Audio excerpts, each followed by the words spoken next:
It hurts so much. Husband, please don't hit me anymore. Anyan's stomach is so empty. If she doesn't eat, she'll starve. Let me go out and borrow a little food for her. I stood frozen, looking at the beautiful woman in front of me, gaunt with hunger, sallow and thin, her face full of terror, and at the 1961 calendar on the wall. I've come back to the day before my wife killed herself. I remembered this night. Su Wanxing told me our daughter Anyan was starving and begged to go out and borrow food for her.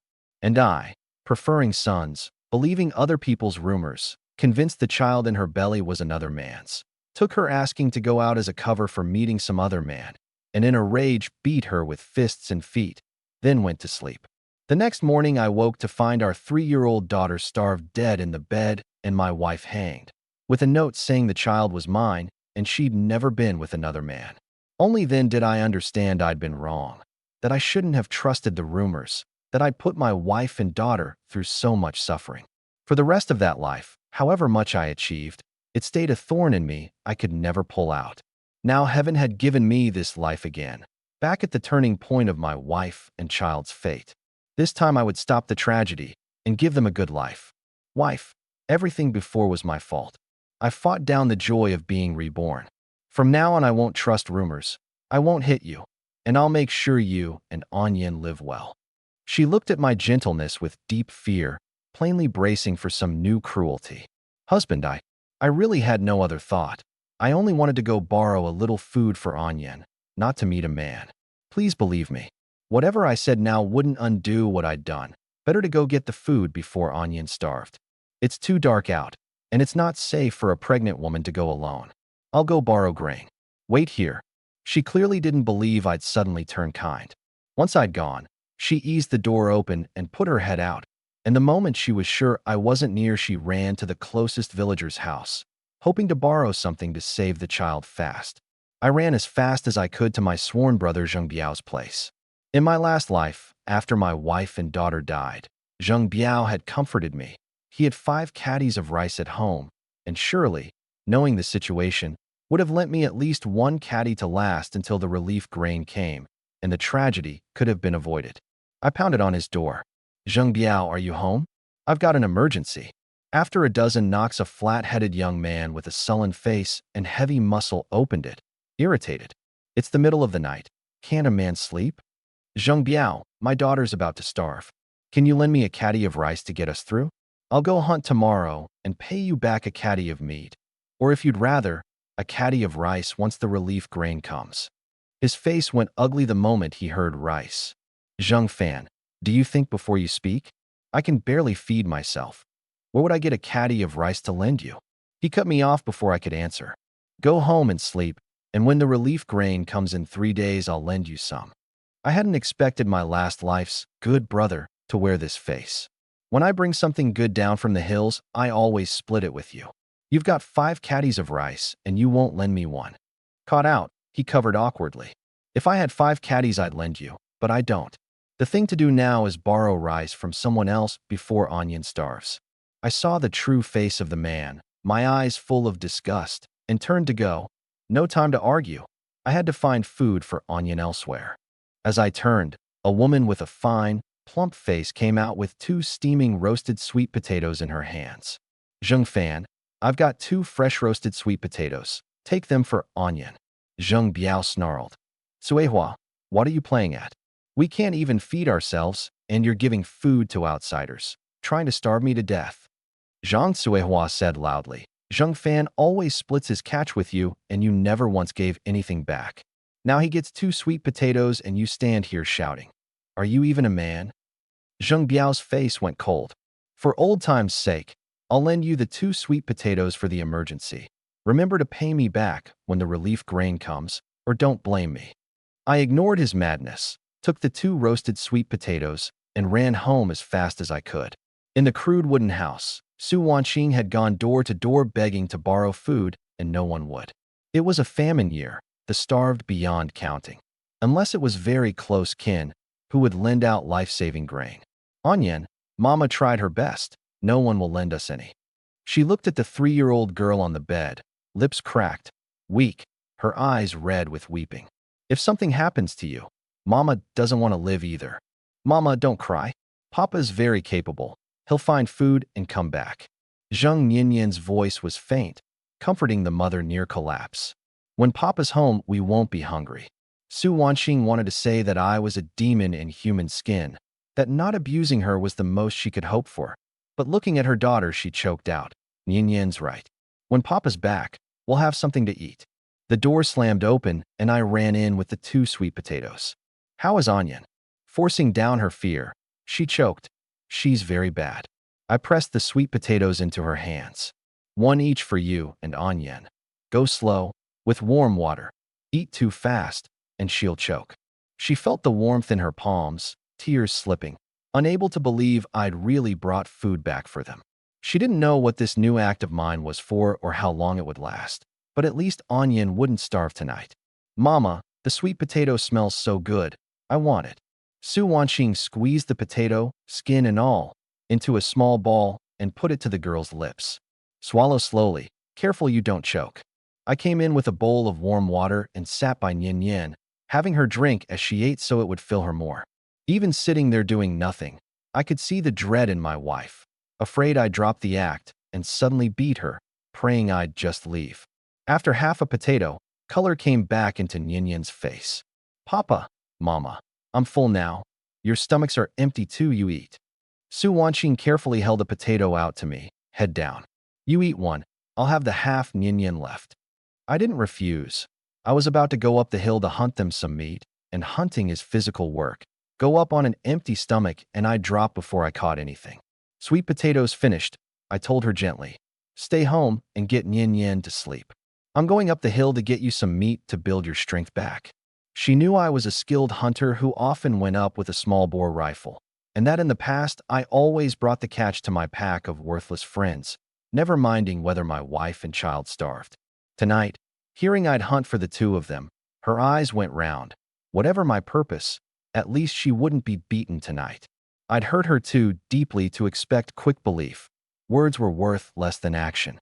I gripped the small bore rifle on the table, about to head up, and a vault of armory information suddenly surfaced in my mind.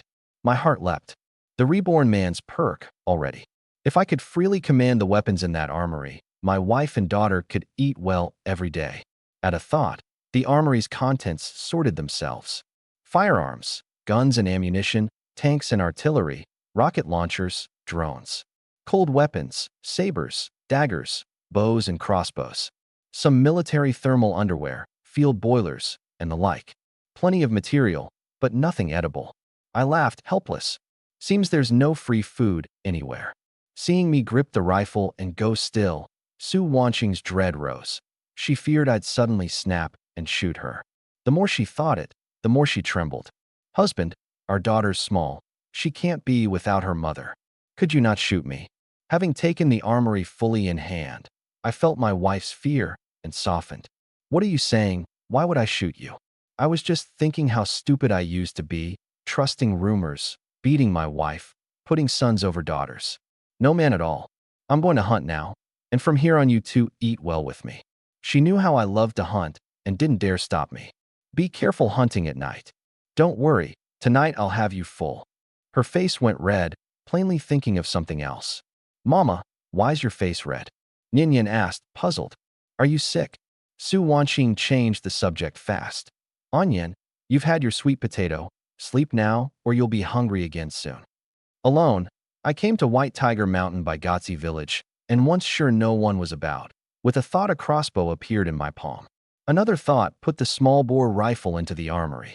So outside things can go into it. I took out a thermal night vision visor and put it on. With it, the boar, hare, and pheasant active in the night woods all glowed as red points. However dark, nothing escaped my sight. A dozen odd minutes in, I saw 3 small red points moving 10 odd meters ahead. Game at last. I walked light to keep from spooking them, and close up found 3 hares, ears up, foraging warily, ready to bolt at any rustle. I leveled the crossbow at 2 foraging side by side and loosed. Thwip, thwip, thwip. The bolts punched through their bellies. They dropped, twitched twice, went still. The third sensed the danger as the bolts flew and shot off like a cannonball, a dozen meters. A normal hunter could never track it, but with the visor I saw it clear, loosed again, the bolts pouring out like rain, and punched through its belly 100 meters off.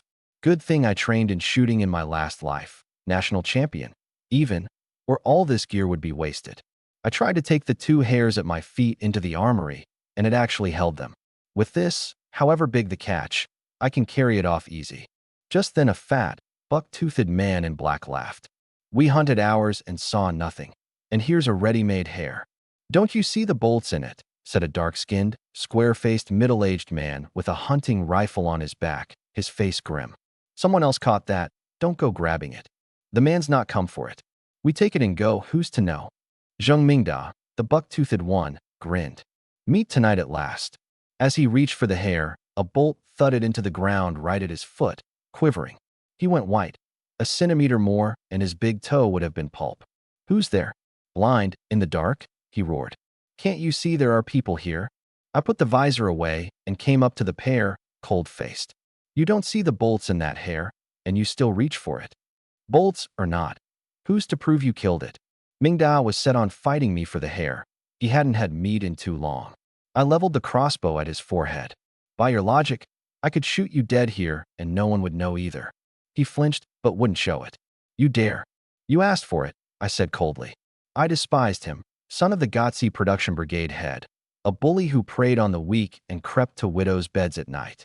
In my last life, the main reason I doubted whether the child in Su Wanqing's belly was mine was that he'd spread filthy rumors around the village. The square-faced man felt the menace in my eyes and hurried to talk it down. Zheng Fan, we're all one village. No need to come to blows over a hair. Listen to your uncle. Let it go. For the brigade head's sake, have Mingda pick the hair up and hand it to me, and I'll let it pass. The crossbow stayed on Mingda's forehead. If he keeps acting big, next time don't blame me. What are you? Mingda started, but the older man cracked a palm across his head. Pick up the hair and give it back to Zheng Fan. Grab someone's things again, and I'll get rough with you. Unwilling, Mingda still picked it up and handed it over. I warned him cold. You can eat any garbage you like, but watch your mouth. Spread rumors about my wife again, and I won't be gentle. I took the hair and strode off. Mingda watched me go, grinding his teeth. Pa, lend me the rifle. I'll put one in him. Zheng Qijiao snapped. Are you out of your mind? Shoot him, and you'll face a firing squad yourself. Night, on the mountain, who'd know I killed him? Say the gun went off by accident. Don't talk rot. You haven't the nerve to fire. Stung, Mingda said. How do you know I won't, if you don't let me try? Sure his son hadn't the nerve. The father handed over the rifle. Mingda aimed at my back. Zheng Fan, stop right there, or I shoot. If you've the guts, shoot me. If not, don't bark at my back. I didn't turn, just walked off easy with the hair. He ground his teeth. Think I don't dare? I'm holding off because we're one village and I don't want this ugly. Now kneel and apologize, or I really fire. Last time I said, shoot if you've the guts. If not, get lost. I knew his kind. Show weakness and he'd own you. Show strength and he'd fear you. He watched my back vanish and didn't dare fire, teeth grinding. Zheng Fan, you grab my hair and swagger in my face. This isn't settled. Zheng Qijiao took the rifle back. Enough shouting. Don't forget we came to hunt tonight. Pa, I can't swallow this, Mingda said, his face vicious. Relief grain comes in 3 days. We cut off his family's share, see if he can still strut. And he added something low and ugly about the wife. His father struck him hard across the back of the head, furious. Rein it in. If your fiancé hears that scheming of yours, your whole future's finished. Rubbing his head, Mingda only sneered something fouler about her, and his father, disgusted, slung the rifle and dragged him off to keep hunting. Meanwhile, I'd been at it 20 or 30 minutes, and through the visor had taken 3 sleeping pheasants and a dozen-odd pheasant eggs, smaller than a farm hen's, but finer tasting and richer. Pleased, I tucked the birds and eggs into the armory and headed home humming. 10 minutes on, I heard a young man's terrified wailing not far off. Help! Papa, second uncle, where are you? Come save me. I knew the voice. Lu Yong, a Gotzi villager slow in the head, taken by everyone for a fool. He kept crying out and no one came. His father and uncle must not be near. I didn't know him well, but I couldn't stand by while someone was in danger and made for the sound. Soon I saw a flat-headed, thin young man in filthy clothes clinging to a tree with all four limbs, wailing, "Stop sticking your spines in my backside. I'll never throw rocks at you again. Please let me go." Below the tree, a porcupine, all black, 60-odd centimeters long, its quills bristling, was attacking his rump, the quills driving in, blood running, the man crying for his parents. I blinked. No boar tonight, but a porcupine.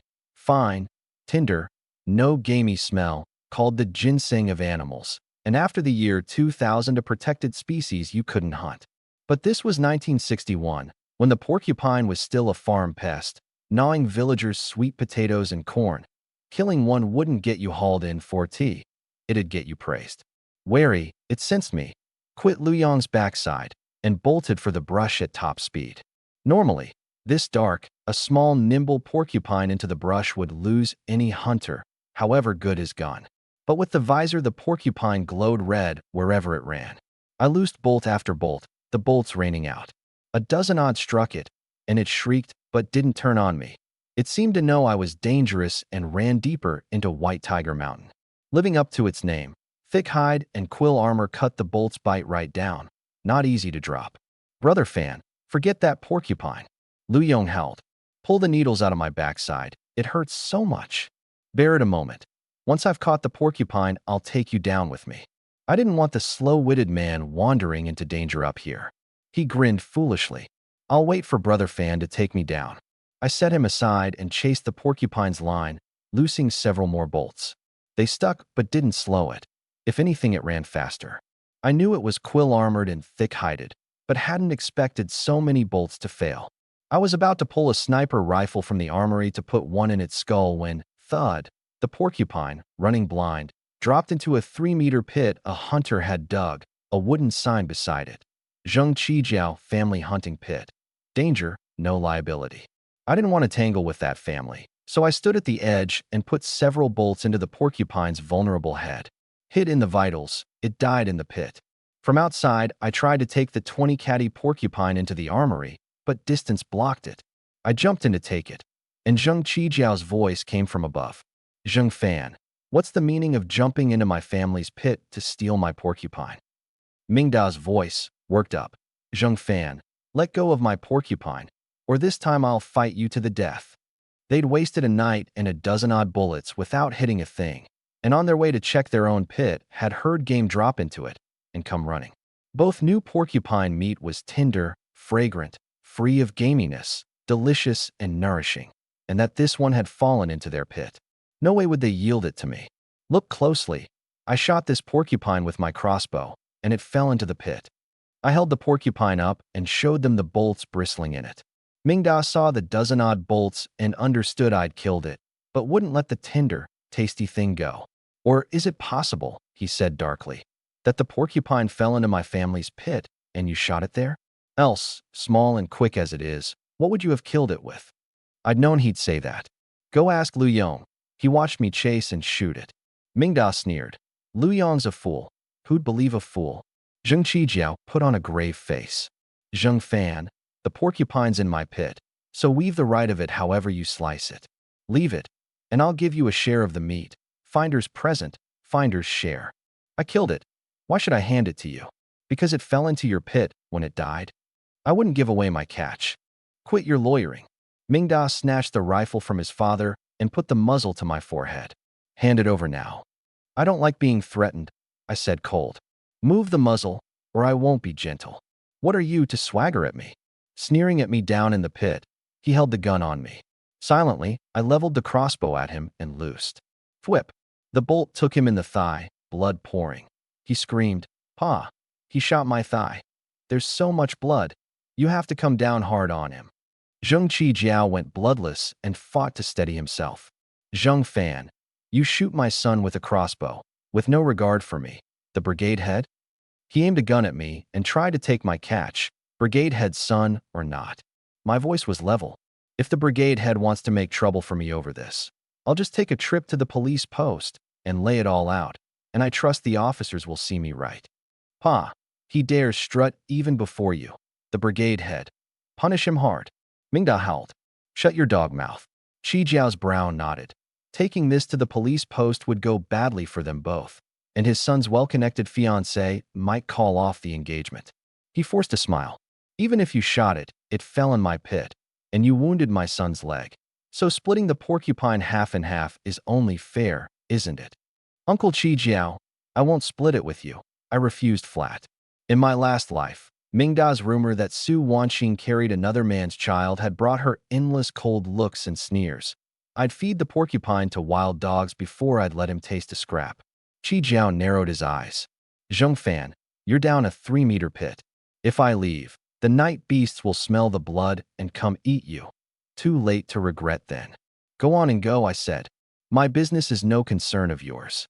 That I yielded to neither soft nor hard left him stuck. Just then Lu Yong's anxious voice came from off in the dark.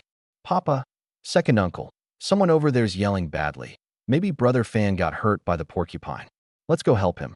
Soon 2 thin, dark-skinned middle-aged men in coarse blue, each with a hunting rifle, came up with the slow-seeming Lu Yong. Seeing Mingdao's bolt-wounded thigh, Lu Yong's father frowned. Brigade head, who hurt Mingdao's leg? Lu Yong, noticing the bolt matched mine, grinned. I know, Brother Fan shot his leg with the crossbow.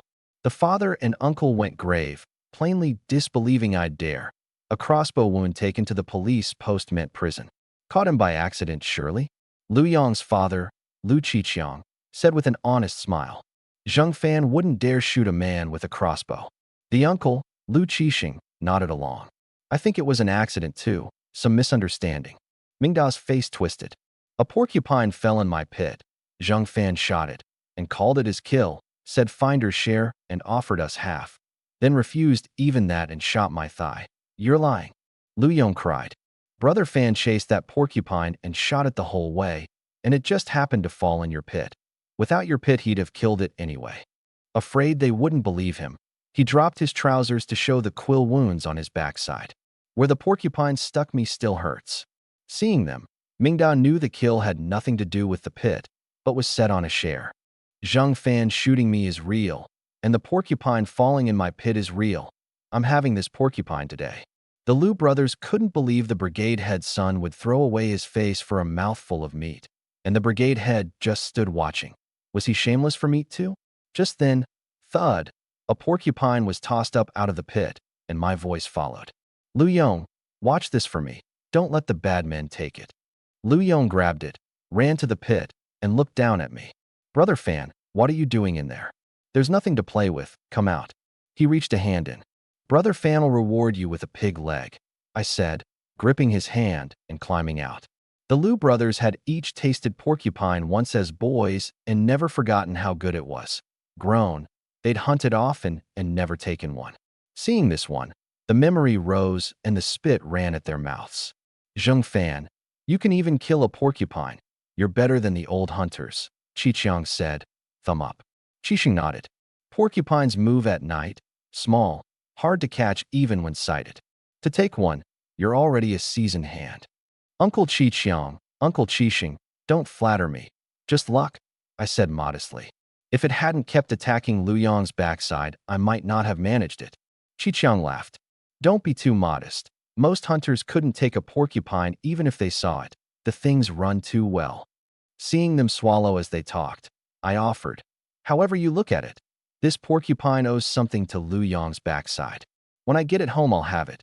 Half mine, half yours, how's that? By rights, I needn't. In a famine year, every household's hard up and each eats its own catch. But I had the armory, with 3 pheasants, 3 hares, and a dozen odd eggs in it, so I didn't need the porcupine much, and pulling out half to give away in front of Qi Jiao and Mingda would surely burn them, while drawing the Lu brothers into my camp, men who by their nature wouldn't refuse me later. That isn't right. You worked hard for it alone. We couldn't take half. Qiqiang waved, eyes glued to the porcupine. We know your situation, Qixing said with an honest smile. Take it home for your wife and child. No need. I took 3 hares too, enough for my family. What? You got 3 hares as well? They'd thought it pure luck, and now 3 hares besides. Don't stand on ceremony. Finder's share. I pressed again, and in a famine year, with little life-saving grain in any house, they stopped refusing. Qiqiang said heartily, Zheng Fan, we'll remember this. Anything you need from us, say it. Whatever we can do, we will. Qixing nodded. Don't be shy about it. If we can help, we will. I won't stand on ceremony with you two. I laughed and shouldered the porcupine for home to split. Lu Yong grinned. Pig leg tonight. Mingdao watched us go, dark-faced. Zheng Fan, didn't you say finders share? Why none for me? I share with whom I please. Do I need you to teach me? I sneered. Lu Yong grinned foolishly. That's what you get for being greedy after Brother Fan's porcupine. Serves you right. Pa, he's doing this to spite us. Mingdao raged, red-faced. In 3 days when the relief grain comes, it'll be our turn to spite him hard. I don't believe he can catch meat every single day. 3 days business in 3 days. Qi Jiao snapped, veins standing on his forehead. Right now I'm full of rage and need to vent it. Pa, why hit me when you're angry? My leg's wounded. If you've the nerve, go hit Zheng Fan. Mingdao wailed, arms over his head. I couldn't wait to get the porcupine home. Quick-handed, I took the knife from the kitchen, bled it, opened the belly and pulled the organs, and split it into 4 parts, handing 2 to Lu Qiqiang and Lu Qixing. Xiao Fan, just take a little. This is too much. We didn't do a thing, and you're giving us all this. How can we? They wanted the porcupine, but kept up the polite refusing. Grab eagerly at what's offered, and you look shameless. I promised you 2 half up on the mountain, so don't stand on ceremony. The blood and organs I'll keep for myself. We did nothing, and we're taking this much meat. We couldn't take your organs and blood too, said Qiqiang. Qixing, in earnest. If you ever run into trouble, Xiao Fan, anywhere we brothers can help, don't be shy. Just say it, and we won't refuse. In a famine year, half a porcupine was a great kindness, and they were men who repaid one. Anywhere I need you to, I won't refuse. I smiled. It's late. I won't keep you for tea. They said their goodbyes and took the foolishly grinning Lu Yong home. Inside, Su Wanqing had gotten Yin Yan to sleep and heard me at the door discussing meat with other men. Didn't Zheng Fan say he'd gone hunting? Why is he back so fast, talking with other men? What is this? She knew that in famine years some nearby villages had even sold wives and daughters for grain and money, and putting that against my sudden change, the more she thought the more afraid she grew. Is he planning to sell me and the child, and borrowing the sweet potatoes only to keep us from starving first? Having dealt with the meat, organs, and blood, I went to the kitchen and saw her standing there, lost and uneasy. I softened. Wife, I caught a porcupine tonight. We'll eat porcupine together in a bit. Her father had been a fine hunter, so she'd had porcupine a few times as a girl and knew it came out at night, wary and quick. To take one you needed a true shot and luck both, and most hunters relied on pits. I'm not hungry, you eat. However much she liked it, facing my offer she didn't dare. You're carrying the baby, you need a lot of nourishment, and porcupine's rich in it, I said. If you don't eat and you weaken, what happens to the baby? I carried the meat, organs, and blood into the kitchen, looked at the scant bean oil, soy sauce, and salt, and sighed. I'll have to go to the supply co-op tomorrow for seasonings, or it's a waste of good ingredients. I sliced the porcupine thin, poured in the last of the bean oil, and stir-fried. 5 minutes on, the kitchen was thick with the smell of meat.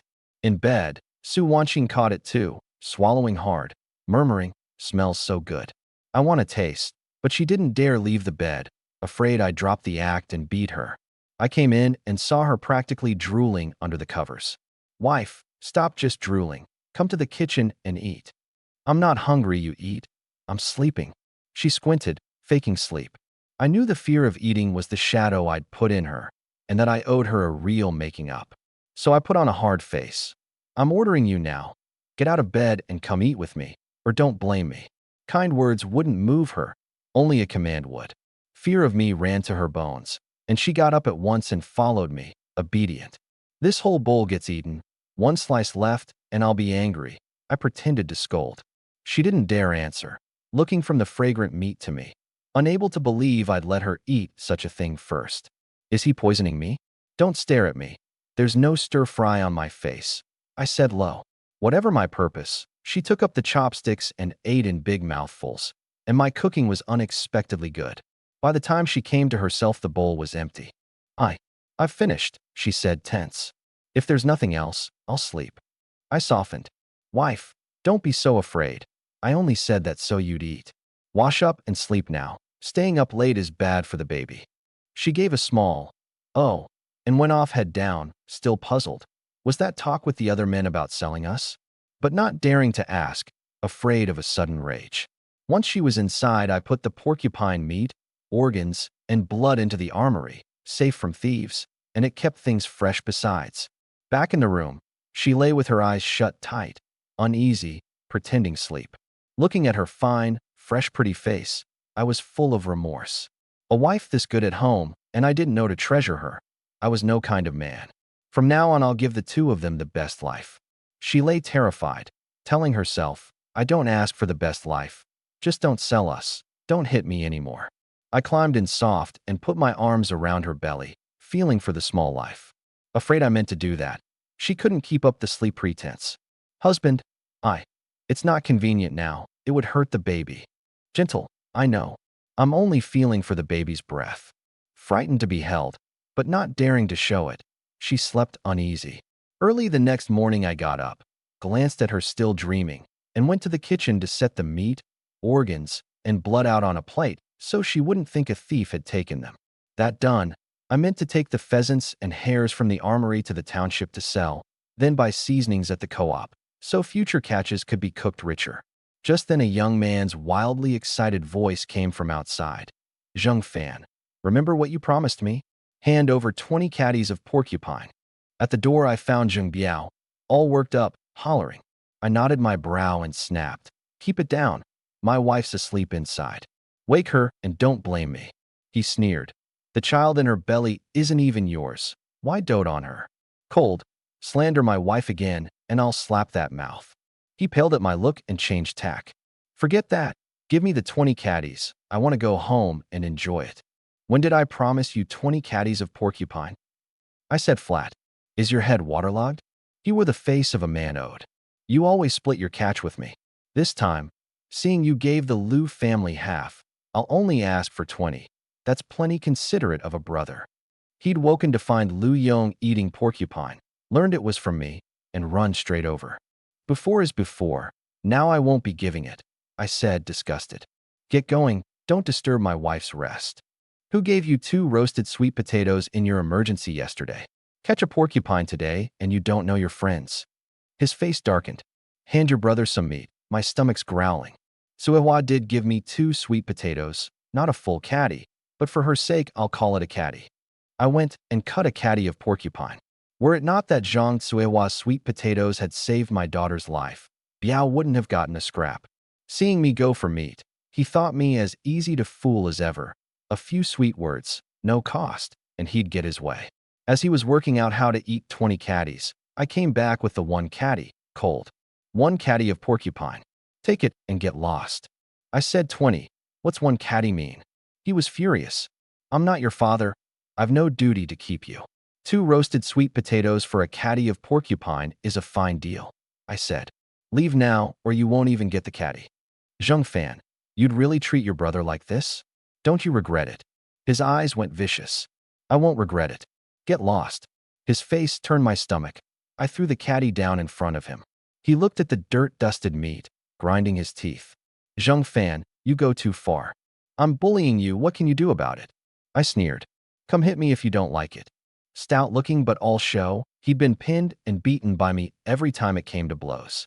You, remember this. Whatever brotherhood we had, it's done today. He flung the threat, scooped up the meat, and fled. A worthless brother like you should have been done long ago. I scoffed and turned to make breakfast, finding Su Wanqing standing there. I asked gently, Wife, did he wake you? She shook her head fast. She'd never admit it. I smiled. Hungry? I'll make you and our daughter some meat slice soup. She nodded and came in, sat on the bamboo chair, watched me work, and after a long hesitation said, Husband, are you and Zheng Biao really done? You won't deal with him again. She knew I'd always treated him as my best brother, always split my catch with him, while he'd never given so much as a sweet potato or an ear of corn back. Whatever had broken it, she truly feared I'd take up with his kind again. Being brothers with a man like that is bad luck. I laughed. Cut it off early and stop the misfortune. She murmured, "It's not too late to see it now." Then, realizing she'd said too much, fumbled. I didn't mean, don't take it wrong." Her panic ached at me. "We're husband and wife. You can say anything straight. No need to hold back." She said nothing, only nodded and nodded, still not believing. The shadow ran too deep to lift fast.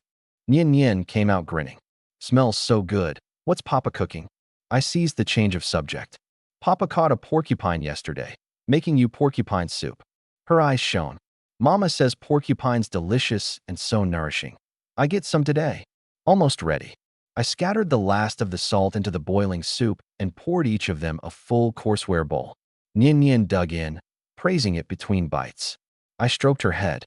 "Slow down. No one's racing you."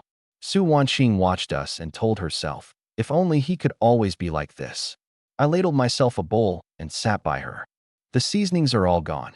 I'll go to the township for some and for daily supplies." She said low. "Husband, we haven't a single fin left. I caught plenty last night. It'll sell for a fair bit in the township, and I'll buy supplies to make life better. These days you need coupons to buy anything." "Can you get coupons?" she asked, then went fearful. I'm not saying you can't. Coupons are just hard to get." She blamed herself silently. "Don't be fooled by a moment of his good behavior. Say the wrong thing and he'll beat me." I explained gently. "I can buy at the black market. There you needed no coupons, though the prices ran higher. Sell the catch there, buy oil, salt, and flour coupons, then buy the goods at the co-op." She warned softly. "They say the black market's chaotic, people get shot. Couldn't you find others to go with?" "I'll go alone. Stay home, mind Onion, and wait for the good times." I waved goodbye and set off for Shangyuan Township. She called after me. "Husband, you forgot your catch. I caught too much last night and hid it somewhere." "I'm going to get it now," I said and walked on. She frowned. "Is he really going to the township to sell game?" Still afraid I meant to sell the two of them as the catch. Nien Nien, sensing her mood, comforted her with a grin. "Mama, don't think too much. We'll rest at home and wait for Papa." Su Wanqing rubbed her little head. "I hope Papa can buy things and nothing happens to him in town." An hour plus on foot brought me near the Shangyuan co-op. In an empty corner, I took the 3 hares and 3 pheasants from the armory, strung them on a cord, and went to the small wood 200 meters from the co-op. Already plenty there, sellers with goods laid out, sitting on the ground waiting, buyers walking the rows looking for what they wanted. The whole black market looked like a proper fair. I found a clear spot, set out the birds and hares, and waited. Soon a fashionably dressed middle-aged woman came up.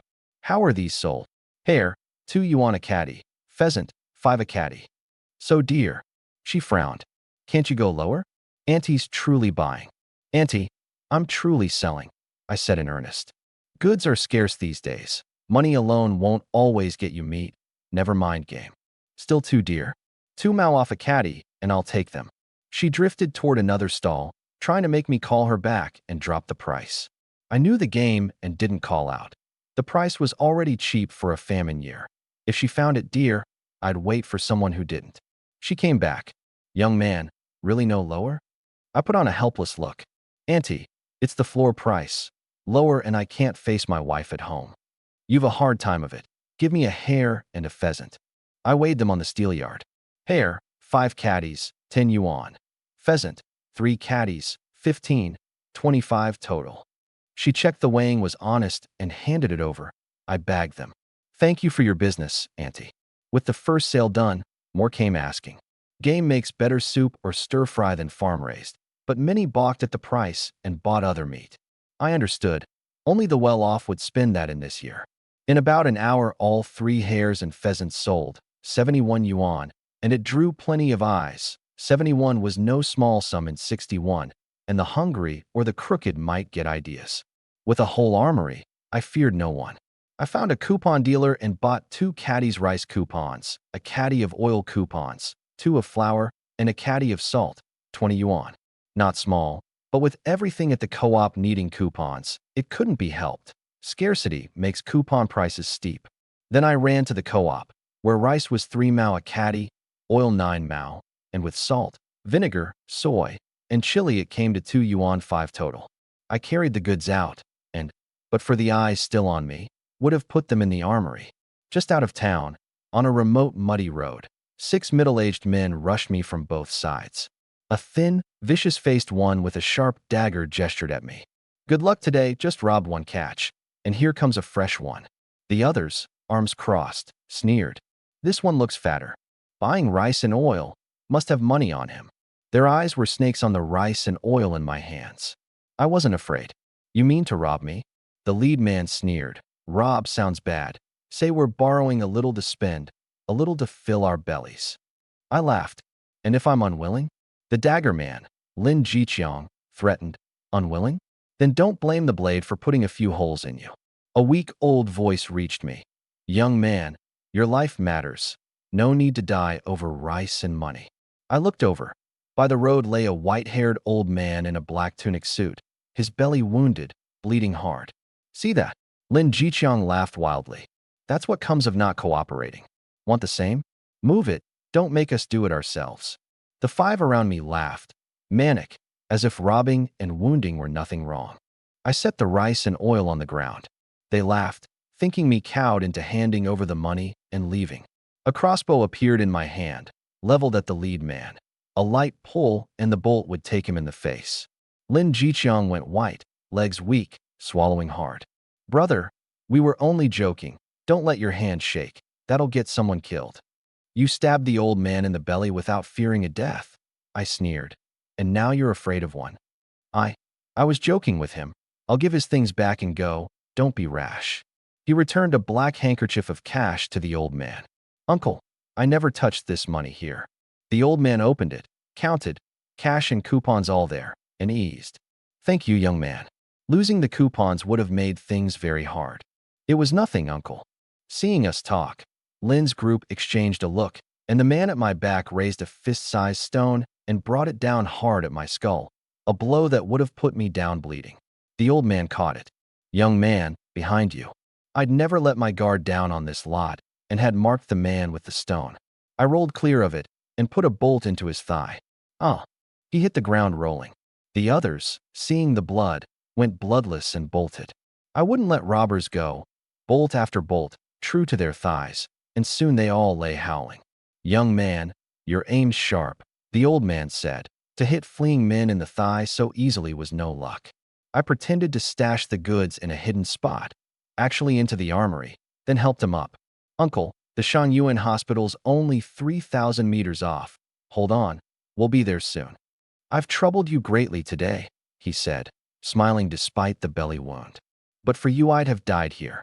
Odd, that most men, young or old, would be terrified bleeding like that from a knife. And here he was joking. A retired old soldier? I didn't ask, only smiled. With nerves that steady, you'd have gotten out safe once they left, even without me. In my youth, maybe. Now I'm old, weak, lie about, and my head spins.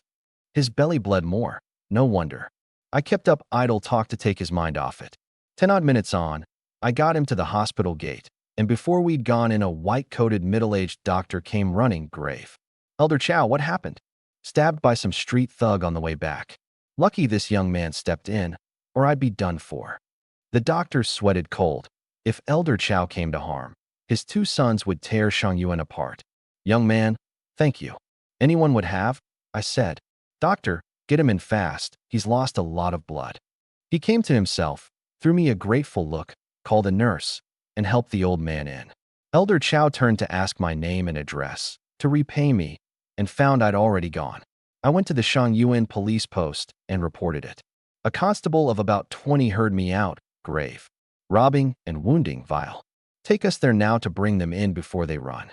I rode on his bicycle, 3 more constables behind on theirs, to where Lin Jiqiang had struck. Bicycles really were fast. What took me a dozen-odd minutes on foot took 5. Lin's group, on the ground, saw us and struggled to flee.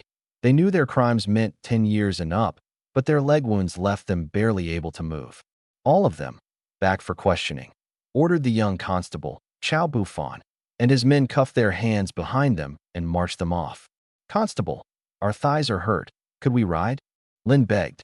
When you were robbing and wounding, did you think whether the other man hurt? Whether someone would die? Now you feel it.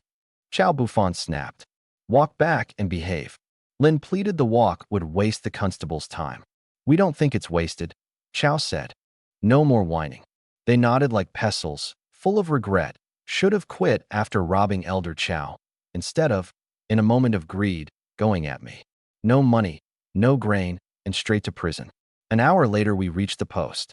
As the one who'd reported it, I gave a short statement and was done. Smiling, Chow Buffon saw me to the gate himself.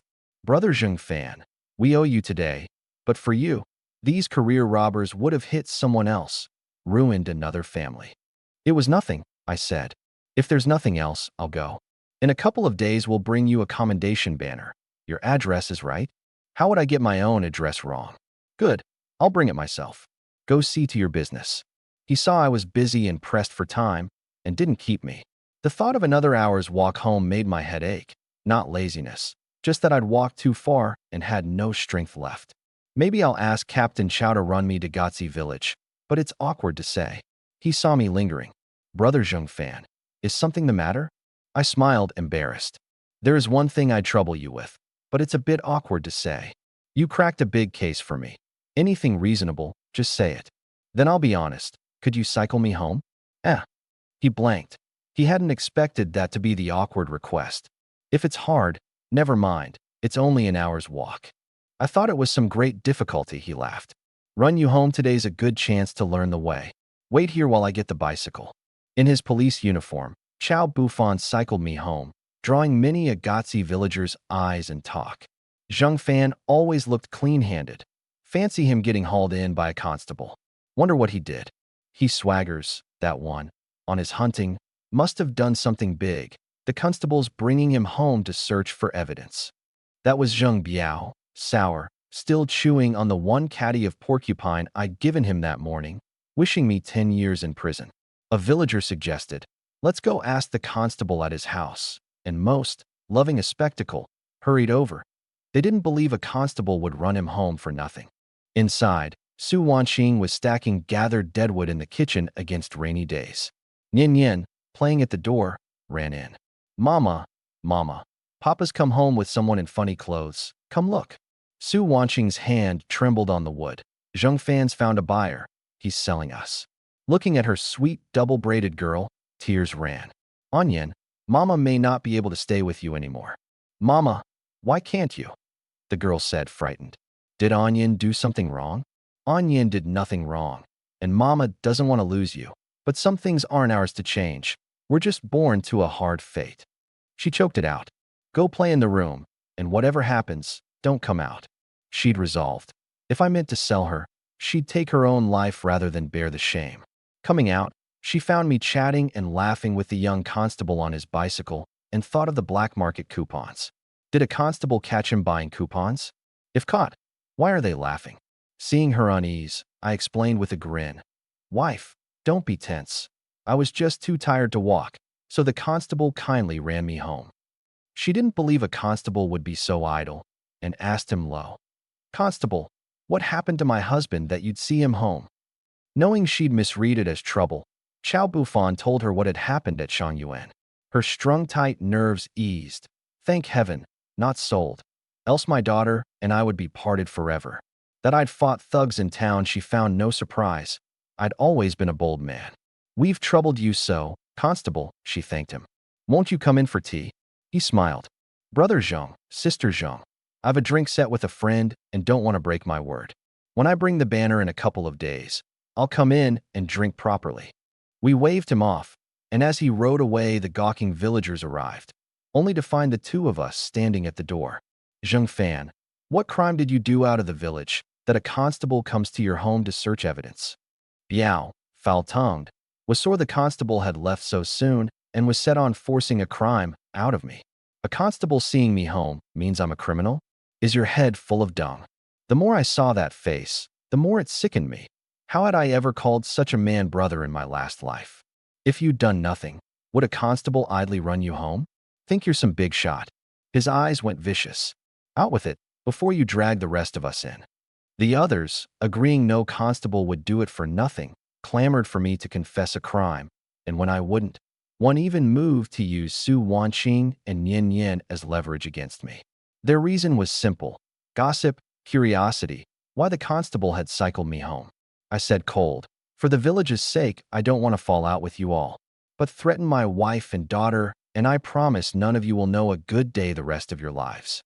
Their idle talk I could bear. My wife and child were another matter.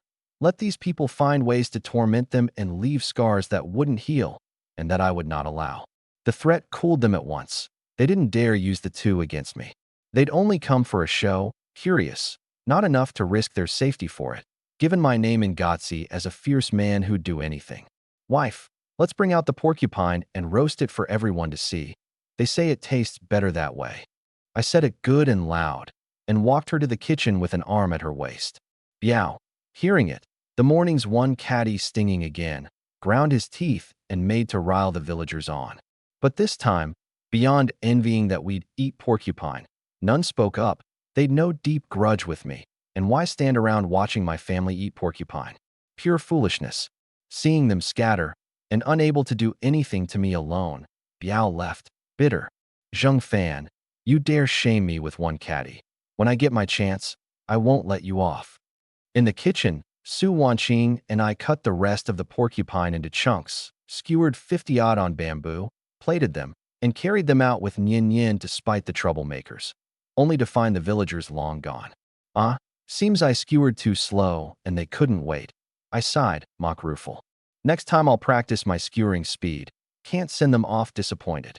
She laughed aloud, then clapped a hand to her mouth, alarmed. I didn't mean to laugh. The fear ran to her bones. It wouldn't change in a day. I knew lifting it could only go step by step, no rushing. I took a sheaf of cash from my coat and put it in her hands. "Wife, I took the cash to Shang Yuan this afternoon, 71 yuan in all. 20 for coupons, 2 yuan 5 at the co-op for salt, rice, chili. That leaves 48 yuan 5. I'll keep 8.5 for myself, and you mind the rest." She felt the warmth of 40 yuan in her palm, her body trembling hard, baffled. Why give me so much at once? Has he truly turned good? She shook her head hard, telling herself, "This is likely the money from selling me and our daughter, handed to me to steady my mood, to give me a sweet hope so we don't do something desperate." The more she thought it, the more sense it made to her, and her guard rose higher. I saw the wariness and was full of remorse. I was no man before to grind my wife into this. I'll never let her suffer again. Sensing the awkward air, Nian grinned and changed it. "Papa, Mama, Onion's a bit hungry. Let's roast the meat. Mom'll get the firewood. Wait here, don't wander." Su Wanqing smiled, touching her head, and went to the kitchen. Nian looked up at me. "Papa, play with me. Papa has to fetch the seasonings I bought at the co-op this afternoon, or the roast meat won't have any flavor." I rubbed her head and set off toward Shang Yuan. "Be safe, Papa." She sat obedient on the little bamboo chair at the door, waiting for us to come back and roast meat. A stretch down the road, sure no one was about, I took the rice, oil, and chili from the armory and hurried home, not wanting my wife and daughter waiting too long. I came back to find Su Wanqing had built the fire and was sitting beside it with Nian, each holding a skewer, roasting and chatting. I didn't break up the warm scene. I carried the goods quiet into the kitchen to mix the seasoning for the roast. A few minutes on, Nian asked, "Mama, do you hear a sound in the kitchen?" Her attention had been on the meat. Reminded, she caught it too. "Must be a rat making trouble. Mom'll go catch it. You mind the roasting." She picked up a good thick stick and crept toward the kitchen, more nervous the closer she got, the noise growing louder. But for the sake of the porcupine organs and blood not being stolen, and so I wouldn't blame her for failing to guard the food, however afraid, she'd see the thief off. She drew a breath, steadied herself, and eased her head out to find the thief's position for a surprise blow. Just then I'd mixed the chili, salt, and soy into a coarse bowl and was carrying it out when I saw her peering in. "Wife, what are you skulking about for?" She rushed to explain. I didn't see you come back. Heard a sound, thought a thief was in. I saw you and Onion roasting by the fire. So cozy, I didn't want to disturb you. Didn't mean to scare you." I held out the bowl, gentle. "This is the dipping seasoning I made. Dip the roast in it. It's good." She took it, looking at the crushed chili mixed with soy. Timid. "Husband, this looks strange. It's like stinky tofu. Smells off. Tastes great. If you don't dare, I'll go first. I carried the bowl to the door. She watched me go and murmured, has he truly turned good? Truly won't sell me. She shook the question off. The urgent thing now was caring for Onion. The rest, step by step. By the fire, Nian Yin was holding 2 skewers in the flame, fretting that Mama was taking so long, not noticing she'd charred the meat. Onion, your roasting's a bit off. You've burnt it, I said warmly, sitting beside her. Let Papa do it. Papa, when did you get back? She said, excited. Mama went to catch a rat and hasn't come out for ages. Mama caught the rat. She'll be out soon. I set the seasoning in a clean spot and took up 2 skewers. Soon Su Wanqing came out smiling. Dealing with the rat took a while. Onion wasn't scared out here alone. Nian Yin squared her chest, proud. Onion's very brave, not scared. Onion's wonderful, Mama's good girl. She sat by her and took 2 skewers to roast. When the skewers were about done, I dipped one in the seasoning and took a big bite first. Roast meat with Papa's own seasoning. The taste's unbeatable. I finished the rest dipped in it. Seeing me eat so happily, the 2 carefully tried the seasoned skewers and found them far better than plain. As they ate, an honest voice came. Brother Fan, what are you eating? Smells so good. Lu Yong, slow in the head, stood there with a cloth bag. I laughed. Roast meat, have a taste. Can I really? His mouth watered. I handed him 2 seasoned skewers. Take them, don't stand on ceremony with your brother Fan. He took them, tasted, eyes shining, and wolfed them down. Brother Fan, your skewers are so good. Can I keep eating? I handed him 4 more. Go on. Brother Fan's so good, not stingy like other people. He thanked me and ate. What brings you here so late? Then he remembered his father's errand and handed me the bag. My pa says he's embarrassed to take your porcupine for nothing. We had ginger, garlic, salt, chili at home, so he sent these for flavor. Thank Uncle Chichiang, but we've got these, take it back. He shook his head fast. No, if I take it back, Pa says he'll break my legs, and I don't want my legs broken. I had to take the bag. Delighted, he asked, Brother Fan, are you hunting tomorrow? Could you take me? I love hunting too. If Uncle Chichiang agrees, I can, I smiled. If not for you last time, I'd not have caught the porcupine. I'll ask Pa. He bounded off home. The 3 of us ate on, enjoying the night. Half an hour later, all stuffed, 9 skewers were left, and Su Wanqing went to put them away for tomorrow. I caught her wrist to stop her. Not knowing what I meant, she went pale and rushed to explain. Husband, I'm just saving them for tomorrow, not for some other man. I'm not worried about that. Kept overnight, they'll turn your stomach, I said. Better to give them away while they're good. Is it, to Zheng Biao? She asked carefully, still feeling our brotherhood wouldn't break so easily. She disliked my keeping with men like him, but as a small woman couldn't stop it. Seeing her spirits sink, I hurried to explain. I mean to give them to Zheng. Before I finished, Zheng Biao, who'd smelled the roast and been lurking near my place to filch some, took it for himself and rushed up, loud. Seeing you didn't forget your brother over a few skewers, I'll let the earlier business go. But next time you catch game, give me a few more caddies, here, or I won't keep being your brother. His eyes were on the dipping bowl. Saw you all dipping the skewers. Let me try how good your seasoning is too. Much as she loathed him, since I'd said the skewers were to be given, she reluctantly held the 9 out to him. As he reached, grinning, to take them, I plucked them back from her hand. Wife, why are you giving them to him? She blinked. Husband, didn't you say to give them to Zheng Biao? He went furious, grinding his teeth. Brother, what's this? Said you'd give me skewers, now you don't? Believe me, I'll stop being your brother. I ignored him and told her gently. I heard Sister Zhenghai's family is almost out of grain. I mean to take the skewers to them, or her 2 5-year-olds may not last until the relief grain comes. Sister Zhenghai had a good name in the village and had often helped Wanqing when she needed it. I kept that in mind, and having lived through my daughter's starvation and my wife's suicide once, I didn't want that tragedy to fall on her house. Wanqing went anxious. I didn't know they were near out of grain. Let me take it over. You're pregnant. Don't go wandering at night. Leave this to me. She lowered her voice. Is it proper for a man to go to her house? I'm not up to anything shady. Drop it off and leave, why not? Ignored, Zheng Biao flushed with humiliation and clenched his fists. I'm eating these skewers today, No way you're giving them to anyone else. I don't want to give them, and no one can grab them. A crossbow appeared in my hand, aimed at his head. Try me if you don't believe it. Cold sweat broke on him. He swallowed hard. Zheng Fan, we're brothers. You'd really raise a hand to me? Try whether I dare. He felt the menace and feared a light pull would put a bolt through his skull. I'll go, he said, voice shaking.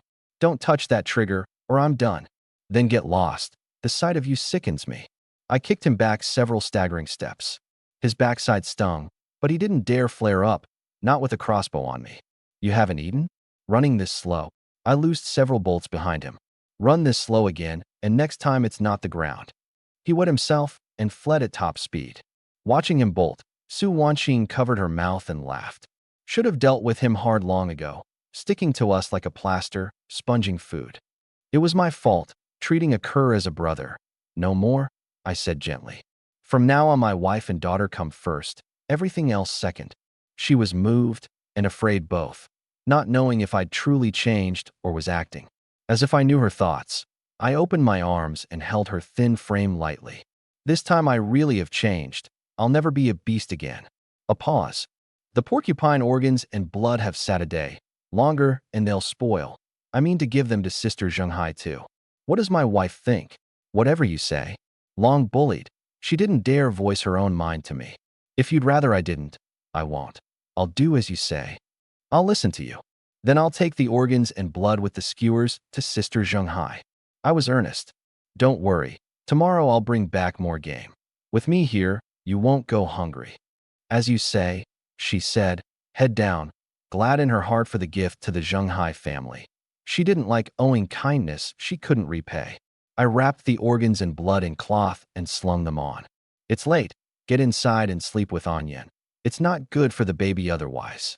I put out the fire and set off. Remember to come back early, or the village will talk. Don't worry, drop it off, and I'm back, no talk. She watched my last 2 days and was deeply moved, tears slipping. How she wished I could always be like this. Nian Yin, seeing water drip in her mother's red eyes, fretted, Mama, why are you crying? Did Papa or I do something to make you angry? Before, when I'd beaten and bullied her, Su Wanqing had wept alone in a corner, never before Nian Yin, afraid to scar her. Today my behavior had lost something. She mastered it. Papa and Nian Yin didn't upset Mama. Mama's happy to see Papa finally not running with Uncle Zheng Biao. Do you cry when you're happy? Nian Yin scratched her head, puzzled. Of course you can. It's dark. Let's go in. Mom'll tell you a bedtime story. Okay, she answered sweetly. I came with the 9 skewers to a crude wooden house and looked in the window. No light, asleep. Normally, I'd never knock at this hour. But after the villagers' talk, even if they were sleeping, I'd knock to get the food to them. As I went to knock, I found the door unlocked. Puzzled, I heard a woman pleading inside. Please, let me go. I truly don't want to do this. You don't want to live. Do you want your 2 daughters to starve with you? A young man's vicious voice. I'll find a way to keep my daughters alive. No need for you, the woman begged. Only let me go. A woman I've set my eye on never escapes my hand, the man said, brazen. Tonight you'll submit. I knew that voice well, and that he had the gall to come making trouble at her house. I took the crossbow from the armory and went fast toward the voice, to leave its owner a memory he wouldn't forget. In the pitch-dark room, Zheng Mingda's face was vicious, his eyes ugly, fixed on the young woman, and his tone gloating. Sister Zhenghai, stop running. Waste more of my time and don't blame me for going after your 2 daughters. Mingda, why must you come at me? Don't you have several old flames? Her voice was full of fear, willing him only to leave. I'm tired of them. I want a new taste, he leered. 2 minutes. After that, if you won't, the consequences are yours. Don't hurt my daughters, she said, terrified. Could you give me a little more time to ready myself? I'm frightened. She only meant to stall. At dawn she'd go to the Shangyuan police post and charge him. 10 minutes, then, ready or not, you'll submit. He thought his threat against her daughters had worked. She was frantic, trying to find a way out in 10 minutes. And the only thing of any use was to shout out the window that Mingda had come to violate her. But with the kind of people in Gotzi village, would they really offend Mingda and the brigade head over her?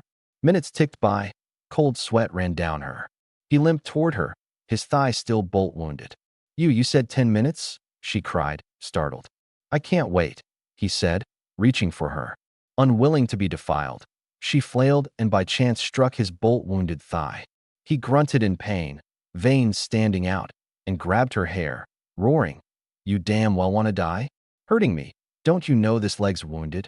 She trembled. I didn't mean to. I only want to keep my honor, that's all. Your honor's worth nothing, he snarled, slapping her across the face several times until her cheeks swelled and her nose bled. Ungrateful thing. Me willing to sleep with you is your good fortune. Serve me poorly tonight, and I'll finish you. Despair took her, longing for someone to save her, knowing well that the Gotzi villagers wouldn't come out, and that even a kind soul, in the dark, wouldn't know what was happening here. As he moved to tear at her, a cold voice came from behind him. The bolt I gave you yesterday still hasn't taught you a lesson, coming to make trouble at her house this late? He stopped, face furious. Zheng Fan, you put a bolt in my thigh. I haven't forgotten it, which is why I'm carrying a small pistol, so this won't happen again. Zheng Fan, he has a gun. You should go, Sister Zhenghai said. Much as she wanted saving, she didn't want him paying with his life on her account. Don't worry, he hasn't the nerve. I knew Mingda well. He preyed on the weak and feared the strong. Kneel to Sister Zhenghai and apologize now, or your other thigh suffers. You think I won't fire? He hated me and turned the muzzle on me. Now you kneel, or I blow your head off. Cold. I hate having a gun on me. Keep that muzzle on me, and I promise to leave you a mark you can't undo. That shook him, his gun hand trembling. I'll count to 3, I said. 3. Before 2, he hurriedly lowered the pistol, terrified. I'll go now. Bully her and just walk off. I sneered. If bullying people costs that little, I'd like to bully you a bit. What? What do you want me to do? He felt no ground under him. Sure, I'd suddenly loose a bolt. I told you, kneel and apologize. And bring out 5 caddies of rice for her. Or tonight passes, but trouble finds you another day. Can I? Not kneel, just bring 6 caddies of rice. He couldn't say a hard word before me, only hoping to spare himself the shame.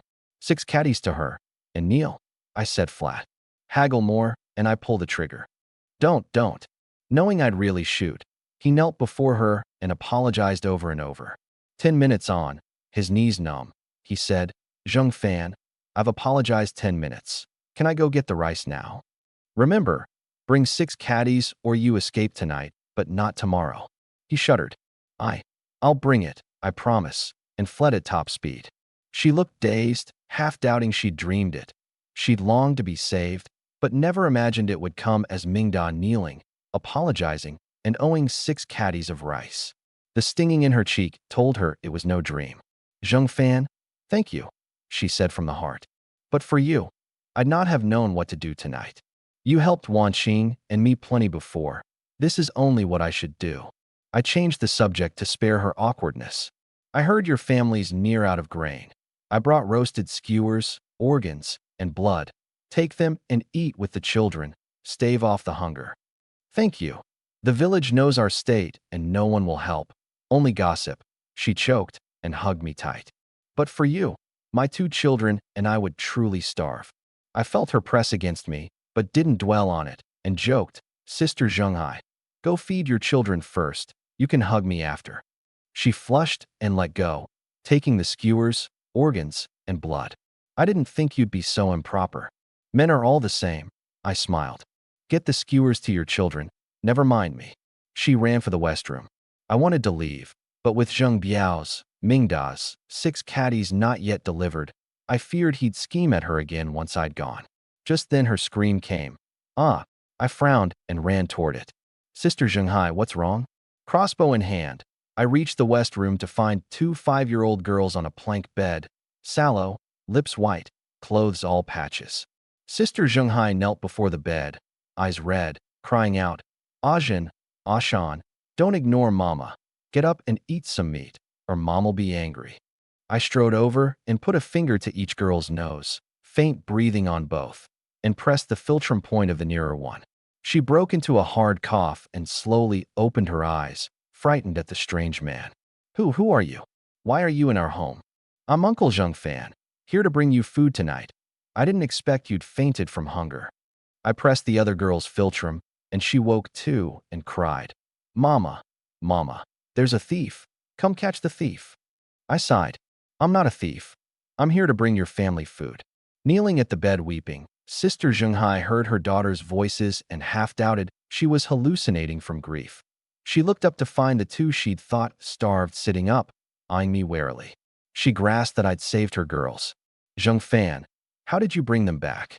"They didn't starve, only fainted from hunger.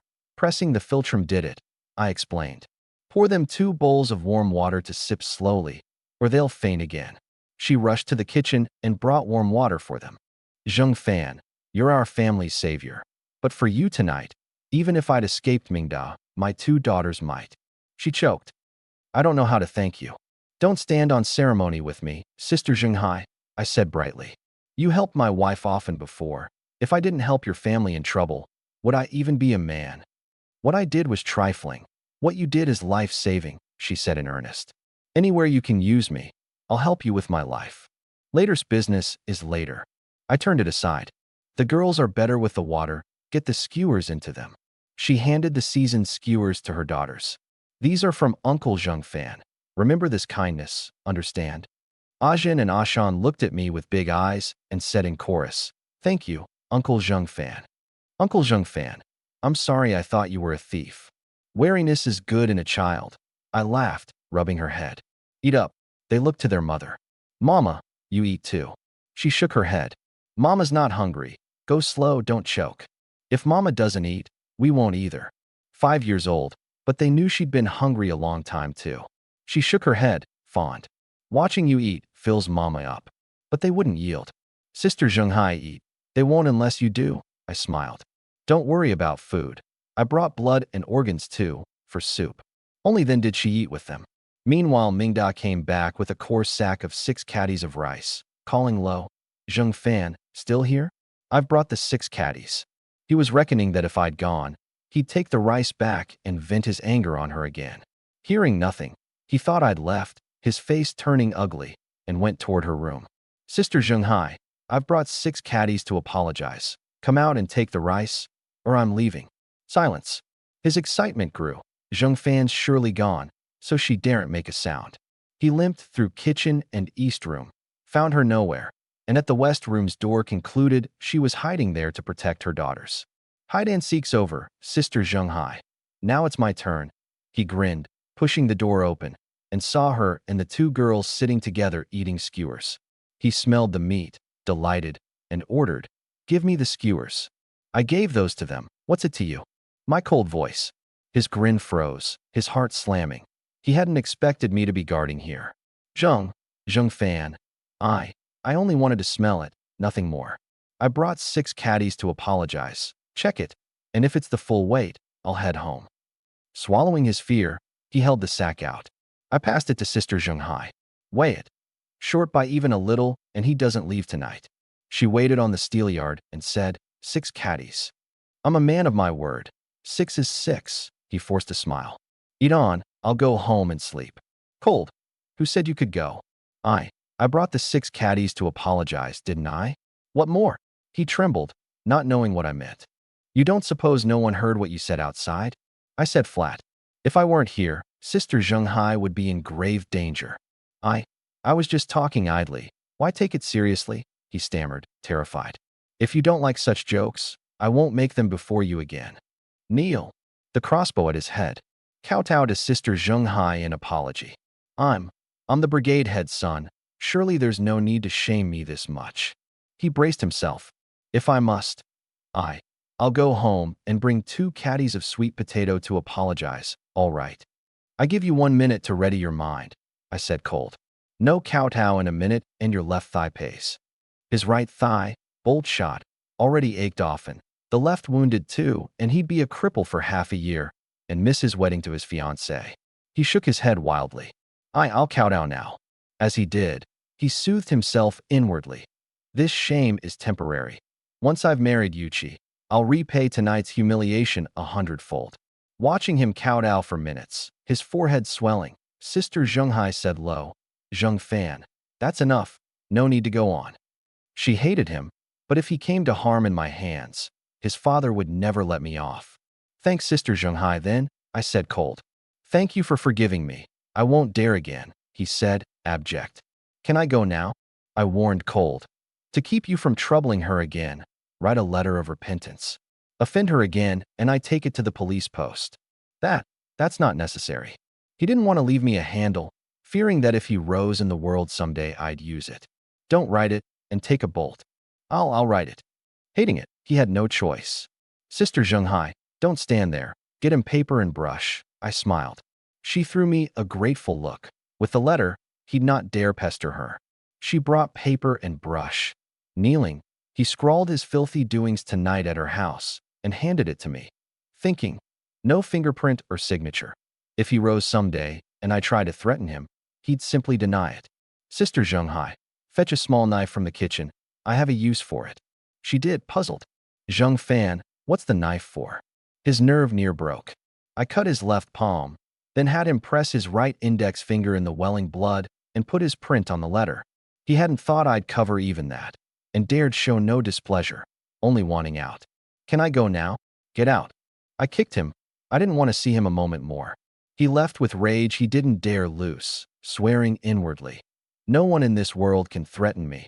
I'll wipe this clean sooner or later. Inside, Sister Zhenghai said gratefully, take Mingda's 6 caddies of rice back.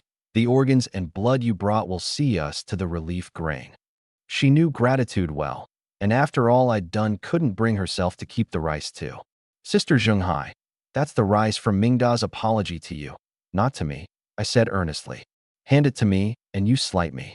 She knew I said it to make her keep it. This kindness I'll never forget my whole life. I'll wait for the day you repay it, I smiled. It's late. I must get home to sleep, or my wife will fret. She and her 2 daughters saw me off, and she stroked the girls' heads. If you ever do well, never forget Uncle Zheng Fan's kindness tonight. Meanwhile, Su Wanqing lay tossing, unable to sleep. He's taking so long bringing food to Sister Zhenghai. Are they doing something shameful? She shook her head hard. No, Sister Zhenghai would never. Maybe something happened to him out there at night. The more she thought, the more vexed, and she got up to walk outside and let the night wind clear her head. Wife, where are you going so late? Don't you fear the baby catching cold? I saw her standing out there and hurried over. You'd been gone so long. I came to see what happened. The instant she saw me, dread welled in her. It's cold out. I'll tell you inside. I helped her in and told her briefly what had happened at Sister Zhenghai's. She started. Thank goodness you got there in time, or Sister Zhenghai might have done something to herself. From now on, when I catch game and there's extra, I'll send some to her family. Seeing her brows knit, I smiled. Don't worry about them, sleep now. Not daring to defy me, she lay down with me. In bed, it struck me that married all this time, I didn't even know what she liked to eat. What do you want tomorrow? I'll go get it. Whatever you catch, I'll eat, she said low. I don't like that, say what you want. I said, putting on a stern face. Afraid I'd anger, she hurried. I'd like hair. Tomorrow you'll have your fill. I held her as she slept.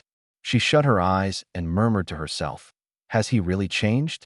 Why does the kinder he is, the more afraid I get? Day had barely grayed. I was up early to cook some rice porridge and fill my stomach before going up the mountain to bring back hares for my wife. Only she'd risen earlier still, and the smell of porridge was already coming from the kitchen. No need to guess, it was her cooking. I found her busy at the stove and hurried to say, Wife, be careful. What if you hurt yourself? She startled. The baby's only 2 months along. It won't affect me. She ladled the boiling porridge from the iron pot into coarse bowls and set them on the table. Seeing her small hand reddened by the heat, I took it and rubbed it, aching for her. Go wake Onion for breakfast. I'll serve the porridge. All right, she said, warm at the care and afraid both that I'd turn cruel again someday. I won't go back to what I was, trust me. I patted her back lightly so she'd stop fretting and went to the pot. Nian Nian got up and saw the white porridge and pickles, her eyes curving to crescents. Haven't had porridge in so long. Smells wonderful. I rubbed her head. Eat all you like from now on. Papa will never let Onion go hungry again. Onion always knew Papa's the best. Watching the 2 of us, Su Wanqing told herself, I don't know how long he can keep this up. If only he could always be like this. Wife, Don't think too much first thing in the morning. It'll give you a headache. Sit and eat. She sat by Nian Nian. Just then, an honest young voice came from the door. Brother Fan, are you awake? A middle-aged voice scolded, shouting that loud. Even if he were asleep, you'd wake him. If I don't shout loud, Brother Fan won't hear. We'll just wait here. No more shouting and bothering people. I rose, rueful, set down my bowl. Wife, I'll go see, keep eating. She heard the voice she'd taken for the man I'd talked with that night, and had been afraid I meant to sell her to him as a wife. She wanted to know who he was, and looked up, low. Husband, can I come out with you? Seeing her guardedness, I knew she'd misread something. Of course. I took her hand and felt it trembling. Don't be afraid. There's no bad man out there. I'm not afraid, she said, head down, coming with me. Wait for me. Papa, Mama, Anyan's coming too. Nian Nian dropped her chopsticks and trotted after. Seeing the three of us come out together, Lu Qiqiang was mortified and glared at the grinning Lu Yong. I'm so sorry. My son's voice is too loud. He disturbed your rest. We were already up, I smiled. Uncle Qiqiang, did you come to hunt with me? Before he could answer, Lu Yong drooped. Pa won't let me hunt with you. Afraid I'll be a burden. Uncle Qiqiang, if you didn't agree, you could just have sent Lu Yong to tell me. Why come yourself? I feared he'd get lost again, Qiqiang said, still shaken. That night. But for you, the boy would likely have died on the mountain. Lu Yong confident. I'm a lucky star. I won't die so easily. Since you're here, Uncle, why not hunt together? I asked. Something's come up at home. I can't go out hunting for a while. Good thing you gave us half a porcupine then, or we'd be going hungry. He didn't say what, and I didn't press. Anything you need help with, say so. I'll do what I can. Thank you in advance. He took Lu Yong's hand and headed home, Lu Yong reluctant. Brother Fan, next time we don't mind my pa. We'll go hunt and get rich ourselves. I waved, laughing. Without Uncle Qiqiang's leave, I wouldn't dare. I'll talk him round, and then no backing out. Hearing them, Su Wanqing understood she'd misheard that night and wrongly thought I meant to sell her. Wife, let's finish the porridge before it goes cold. You only need to rest and mind the baby, nothing else. She followed me in, telling herself, is he this good to me because he thinks I'm carrying a boy? If it's a girl again, will he turn back? I finished my bowl in a few gulps and saw her worried. I'll try to bring back plenty of hair for you today. You remember? She'd thought it an idle question. How would I forget what I promised you? I slung the small-bore rifle on my back. Rest well. I'll be back after the hunt. She watched me go, a hand at her belly, murmuring, I don't ask for meat every day this life. Only that he keeps being good to me and not use me as a thing to vent on. That would be enough. Nian Nian asked sweetly, Mama, what's a thing to vent on? Her face went red. You're little. Don't ask about grown-up things. Eat your porridge. There's more in the pot. Zheng Biao sat at home, turning over the taste of the porcupine he'd had, looking at the roasted sweet potato in his hand, more bitter the more he ate. Zheng Fan's gone wrong in the head lately. Won't share meat. Keeps shaming me. I want to give him a beating. Zhang Cuihua knit her brows. He gave you so much meat before, and you never once thought to feed him anything. He's not a fool. Why would he keep sharing? He stood over her, angry. Are you my wife or Zheng Fan's? Always speaking for him. She lifted her chin. I'm telling the truth. If it galls you, try hitting me. Plump but mannish in temper, she'd have grappled him rather than be beaten for nothing, and he knew it.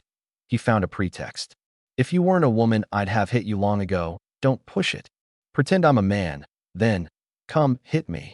She put her face up to his. He didn't dare, and changed tack. Wife, smoking at the door, I heard the fool Lu Yong say Zheng Fan's hunting today. Could you go ask him to take you along, and bring our family some meat? Her brows clamped together, furious. I'm your woman. You'd send me up the mountain with another man? Not afraid of what might happen to me up there? Not afraid the village would point fingers? I know Zheng Fan's character. He wouldn't do that, he said shamelessly. Anyone points fingers at you, I'll go make trouble at their house. You've no shame, but I do, drop it. She looked at the useless, lazy man and seethed. She must have been blind to marry such a spineless, shameless creature. Wife, I just want a taste of meat again. Agree to go hunt with Zheng Fan, and I promise not to touch you for a month. He knew she disliked sharing a bed with him and used it as a bargaining chip. She hesitated. The porcupine had truly been delicious, unforgettable after so long without meat, and going hunting gave her a legitimate reason to refuse him besides.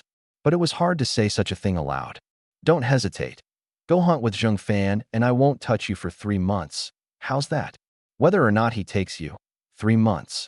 He had no desire for any of that now, only meat. She looked at the loathsome man and frowned.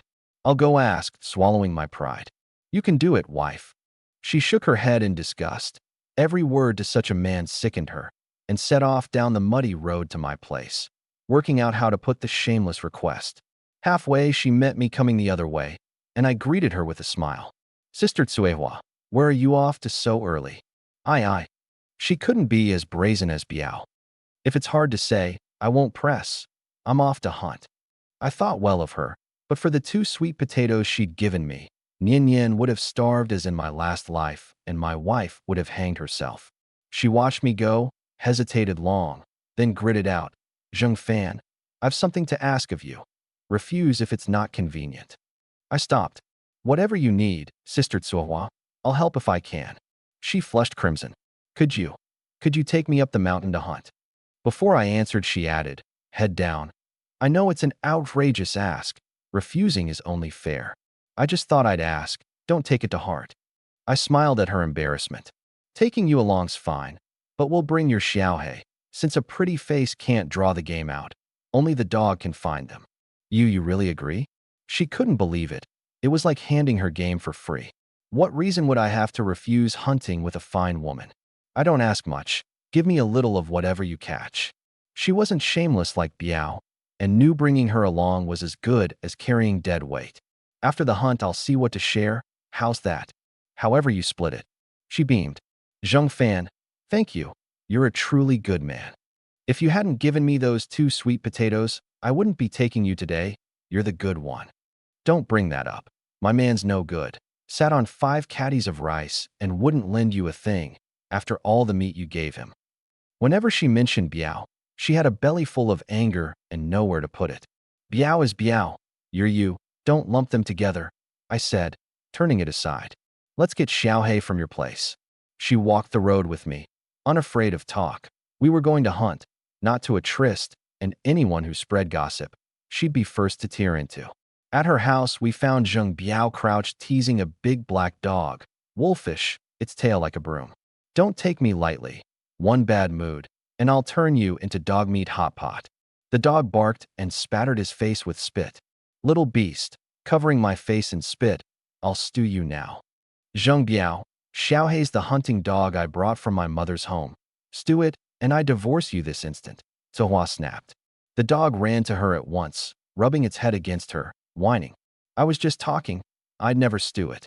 Seeing me beside her, Biao was overjoyed. Sure, it meant I'd take his woman hunting. Don't even say it, she said cold. Hear it from you again and see whether I let you in my bed. Not wanting to lose face before me, Biao changed the subject. Zheng Fan, you're borrowing our Xiaohei to hunt. How much meat will you give us? Too little, and I won't agree. I gave a flat laugh. Depends on my mood. Lend my dog, and it depends on your mood? He said, sour. Xiaohei is a proper hunting dog. Give us at least half the catch, or I won't lend it. Then don't. I turned to go, not humoring him as in my last life. He'd opened high thinking I needed the dog, and gaped when I left without even haggling. Tsuehua flushed, furious. Do you know how hard it was for me to swallow my pride and ask him? And you pull this? Is your head broken? Biao took the scolding without arguing and pleaded. Wife, I only wanted more meat. I didn't think he'd be so hard. Go ask him again. Arms crossed, cold. You've such a mouth. Go ask him yourself. He lowered his voice. Ask him, and I won't touch you for a year, deal? Cold. Pull this again, and I won't care if you never touch me till you die. He raised a hand in promise. Never again. She ran after me with Xiaohei. Zheng Fan, wait, let me apologize. It's nothing to do with you, Sister Tsuehua. It's that fool Biao. You know he's a fool. Let his words pass like wind, she laughed. Or tell me what you want. If I have it, it's yours. I'd thought well of her, but no need to dwell. I kept it light. Then I won't be shy. Take your Xiaohei and hunt with me, and we'll see about the meat after. She relaxed, glad. We led the dog toward White Tiger Mountain. Biao stood at his door watching his wife go off chatting with me, his heart settling. Zheng Fan's still easy to fool. The old way just doesn't work. I need a new angle. On the mountain, the rough trail told on Tsawa. Full-figured, she swayed along, soon tired and pouring sweat. Sister Tsuehua, let's rest somewhere, or you won't be able to run when we sight game. She wiped her brow and refused. We've barely walked. Rest now, and how do we hunt? Proud, she wouldn't stop so soon. If you're tired, rest. I'll go on with Xiaohe. If we meet game, I'll send him after it. In your state, I'm afraid you'll faint 2 steps on. Don't underestimate me, my stamina's good. I nodded and we went on. Tens of minutes in, her clothes soaked through, she suddenly cried, excited, fresh boar droppings. There's a boar near here. I checked, fresh indeed. Send Xiaohe to track it. She had him send it and go. Soon he came back, biting her trouser cuff to pull her toward the hunt. She was spent, sat down heaving. I can't. I really can't walk anymore. I have to rest this time. Rest here, Sister Tsuehua. Don't wander, in case of beasts. Xiaohe and I will hunt that boar. She was mortified. Zheng Fan, I'm sorry. I've turned out a burden after all. You're no burden. Without your good company, I'd have collapsed 2 steps on. How else would I last this far? I said lightly. Still teasing, she puffed. Go, before the boar runs off. I followed Xiaohe, ready to take a silenced sniper rifle from the armory the moment I sighted the boar. With her along, I couldn't well use the armory. She, not knowing, worried. Boars are fierce. Be careful, don't be rash. I flashed an okay behind me and ran on with the dog. She watched us vanish and told herself, I need to get in shape, or I'll be ashamed to hunt with him again. Xiaohe threaded the dense wood like a black ghost, straight for the boar that had left the droppings. As I ran, I drew from the armory a pair of mountain boots with strong grip and ankle protection. With these future-made boots, even tens of minutes behind the dog, I wasn't as worn as before. A few minutes on, Xiaohe stopped and looked back at me, as if asking. 10 meters off, a boar of at least 300 caddies, with sharp tusks and a vicious look, was rooting and eating tree roots. Nearby, 3 boars of 200-odd caddies, tusks markedly smaller, fed too, and 6 piglets of about 20 caddies grunted and rooted for food. I rubbed Xiaohe's head to keep him still, drew the silenced sniper rifle from the armory, and put a round through the biggest boar's skull. It dropped like a small hill. The rest, sensing danger, scattered shrieking, and I took them, round after round. With no one about, I put the carcasses and the rifle into the armory. Time stands still in there, so they'd keep fresh. I patted the dog. Well done. A good meal of meat for you when we're back. He barked, glad, rubbing my trouser leg. We hunted on. Xiaohe a superb dog, keen-nosed and fast, and I took 5 more pheasants and 8 hares. As I was about to put the latest 2 hares away, applause sounded, in a young man's voice. Little brother, you're slick with that crossbow, 100% hits. I looked up at a man on a jut of rock, hair unwashed for days, filthy, holding a small bore rifle. Not as good as you say, pure luck. I didn't want to deal with his kind and made to leave with the hares. Little brother, never heard finder's share? You take both hares, what do I take? Cold. I don't know you, why would I give you my catch? Acquainted now? He leveled the rifle at my chest. Hand the hares over, or this gun won't be choosy. I hate a gun on me. I loosed and the bolt took his wrist, the rifle dropping. You. I hadn't even fired and you shot me first, no honor. He reached his left hand for the rifle to shoot me. I stamped on the hand, pinning it and wringing a cry for mercy out of him. I shouldered his rifle, crossbow at his head. Any other weapons? Hand them over, or this thing blows your head off. I don't like killing, but taking a man's weapons is the surest guard against a backshot. I'll give them. He pulled a silver pistol from his clothes. Anything else? No, no more. Down the mountain with me. Terror seized him. He shook his head wildly. I'm a fugitive. Caught by a constable, I'm in prison for life. A life in prison, or death now. Answer me. I couldn't leave him loose on White Tiger Mountain to backshoot me some hunting day. Brother, let me go. I really can't go down. Let me go and my boss will give you 100 yuan. Enough for a lot of meat. Without a word, I loosed a bolt into his other hand, blood spraying. Ah, don't be rash. We haven't even fallen out. No need for blades and guns. Cold. All I know is, refuse to go down and the next bolt's in your forehead. Cold sweat poured off him, the look of a man facing a demon. I'll go down, don't be rash. He cooperated rather than have his head blown off. I led Xiao He and the fugitive, Lu Qi, toward the foot of the mountain. As we neared where Tsuehua rested, a group of men's voices, loud and leering, carried over. Coarse threats aimed at a woman, gloating that no one would come however she screamed, telling her to submit if she wanted to live. Boss, there's so many of us. Just grab her. Why waste words? One urged.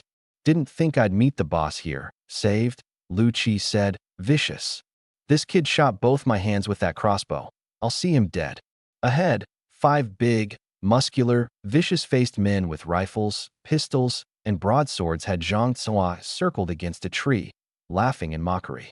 I frowned, working out how to protect her and take them down. They had the numbers, and however good my shooting, one man can't beat many head-on. Lu Qi, seeing me silent, took it for fright at his boss's show, his eyes darting, scheming how to get safely back to the gang and turn on me. Tsuehua, terrified, hands clutched to her chest, backed against the tree, said in a shaking voice, "Have you not thought about the consequences? The constables will never let you off. You'll be shot for this." The lead thug laughed. "Do we look afraid of being shot?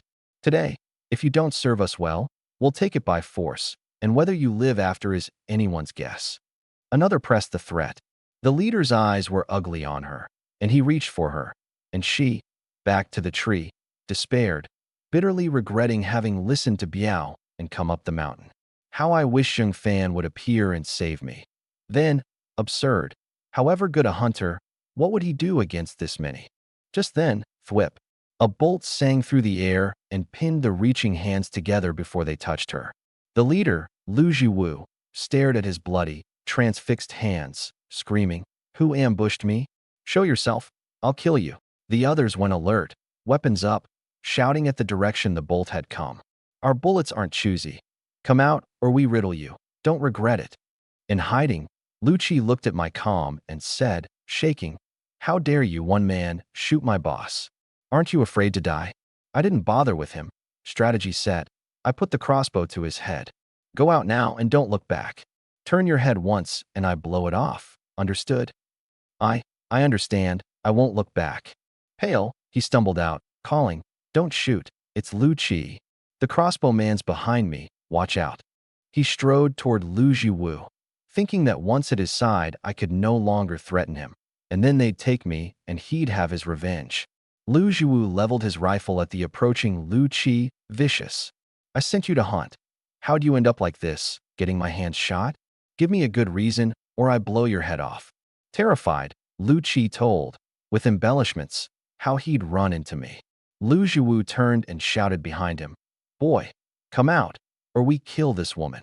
The other 4 threatened her life to draw me out. However they shouted, no one came. "Big brother, that fellow doesn't seem to care if she dies. Should we just kill her?" one asked. "A fresh-looking woman like this.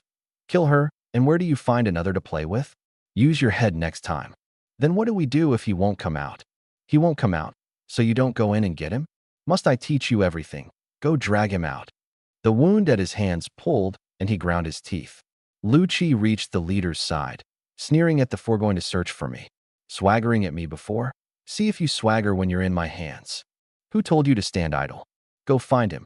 "Boss, I'm hurt." A few kicks to the belly cut him off. "Don't want a bullet? Then go find him." He scrambled up and went, praying I wouldn't shoot him. Tsuehua had half guessed it was me who'd wounded Lu Jiwu, worried for me and longing for rescue both, telling herself, "I hope Xing Fan ran into some Gotzi villagers up here. Enough men, and these thugs wouldn't dare."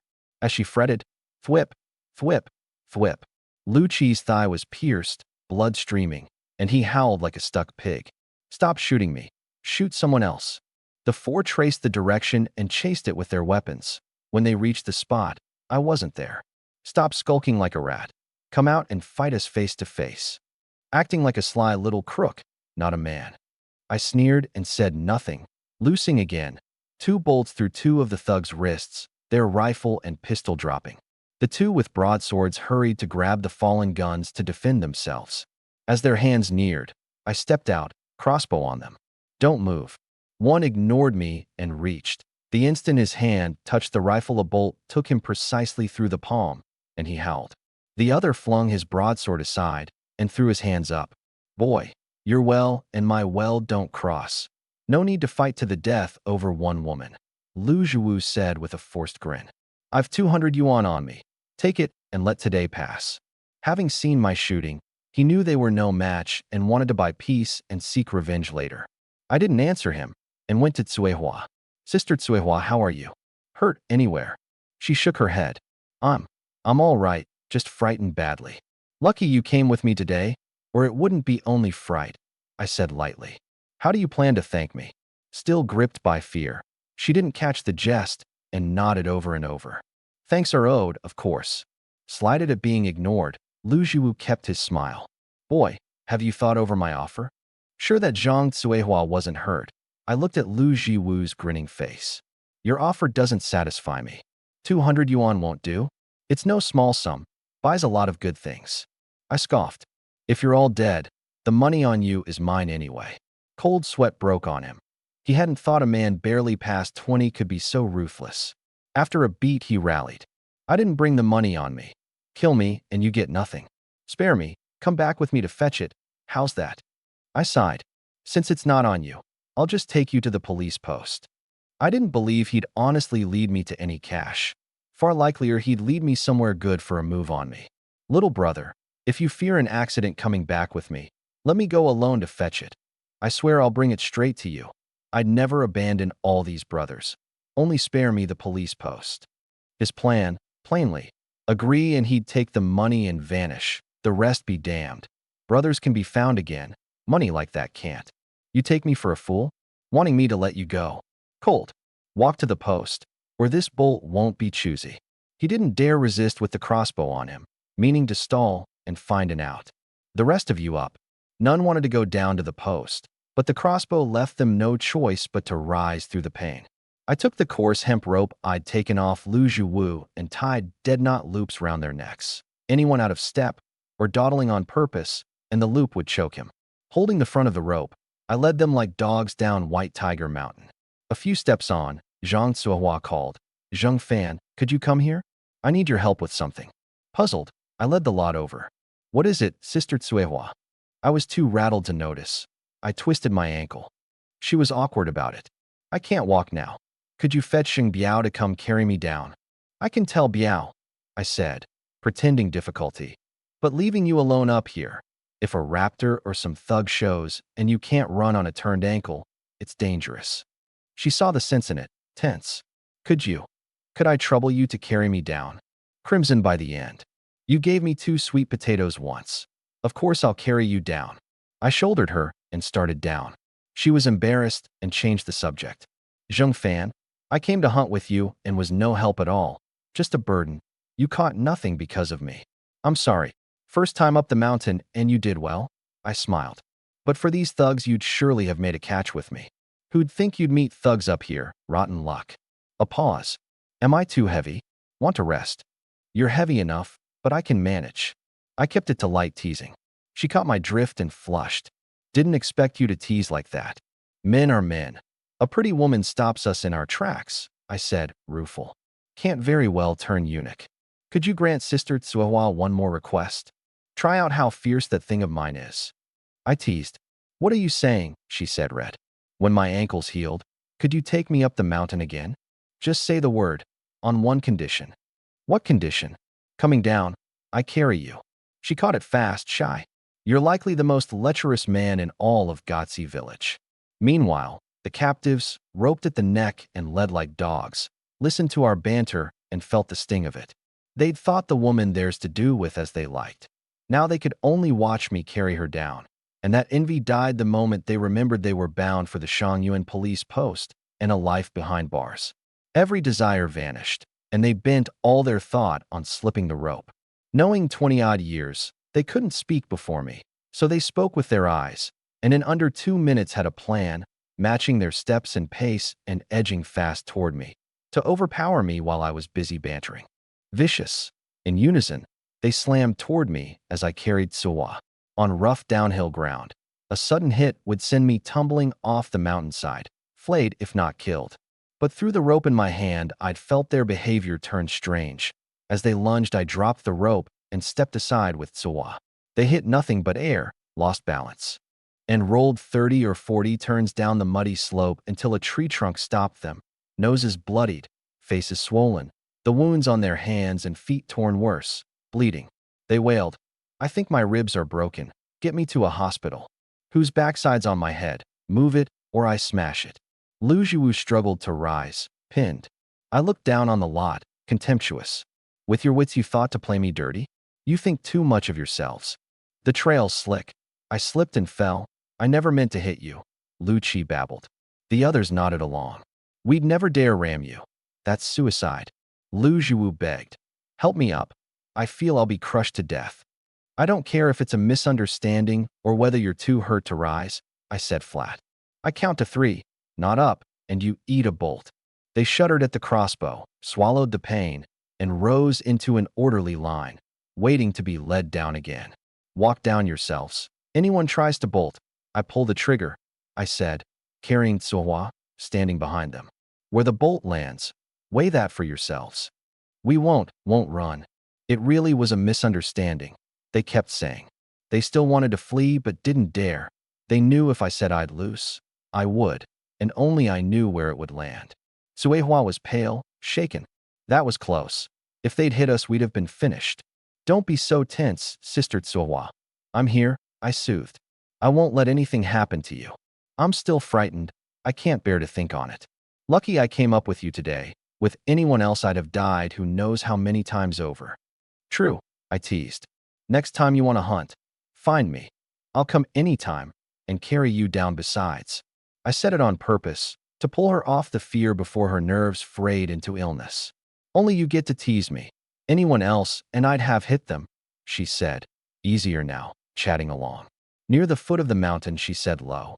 When we reach the village mouth, set me down. If the villagers see this, they'll talk. Tell Biao to have Sister Zuhue come carry me home. No problem. Much as I'd not minded carrying her, her name mattered more. Village gossip could wear a woman down to something desperate. I set her on a stone at the village mouth and went to tell Biao. She watched me go, thinking, if only my man were like Zheng Fan. In comparing the two, her anger only rose. What was in my head? Marrying him. Xiaohei barked agreement. Biao sat at his door sunning himself, a cigarette in his mouth, waiting for his woman to bring meat home. He'd just finished one and was about to light another when he saw a string of men come toward his door, necks roped, mud-covered, hands and feet bloodied, limping. He rubbed his eyes, sure it was a delusion, then realized it wasn't. A procession like criminals paraded through the streets, drawing nearer. Normally he loved a spectacle, but these were clearly headed for him. He frowned, ran in for his small-bore rifle, and watched them, wary. Don't come closer, or I shoot. They paused, then, as if drawn on, kept coming. Think I won't fire? Stop. He fired into the air. The loud report drew plenty of attention, but they came on, and dread seized him. What are these things? Why come to my house? Hearing the shot, nearby villagers gathered to watch. Biao called for help. They ignored him, enjoying the show. With no help, he could only pray the strange men weren't after him. They stopped 10 meters from his door, nerves taut the whole way, dreading he'd fire. They hadn't wanted to come, but I threatened to bolt from behind if they didn't, and Biao was a coward who only threatened. At this range, he finally saw me behind them and flared up. Zheng Fan, weren't you hunting? Why bring a pack of freaks to my house? What are you up to? Flat. Your wife twisted her ankle hunting. She asked me to tell you to get Sister Zuhue and carry her home. More than his wife, Biao cared about my catch. Never mind her. What did you catch today? Hand it over. Stop thinking about the catch. Spend some time caring about your wife. I left that and drove the captives on toward Shangyuan. If I find you caught game and didn't share, this isn't over, he shouted at my back. I didn't bother answering. The villagers, hearing him fret over the catch and not his wife's safety, talked loudly. Wife twists her ankle, and he cares whether Zheng Fan caught anything. Disgusting. Zhang Tsuehua's luck, marrying that. I'd have run long ago. Thick-skinned as he was, Biao couldn't take a crowd's scorn to his face. He drove them off and hurried to fetch Sister Zihue and to ask Zuwa whether I'd caught anything, ready to make a scene at my house if I'd cut him out. Noon, the sun high. 3+ hours on, I brought the wound-slowed captives to the Shangyuan police post and met a young, dark-skinned constable wheeling out on a bicycle to patrol. Seeing the roped necks, the mud, the bloodied hands and feet, he got off, concerned. "Comrades, what happened? Why the ropes round your necks?" They hung their heads, silent. They knew that once inside, their crimes meant a life in prison, no mind for his questions. He took it for shock that had stolen their speech and soothed them. "Don't be afraid, comrades. Any trouble, any help you need, tell me. The post will help." They wanted to say, "Don't jail me. That's the help I need," but only in their heads. "Are you all mute?" he wondered. So many mutes at the post. Something serious must have happened. "Can you write? Write it. Or take me to where you met danger." Still they hung their heads. Then I stepped out from behind them, smiling. "Hello, comrade. They're robbers I caught." Grave, he looked me over. "You're not joking? All robbers, caught by you alone." Hard to believe. I know. Let them tell it. I leveled the crossbow at Lu Jiwu. "Don't play deaf. Confess your crimes to the comrade." Terror of the crossbow made him swallow hard. "Comrade, we are robbers, caught by this young man." He knew lies wouldn't hold in the interrogation room, and confessed for leniency. The constable, Chun Mingjia, could scarcely believe a man near his own age had taken a 6-man gang alone and steadied himself. "Come into the interrogation room and give statements, not a word of falsehood, or face the consequences." As the one reporting it, I sat and told in detail how I'd met Lu Qi and Lu Jiwu hunting on White Tiger Mountain. Once the statement checked out, I was free to go. I didn't head home. Already in Shangyuan, I'd take the day's boar and pheasants to the black market and sell them. The hares I'd keep, since my wife liked them. A couple of steps out, I met Chow Bufan, just done eating, a rice grain still at his mouth. He took me for someone with a thorny problem. "Brother Zheng Fan, sort it out? Need any help?" "Thank you, Captain Chow. It's handled." He corrected me, hearty. "If you don't mind, call me Brother Bufan, not Captain Chow. It sounds distant." "Then I won't stand on ceremony, Brother Bufan." "Eaten?" "If not, my treat. My wife's cooked at home. I have to get back, or I won't sleep easy," I said, not wanting him to spend. "Next time I'll tell you ahead, and you bring your wife along." Next time for certain. As I made to head for the black market, the young constable Chun Mingjia called out, excited, "Captain Chow, I was just looking for you." This young man single-handedly took a 6-man gang of career robbers, a great service. Chow Bufan was stunned. "You're not joking? Why would I? I just finished Lu Jiwu's statement.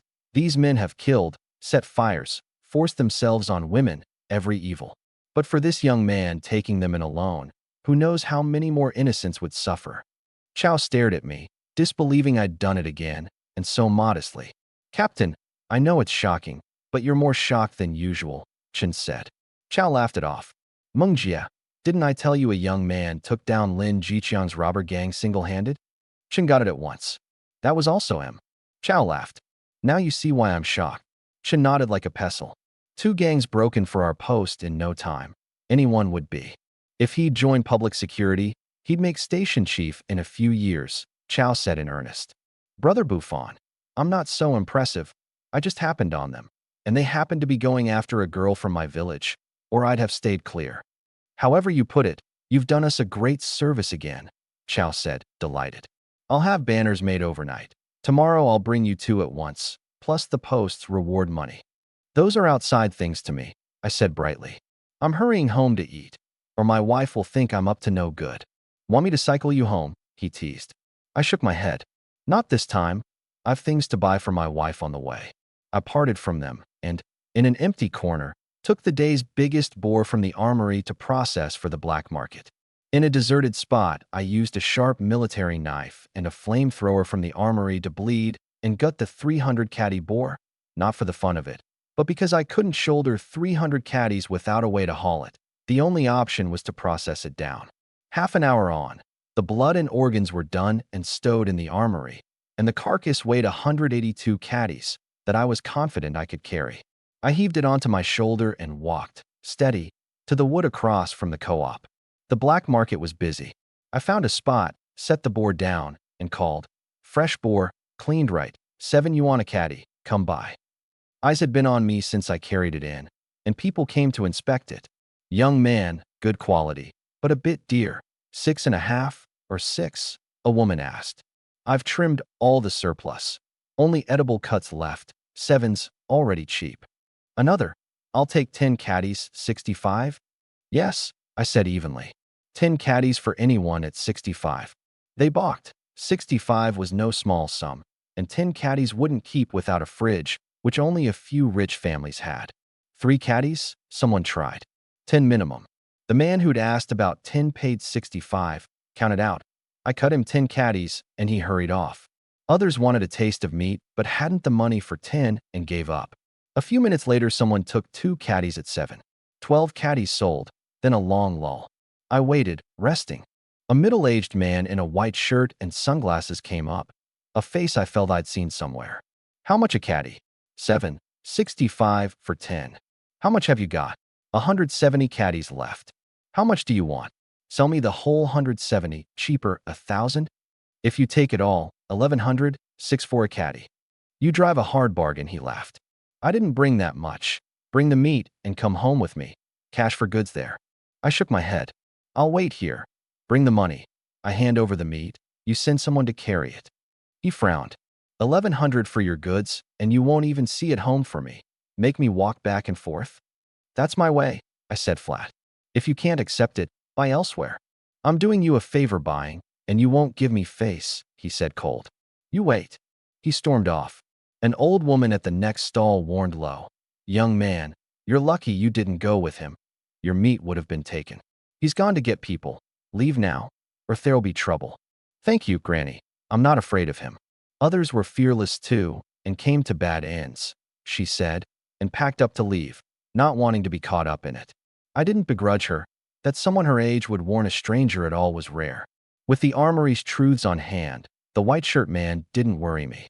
A few minutes more, and an old man in a blue tunic suit and glasses crouched at my stall, studying the meat in silence, a sturdy middle-aged man in black training clothes beside him like a bodyguard. "How's the meat sold, young man?" the old man asked, well pleased with my clean work. 7 a caddy, 65 for 10. He frowned. No margin for an old man at that. 6 a caddy, and I'll take it all. I thought a moment. "All right, but cash for goods here. I won't go elsewhere to hand it over." "Of course," he laughed. "Wait while I send for the money." "No hurry. Goods when the money comes." I half worried he was the same sort as the sunglasses man, out to cheat me of the meat. But I gambled that he might be a big buyer with real appetite, someone I could sell future catches to. I waited about half an hour with no sign of him, sunk, thinking him another cheat like the sunglasses man. Then the blue tunic old man returned with his bodyguard, kindly. "Sorry to keep you. Here's 1,020 yuan, count it." I counted, it was right. "The 170 caddies are yours." "Ah go weigh it," the old man said. The bodyguard, Ah go put the meat on the steelyard and after a moment reported respectfully, "Boss, exactly 170 caddies." "Bag it." Agaway sacked it and shouldered it behind the old man. "Young man, next time you take a boar or other game, come find me at Yunchi Courtyard. I live here," the old man smiled. "Same buying price."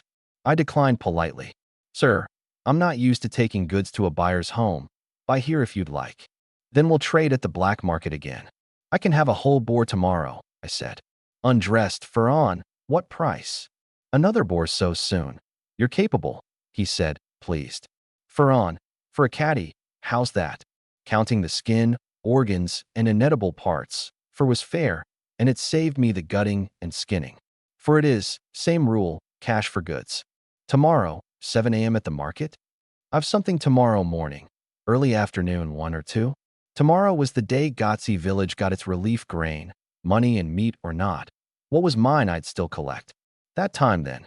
Selling that boar netted 1,099 yuan and made me the black market center of attention. Most there had never seen so much money. Even a whole family earning together couldn't. The envy and jealousy were plain. With the armory, I feared none of them. But lingering would only invite trouble. I rose to leave and felt someone tailing me. I ignored it.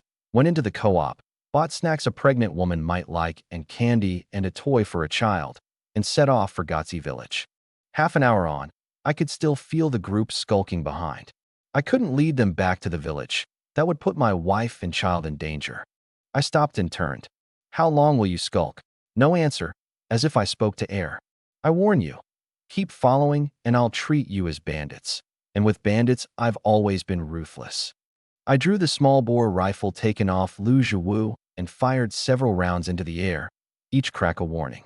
I slung the rifle and walked on a few minutes more. Sure the tail was gone, I went on toward Gotzi. The three young men who'd been following frowned, faces ugly. Where'd he pull a rifle from? One said, shaken. Good thing we held off. He hunts boar. Of course he's got a gun, said another. But his ears, he heard us tailing him. Keep following. Follow my foot. Want a bullet? Let's get back and tell Brother Zhijian. They hurried back to Shangyuan. Soon I came home, candy and a child's toy in one hand, a hare and a pheasant in the other. Su Wanxing sat in a chair, brows knit, face worried, as if something terrible were about to happen. Nian Yin crouched scrawling in the dirt with a stick. Wife, what's frightened you so? I came over. Tell me, maybe I can help. Seeing me, she startled up from the chair. I'm fine. Don't be so jumpy. What if you scare the baby? I smiled. These are snacks from the co-op. See if you like them. She looked at them, surprised, and asked before she could stop herself. These are dear. Where did you get so much money? Then, realizing she shouldn't question me, she shook her head. I didn't mean that. I mean there's no need to buy these for me. I sold a boar today, 1,099 yuan, I said brightly. A few snacks cost little. I took out 1,000 and put it in her hands. 1,000 here. I'll keep the rest for myself. You give me this much. You aren't afraid I'll take it and run? She choked, deeply warmed. 1,000 yuan in this year was enough to buy several wives, and I'd handed it over without reserve. Silly wife. If you were going to run, you'd have run already. Why wait until I turned good to run? I smiled. You and Onion eat some snacks to take the edge off. I'll deal with the hare, fried hare for lunch. I handed over the candy, biscuits, and the toy.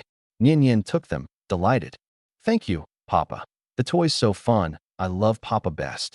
You haven't even played with it, and you know it's fun? I rubbed her head, fond. Next time play with it first, then tell me. Okay, she grinned. I carried the hare to the kitchen. Su Wanxing watched me go and asked low, won't you ask again what I was worried about? If you don't want to say it, I won't press.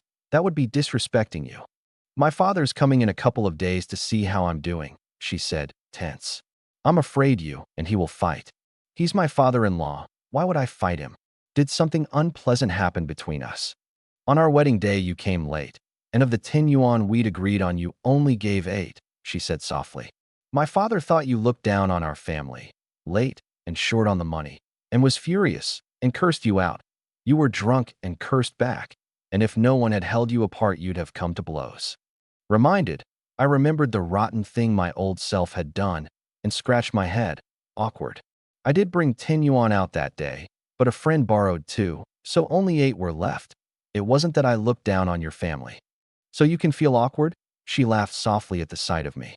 I thought you'd be that temper your whole life. Then, on reflex, she shook her head. I didn't mean to mock you. Don't be angry. I opened my arms and held her, the faint clean scent of her against me. These years have been hard on you. I really have changed. I hope so, she murmured. Papa, Mama, Onion wants a hug too. Nian Yin tossed the toy aside and raised her arms. We lifted her between us, and she giggled. So fun, so fun. For that short, while every worry seemed to vanish. After the little roughhousing, I looked at her fine face, bright. When my father-in-law comes, I won't disappoint him.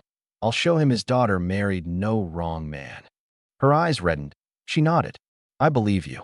I made 3 dishes of the hare, chili fried, red braised, and an awful soup of the heart and innards. Try whether it suits you. I put a piece of the fried hare in her bowl. Before she could taste it, Nian Yin solemnly took up her chopsticks and put a piece of the braised in her mother's bowl. Mama, eat. Then she put one in mine too. Papa, eat. You eat as well. Onion, Papa can serve himself. I watched Su Wanxing taste the hare and hesitate. Not to your taste. Her lips parted, then she shook her head. No, no. If it isn't good, say so. No need to force it down, or I'll cook it for you every day and you'll be miserable. She thought that over and said low, I think it's quite good, but next time let me cook, all right? I understood. She didn't think much of my hair. All right. Just be careful. Don't hurt yourself or the baby. I will, she said, happy, savoring the family moment. If her whole life could be like today, she'd be content. Just then Zheng Biao stormed in, saw the 3 meat dishes, and goggled. Zheng Fan, my wife took Xiaohei and went hunting with you today and twisted her ankle for it. You won't give her any meat, and here you are at home eating hare? Isn't that going too far? His eyes fell on the pheasant carcass on the floor. I don't ask much. I'll take this pheasant as her hard work fee for going with you. He reached for it. I caught his wrist, and however he strained, he couldn't break my grip. Your family eats meat every day. Give this pheasant to my wife to build her strength, can't you? He said, earnest. When her ankle heals, she can keep going hunting with you, and you'll catch more. No loss to you. This pheasant's for Sister Zhenghai. Don't touch it, I said cold. And even if I were giving meat to Sister Tsuhua, I'd hand it to her myself. What are you, coming to my house to grab things? My wife went with you. The pheasant should be hers. Sister Zhenghai never helped you, so giving it to her. Are you after her looks, looking to carry on with her? I slapped him across the face. Who I give a pheasant to is my own affair, not yours to teach me. Get out of my house now, or I'll fetch the brigade head. And if he won't deal with it, the constables. Let you learn what comes of breaking into a home to make trouble. He paled, legs weak. I just wanted a bit of meat. No need to make it so serious. Out, I snapped, or it won't stop at one slap. He swallowed hard. Don't be so fierce. I'm going, all right. Once he'd fled, I turned to the startled Su Wanqing. He didn't scare you? She smiled faintly. Seeing you tear into him like that. I was probably just so glad you mistook it for fright. I was young and foolish before. I smiled and took up the pheasant. I'll run this to Sister Zhenghai's and be right back. She reminded me. Husband, you really aren't sending Sister Tsuhua anything? She loathed Biao, but thought well of Tsuhua, pitying her for marrying a do-nothing. She took Xiaohei up the mountain with me. I won't shortchange her, I said over my shoulder. I've a piglet set aside for her. She wanted to ask where, but I was already gone. Biao went home seething, fists clenched, grinding his teeth. Zheng Fan thinks less of me by the day, dares throw me out. I'll fix him good, show him who's grandfather and who's grandson. Suehua rested on the bamboo chair, scornful. I told you, we caught nothing and nearly got him killed up there. What face do you have to go demand meat? A pause. If you want meat so badly, shoulder the rifle and go hunt yourself. Stop angling for Zheng Fan's handouts. A thought struck him. Wife, I've a way to get meat, but you'd have to do the talking. She caught his drift, fury blazing, and shouted, Are you a man at all? Sending your woman to do that? Have you no shame? Why don't you go die? He blinked, baffled. Just a bit of talking and we eat meat. No skin off you. Why so angry? She gritted her teeth, and but for the ankle would have given him a few ringing slaps. Shut your mouth. Say it again, and I won't be gentle. Wronged, he protested. Don't take your temper out on me. If Zheng Fan weren't set on handing the meat to you himself and refusing me, would I even need you to ask?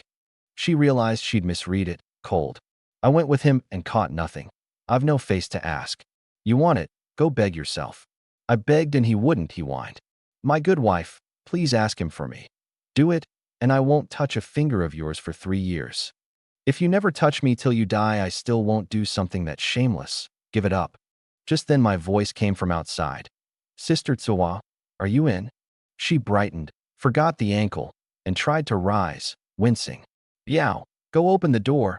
Ask what Zheng Fan wants. He's here for my wife, and I should open the door? I'll not only not open it, I'll curse him back home. He meant to vent over being thrown out. Didn't you say Zheng Fan would hand the meat to me himself? What if he's bringing meat? She said cold. Don't open it. And how does he give it to me? How do you eat? Eat in your dreams. That made sense to him. He hurried to open the door, to check for meat, and, failing that, to curse me out. He saw the piglet in my hand and reached for it, eyes shining. This boar's for Sister Tsuhua.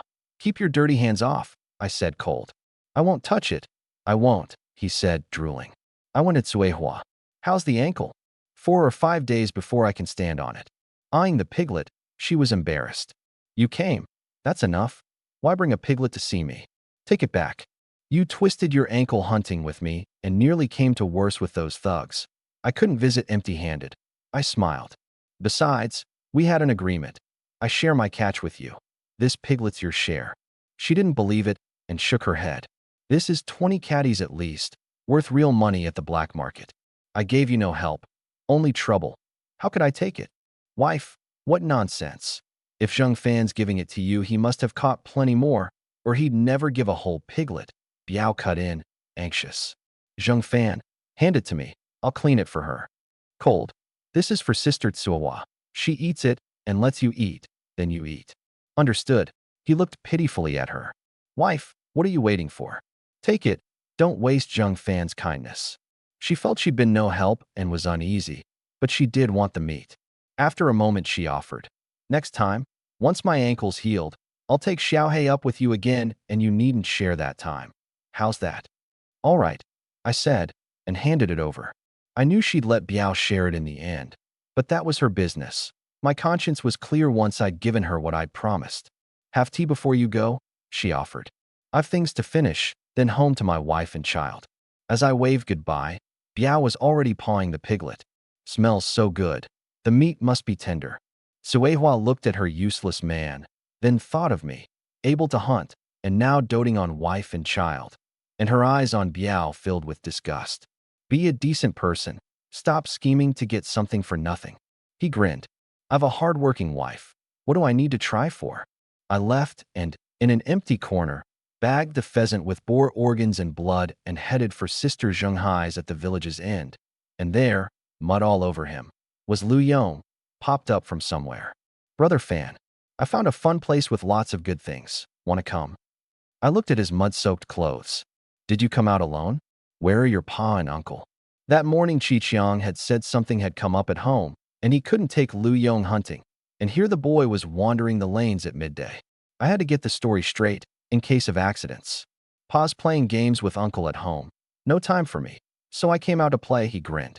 Brother Fan, come to a fun place with lots of good stuff. I've no interest in that, I said firmly. And don't wander off. If you get lost, your pa and uncle will worry. I'm not a fool. If I got lost, I'd just go back the way I came. Rueful, I said, come to Sister Zhenghai's with me. I'll hand off these things and we'll go home together. He shook his head wildly. I don't want to go home. It smells funny. I want to play outside, hunt, catch turtles. Someday when we're both free, I'll take you hunting and turtle catching. I soothed. For now, come with me to Sister Zhenghai's. Hearing that, he danced for joy. Thank you, Brother Fan. I knew you're best to me. Sister Zhenghai sat by her window, embroidering an insole. Seeing us, she wondered, Zheng Fan, Lu Yong, what is it? I hunted today and sold the catch in Shangyuan. These were left over. No one wanted them, and it'd be a waste to toss them. See if you can use them. I set the pheasant and the bag of blood and organs before her. She couldn't believe a whole pheasant and a big bag of offal were unsellable. Her late husband had been a hunter, so she knew the pheasant was worth 20 yuan at least, and in a famine year it would sell at the black market in no time. She rose quickly. Tomorrow's the relief grain day, and what you brought last night is enough for us. Take these back, or your wife will fault you for always giving food to outsiders. My wife and I talked it over. The 2 children are growing. Go hungry often and they won't grow well and will fall ill easily, I said earnestly. You wouldn't want them sickly for want of food, would you? Thinking of her daughter's future, she said gratefully, someday I'll repay you. I cut in. We're one village. Help where we can, so we get through the famine together. She lowered her head, ashamed. You're so capable. What can I help with? It's all you helping me. You helped my wife so much before, she's told me, I said brightly. What I do now is the kindness you sowed then coming back. A pause. I have to get Lu Yong home before his pa and uncle worry. I'll go. She saw us to the door, thinking, Zheng Fan keeps bringing food these 2 days. Could he want me? Then she shook her head. How can I think so meanly of him? He only wants to help us through. My thoughts are too base. I'd hurried off not because she was unpleasant to look at, but the opposite. Pretty, well-figured, with the air of a mature woman. Two grown men staying long at a widow's house would draw gossip and stain her name, so the right thing was to leave fast and get Lu Yong home. At his house, I found Chi-chiang rubbing an herb paste into the bareback Chi-xing's waist as he sat on a bamboo chair. The paste stinging like 1,000 ants, Chi-xing wincing. "Brother, my waist's really fine. A few days rest at home, and I'm good. Stop daubing this stuff on, it hurts." The old doctor said this is the only remedy. 6 times a day, or your waist's ruined, and a wife will do you no good, Chi-chiang said sternly. "Don't worry about the forestry station work. I've told the brigade head you'll rest 2 weeks. You won't be let go." "Pa, uncle, I'm back." Lu Yong grinned at the paste rubbing. "Looks fun. Can I do uncle's?" Chi-chiang, seeing him mud-covered, was vexed. "I told you to stay home, and you ran off playing in mud. You didn't take a word of it to heart." I went out and found lots of good things," Lu Yong said, head down. "I wanted Brother Fan to come, but he wouldn't and sent me home, or I'd have made lots of money. Brother Fan was right to send you back. Get lost like that, and a beast could eat you." Then, awkward, he explained to me. "I was doing Chi-xing's herbs and didn't know when Lu Yong slipped out. Lucky he met you, or with his wits he'd surely be lost." Chi-xing, back-daubed, said, "Zheng Fan, you've helped us plenty these days. Tomorrow's the relief grain. If you don't mind, take our family's share as our thanks." In a famine year, with people starving daily, only the closest kin would give up relief grain. That he'd offer it to me showed how grateful he was. "Second brother, I'll give Zheng Fan mine." "Keep yours, don't argue," Chi-chiang said. "Don't argue with me. One mouth fed and the whole family's fed, not like you with a son to raise," Chi-xing said, firm. "Uncle Chi-chiang, Uncle Chi-xing, don't argue. I really don't need your relief grain," I said lightly. "My family's not short of food. Keep it, and help me another day if I ever need it." They thought of how I hunted and ate meat daily. The grain would be little help, and said in one voice, "Whenever you need us, say so, and we won't refuse." I nodded and made to leave when Lu Yong shrieked, "It hurts. Pa, something good bit my backside." He grabbed at it, trying to wrench off a little soft-shelled turtle that had clamped on. The harder he pulled, the tighter it bit, and he bawled. Seeing it, I remembered his place with lots of good things and brightened. "Lu Yong, where did you find the good things? How many were there?" Wild soft-shelled turtle ran about a yuan a caddy those days. Enough of them, gathered up, was real money, and if few, a tonic for my pregnant wife. I took out my matchbox, struck one, and brought the flame to the little turtle's tail. It tensed and let go, head retracting. Lu Yong rubbed his bleeding backside, bawling, "This thing's no fun. I never want to catch turtles again." He raised a foot to stamp it dead. Chi-chiang stopped him and covered it in an iron basin. "This is a good thing, a waste to stamp it." "Pa, it bit my backside bloody. Why stop me from stamping the bad thing?" Chi-chiang explained patiently. "This one's about 2 caddies. At a yuan a caddy, that's 2 yuan. Enough for lots of candy at the co-op. Stamp it dead, and there's no candy." "At candy?" Lu Yong grinned, drooling. "I want candy. Pa, buy me candy." Chi-chiang patted his head. "Tell Zheng Fan where you caught the turtle. Go catch them together and sell them in Shangyuan, and you'll have money for lots of candy." "Zheng Fan, how's that for a plan?" Lu Yong found the turtles. "If you're willing to let him take me along, what reason would I have to refuse?" I said, "And thank you for sharing such a fine spot." I'd been a bit eager. Lu Yong had found it, and though he'd tell me, his pa and uncle might not.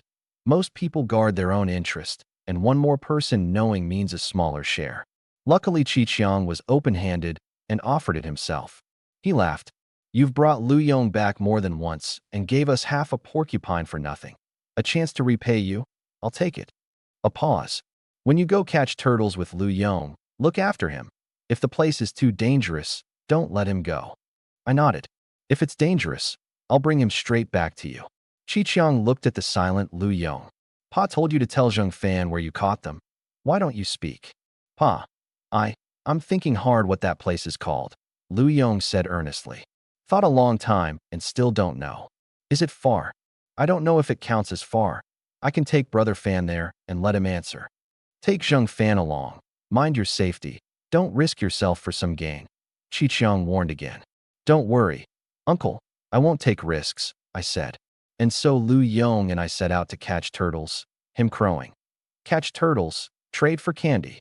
Chi Chiang fretted. Tell no one but Zheng Fan where it is, understand? Don't worry, Pa. I'm not that silly. I know what to say and what not. He watched us go and sighed. I hope being around Zheng Fan lets me worry less, or I'll never have time to myself. Qixing smiled from the chair. Zheng Fan looks solid and reliable. Lu Yong with him. He'll keep the boy safe. Lu Yong led me out of Gotzi and, after much winding for 20-odd minutes, stopped at a dried-up lake bed of tins of moo. Brother Fan, this is where I caught the turtle. I looked at the cracked, muddy basin, nothing alive but sticky mud, and asked again, You're sure you caught it here? Brother Fan, I'd cheat anyone but you. Jump in and see. He jumped in, sinking to the thigh in the thick mud. I frowned. Lu Yong, don't fool around, get out. I'd promised Qiqiang nothing would happen to him. He waved happily. It's not dangerous, Brother Fan. Jump in and catch some with me. Worried he'd get into trouble, I jumped down to pull him up, the thick mud swallowing me to the thigh, and felt something moving under my foot. Brother Fan, I got one look. He held up a muddy turtle, bigger than the one that bit him. Careful it doesn't bite you. Drop it in the basket, I said. Already shy of being bitten, he threw it into the basket we'd brought. Stay where I can see you, I told him, and reached for what was under my foot.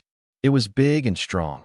I wrestled it a while and finally hauled a great soft-shelled turtle with a thick fleshy skirt out of the mud. Brother Fan, that one's huge. How old is it? Lu Yong marveled. I laughed. By my reckoning, about 15 caddies. Wild. To reach that takes at least 10 years. 10 years and it's that big? Catch a 1,000-year one and it'd be endless, he said. Used to him, I tossed the big turtle in the basket and kept reaching into the mud. To me, this dried lake was a gold mine.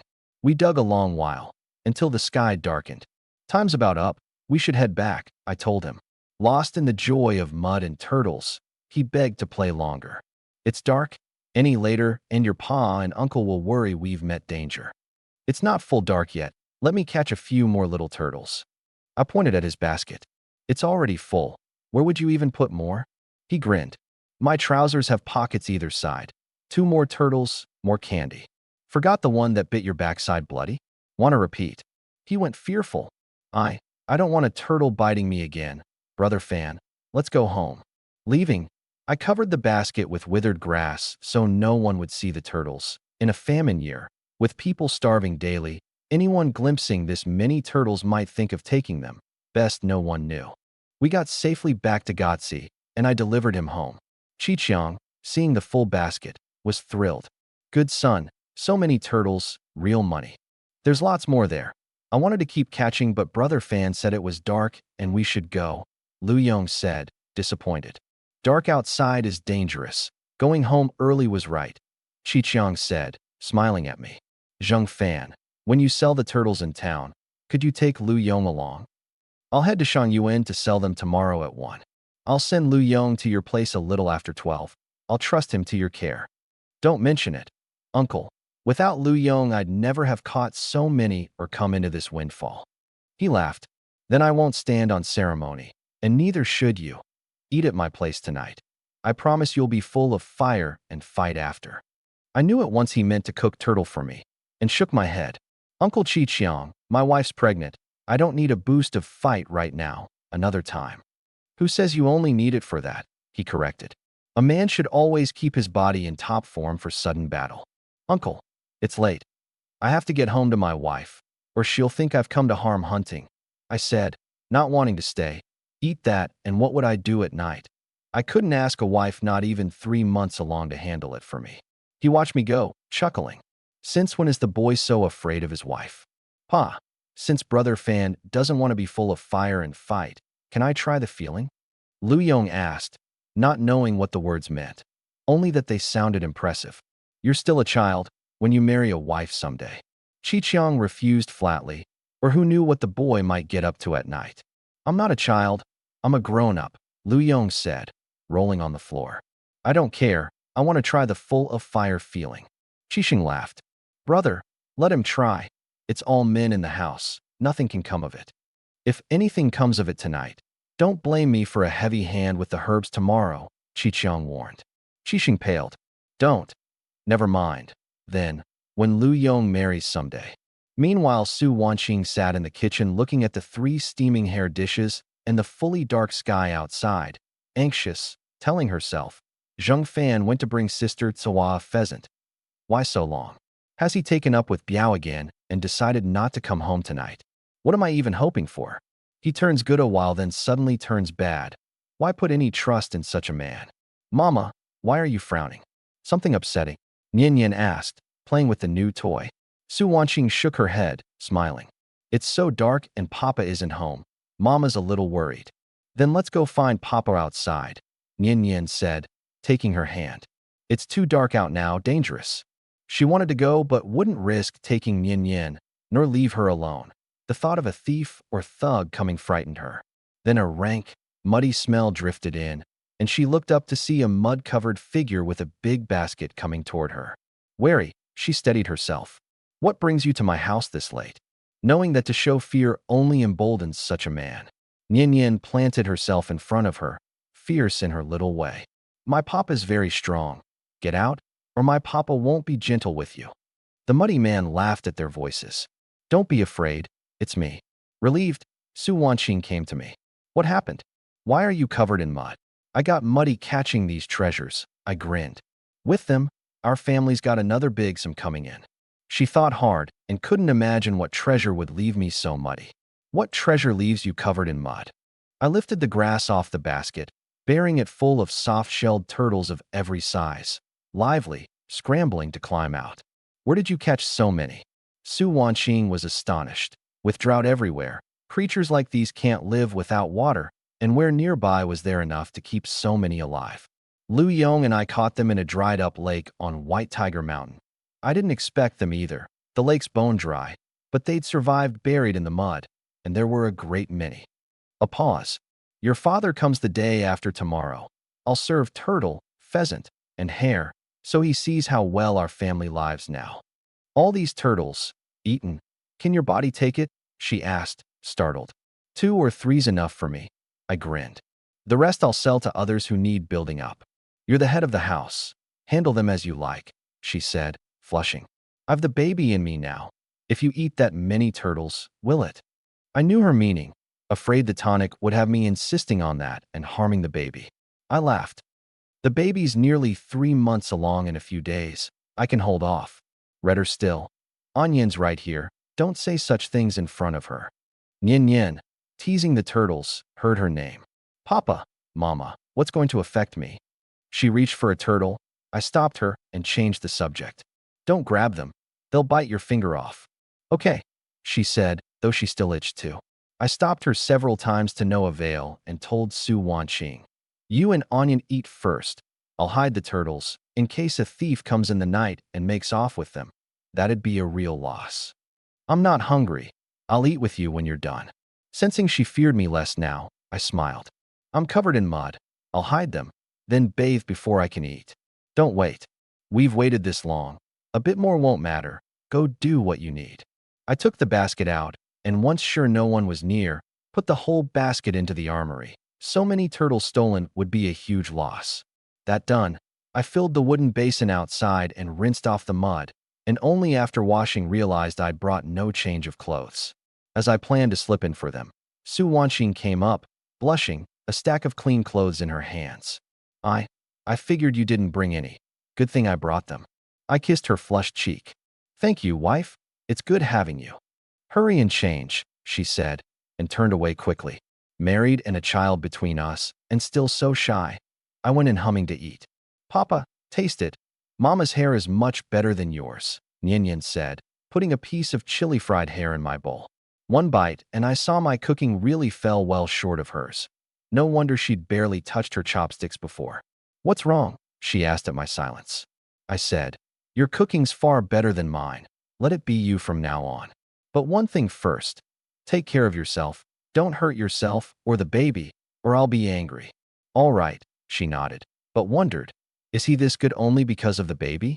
If it's a girl, will he change back? And her face went anxious. What's worrying you? I asked. She wouldn't say, and made an excuse. My father comes the day after tomorrow. His temper's quick, and you haven't shown your worth yet, so I fear he'll come to blows with you.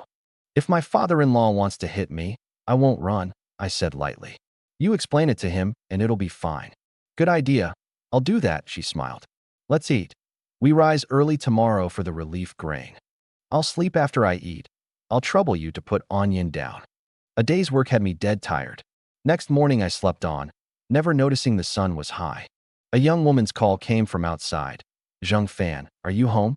Bleary, I rubbed my eyes. Who's calling? What is it? It's Sister Zheng Hai. Don't sleep. Get up and go to the village mouth. Your wife and daughter are being bullied by Zheng Mingda. Sleep vanished. I bolted out. What happened? How does Zheng Mingda dare bully my wife and daughter? I had his letter of repentance. One trip to the police post, and he was finished. I couldn't fathom what had gotten into him.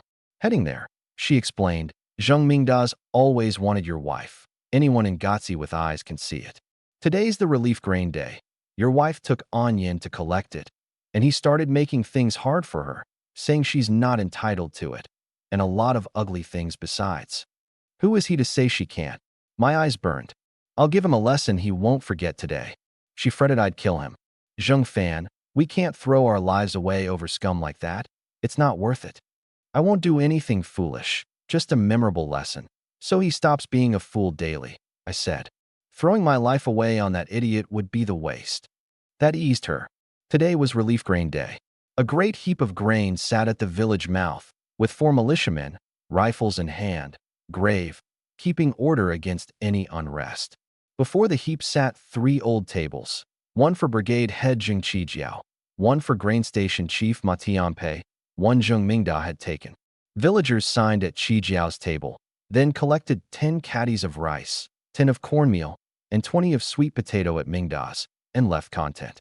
Su Wanqing had stood there a dozen minutes, and however she argued they wouldn't give her any. Flushed, keeping her tone even, she pressed her case. You say I can't collect because Zheng Fan and I have no marriage certificate. Then why can other villagers without one collect? Do you think my family's easy to push around? Aren't you afraid I'll report you to the township government for abusing your authority? The square-faced Ma Tianpei, 40-ish, startled at township government, plainly scared, and made to give her the grain, when Mingda pressed a hand to his thigh to steady him and laughed. How do you know the other villagers have no certificate? Did they tell you? Then loudly, I'll say it here and now. Unless you fling your and Zheng Fan's marriage certificate in my face, no relief grain for you. Unhappy? Want to report us to the township? We're not afraid. We go by the rules. Ma Tianpei chimed in. Mingda's right. No certificate, no grain, or everyone fakes it like you to pad their household, and we'd be giving out extra shares all round. Supplies are scarce. Let people like you take it, and how do the truly needy manage? Don't be so selfish. The whole village knows Zheng Fan and I are married. I bore him a daughter. How is that faking? She said, her voice rising rather than cowed. No certificate, and you bedded Zheng Fan and bore him a girl. In the old days that was a drowning offense, Mingda sneered. You've the nerve to say it aloud. Have you no shame? Seeing her eyes redden, he laughed coldly. Today I recognize only a certificate. No certificate, step aside, stop holding up the others. The villagers, seeing her hold up the line, shouted, Can't collect, then leave, stop blocking us. My family needs that grain to live, move.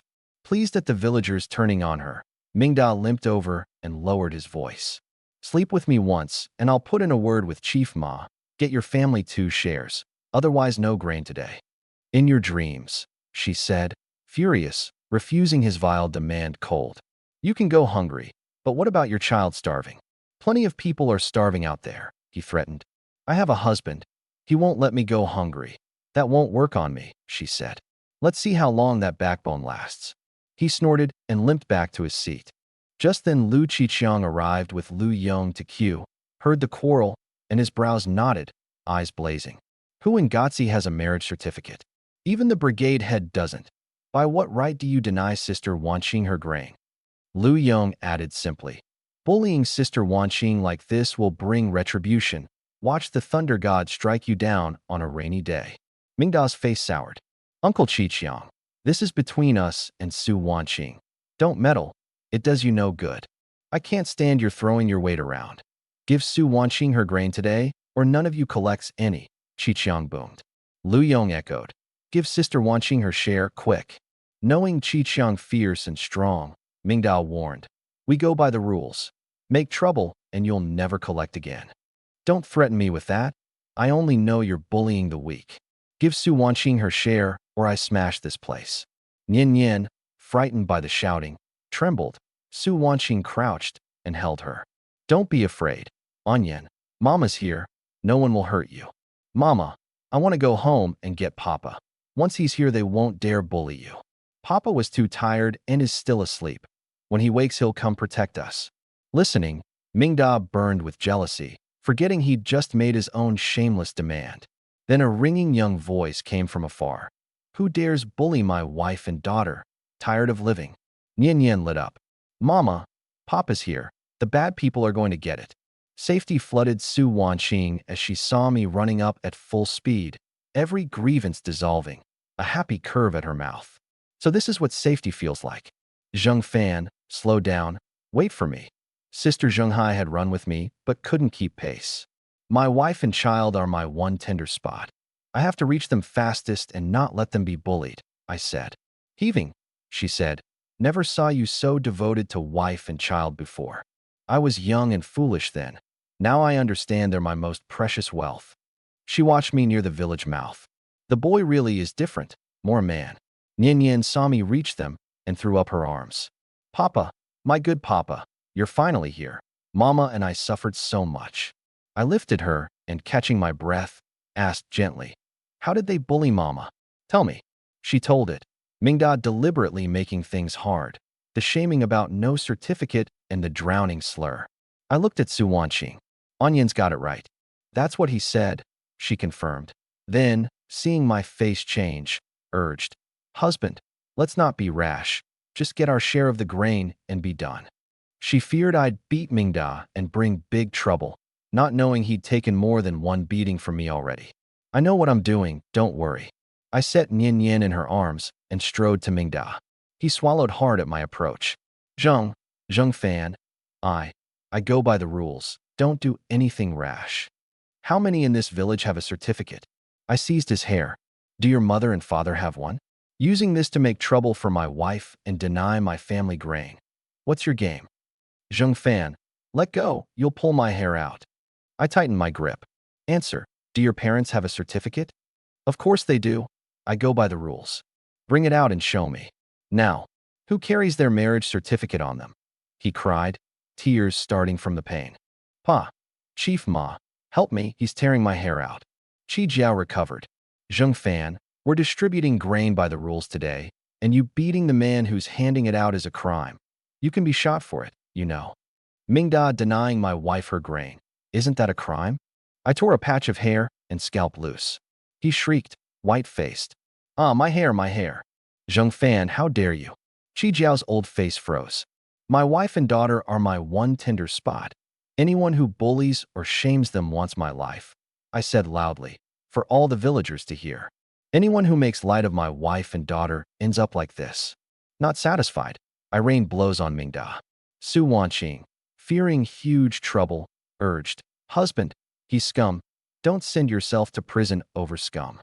You beat my son like this and still think you'll walk free? Qi Jiao said darkly, loudly. Zheng Fan deliberately disrupted order, assaulted a man, kept the grain from being given out. Gravely harmful. Shoot him on the spot. At that, the 4 militiamen leveled their rifles at me. Qiqiang's veins stood out. You dare fire on Zheng Fan, and I'll fight you to the death today. Lu Qiqiang, 1 man against us. With what? The militia captain, Zheng Hao, said coldly. Don't want to die, don't obstruct our duty, get aside. As Qiqiang moved to take on the 4, I held Mingda by the throat in front of me. Uncle Qiqiang, don't be rash, I can handle this. You beat Mingda like that, and they're about to shoot you, and you tell me not to be rash? He said, and stepped closer, slapping his own chest hard. If you've the nerve, shoot me in the chest. If not, lower your rifles. I frowned, ready to use the armory if it came to it, and saw, to my surprise, that fierce as Zheng Hao and the others looked, they didn't dare fire on Qiqiang. Strange, by their tempers they should have. Did Qiqiang have something that cowed Zheng Hao? Lu Qiqiang. Zheng Fan makes a scene. You join in. You make this hard for me. Qi Jiao said gravely. Do you still want relief grain or not? Having no other way to cow Qiqiang. I want the grain, and I'm helping Zheng Fan too. Qi Jiao seethed but, mindful of whatever Qiqiang's old standing was, didn't dare act. So many villagers watched in silence. Qi Jiao knew they were tallying it all up, and that if he botched this, his authority in the village would take a heavy blow. As he agonized over how to save face, Lu Yong's simple voice piped up. Pa, look, a constable's coming on a bicycle. All looked up. A young man in a constable's uniform wobbled toward them on the muddy lane. Qi Jiao's eyes lit with hope. Heaven helps me. Hand this to the constable. Perfect. Mingda too was thrilled, expecting the constable to haul me away. With me jailed or shot, taking Su Wanqing would be easy. Ma Tianpei recognized the constable and hurried forward to greet him. Chao Bufan, a long black cloth bag on his back, wobbled into Gotzi over the rocky lane, and near the village mouth heard the fierce quarrel and cries of pain. He frowned. Relief grain day, and he feared a brawl over the grain. He parked the bicycle and made to ask what was happening, when Ma Tianpei hurried up, fawning. Captain Chao, where are you headed on duty? If it's convenient, stay for tea after the grain's given out.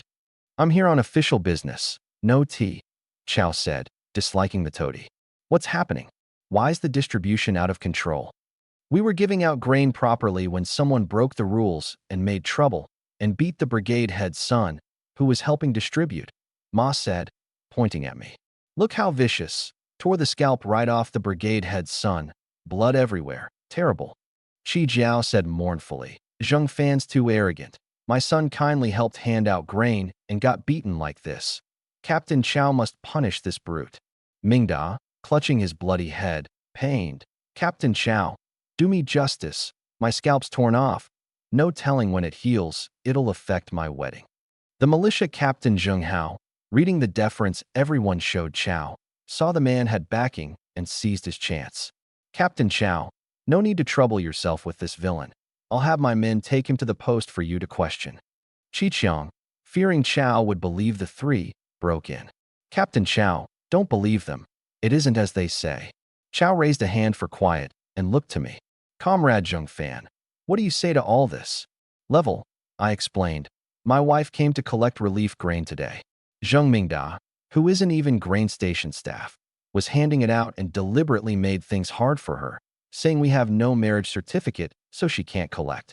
He also said that without a certificate, she bedded me and bore a child, and that in the old days that was a drowning offense. I just ask, which married couple in this village has a certificate? Even our brigade head, Comrade Zheng Qijiao, has none. Captain Chao, don't take his one-sided word. We go by the rules. Why would we deliberately make trouble? Qijiao said. If you doubt it, ask the villagers who's talking nonsense. The villagers, not daring to cross the brigade head if they ever wanted grain again, spoke up. It's Zheng Fan making trouble. Mingda didn't make things hard for his wife. He won't collect his own grain and blocks ours. Is he trying to starve us? My old folks are waiting on this grain to live. Sister Zhenghai, rested now, pushed into the crowd. Zheng Fan isn't that kind of man. They're talking nonsense, slandering him. Qi Jiao snapped. Sister Zhenghai, mind your words. You know what loose talk costs? I'm not talking loosely. You're the ones making trouble for Zheng Fan and his wife. Sister Zhenghai, don't bother arguing with curs. It lowers you, I said lightly. Captain Chao, words here are pointless. When you've finished your business, take us all to the post and question us, and whose line will be clear. Qi Jiao, Mingda, Ma, and Zheng Hao were furious at being called curs, but Chao said gravely, enough quarreling. I'll question you all at the post after my business, and the answer will be plain. They swallowed their curses, not daring to obstruct him. Qi Jiao, fawning, asked, Captain Chao, what business brings you? Anything I can help with, just say. Chao opened the long black bag and drew out a red commendation banner. The four stared, baffled. Who in Gotzi had done what to earn a banner from the Shangyuan post? Sister Zhenghai and Qiqiang watched, curious who it was for. Feeling all eyes on him, Chao cleared his throat. Comrades, a few days ago, in the Shangyuan outskirts, Comrade Zheng Fan single-handedly captured a gang of habitual robbers, earning a second-class merit. Our post awards him this banner and 50 yuan in cash. He put the banner in my hands and produced a red cloth wrapping 50 yuan. Qi Jiao, Mingda, Zheng Hao, and Ma were dumbstruck. When had Zheng Fan become so capable, taking a robber gang in one trip to Shangyuan, earning a second-class merit? Qi Qiang and sister Zheng Hai were amazed too. Su Wanqing had known of it, but hearing Chao announce it and seeing the crowd's shock, she smiled, proud beyond words. Captain Chao, isn't there some mistake? Mingda said, clutching his head. However good Zheng Fan is, one man can't take a robber gang. Zheng Hao boomed. There's surely a mistake. Even I couldn't, let alone a scrawny thing like him. Ma asked, baffled. Captain Chao, what's this about? Can you explain? Comrade Zheng Fan single-handedly captured a habitual robber gang and earned a second-class merit. Wasn't I clear enough? Their faces froze, and then Chao drew out a second red banner. All eyes fixed on him again, none believing Zheng Fan could earn 2 second-class merits. Qi Jiao, smiling. Captain Chao, who's this banner for? Everyone strained to hear. Qi Qiang laughed. This one's not for Zheng Fan too, is it? Sister Zheng Hai nodded. He's always doing good. Who else? Zheng Biao, lurking in the crowd, sneered. What do you take Zheng Fan for? Banners so easy to come by. Dream on. Facing the crowd's puzzlement, Chao held the banner high and announced, 2 days ago Comrade Zheng Fan broke up a multi-area robber gang and earned a second-class merit. This banner and 50 yuan cash are his. He put the second banner and another 50 yuan wrapping into my hands. I turned and handed them gently to Su Wanqing. Wife, my honor is yours. You keep these 2 banners and the cash. She understood I said it for certain ears and took them, warmed. Nian Nian, not knowing what a banner meant, only grinned. I knew Papa's the strongest in the world. Su Wanqing rubbed her head. Her impression of me changed at the root. Now the banners are settled, let's discuss the bullying of my wife and the refusing of her grain. I looked coldly at Qi Jiao, Mingda, Ma, and Zheng Hao. Seeing my 2 merits, Qi Qiang laughed, unworried for me now. Zheng Fan's right, settle it now. Mingda, learning I was a 2-time merit holder, looked worse than if he'd eaten dirt and tugged his father's sleeve. Qi Jiao read the situation, mind racing. Ma forced a laugh. Zheng Fan, I knew all along you'd earned 2 merits. That was all a joke just now, to see whether you'd blurt it out, and it proves your mouth's tight. He pulled 20 caddies of rice, 20 of cornmeal, and 40 of sweet potato from the heap. By the rules, a family of 3 gets a double share. I'd set this aside for you. Zheng Hao, marveling at Ma's brazen lying, chimed in. Chief Ma's right. We were all joking. Chief Ma had this ready early. Qi Jiao, finding no better way, joined the lie. Blame us for acting too convincingly. So Zheng Fan and Sister Wanqing thought we really meant to make trouble. Don't believe it? Asked the villagers whether we were joking. The villagers, not daring to cross the brigade head, nodded. The brigade head was just play acting. No real targeting. A pure misunderstanding. Brigade head, Chief Ma, Captain Zheng. Watch your words next time. Don't act so real. It's too easy to misread. Listening to them lie with open eyes, Su Wanqing felt sick and mocked. You all act so convincingly. If my husband weren't capable, I'd truly have thought the militia captain was about to shoot me dead. She was grateful beyond words that I was strong enough to earn 2 merits in 2 or 3 days, or today's spot would have been truly dangerous. Sister Zheng Hai and Qi Qiang looked at the 4 with deep contempt. Next time tell me before you act. You had me scared to death thinking you'd really go after Zheng Fan. So real my heart nearly stopped, Sister Zheng Hai said, pretending. The 4 burned at the mockery but dared show nothing, only nodding and smiling like 4 simpletons. Brother Zheng Fan, how do you mean to handle this? Chao asked, having seen the 4 go guilty and shy of the post once they knew of my merits. I looked cold at Mingda. Why make trouble for my wife? Without the reason, this won't end easily. Head down, he trembled. I've been getting lessons from you lately. I couldn't swallow it. So I wanted to get back at you. I'll never do it again. Chief Ma, my wife and I never wronged you. Why join Mingda in bullying her? I said cold. No games, confess.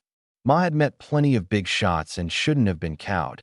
Yet facing my words he felt a chill, as if a tiger eyed him, ready to swallow him whole if he wasn't honest. He swallowed hard. Mingda asked me a favor. I thought it small and agreed.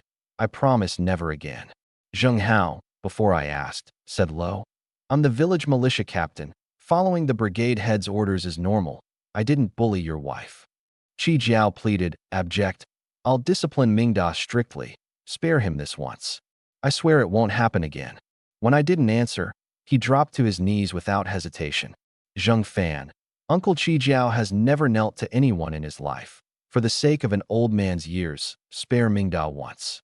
With Mingda's wedding to his well-connected fiancée near and his future riding on it, Qi Jiao would kneel before the whole village to keep the chance. A man's patience has limits. You wrong me again and think a kneel and an apology earns my pardon. That takes me too lightly, I said flat. Even a child who errs knows to bring something to apologize with. Have you not even that much sense? I came to Mingda and clapped his shoulder hard. If this isn't settled to my satisfaction, I've no choice but to hand in the letter you wrote. Understood, Mingda said, white and shaking. Pa, bring out the best thing in our house to apologize to Zheng Fan. He knew that without satisfactory compensation, I'd take his letter of repentance to the post. Prison, no wedding, his life ruined. Qi Jiao saw at once that I held something over the boy and said gravely, where would my family have anything good? No good thing to compensate, and I'll have to pursue this to the end, I said with a cold laugh. Don't blame me, Uncle Qi Jiao. I'm just that petty. Qi Jiao's face was clouded with worry. Brigade head he might be, but his house held nothing fine, and with no good thing to compensate me, his precious son's future was ruined. Mingda, seeing him stuck, prompted, Pa, don't we have a tiger skin? Give Zheng Fan the tiger skin as the apology gift. Qi Jiao's brows nodded. His own father had taken that skin on White Tiger Mountain at the near cost of his life, and it ran about 500 yuan on the market now. Not much to me, but a fortune to most. He glared at Mingda for blurting out that they had it. Seeing my obvious interest, he hurried. Zheng Fan, anything but the tiger's skin. I laughed. Sorry, Uncle Qi Jiao. Apart from the skin, nothing in your house interests me. He fell silent, weighing son's future against a costly skin, and looked to Chao Bufan, hoping he'd put in a word to save it. Chao turned his head away and ignored him. After a moment, Qi Jiao gritted. Since my nephew Zheng Fan likes the skin, I'll fetch it. Generous, Uncle Qi Jiao. Tigers weren't protected then, but pests that endangered people. Killing one even won the title of tiger-slaying hero. I wasn't worried owning the skin, worth around 500, cashable anytime. While Qi Jiao went home for it, I smiled at Ma Tianpei and Zheng Hao. And what will you two bring to apologize? Zheng Hao pointed at himself, surprised. I acted on the brigade head's order. I have to bring a gift too? Surely there's a mistake. The brigade head told you to shoot me dead, and you and your militiamen leveled rifles to do it. I laughed. But for my quickness and Uncle Qiqiang stepping in, I'd be dead under your gun. With the armory to guard me. Only a headshot could have done it, but I said this to wring something from him. That's not my fault. Could I defy the brigade head's order? He said, apologetic. And the skin's worth plenty. I really needn't bring anything. Don't bring something and I'll have to pursue you, a militia captain, for recklessly treating a life as grass. I mused aloud. Wonder if that charge could get our dear captain shot. Knowing nothing of law and hearing shot, he paled. I've nothing valuable at home. Tiger bone and pizzle wine, will that do? If you scorn it, then I truly have nothing.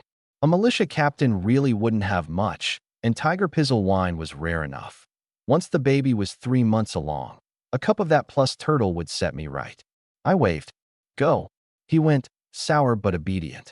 Dear Chief Ma, anything to compensate. I laughed. If not, I'll go by the rules and report today's misconduct to the township government.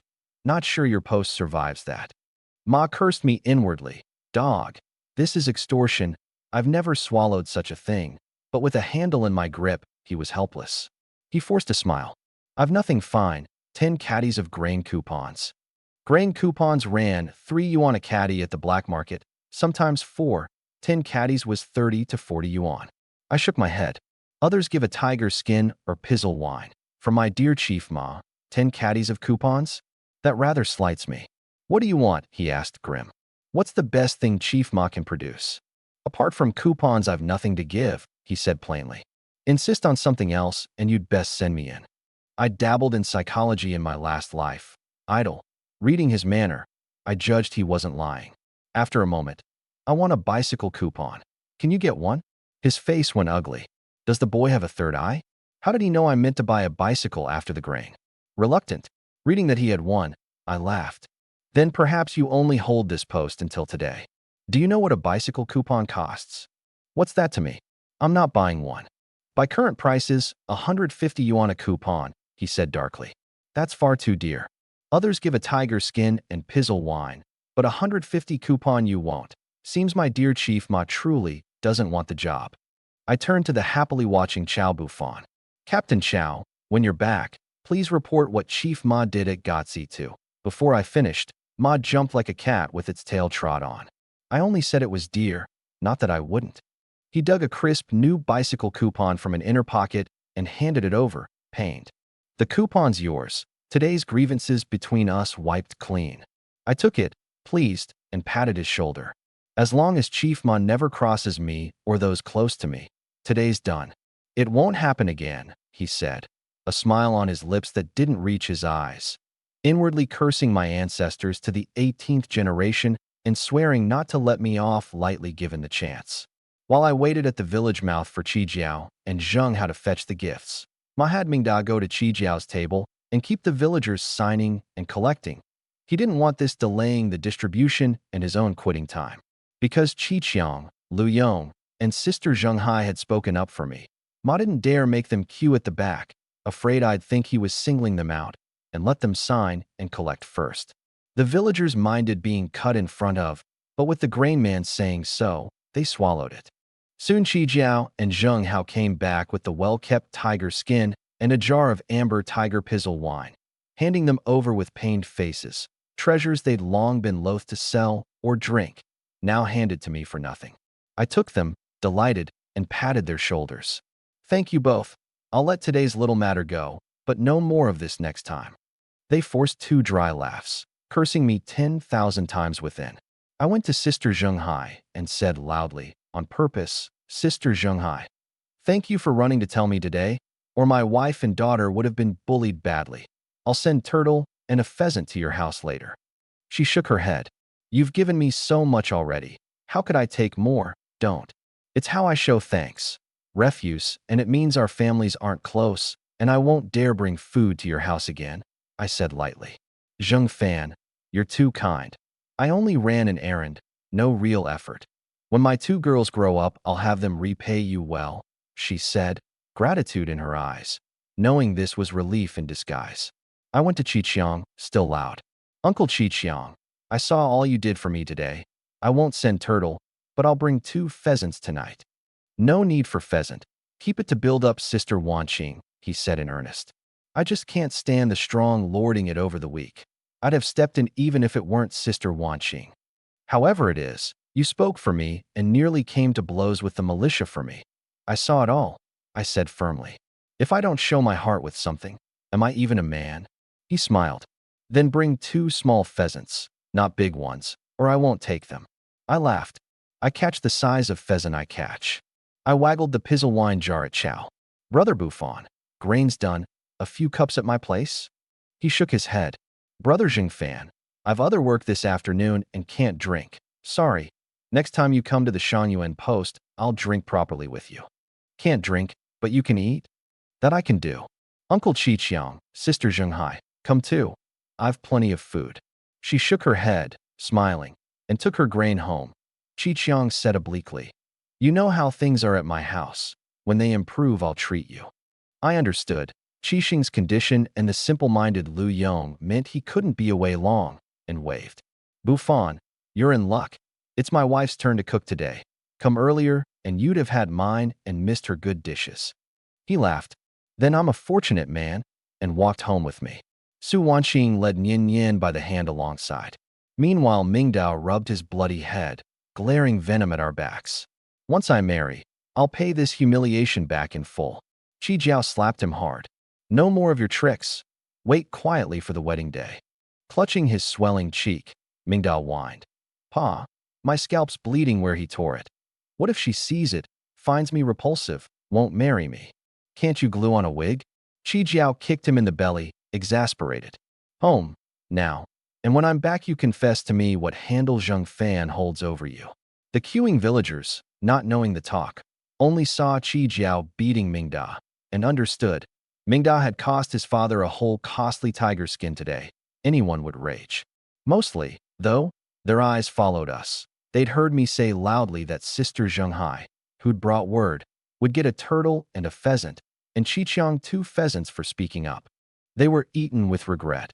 Had they known speaking up earned game, they'd never have echoed Qi Jiao's lie, but stood up to face him down. The pheasants and turtle had slipped away. Now they'd take their grain home to eat plain. Next time such a chance came, they vowed silently they wouldn't miss it. Home, I took the basket of turtles from the armory to the kitchen. Chow, seeing a basket full of mud-covered turtles scrambling to escape, was amazed. Catching this many turtles in a year like this, Brother Zheng Fan, you're something. Luck, found a hidden spot, dry but the turtles still alive. Too modest, haven't you heard luck is part of ability? And to spot a dried-up place and try whether turtles were in it, not many could. Seeing his keen interest, I asked, do you mean to catch turtles? He shook his head. I've little interest in hunting or shore gathering. You're very interested in the turtles, then? He shook his head. Why think so? I smiled. You say you've no interest, yet your eyes won't leave them. What's that about? Odd. That. No taste for hunting, no taste for the creatures, yet he couldn't look away. Chow scratched his head, awkward. Have I been staring at the turtles? Your eyes are practically glued to them. Which ones have you taken a liking to? I'll get them for you. He waved it off quickly. I don't like taking things free, not even from a friend. Sell me 2 of the fatter ones at market price. With our friendship, how could I take your money? I fetched some thin cord, picked 2 big turtles with thick fleshy skirts, tied them, and held them out. He didn't take them, grave. Brother Zheng Fan, I really don't like taking things free. Give them free and we can't stay friends. Seeing he wasn't joking, I smiled. Then I'll sell them at market price. I weighed them before him. 13 caddies and 10. At a yuan a caddy, 23 yuan. Turtles, already a yuan a caddy? He marveled and counted out 23. Everything's dear these days, I said, taking it. The one cheap place is the co-op, but does the co-op have any goods? He sighed. I hope this kind of year passes soon and stops plaguing us. Grave, I said, the famine's nearly over. By my memory from before rebirth, after this year production began recovering in many places the next.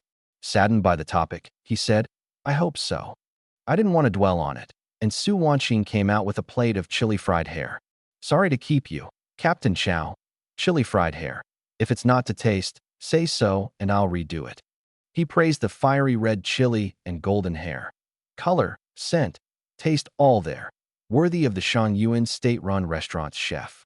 How could mine match a state restaurant chef?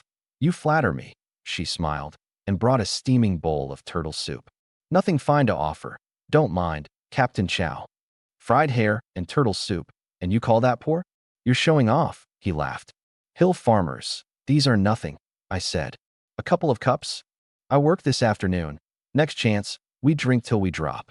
Then, by the way, didn't you get a bicycle coupon from Matiampe today? Want to ride my bicycle into town to the co-op and exchange it?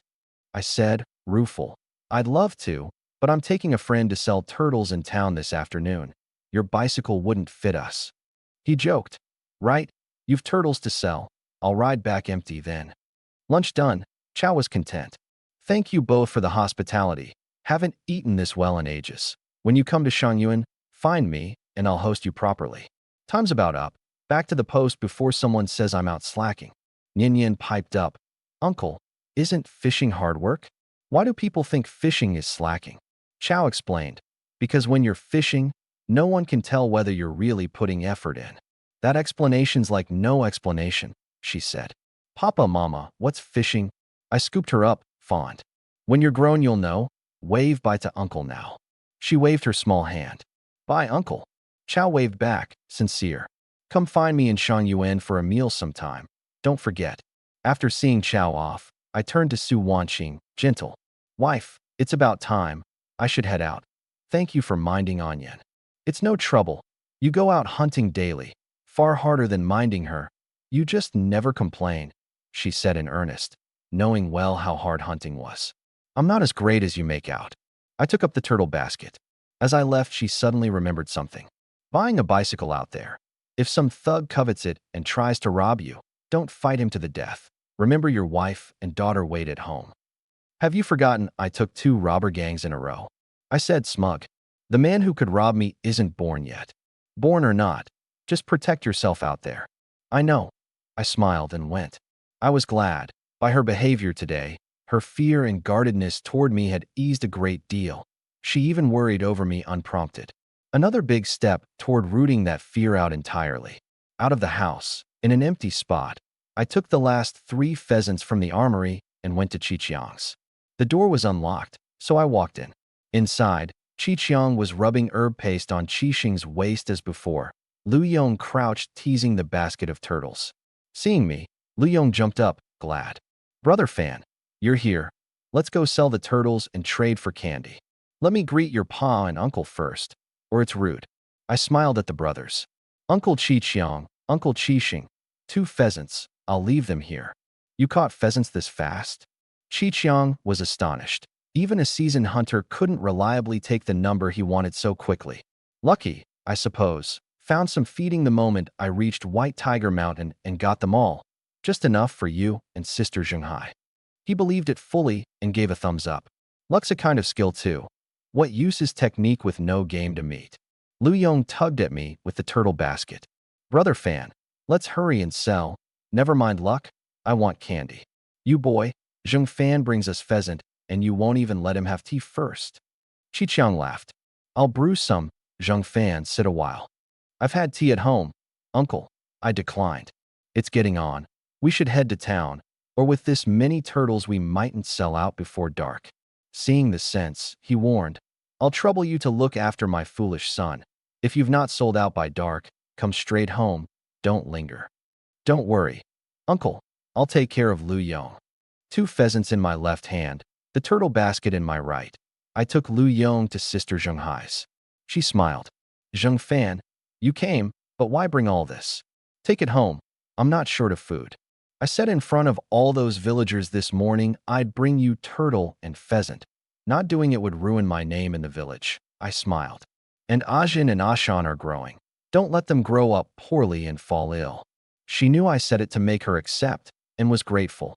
In a famine year, even lending corn or sweet potato as relief took someone very close. Zheng Fan, I don't know how to repay you, she said. Whatever you ever need, anything I can help with, I won't refuse. You said it, don't forget. As I spoke, I glanced, without meaning to, at her. These 2 days with meat to eat. Her color was better, her figure fuller.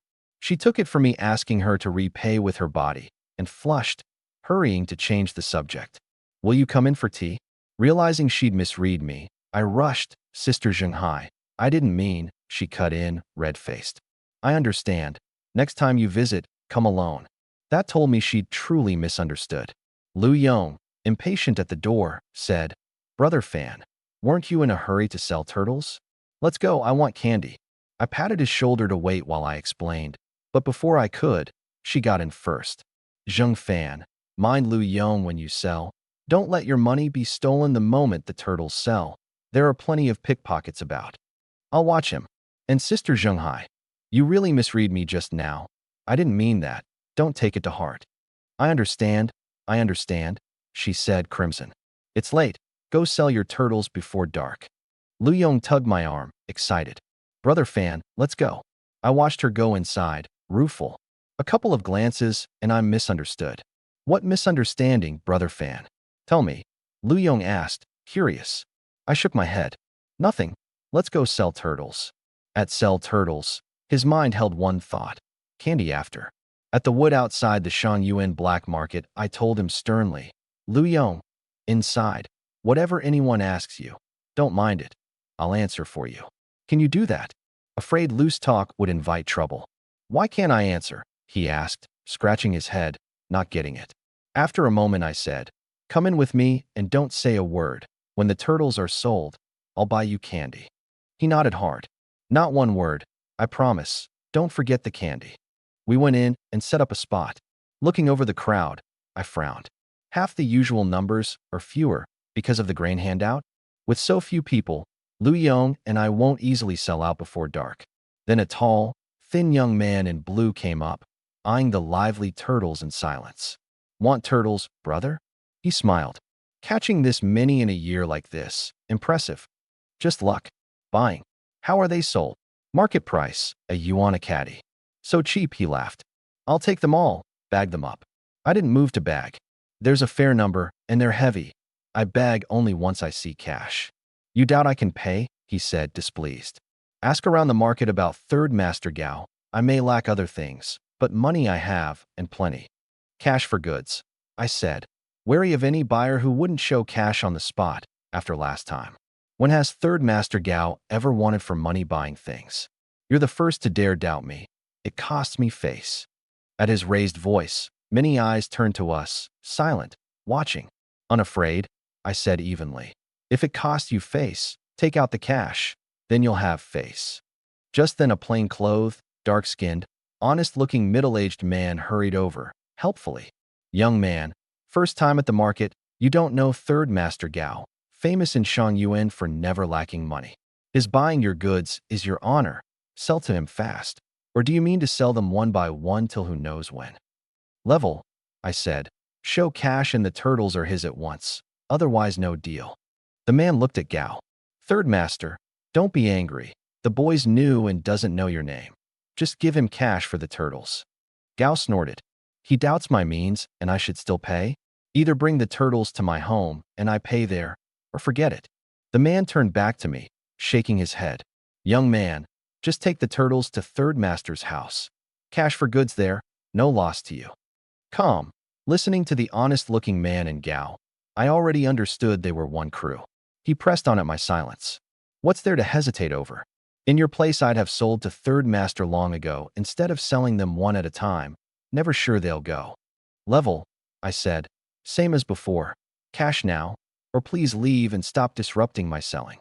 You can't tell good advice from bad. I help you and you take this tone, he said, angry. You're no businessman. He looked to Gao. Third master, the boy's foolish. Don't mind him. By mine, my goods are fine too. If my family didn't need turtle to build up, I'd have left over his temper, Gao said darkly. Boy, last time. Bring the turtles to my home for cash settlement, or keep demanding it here? Same answer. Cash, or please leave, I said. He flushed, snorted. Ungrateful. I don't want them, and stormed off. Fool. The honest man glared and hurried after him. Third master, don't be angry. I've goods, buy from me. I'll hand them over first. I ignored their clumsy act and patted Lu Yong, who was teasing the turtles with a stick. Well done. Extra candy for you later. He blinked. Did something happen? He hadn't heard a word of it. I smiled. Never mind. Keep up the not talking, and I'll buy you a big bag of candy when these sell. Thank you, brother Fan, he said, happy, and went back to his stick. I called out the wares. Wild turtles, a yuan a caddy, great for men and women. Come by. A dozen minutes on, someone finally bought one, and over the next hour buyers trickled in. 5 turtles in an hour, 48 yuan. I frowned at the still full baskets. At this rate we'll never sell out before dark. Then the blue tunic old man came up, kindly. Young man, we meet again. Is the boar you'd sell me ready? I smiled. Hello. Sir, it's ready, but too heavy to carry on me. Now. He nodded. Now. Do you have cash, sir? I deal in cash only. Same as last time. Cash for goods, I won't cheat you. Sir, want turtles? Very nourishing for a man. The old man, Chen Sanjin, shook his head. Only the boar. Wild turtles, good for the health, I pressed warmly. An older man especially needs building up? Won't you take a few? He said evenly. Since you think I need building up, give me 10. If they work well, I'll buy more. I picked 10 with thick skirts and weighed them. 11 caddies, 10, 14, 108 in all. Agaway silently took his own steelyard and re-weighed each. 11, 10, 14, 108. Plenty of crooked scales about these days. Young man, bear with us, Chen Sanjin said, handing over 108 yuan. I counted it and smiled. I understand, plenty of cheats about. Guarding against it is wise. Agaway took the 10 turtles. Cool. You can go get the boar now. Lu Yong, stay here. Don't move. Sell to no one no matter who asks, until I'm back. Understand? If the turtles are gone when I return, no candy. Don't worry, brother Fan. I'll guard them. I won't let anyone cost me my candy, he swore. Sir, the boar's not far. Wait a few minutes, I told Chin Sanjin. Go, he said unhurried. Leaving the market, I plainly felt someone tailing me, and with a cold smile headed deep into the wood. The tailing third master Gao watched me stride off, vicious. He leaves the turtles at the market and runs off. For what?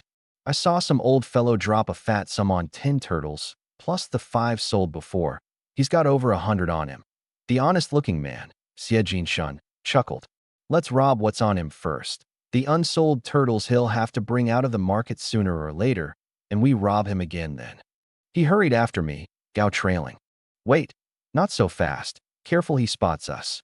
Deep in the wood, in an empty patch, I took a boar of 200-odd caddies from the armory, sat on it with a crossbow in hand, smiling, and waited.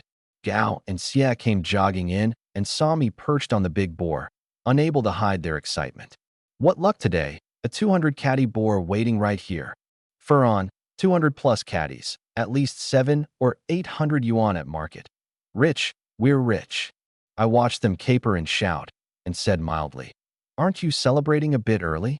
Xie Jinshun crowed. Young man, this isn't the black market. Out here nothing reins us in. The boar under your backside is ours today, and so's the turtle money on you. Third Master Gao, vicious, snatched a thick stick off the ground and threatened, Hand over your money and help us haul the boar off, or I won't be careful where I hit. I scoffed. With wits like 2 pigs, you two think to rob me of my money and my boar? You think too much of yourselves, or too little of me. I disliked you back at the market. Who do you think you are, swaggering at me? I'll beat you to a pulp. Veins bulging, Gao gripped the stick and strode at me. Cold, I loosed. The bolt took him precisely in the wrist holding the stick. He howled like a stuck pig, the stick dropping. You carry a crossbow on you. Too excited, fixed on the boar, he hadn't noticed it, and hadn't guessed I'd loosed the moment words failed. I leveled it at his forehead. Kneel, hands on your head. Don't be rash, I'll kneel. Afraid I'd fire again, he dropped to his knees, hands over his head. Xia, seeing how hard I was, lost his nerve and turned to leave and fetch others. 2 steps and my cold warning stopped him. 1 more step and I pulled the trigger. He froze, legs weak. Young man, don't be rash. You're young, with a future. Kill me by accident and you pay with your life. What I do next depends on how you two behave, I said. Tell me what you want. Anything, just don't kill me, I'll cooperate. Crossbow up, cold. The 2 of you carry this boar to the black market. My wrist's bolt wounded. I've no strength, another request. Gao begged. Xia, frantic, with Gao's wrist hurt. I can't lift this big a boar alone. What's that to me? I laughed. All I know is, fail to lift it, and this crossbow isn't choosy, forehead or heart. I couldn't say. Don't, I'll try. Xie came to the boar, terrified, and tugged at the head, managing to drag it 5 or 6 centimeters before he was winded. He turned on the still kneeling Gao. Gao, what are you waiting for? Help pull. Can't you see my wrists hurt? Gao snapped through the pain. I count to 3, not pulling together, and I loose. Not daring to gamble that I was bluffing, Gao rose through the pain, and the 2 hauled the boar toward the market, but a pair of street toughs couldn't drag it far. We really have no strength, Gao begged. Could you help pull? Xia nodded along. I picked up the stick Gao had dropped, smiling. You've no strength because your potential hasn't broken loose. Once it does, you'll be fine. And I brought the stick down on them. It hurts. Mother, I'm dying. Beaten, they did indeed unleash startling potential, hauling the boar a dozen-odd meters at a stroke. See, I said you had potential, only undiscovered, I said, and swung the bloodied stick again. Mama, I'll never do this again. Meanwhile, at the market, Ague watched the agreed time pass with no sign of me, grave. Boss, gone this long. Has he no boar, and tricked us into buying turtles? Don't be hasty, or nothing gets done. Chin Sanjin said kindly, calm. We'll wait a little. I trust the young man won't abandon his own companion. Ague bowed his head. You're right, boss. I was hasty. But inwardly he doubted I'd come. A dozen plus minutes gone. Surely no boar. And I duped the boss into 10 turtles and run, leaving a fool to mind the rest. Then a commotion rose, and someone wailing. I've hauled the boar to the market. Can you let me go now? Don't beat me anymore. My potential's all spent. You can't beat any more out of me. Drag it to my stall, and you can get lost, my cold voice. Gao and Xie, summoning enormous potential, dragged the boar to my stall fast. Get lost, I waved. They fled, to tell Brother Zhijian, so he'd bring a dozen men to seize me and beat me bloody. I didn't care for their schemes. With the armory, anyone who made trouble I'd crush. I smiled at the astonished Chin Sanjin. A bit of an incident on the way. Sorry to keep you, sir. He laughed. You've good skills, beating those two into submission and making them haul the boar here for you. I threatened them with the crossbow. Men like that don't work willingly otherwise. He warned kindly. Once we close this deal, leave the market fast. Men like those are as hard to shake as little devils. They may have run for help. Thank you, sir. I'll be careful. Ague, weigh the boar, close it quickly. Ague weighed it deftly. Boss, 232 caddies. Young man, weigh it yourself. Make sure there's no error, Chin said kindly. I shook my head, smiling. I weighed it when I came, sir, 232. Then at the agreed price, for you on a caddy for fur on. He took a red cloth from his pocket wrapping a thick sheaf, counted, and handed it over. 928, count it. I did, it was right. No problem. He smiled. Next time you have a boar, come find me at Yunchi Academy. This place is too mixed, and carrying so much money invites trouble. Tucking it carefully away, I declined. Thank you, sir, but I prefer to trade here. 2 deals in, I still couldn't be sure he wasn't a swindler like Gao and Xie. Safest to deal at the market. He smiled. All right, here again next time. I asked, Sir, what's the most boar you can take at once? I had 2 more 200 catty boars and 5 piglets in the armory. If he took enough, I'd sell them straight to him and keep hunting. How much can you take in one go? He countered. After a moment. With decent luck, 400 or 500 caddies. I had the armory's future tech, but that didn't mean a heap of boars every trip. Better not to overstate it and look a fool. I can take 500 at most, he said. Tomorrow noon, here again? Noon at 12. He patted my shoulder. Leave now. Those toughs are likely already on their way. Thank you, sir. I picked up the turtle basket and told Lu Yong, we're going. Not that I feared Gao and Xie's reinforcements. The turtles just sold too slowly here. At this rate, they'd not sell out by dark, so better to try elsewhere. Brother Fan, we haven't sold them all. Going home? Can I still get candy? We'll sell somewhere else. Whatever you say. He took up his basket and came along. Ague watched us go. Boss, you think he can really take 500 caddies of boar in a day? Too young, he thought. 2 boars running was outrageous luck. A boar every day, even a seasoned hunter couldn't. Chin smiled. I trust my instinct. That boy's no ordinary one. Him. Ague sneered. I don't see anything special. 1 punch, and he'd drop. Chin frowned a warning. Never be arrogant. It brings disaster on you. I was wrong, boss. Let's go. Ague shouldered the 232 caddy sack with ease and strode off. Seeing his terrifying strength, no one in the market dared get ideas about the wealthy-looking Chun. About 5 minutes after we left, Xie and Gao arrived with a dozen-odd short-sleeved, vicious-looking men, asked around, and learned I'd headed west. Brother Zhijian. The kid scared and ran early. Should we chase? Gao asked deferentially of a white-shirt man in sunglasses. He sneered. Such a fat sheep. Can't let him run. Once it's done, meat and drinks on me. They cheered. Thank you, Brother Zhijian.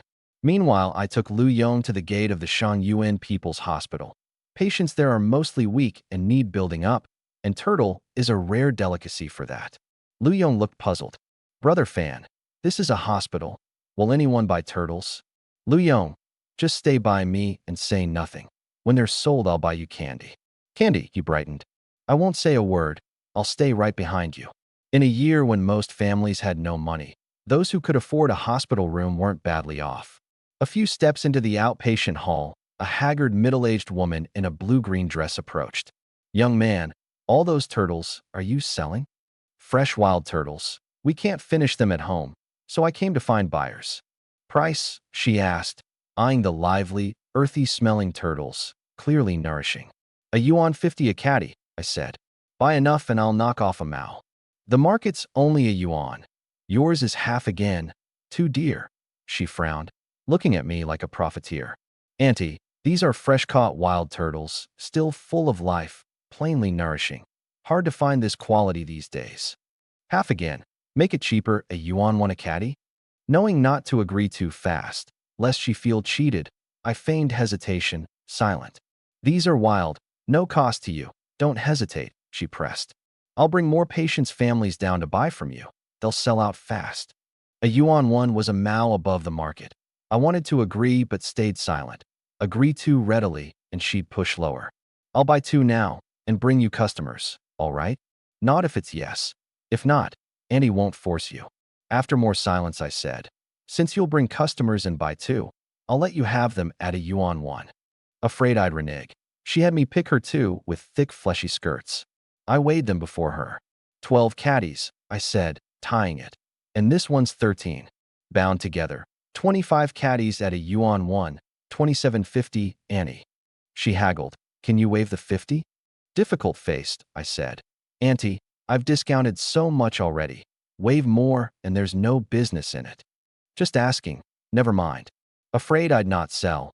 She handed over 27.50 and left with the 2 trust turtles.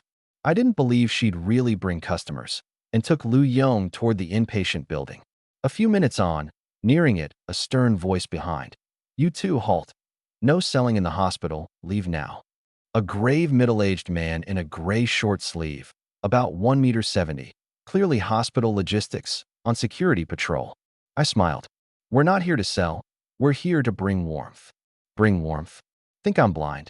I clearly saw you take cash from that woman. Take your turtles and leave, or I call the police. 3 more gray-clothed men came up, glaring us out wordlessly. Since you don't believe me, I'll go. I picked up the basket and left with Lu Yong, who was baffled. Weren't we selling turtles here?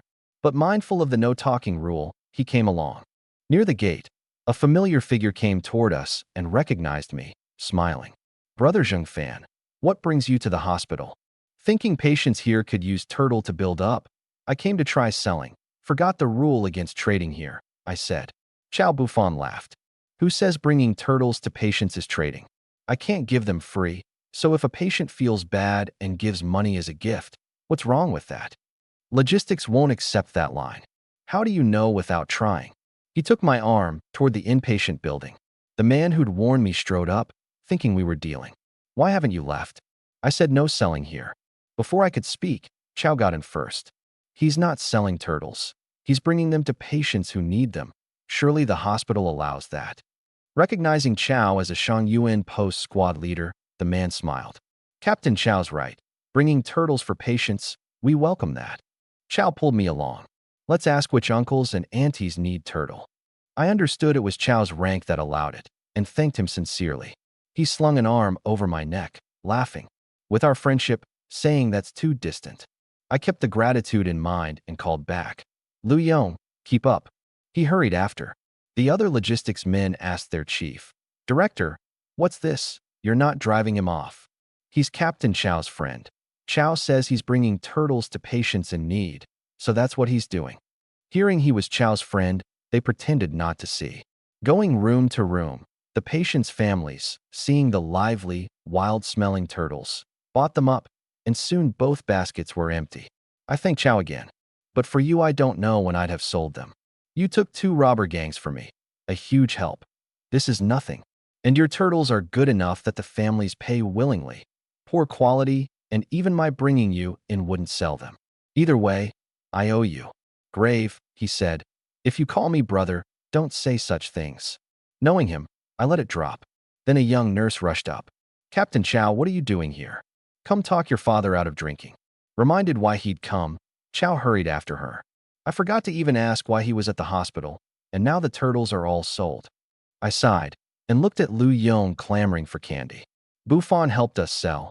It'd be rude not to visit his father. After, we'll get your candy. Good, good. Lu Yong danced, eyes full of longing for candy. In the inpatient ward, a white-haired old man, face flushed, in a patient's gown and reeking of liquor, clutched a bottle of baijiu to his chest and shouted across a bed. My one pleasure is a little baijiu. Forbidding me is the same as killing me. Across from him, Chow pleaded earnestly. Pa, once you're well you can drink. Bear with it now. A knife in the belly and that little wound means no drink? You think your pa's easy to fool. When they examined you, the doctor found your liver's not good. Keep drinking and it'll turn to liver disease, even cancer. If you go, my brother and I are poor orphans. You're grown men. Orphans is normal. The old man laughed. I've no parents either. Did I cry to anyone? Chow froze. He knew his father's temper was odd, but hadn't expected that line. The young nurse was stunned too. One day you'll understand my words. His craving up, the old man opened the bottle to drink in front of them. Chow leapt onto the bed and snatched it away. I raised you this big so you'd steal my one pleasure, the old man raged. Pa, once you're well I'll absolutely let you drink. Chow handed the bottle to the nurse, who whisked it away. As Chow puzzled over how to soothe him, the old man suddenly smiled toward the doorway. Young man, who are you here to see? I'd stayed outside the room. Seeing him notice me, I smiled. Uncle, I came to see Brother Buffon's father. I didn't expect it to be you. Huh? I didn't expect you to know my son, the old man. Chow Zhengwei said and told Chow. He's the one who saved me from the thugs and got me to the hospital. Chow was startled. No wonder Brother Zheng Fan felt so familiar at first sight. It was you who saved my father. He'd heard his father had met thugs and a good man saved him. However he'd pressed, his father wouldn't say more, and the timing matched my taking the robber gang. I didn't expect Uncle to be Brother Buffon's father either. I took the red-wrapped 50 yuan from my pocket and offered it. Chow Zhengwei waved it off. You saved me and helped Buffon break a robber gang, and I take a red packet from you? That's not right. Uncle, one thing's one thing, I insisted. He refused firmly. Take it back? Next time you visit, just bring a few bottles of wine. Chow cut in. Don't listen to my pa. He can't drink now. I smiled. Uncle, once you're well and discharged, I'll bring Tiger Pizzle wine and we'll drink together. How's that? His eyes lit at the mention, then fell at the thought of no drink during recovery. Pa, Tiger Pizzle wine's a fine thing. Bear with it, Chow urged. Don't sneak drinks and you'll recover fast, and the three of us drink it together. Chow Zhengwei looked at me gravely. Young man, don't fool an old man. Old men take things to heart. Childlike, he was. I laughed. Don't worry, Uncle. I'd cheat anyone but you. Then we hooked fingers on it. He held out his little finger, and I hooked mine to his. Uncle, Brother Buffon, my father-in-law comes tomorrow. I need to buy things at the co-op, so I'll go. Chow offered warmly. Come back after, and I'll treat you to dinner. My friend's father told us to be home before dark. It's dangerous out at night, I said. Next time I'll let you make up the meal. Seeing the simple-minded Lu Yong, Chow knew I couldn't stay. Let me see you to the co-op. No need, we can walk. Stay and keep Uncle company. He's lonely alone. Grave, Chow said. Next time in Shangyuan, come find me at the post for a meal. I don't believe I can't get this meal bought. I will. At the co-op, Lu Yong ignored the laden counters and stared at the candy. Brother Fan, candy, candy. I promised I won't forget. I told the clerk, 10 caddies of fruit hard candy, in 2 bags, please. She waited. 2 yuan. And a Phoenix brand bicycle. I handed over the bicycle coupon. She blinked. You're sure you want a bicycle? My plain clothes and the simple-minded companion made me look an unlikely buyer. A Phoenix ran 150 yuan, a fortune to many. I took 150 from the boar money and handed it over. She frowned. One moment, I'll speak to the director. I looked at the Phoenix bicycle, puzzled. Coupon and cash both handed over, and she still had to consult the director? What was going on? Less than 2 minutes, and the clerk reappeared, grave, with a woman behind her, naturally alluring, in a blue tunic suit, a work badge reading Yao Pingping, co-op director, full-figured. Smiling, Yao Pingping looked me over. Young man, mind telling me where this large sum and bicycle coupon came from? Knowing she suspected my money was ill-gotten, I explained at once. Director Yao, the money's from selling boar. The coupon was given to me by grain station Chief Ma Tianpei. Ask him if you doubt it. Chief Ma's out on duty this afternoon, she smiled. You're so thin. Surely it takes several men to bring down a boar. I take boar by myself. She laughed. I know hunters. Anyone who takes a boar alone is sturdier than the boar. Don't boast to me with that frame. Impatient, I said. Director Yao, boast or not, it has nothing to do with my buying a bicycle. Times are hard, and many get notions of unearned gain, she said pointedly. I ask because I worry a young man might take a crooked path and ruin his future. Frowning, I said again. If you doubt the money and coupon, and Chief Ma's away, ask Captain Chow at the post. He can vouch for me. She wasn't wrong to be cautious, but I'd explained the coupon's origin and told her whom to ask. Her not asking and instead needling me was irritating. Then a dark-skinned young man in a constable's uniform came in, grave. Director Yao, where's the suspect you doubt? Comrade, this young man, holding over 900 yuan and a bicycle coupon. We suspect they're of unclear origin. Please look into it. Chen Mingjie strode at me, stern. Come to the post and explain where this cash and coupon came from. I recognized his voice and smiled. Comrade, the money's from selling boar, the coupon from Chief Ma Tianpei. Asked Captain Chow. He saw it himself. Chun, realizing she'd taken me for a thief or robber, said awkwardly. A misunderstanding. All a misunderstanding. How do you know? Yao asked. Chun told her of my taking 2 robber gangs, my 2 second-class merits, and my friendship with Chow. A woman shrewd enough to be co-op director, she apologized at once. I'm sorry to have taken you for a thief. To make amends, buy anything here without coupons. Just pay the cash. The coupons are on me. She figured a farmer with 2 second-class merits was capable and worth befriending. The co-op might need him someday. Director Yao, I accept the apology, I smiled. But I'll pay the coupons myself. After all, you were guarding against thieves spending illicit gains here. If the comrade hadn't recognized you and you'd been hauled in for questioning, it'd have wasted your time, she said sincerely. Refuse to let me cover the coupons, and it means you're still angry. Then I'll have to find another way to apologize. Chen joked. Zheng Fan. Director Yao's humbled herself enough.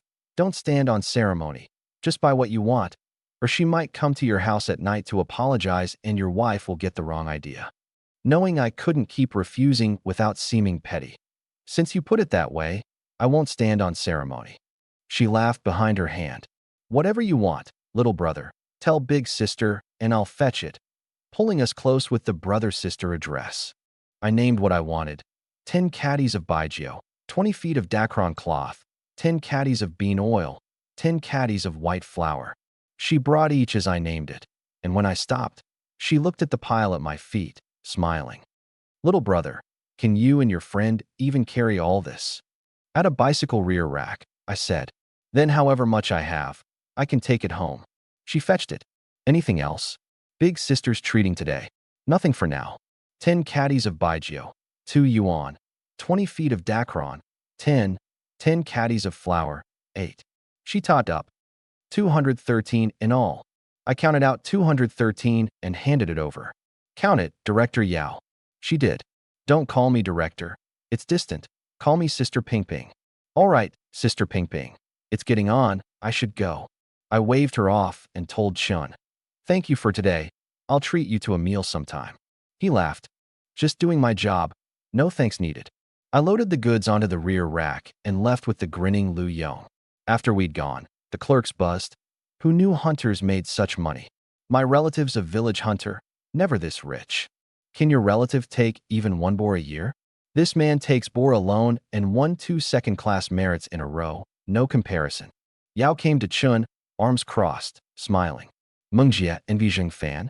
Drops 2 or 300 on goods like it's nothing. A year's wages in a day. Honestly, I do. But he's capable. So what use is envy? Then he turned grave. Sister Ping Ping, don't pull this again. Run into someone capable, low-key, and small-minded, and you narrow your own road. Lucky today, it was Zheng Fan. Kind and not petty. Next time someone produces big money, explain things to the customer first. She laughed. You're right. My oversight today, it won't happen again. Lin Jijian, 3rd Master Gao, Xie Jin Shun, and a dozen odd men had searched for hours, sweat-soaked and gasping, without finding me or Lu Yong. Lin Jijian wiped his brow, picked up a fist-sized stone, and turned on Gao and Xia. Explain to me. You find a fat sheep and don't tell me first. You spook him and let him run. Gao swallowed at the stone. Brother Jijian, we figured a thin 20-something, the two of us could manage. We never thought he'd be that skilled and beat us helpless. Xia knelt, spineless. Brother Jijian, we've followed you all these years, never betrayed you. Always told you of a fat sheep first. This time it was as Gao says. We took him for a green boy, easy, and it ended like this. Vicious, Lin Jijian said. I know you don't dare betray me, but you lost the sheep, and I spent a whole afternoon for nothing in Shangyuan. I'm furious and need somewhere to vent.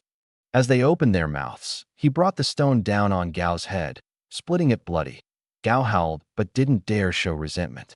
As Lin swung the bloodied stone at Xia, someone exclaimed, Brother Jijian. Two young men ahead, one pushing a loaded bicycle. Xia turned, excited. That's the fat sheep. No turtles on them, so they sold them. He's carrying over 2,000 for sure.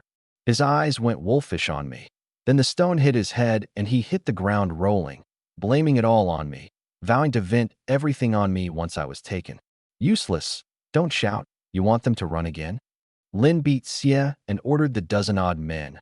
Hide in the grass. Wait till the sheep's within 2 meters, then move. They concealed themselves. Gao, clutching his bloody head, sneered from the grass. Thought we'd lost you. And here you are again. Heaven helps me. We're rich. Pushing the loaded bicycle, I walked the dirt road with Lu Yong, happier than he'd ever been. Never before this free with candy. Brother Fan, what are those people in the grass doing? He asked around a fruit candy, eyeing the dozen-odd men crouched and prone, behaving oddly. Probably performance art. Never mind them, I said lightly. What's performance art? What they're doing is performance art. Aren't they bored? Don't know. Shall we stay and see how long they can keep it up? Sure. He stopped with me, and we watched the fools who'd exposed themselves without knowing it, still readying their ambush. Why'd they stop walking? Gao wondered, venom in his eyes. Maybe tired and resting here? Xia said, You two fools, stop talking. Expose us and let them run again, and it's on you, Lin warned low. They shook their heads, silent. A dozen-odd minutes on, holding one pose, bitten by bugs, Lin lost his temper. What are they doing? I'm not waiting. He burst from the grass at us, the rest following, a dozen-odd men with daggers and old pistols. Lu Yong paled. Brother Fan, they're doing performance art. Why the weapons? And rushing at us so fierce. With me here, don't be afraid. I soothed, and loosed a bolt at Lin's wrist. Within 10 meters, Lin recognized me as the young man from the boar sale he couldn't con, and sneered, readying a threat, when my second bolt took his arm. He howled. If I don't break you today, you're my father. I sneered. I won't have a son as stupid as you. It'd shame my name. What's there to swagger about? You've one crossbow. I've a dozen men, some with pistols. What'll you fight us with? Won't know unless we try. Ignoring him, I loosed again, a bolt into his right thigh, blood reddening the ground. He fell, shrieking. Charge, take him down. The dozen-odd men, seeing how savagely I'd downed him, didn't dare move even with pistols and daggers. Whoever takes him keeps half his cash and goods. At that, fear gave way to greed, and they edged toward me. Brother Fan, they've a gun, a dagger, Lu Yong said, legs weak. Are they going to rob our candy? Don't be afraid. I won't let them take your candy. Eat away. Be careful, Brother Fan. Guns and knives are dangerous. Thank you, I'll be careful. To the closing men, cold. Don't want to be a pincushion, get lost, or this crossbow isn't choosy. You think you're the only one with a weapon? I've a pistol, a scar-faced man said, leveling it. Drop the crossbow, or I fire. You're so bold. Fire one at me, I sneered. Don't dare, and I think less of you. It was a Type 64 pistol. Unless it hit a fatal spot it wouldn't kill, and I wore the armory's future body armor besides. I didn't fear his rounds. You think I won't kill? I've killed plenty with this gun. Spare me the talk. I only want to see you fire. Dare you? If not, hands on your head and kneel, and I'll let it go. His gun hand shook, cold sweat pouring. You dare look down on me. I'll blow your head off. Flat, meeting his eyes. I count to 3. Don't fire, and I will. Fire and you die? You want to die that badly? 1. Madman, think I won't shoot. 2. 1. I loosed the bolt into his gun wrist. You win. You're a hard man. I can't match you. He crouched, hands on head, all resistance gone. Anyone else want to try? If you haven't the nerve, drop your weapons and crouch, hands on heads. Cowed. Not one dared move on me. One by one they dropped daggers and sticks and crouched. Gao and Xie, humiliated by my beating earlier, wanted to thrash me, but with no one daring, they crouched too. Seeing them the only 2 still standing, I smiled. You 2 still up? Meaning to come at me? Before they could react, I loosed at their arms and thighs. Big brother, stop, we'll crouch. I just didn't react. I'll kneel and kowtow. A dozen odd bolts in their arms and thighs. They rolled trying to dodge, uselessly. Lin, seeing them near pincushioned, paled and crouched with hands on head like the Scarface, lest he be next. I put the crossbow away and looked at the cowering men. Who's your leader? Scarface, Gao, and Xie gave up Lin without hesitation. His face nagged at me. Do you have a brother? Not daring to posture, Lin said. A younger brother, Lin Jiqiang, sent to prison a few days ago by some damned man. I knew then who he resembled. Cold. I'm the one who sent your brother to prison. He paled, scrambling. Don't misunderstand. Damned is just a habit, no curse meant. You did him a good turn. Left out roaming, he'd be killed, and no one the wiser. You saved his life. You're our family's benefactor. I'll take you as my godfather. I kicked him a meter off. I don't need a son like you. Don't soil my name. I'll never do this trade again. Could you spare me this once? You want me to spare you? Anything you ask, just spare me. I looked at the rest. You want sparing too? They nodded like pestles. Cold. From now on you do as I say. Without my leave, no more of this. Can you do that? Then how do we eat? One asked. Can't you do honest work? With this many of you hunting together, you won't starve. True, he allowed. Hunting's only one path. You can do other things. Lin agreed first. The others echoed. The boss is right. Don't agree so readily, I said cold. If I learn you've gone back to robbery, it won't be prison. I'll kill you. They shuddered, not doubting it, and swore off it. Satisfied, I pressed. Besides your gang, are there others here? Why won't you act inside the black market, only outside? Lin explained. There was a robber gang near White Tiger Mountain, from elsewhere, but they were caught not long after arriving. Only we're left now. And you can't act inside the market. Do it there, and the market falls into chaos, and no one comes anymore. Frowning, I said, just that? Don't lie to me. The consequences are serious. Toughs don't usually care about consequences. Terrified of another bolt, he hurried. Boss, how would I dare lie? Lie and I'd not want to live. Tell me everything you've heard, rumor or otherwise. He did. They say there's a big figure in the market. Anyone who fights there and breaks the peace dies horribly. Once 2 men brawled there. The market sat empty for months, and both men ended up dead. Maybe illness or a beast on the mountain. How do you know it was this big figure? Because both bodies were hung in the market's wood, covered in whip marks, clearly tortured to death and strung up. I read no lie in his fear. Any other rumors? He shook his head wildly. Only that one. I waved them off. Go. No more foolishness, or next time I see you, I kill you. They watched me reach the bicycle and walk off with Lu Yong, and only when I'd vanished did they breathe. Scared me to death. His aura's too strong, not like any village youth. Gao, through the pain, asked Lin low. Brother Zhijian, after that humiliation, what next? Grim, Lin said, you want us all shot by the boss. And yanked the bolt from Gao's arm, blood gushing. Brother Zhijian, with this many of us we still fear him? If you haven't the nerve, say so. Why pull my bolt? It hurts. Gao had goaded Lin successfully before. Lin shoved the bloody bolt back into the wound. I warn you, no foolishness. He's not someone we can touch, understand. He'd sensed it. Young, but ruthless and decisive. Fearless against many.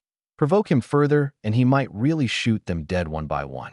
Gao, seeing the goading fail, nodded, but inwardly couldn't swallow it, vowing to deal with me yet.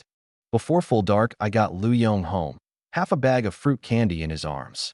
Pa, we sold all the turtles, and Brother Fan bought me candy. So good. Chi Chiang was amazed. He thought selling half by dark would be impressive. Thumbs up. Right to send Lu Yong to town with you. What did the candy cost? I'll deduct it from the turtle money. I shook my head. Uncle, I promised to buy it for him. I won't take your money. You sold all his turtles. How could we let you buy candy too? Without Lu Yong finding that place, I'd have made no turtle money. Insist on paying, and I'll never help sell again. He relented. I took out a thick sheaf and handed it over. Uncle, this is Lu Yong's turtle money. 282 yuan. Count it. He started. This doesn't match the weight. Some mistake? It's all there, Uncle. I didn't keep a fund. I'd kept Lu Yong's turtle money and mine separate to avoid confusion. You misread me. I mean, it's far more than I estimated. By my reckoning at home, a yuan a caddy at most, likely 7 or 8 mao given the number, 150 or 60 at most. And you hand me 282. Even at a yuan a caddy, it doesn't add up. Uncle, it was like this. I told him of selling at the market and the hospital. He roared with laughter. Of course, me taking Lu Yong, I'd never have sold that much. He pressed 100 on me, grateful. I showed him the boar money. Uncle, I just sold a boar. I'm not short. Keep this. Uncle Chishing's recovering medicine costs. Seeing I truly wasn't short, he nodded. Anytime you need me, say so. Even if you're in the wrong, I'll back you. Lu Yong asked, Brother Fan, are we catching turtles tomorrow? I want more candy. My father-in-law visits my wife tomorrow. I mightn't have time. If I go, I'll find you. Why's your father-in-law visiting your wife? Hasn't he his own wife to visit? Chi Chiang rubbed his head, laughing. When you have a wife, you'll understand. Seeing my loaded bicycle, he was surprised. Stocking up early for New Year, buying all this? My father-in-law visits rarely, and I've some capital now. I should host him well, so he doesn't think his daughter married badly. Chi Chiang thought of his own father-in-law and muttered, Mustn't let him look down on you. He watched me ride off into the dark.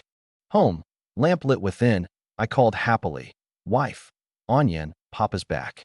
Nian Nian ran out on her short legs, eyeing the loaded rack. Papa, why'd you buy so much? Your grandfather visits tomorrow.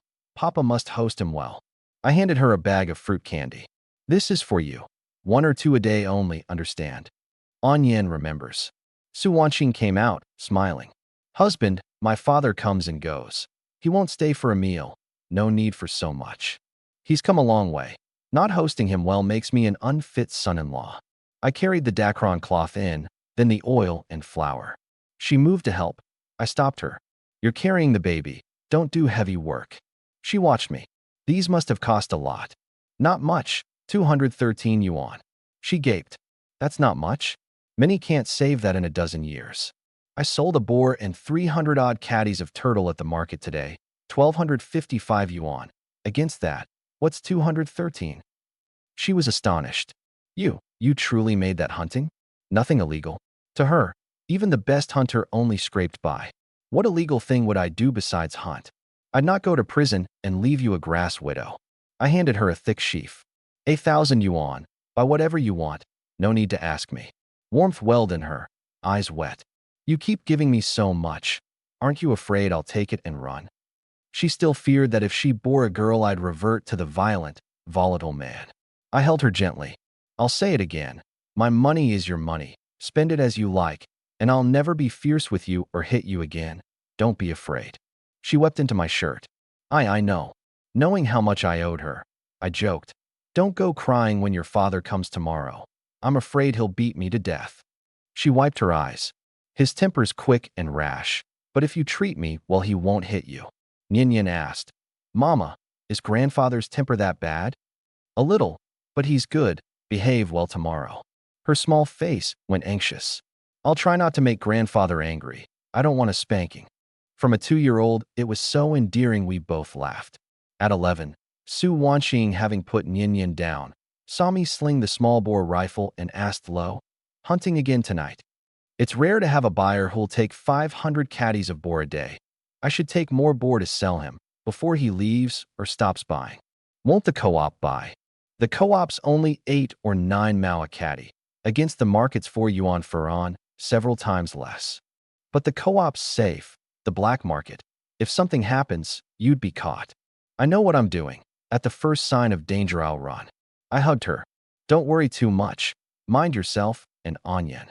Be careful. Don't take risks. I waved her off and, at White Tiger Mountain, took the thermal night vision visor from the armory, crossbow in hand, hunting carefully. An hour on, I'd taken only 3 hares and 5 pheasants. No boar, no sika deer, not a trace. A dangerous thought came.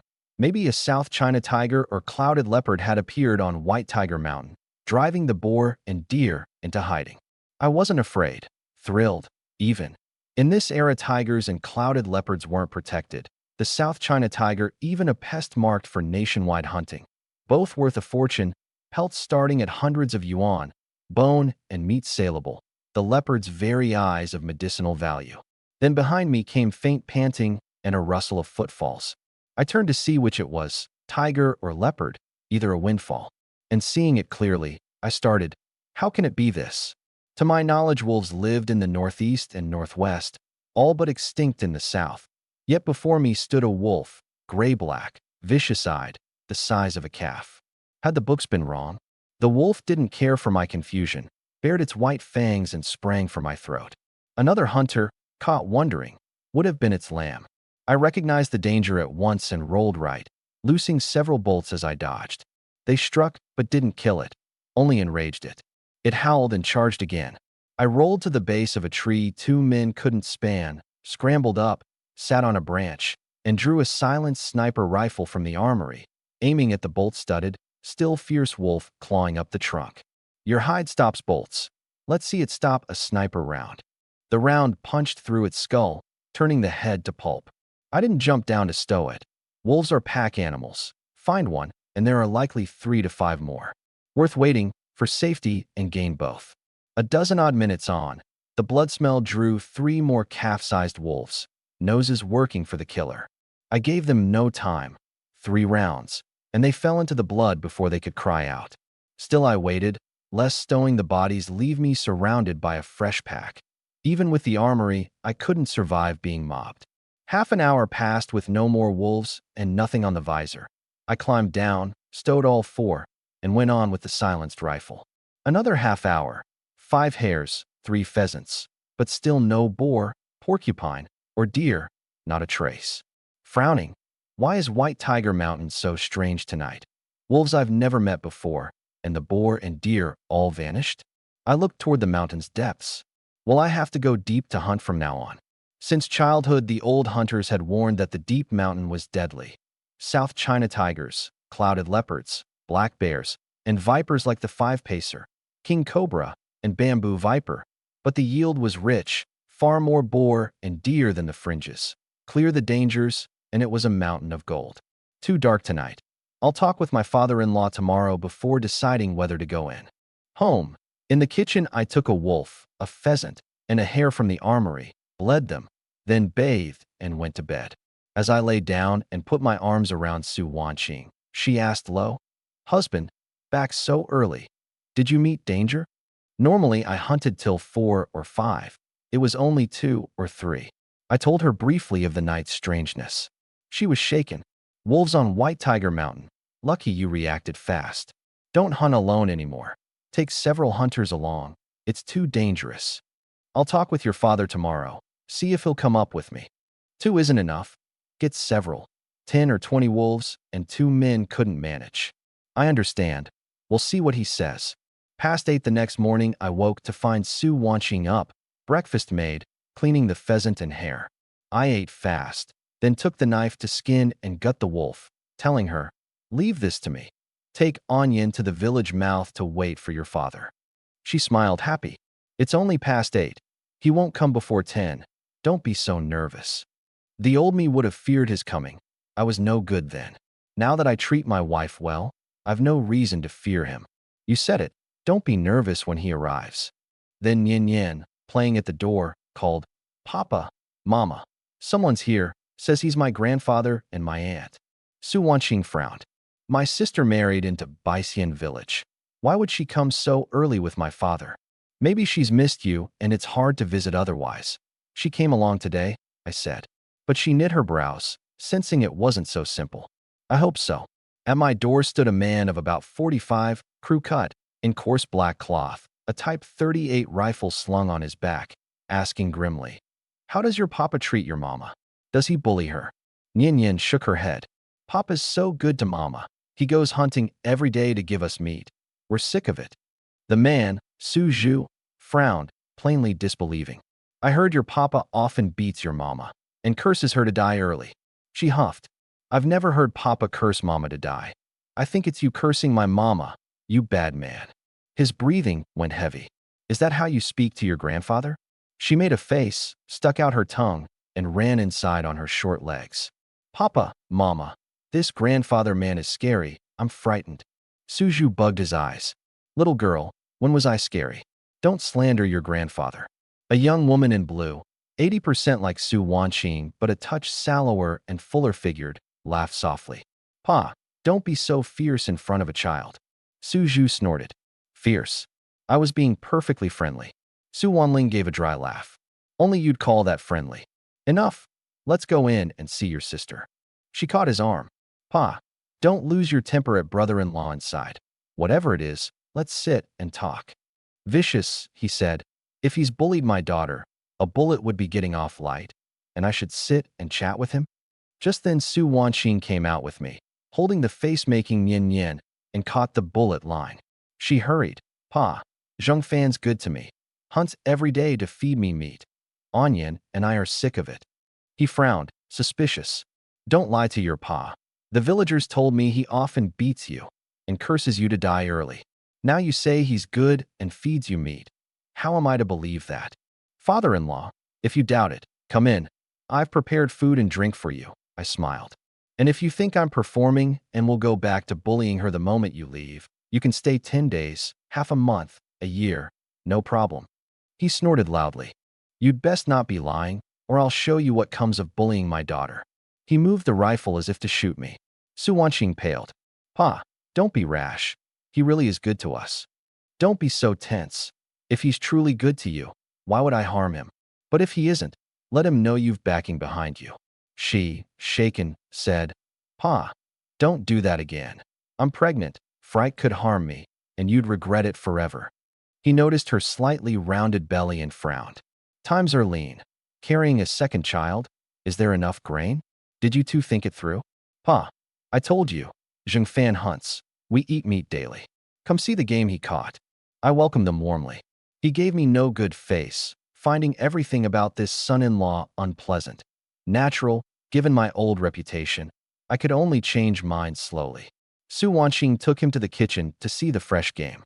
As I made to follow, Su Wanling said, apologetic, "Brother-in-law, sorry. My father's temper is quick and his words blunt, but he means no harm. Don't take it to heart." I smiled. "I understand. A father fears his daughter being bullied by another man out here. If Onion ever married wrong and was bullied, I'd come with a gun to demand answers too. You've walked a long way, go rest." She watched me go in, thinking, brother-in-law doesn't seem like the rumors. Were those people making it up, jealous of my sister's happy life? She'd just stepped in when Su Zhu's shocked voice came from the kitchen. "A wolf this big. Zheng Fan took it alone at night? And these turtles, every one thick-skirted, clearly fine, also his." "Pa, I've told you several times, it's all his. I'm not lying. Why won't you believe me?" Happiness in her voice. Su Wanling ran to the kitchen and gaped at the calf-sized wolf. "Brother-in-law took a wolf this big alone. Incredible." Su Wanqing beamed at their shock. "Pa, little sister, Zheng Fan's good to me. I've put on a lot of weight, and if I weren't pregnant, I'd be dieting." The two froze, speechless. In a famine year, with people starving, a pregnant woman talking of dieting struck like a bomb. I cleared my throat, smiling. "Wife, listen to you. You've shocked them. No more diet talk." She muttered, "But I have gotten plump. Your father and sister came a long way. Go out and chat with them. I'll deal with the wolf." Suju looked hard at me skinning it, then at her, grave. "Wanqing, we do have things to discuss with you." Su Wanling dropped her head and went out. Su Wanqing, sensing something, followed. Outside, Su Wanqing asked, "Pa, what's wrong? Isn't little sister living in Baixian village? Why come with you this early?" "Grave," he said. Besides seeing you, I came to talk about your sister. She looked at the silent Su Wanling, concerned. What's happened to her? I can't say it, Su Wanling murmured. Let Pa. Su Wanqing pressed. Pa, tell me. If she needs money, don't be shy, your daughter's well off now. He sighed. 2 years ago, your sister married Li Heir of Baixian village. On the wedding day, Li Heir died suddenly, and his family decided she was an ill omen and drove her out. She's lived with me these 2 years. Su Wanqing was stunned. 2 years ago, why never tell me? Your own life was hard. Telling you wouldn't have helped, only added worry. Why tell me now suddenly? I meant to bring her to see how you fared here. If badly, I'd have thrashed Zheng Fan and taken you, her, and Onion back to our old home in the Northeast. Seeing you do well, meet every day, I mean to let her stay with you a while, and go back to the Northeast alone to settle things. If you'd ask Zheng Fan whether he agrees. If not, I'll take her back with me. That's nothing. Zheng Fan will surely agree, she smiled. Pa, if you're not in a hurry, stay with little sister at your daughter's place. Your fine son-in-law bought 10 caddies of baijiu at the co-op just to host you, and caught turtle and pheasant for your drinking snacks. At 10 caddies of baijiu, he licked his lips.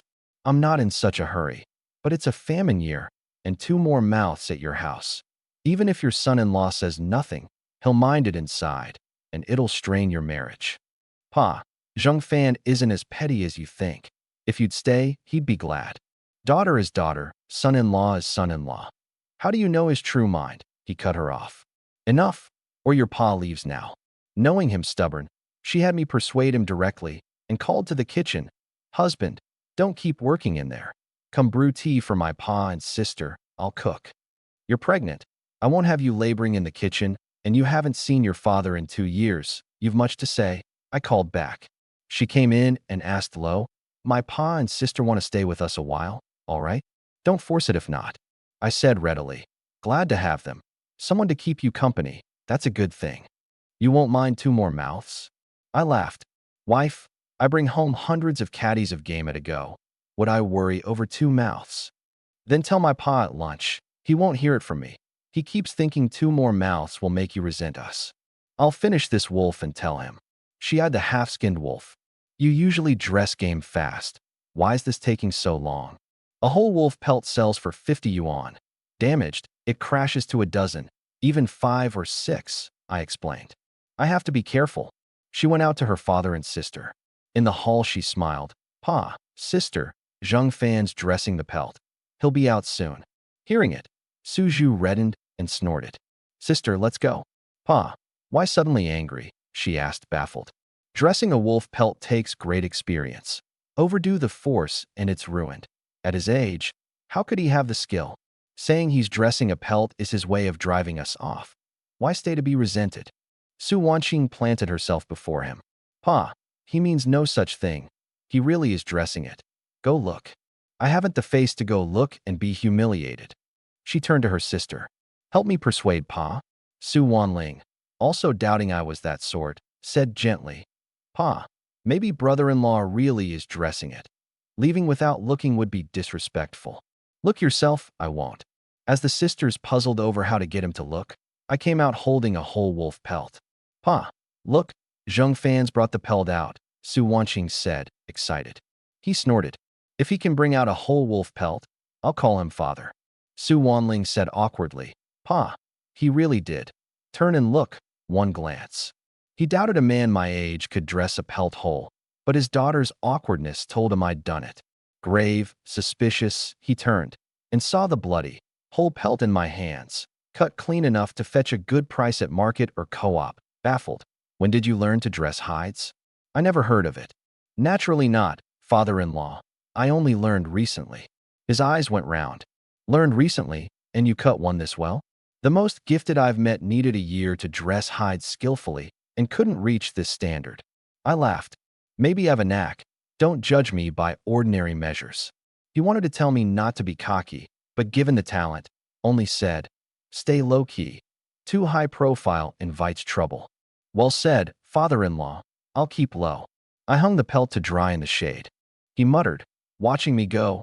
The boy's deeper than I thought. Su Wanling said, Pa just thought brother-in-law was driving you off. Lucky it was a misunderstanding. Recalling his "I'll call him father" line, he flushed with embarrassment and cleared his throat. I'll go apologize to Zheng Fan. Pa, you're not going to call brother-in-law father, are you? Red-faced. That's just a saying. What father-in-law calls his son-in-law father? It'd muddle the generations. He went out. Sister, let's go watch Pa apologize, Su Wanling said, tugging Su Wanqing along. Still love a spectacle, Su Wanqing laughed. I'd hung the pelt to dry and was about to wash up and brew tea when Su Zhu came over. What is it, father-in-law? Grave, he apologized. I shouldn't have doubted your skill. I took it for you driving us off. I thought it some big matter. I'm so young. Anyone would doubt I could dress a wolf pelt. The misunderstanding's natural. You're praising yourself sideways. Just stating facts. I laughed, changing tack. At lunch I'll drink properly with you. His face lit. Good. We drink till we drop. I waved. I've goods to sell at the Shangyuan market at noon, so a caddy or two. Tonight I'll drink with you properly. He laughed. Bragging? With your capacity, 3 or 4 tails would be impressive. Never mind 2 caddies. When you married Wanqing, I never saw such a feat. Su Wanling, overhearing, marveled. Sister, brother-in-law's drinking's grown that strong these 2 years. I don't know his capacity, but if he says 2 caddies, he can. Su Wanqing said. From these days with me, she judged me reliable, not a braggart. Sister, you trust him so, Su Wanling whispered. He's lucky to have a wife like you. Not blind trust. He gives me reason to, Su Wanqing said softly. Su Wanling nodded. If my man could take a wolf alone like brother-in-law, I'd trust him unconditionally too. Shall I find you a capable man to meet? Su Wanling shook her head fast. After the Lier business, I don't want to marry. Su Wanqing frowned. An unmarried woman past her 20s faced heavy gossip and worse, and resolved to change her sister's mind and find her a man as fine as her own. Su Wanling smiled it off. Don't fret. Living with Pa, no in-laws to wait on, is comfortable. Su Wanqing changed the subject. Come help me cook, and we'll talk. At lunch the table held chili fried turtle, chili fried hare, red braised wolf, and pheasant mushroom soup, with 5 bottles of Dongping Old Kiln Baijiu. Son-in-law, let's see if you can drink 2 caddies. Su Zhu loved his drink and had no match in his village. I opened a bottle to pour for him. He grabbed another. Pouring's no fun, bottle by bottle. Father-in-law, a bottle's a caddy, sure? My capacity's a caddy and a half. Can you keep up? No problem. Then go. Inside 20 or 30 minutes we downed a whole bottle. He was flushed and reeking, while I looked as if I'd drunk plain water. Good son-in-law. You can drink. I'll never lack a drinking partner. Come anytime. I've a jar of Tiger Pizzle wine too. His eyes lit. Tiger Pizzle wine. My fine son-in-law. A bicycle, Tiger Pizzle wine, a tiger skin. No man in Gotzi outdoes you. Let's stay low-key, father-in-law.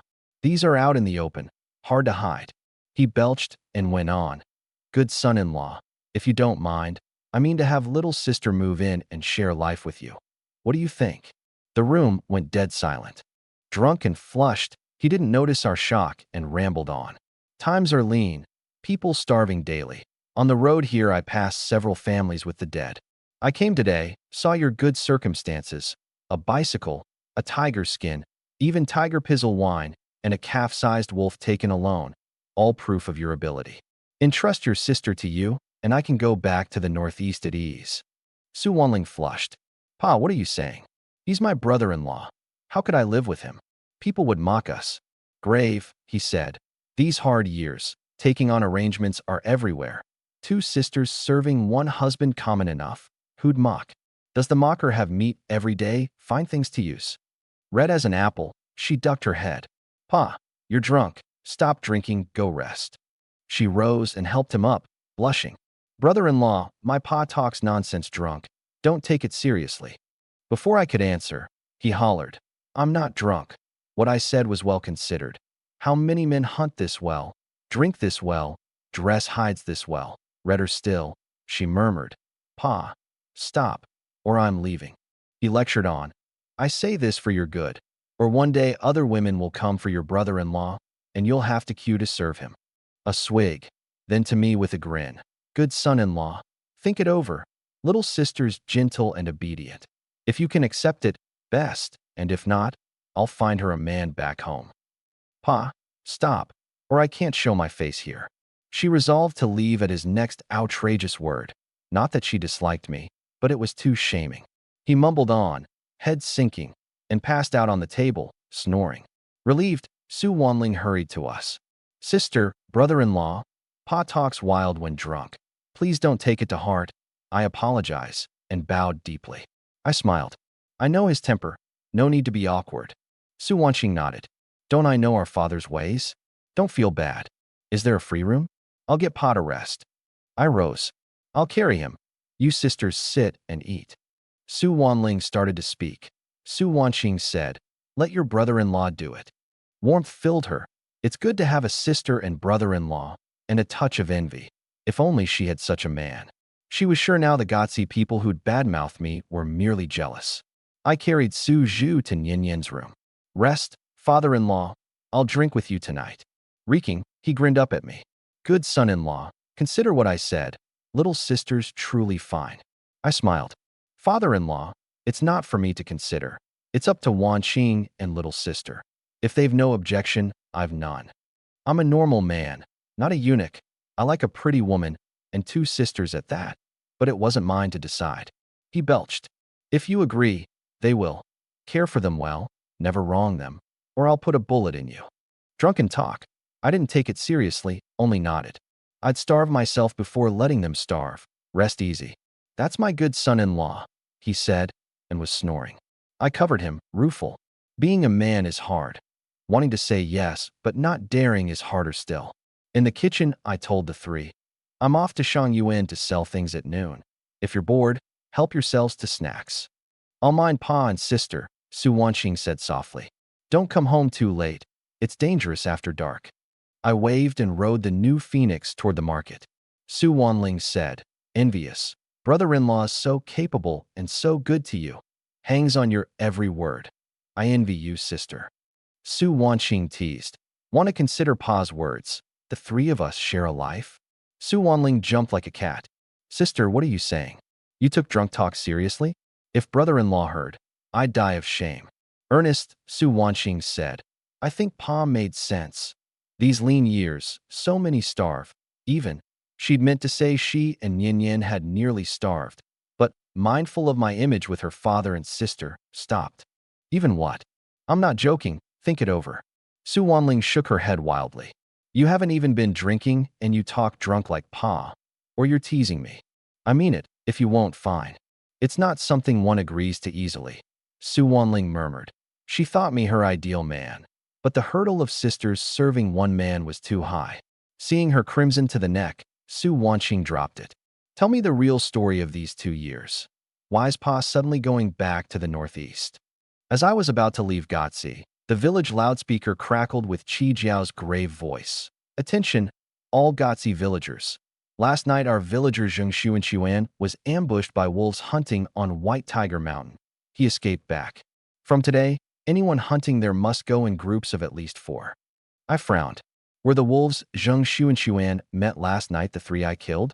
If not, I must clear the mountain's wolves soon, or hunting becomes a 4-man affair. More hunters means I can't use the armory's weapons freely, and the game will flee into the deep mountain, so future catches would mean going into that deadly place. I shook it off. First the market, sell Chun Sanjin the 2 boars. In the loudspeaker room, Mingdao watched me ride off, vicious, grinding his teeth. Zheng Fan, you cursed beast. You cost me face in Gotzi and pushed back my wedding. With wolves now on the fringe, if I don't finish you, I'm not Zheng Mingda. Qi Jiao, grim, said, what's your plan to finish him? Let me hear it. He hated me, but for Mingda's torn scalp and crippled leg, the wedding needn't have been delayed and the boy's bright future secured. Now it was pushed back until he healed, and they feared their prize might slip away. Mingdao whispered long in his father's ear. Qi Jiao nodded along. Good plan, no flaw, do it just so. When Mingdao finished, Qi Jiao said, pleased, you've grown up. You've learned to kill with a borrowed knife instead of charging in front. Mingdao smiled cruelly. Thanks to Zheng Fan, who taught me the hard way. In return, I'll see him dead. The two laughed cruelly in the loudspeaker room. Nearing the market, sure no one watched, I moved the two boars from the armory onto the rack. The nimble phoenix suddenly bore 500-odd caddies, the tires strained, the frame swaying as if the boars would crush it to scrap. I forgot, the phoenix's max load is 400 caddies. Should have bought a Yongjio, max 700. I got off and pushed it in, afraid the new bicycle would burst. The market was a fifth busier than my first visit. Eyes locked on the two big trust boars. Two furon boars over 200 caddies each, at 4.3 a caddy. For 100 caddies was 1,720 yuan, and these were surely 450 at least, nearly 2,000. Such as some stirs dark thoughts. Many meant to jump me once the sale was done. I ignored the unfriendly looks, dropped the boars, and said mildly, "Sorry, everyone. These two are pre-sold. Can't sell them to you. If you want game, book with me. I'll bring what you want the next day, but this needs a deposit." No one came forward. A few harbored bad intent and wouldn't deal, and most who wanted to buy feared handing me a deposit and never finding me again. Unbothered, I sat on a boar to wait for Chen Sanjin. As for any who'd move on me after I left, I'd not mind using the armory's future weapons to crush them like ants. The market's attention moved on. Openly no one watched me, but several pairs of eyes spied from the shadows. I didn't care. After some tens of minutes, the white-haired old man in black tunic suit appeared. "Young man, you're something. Said you'd bring me 500 caddies of boar today, and here it is." I smiled. That was luck. From tomorrow my luck's much worse. Boar won't be so easy. How so?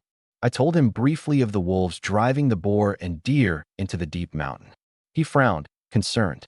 "Wolves are cunning and hunt in packs. You've made good money. Rest at home a while until the militia clear them, then hunt." Before he finished, I asked, "Elder Chun, do you take wolf meat? At what price?" He blinked, doubting his ears. What did you say? I didn't catch that." Zheng Fan smiled and repeated himself. "I just want to know if Elder Chun buys wild wolf meat. And if he does, at what price?" Chen Sanjin's face turned grave. "Son, wild wolves are cunning devils. They run in packs. Never mind going after them alone. Even 4 or 5 seasoned hunters together could come to grief. Don't do anything foolish." Zheng Fan grinned, "Sonny, Elder Chen, I've no wish to die. I only want to know if you'll take the meat, and at what price. If not, I'll ask elsewhere. 500 caddies of wolf meat. That's at least 3 grown wolves." Chen Sanjin's face went slack with shock. "Son, don't chase money at the cost of your life." Zheng Fan laughed. "Do I look like a man who'd trade his life for money?" Chen Sanjin laughed back. "You look exactly like one." "Elder Chun, I value my own skin too much for that," Zheng Fan said, chuckling. "So, how much per caddy for wolf meat?" 10 yuan a caddy," Chen Sanjin said warmly, then added quickly, seeing Zheng Fan go quiet. "Don't think it's stingy, son. I'm taking 500 caddies off you at once. I need to turn some profit too." Zheng Fan understood well enough. If Chen Sanjin made nothing, he'd hardly be his free labor. 10 yuan a caddy it is, then. He went on. "Elder Chun, do you take wolf pelts? What's the price on those?" "I don't buy wolf pelts," Chen Sanjin said. "Take them to the co-op. The price there's not high, but it's fair." His eyes moved to Ague, who stood ramrod straight nearby. "When are you weighing the boars? Or should I?" Ague, looking a little sheepish, moved briskly to sack and weigh the pigs. "Boss, 245 caddies, 255. 500 even." Chen Sanjin blinked at the round number, teasing. 2 boars landing exactly on 500 caddies. You didn't stuff something inside them to hit the number, did you? Zheng Fan caught the joke and played along. "I wish I had that kind of skill. I'd have made more off you, Elder Chun." "No such luck." Chen Sanjin laughed, drew a red cloth bundle of cash from his trouser pocket, and counted out 2,000 yuan into Zheng Fan's hand. "Son, you really won't come trade at Yunqi Academy instead? Plenty of eyes in this black market see a young man carrying this much money and think unkind thoughts." Zheng Fan tucked the money away, smiling. "Thank you for the concern, Elder Chun. If I feared them, I wouldn't keep coming back here to trade." Seeing he wouldn't be moved, Chen Sanjin asked, "Same time tomorrow?" "Same time. Mind yourself on the road home. Son, watch for anyone following." Chen Sanjin waved and left with Ague, who carried 500 caddies of boar on his back as if it were nothing. Some in the black market, watching Ague's shoulder that weight so easily, felt a chill and decided he wasn't a man to provoke, rich or not. Better to set their sights on Zheng Fan, who looked, by any measure, like easier prey.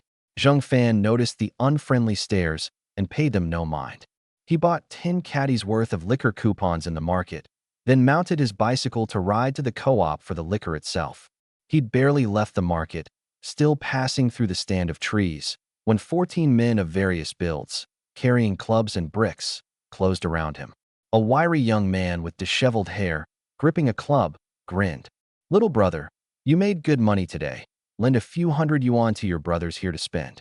A vicious-looking middle-aged man, eyes bulging, grunted. "We don't ask much. 500'll do." Zheng Fan looked them over, frowning. "Didn't Lin Zijian say there were no gangs around here? Was the little bastard lying to me?"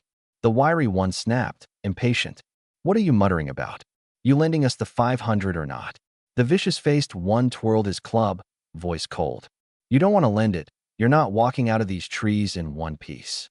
Zheng Fan was already reaching to bring the crossbow to bear and settle this properly when a familiar young man's voice barked from behind them. "What are you lot doing here?" The disheveled-haired one turned obsequious. "Brother Zijian, we ran into a fat sheep at the market, just borrowing 500 yuan off him." Lin Zijian, 2 wild hairs dangling from his hand, looked at the man surrounded in the middle of the group, the back of him growing more familiar by the second, and hurried closer to be sure. Thinking Zijian meant to claim the sheep for himself, the disheveled one strode toward Zheng Fan in a panic. "Brother Zijian, we only want 500 to spend. He's still got 1,000 odd left. That's all yours." The vicious-faced man went meek as a mouse before a cat at the sight of Zijian's crew. "Brother Zijian, if 500's too much, we'll settle for 100. Zijian reached the front and confirmed who stood there. His heart lurched. He'd never imagined running into Zheng Fan here, let alone finding him surrounded by a gang of thugs meaning to rob him. Zheng Fan would surely think he'd lied last night, claimed there was no other gang operating, when there was. Just imagining the consequences made Zijian's blood run cold. "Brother Zijian, if 100's too much, 50 will do," the disheveled man added quickly, seeing Zijian go silent. "There's so many of us, 50 split between us all is nothing." Zijian's legs gave out. Cold sweat soaked through his shirt as he dropped to his knees in front of Zheng Fan. "Boss, these aren't the gang, they're just local scum. I don't know what got into them today, ganging up to rob you. I swear I never lied to you." The disheveled man and the others, men who'd made lesser souls tremble, stared in blank horror as the very Lin Zijian they feared knelt before the fat sheep they'd thought easy pickings, calling him boss. Their minds went white, shirts soaked through with sweat. What is this? Brother Zijian just called him boss." Someone said, confused. "Is Zijian mistaken? This guy doesn't look like anyone's boss." Someone else would himself in fear. "Am I really this unlucky, that I set my sights on Zijian's boss? I'm finished." They stood frozen, drenched in cold sweat, eyes locked on Zheng Fan, waiting to learn their fate.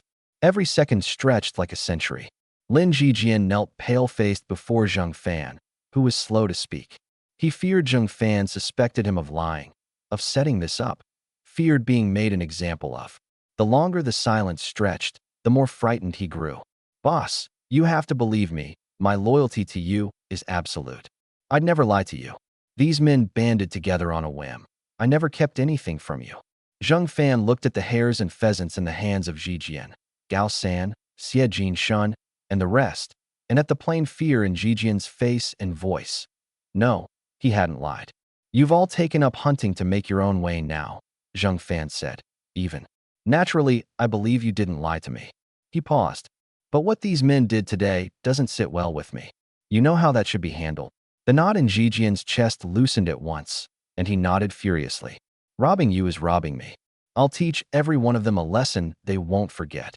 He was furious at the disheveled man and his crew. Of all the people to rob, they'd picked Zheng Fan and dragged him in besides. If he didn't beat some sense into them permanently, he wasn't Lin Zijian. The disheveled man, the vicious-faced one, and the rest, they knew Zijian's reputation for cruelty. Falling into his hands meant nothing good. Some of the faint-hearted wet themselves on the spot, legs failing beneath them. The quicker-witted dropped to their knees before Zheng Fan instead, pleading loudly. Boss, my family's got nothing left to eat. That's the only reason. Forgive me this once. This is the first time I've ever let greed get the better of me. Spare me, and I'll never do it again. We'll learn from Brother Zhijian.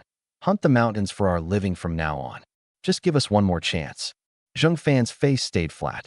I don't care what excuse you've got. Robbery is filth, plain and simple, and there's no forgiving it. Besides, Zhijian's only going to teach you a lesson, not take your lives. What are you all whining about? He dropped the matter there and rode off toward the co-op. Not long after he'd gone, howls of pain began rising from the trees. I'll never do it again. Brother Zhijian, stop. One more chance, I'll study hunting properly, earn my own way. No amount of begging slowed Zhijian's hand. If anything, it made him hit harder, afraid Zheng Fan might think he was going easy and turn the punishment on him instead. Back in the market, those who'd thought about robbing Zheng Fan and held back listened to the screaming drift from the trees with a chill down their spines. Good thing I only thought about it and didn't act, or that'd be me screaming now. Fools, the lot of them. A young man brave enough to sell alone in the black market obviously isn't soft. Rob him. What were they even thinking with? Meanwhile, Zheng Fan reached the co-op. The clerks, still mindful of yesterday's events, greeted him warmly the moment he walked in. A young clerk with twin braids stepped up. Comrade, what would you like today? Zheng Fan handed over 10 caddies worth of liquor coupons. 10 bottles of Dongping Old Cellar, please. Of course, one moment, said the clerk, Li shooting. She returned with 10 bottles. That's 25 yuan. Comrade, pay at the counter. After paying, Zheng Fan asked, does the co-op buy wolf pelts? What's the price on those? We do buy animal hides, Li shooting said, but we've never bought a wolf pelt before. You'd need to ask Director Yao for the price. Wait here a moment. He nodded, and she went to fetch her.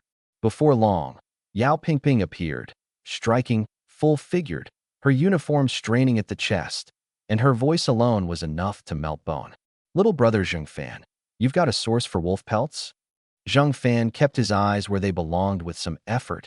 He hadn't come to admire Director Yao's figure, but to learn the buying price. I've got a source, Director Yao. Tell me what the co-op pays. Yao Pingping, in no hurry to answer, teased.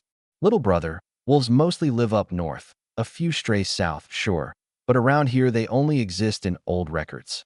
Nobody's seen a real wolf in living memory. The odds of you finding one are near zero. Director Yao, just tell me the price, Zheng Fan said, smiling. Don't worry about whether I can get the pelts. There he goes again, she said, pouting prettily. I told you before, call me Sister Pingping. Director Yao makes it hard for me to even quote you a price. Sister Pingping, then, he said, resigned. Can you tell me the price now? That's my good little brother. Satisfied, she went on. The co-op grades all pelts we buy, first grade or second grade. A first grade wolf pelt goes for 30 yuan. Second grade, only 10, sometimes as low as 5. Zheng Fan already had one whole wolf pelt on hand, plus 3 uncut wolves waiting in the armory, for pelts in total. Beyond the meat money, that was another 120 yuan or so. Wolves paid far better than boar ever had. Seeing him go quiet, Yao Pingping assumed he was scheming after a source and said kindly, wolf pelts are valuable, sure, but the odds are so slim. Don't waste your thoughts on it, little brother. In a while, Zheng Fan said, smiling. I might be bringing quite a few wolf pelts in, wondering how many you could take off my hands. Yao Pingping's face went slack with shock. You, what did you say? She half doubted her own ears. Had she really just heard him say he could bring quite a few wolf pelts, and ask how many she'd buy? I've got a source, Zheng Fan said, watching her surprise with amusement. If you can't take them all, I'll find another buyer elsewhere. Seeing he wasn't joking, her face turned serious. However many pelts you bring, little brother, I'll take them all. Wolf pelts fetched a high price, yes, but they also sold well. The more Zheng Fan brought her, the more profit for the co-op. Picking up his 10 bottles, Zheng Fan headed for the door. Good. Once I've sorted the pelts out, I'll bring them to you, sister. Yao Pingping watched him go, murmuring to herself, can he really get that many wolf pelts? Li Shooting, standing beside her, said quietly, Director, I don't think that boy's bluffing. Neither do I, Yao Pingping said, nodding slowly. But where in this day and age would wolves even come from around here? Riding away from the co-op, Zheng Fan spotted Chow Bufan heading the same direction, looking drained, dark circles ringing his eyes like a panda's. He waved, grinning. Brother Bufan, what were you up to last night? Those bags under your eyes or something else? Chow Bufan forced himself alert. There was a murder in Shangyuan Township last night. Our station spent the whole night on it and turned up nothing, not one usable lead. It's like the killer's a ghost, doesn't exist in this world. The words invisible ghost struck something in Zheng Fan, a murder case from his past life, one that had shaken the whole province. The killer's method had been vicious, meticulous. 6 newly married men killed within a month, and even after enormous time, effort, and reward money, not a single lead surfaced. They'd called it the Invisible Man murders. It wasn't solved for 30 years until the killer let something slip while drunk and brawling. Only then did they learn the method and where the weapon had been hidden. Seeing Zheng Fan go quiet, Chow Bufan assumed he'd been rattled by the case and patted his shoulder, reassuring. Don't worry too much, brother Zheng Fan. If the killer shows his face again, we'll have him. Zheng Fan held up a hand and made a show of counting on his fingers. Let me guess, was the victim's surname Shui? Chow Bufan's face went slack. How do you know that? The murder had happened at the Sanfu logging camp in Shangyuan Township. Only 3 workers there knew of it, and to keep panic from spreading and hurting productivity, the investigating officers had ordered all 3 to say nothing. All 3 had been up the whole night and were resting now. There'd been no time for any of them to tell Zheng Fan anything. So how did he know? Surely he wasn't actually reading it off his fingers like some fortune teller. Didn't I just count it out right in front of you? Zheng Fan said, smiling. He could hardly tell Chow Bufan the truth, that he was reborn, that he'd read about this very case in a newspaper in his last life. Say that out loud and Bufan would think him mad. Better to lean into the mystic arts act and use it to nudge him toward catching the man before 5 more died. Chow Bufan laughed it off. Brother Bufan, here's an atheist. None of that mysticism works on me. Just tell me who told you. I won't do anything about it. His face turned serious. Who told you this? You can just say it. No need to play fortune teller with your own brother. I'm telling you the truth, and you won't believe it, Zheng Fan said, feigning helplessness. I'm not making it up. You're putting me in a bind here. Fine, since you're such a master of the mystic arts, Chow Bufan said, grinning. Tell me the killer's name, where he is, and where the weapon's hidden. Zheng Fan narrowed his eyes, counted on his fingers a moment, then said flatly, half a month from now, the killer will strike at 10 at night in Baiwa Park. Go catch him there. Chow Bufan laughed. Why half a month from now? Can't you just tell me where he is right now? Zheng Fan kept his face grave. Reveal too much of heaven's secrets, and it brings disaster down on the ones close to you. Chow Bufan laughed harder. Brother Zheng Fan, you're acting something else. You almost had me there. Zheng Fan understood the doubt. Anyone hearing this pitch from someone else would think the same, maybe worse. He clapped Bufan's shoulder, his face entirely earnest now.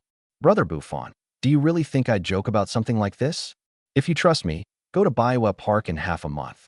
If you don't, nothing more I say will change that. Bufan had known Zheng Fan only a short while, but the man struck him as steady, not the type to joke about serious things. He wrestled with it, then nodded, resolved. I trust you, brother Zheng Fan. Half a month, Baiwa Park. I'll be there. You've been up all night. Go rest. Don't work yourself to death, Zheng Fan said, clapping his shoulder again. I should head back to the village too. If you're not in a rush, let me treat you to a meal at the state restaurant before you go, Bufan offered. Zheng Fan shook his head. My father-in-law's waiting at home. Wouldn't look good if I went gallivanting about. Next time. Watching him ride off, Chow Bufan muttered to himself. How am I supposed to convince the deputy chief to send men to Baiwa Park in half a month? This is going to be a hard sell. Zheng Fan rode back to the Zheng Xuanchuan household in Gotzi village. Inside, more than 20 village men sat or stood in the spacious main room, pressing eagerly. Xuanchuan, you really ran into wolves outside White Tiger Mountain last night. You're not lying to us. How many did you see? How'd you make it back alive? Tell us. Wolves on White Tiger Mountain. We've never had wolves here. What's going on? A crew-cut, square-jawed man in a short-sleeved shirt bellowed over the noise. Enough, you'll deafen me. To keep this orderly, I'm charging for answers now. 3 Mao a question. A brief, stunned silence followed. Someone snapped. 3 Mao a question? You think your mouth's been blessed by a monk? Zheng Xuanquan shrugged. Too expensive? Shut up then. Nobody's forcing you to ask. Another tried. Brother Xuanquan, times are lean. 3 Mao's not nothing. Sometimes it can save a life. Can't you just answer for free? Xuanquan's face went cold. Why should I care whether you live or die? Don't want to pay? Get out of my house and stop the racket. Several men flushed red at his arrogance, breath quickening, itching to give him a beating. Cooler heads held them back. Not worth the trouble tangling with this sort. Zheng Fan stood in the crowd, plainly unimpressed with Xuanquan's behavior. He'd only come for information on the wolves, not to watch this circus. What time did you run into the wolves last night? How many? He asked flat. Didn't I already say? 3 Mao a question, no money, no answer. Xuanquan snapped. Zheng Fan pulled a single yuan from his pocket. 1 yuan for questions. Deal. Xuanquan's eyes lit up at the sight of real cash. Deal. The room's men, equally curious, went quiet, waiting on the answers. Feeling the room's eager stares, Xuanquan lit a cigarette unhurriedly, took a deep drag, and said with great self-satisfaction, ran into 5 wolves around 1 in the morning. If I hadn't scrambled up a tree fast enough, I'd have been their dinner. Zheng Fan, unable to tell from this alone whether it was the same pack he'd met, pressed on. How big were they? How long did they circle before leaving? Xuanquan blew out a ring of smoke, dismissive. About the size of Zheng Biao's big black dog. Howled under the tree till dawn before giving up. Zheng Fan knew Xiao He was nowhere near the size of the wolves he'd killed, and he'd finished off his 4 around 1 or 2 in the morning. Clearly Xuanquan's 5 weren't the same pack as his own. Finding out the true number on White Tiger Mountain would mean going up there himself at night. Having learned the price of wolf meat and pelts from Chun Sanjin and Yao Pingping, he found himself hoping the wolves around the mountain's outer edge were plentiful, good money in it. The deep mountain itself, though, was best avoided as long as possible. Seeing Zheng Fan's frown, Xuanquan assumed he'd been scared and laughed. Wolves are frightening, sure, but if you land the kill, wolf meat sells for 11 yuan a caddy in the black market. A wolf runs 80, 90 caddies. That's close to 1,000 yuan a head. Keep paying, and I'll walk you through how to handle them, how to get rich off it. That's all, Zheng Fan said flatly. He needed no lessons in hunting wolves, and once his questions were answered he left without another word. Watching him go, Xuanquan called after him greedily. Zheng Fan, don't be scared of wolves. We can talk price. Once Zheng Fan was gone for good, Xuanquan turned his hungry eyes on the room. Anyone else got questions? I'll cut you a deal. 2 Mao a question. Met with nothing but contempt. He tried again. Nobody asking? Then get out of my house. When the crowd began filing out without a word, he panicked. Wait, don't rush off. 1 Mao a question. How about that? They ignored him. 5 fun. I can't go lower than that. Still nothing. He spat on the ground, cursing. Bunch of cheapskates. Should have kicked you all out the second I answered Zheng Fan's questions. Let you get away with nothing. Outside, the departing men caught sight of Zheng Fan riding off on his brand new Phoenix bicycle, envy plain on their faces. Barely any age on him, and already the first bike in the whole village. We'd better get moving too. Wolves showing up on White Tiger Mountain's a real opportunity. Bag one, and I'm buying a bike myself. The price Xuanquan had quoted stuck with them. 1 wolf alone would cover a long stretch of expenses, and 5 or 6 meant real wealth. Zheng Fan came home carrying his 10 bottles of Dongping Old Cellar to the bright, clear sound of Zheng Yinyan's laughter from inside. His father-in-law Su Zhu was in there entertaining her with some game, the 2 of them running back and forth. Papa, did you bring me candy? Yinyan asked, the moment she spotted him, running straight into his arms. No candy left at the co-op, Zheng Fan said, shaking his head. Papa bought liquor instead. Next time there's candy, I'll get you some. Okay. Don't forget next time, she said, bright as ever. Su Zhu eyed the 10 bottles and grinned. Good son-in-law, we're getting properly drunk tonight. Father-in-law, how about we go up White Tiger Mountain for wolves tonight instead, and save the drinking for after we're back around 3 in the morning. Su Zhu's interest sparked instantly at the mention of wolves. I've only ever hunted wolves up in the Northeast. Tonight I'll see how vicious and cunning the southern breed is by comparison. With you along, father-in-law, tonight's sure to be a big haul, Zheng Fan said, laughing. Grandpa, Papa, I want to go hunt wolves too. Help carry my share for the family. Nian piped up, all baby seriousness. Zheng Fan ruffled her hair gently. Staying home to keep Mama and Annie company. That's carrying your share just fine.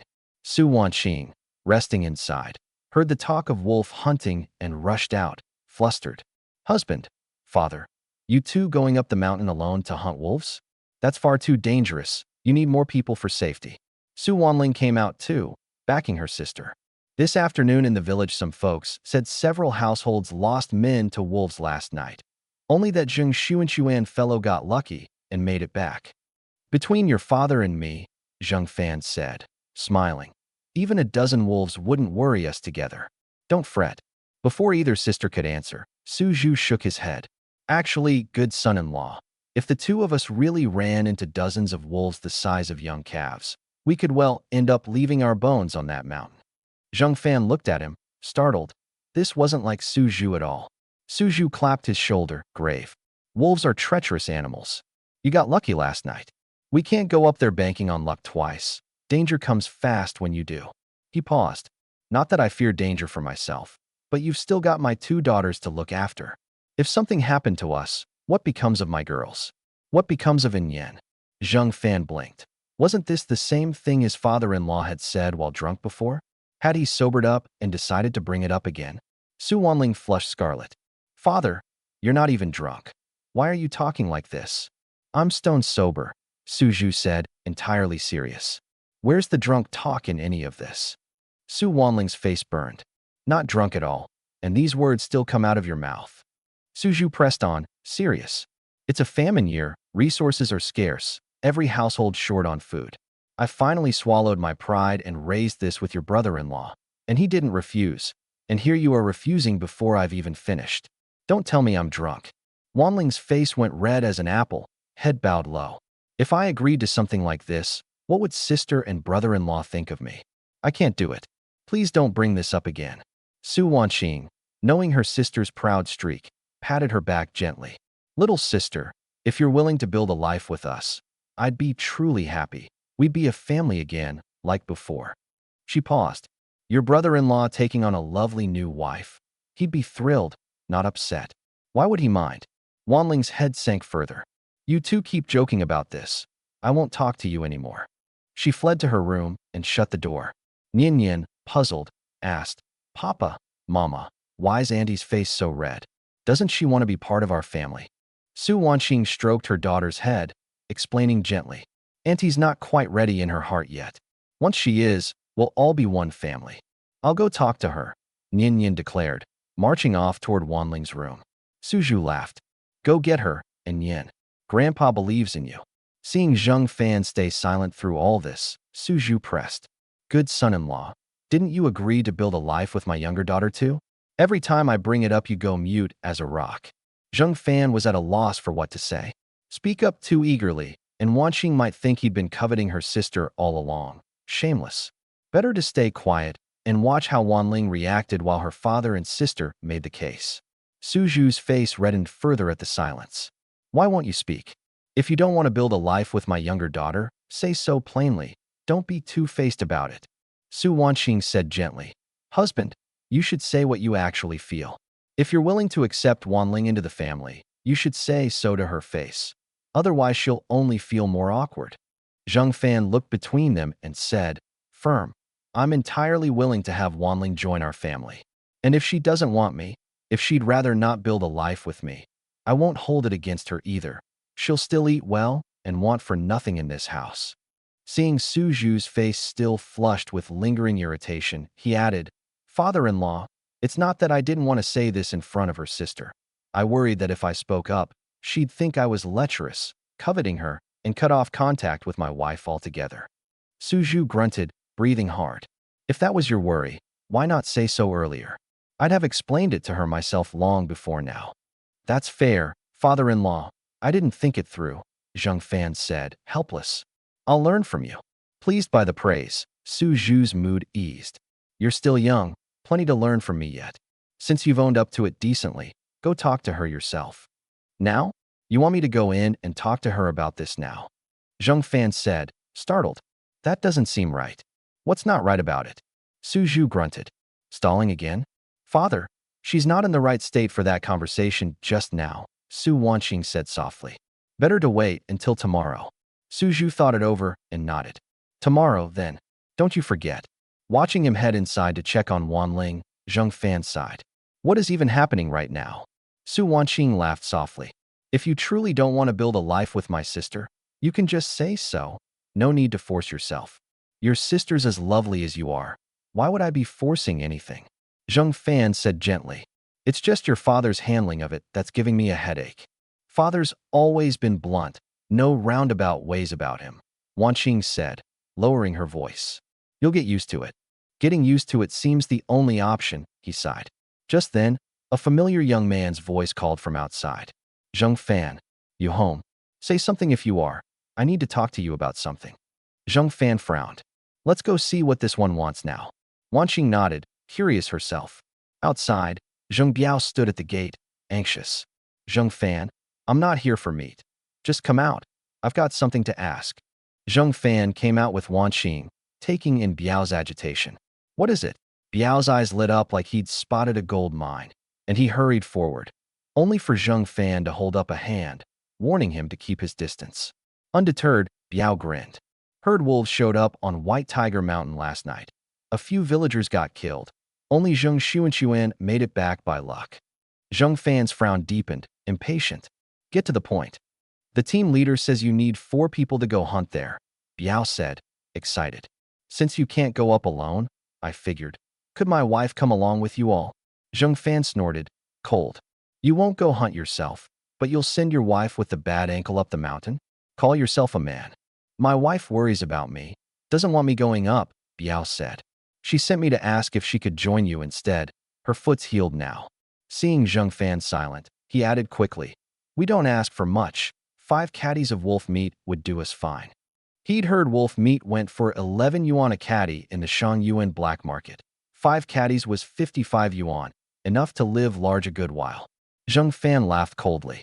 Unless Sister Tsuehua comes and asks me herself, I won't agree to it.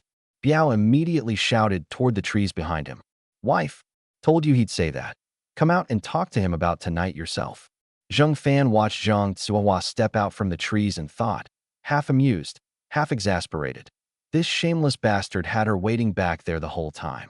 Zhang Tsuehua had heard every word of Biao asking Zheng Fan for 5 caddies of wolf meat, and the embarrassment and regret of it stung sharp. She'd only meant to hide in the trees while Biao asked, quietly, whether Zheng Fan was hunting tonight and whether he needed another hand. If he did, she'd help for free. If not, she'd slip away unnoticed. Instead, Biao had made it sound like she'd only offer to go along for 5 caddies of meat. The thought of it made her want to sink into the ground. Zheng Fan caught her discomfort and asked, concerned, Sister Tsuehua, did that useless husband of yours force you into this? If Biao had pushed her up the mountain for meat while sitting home himself, careless of her safety, Zheng Fan meant to give him the beating of his life today. Teach him exactly what became of a man that shameless. Tsuehua shook her head, explaining quietly. Biao didn't force me.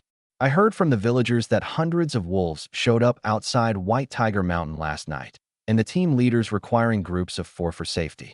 Our family's eaten more of your meat than we can ever repay. I only meant to offer my help for free this time. No share needed. Wife, Zheng Fan's a righteous man.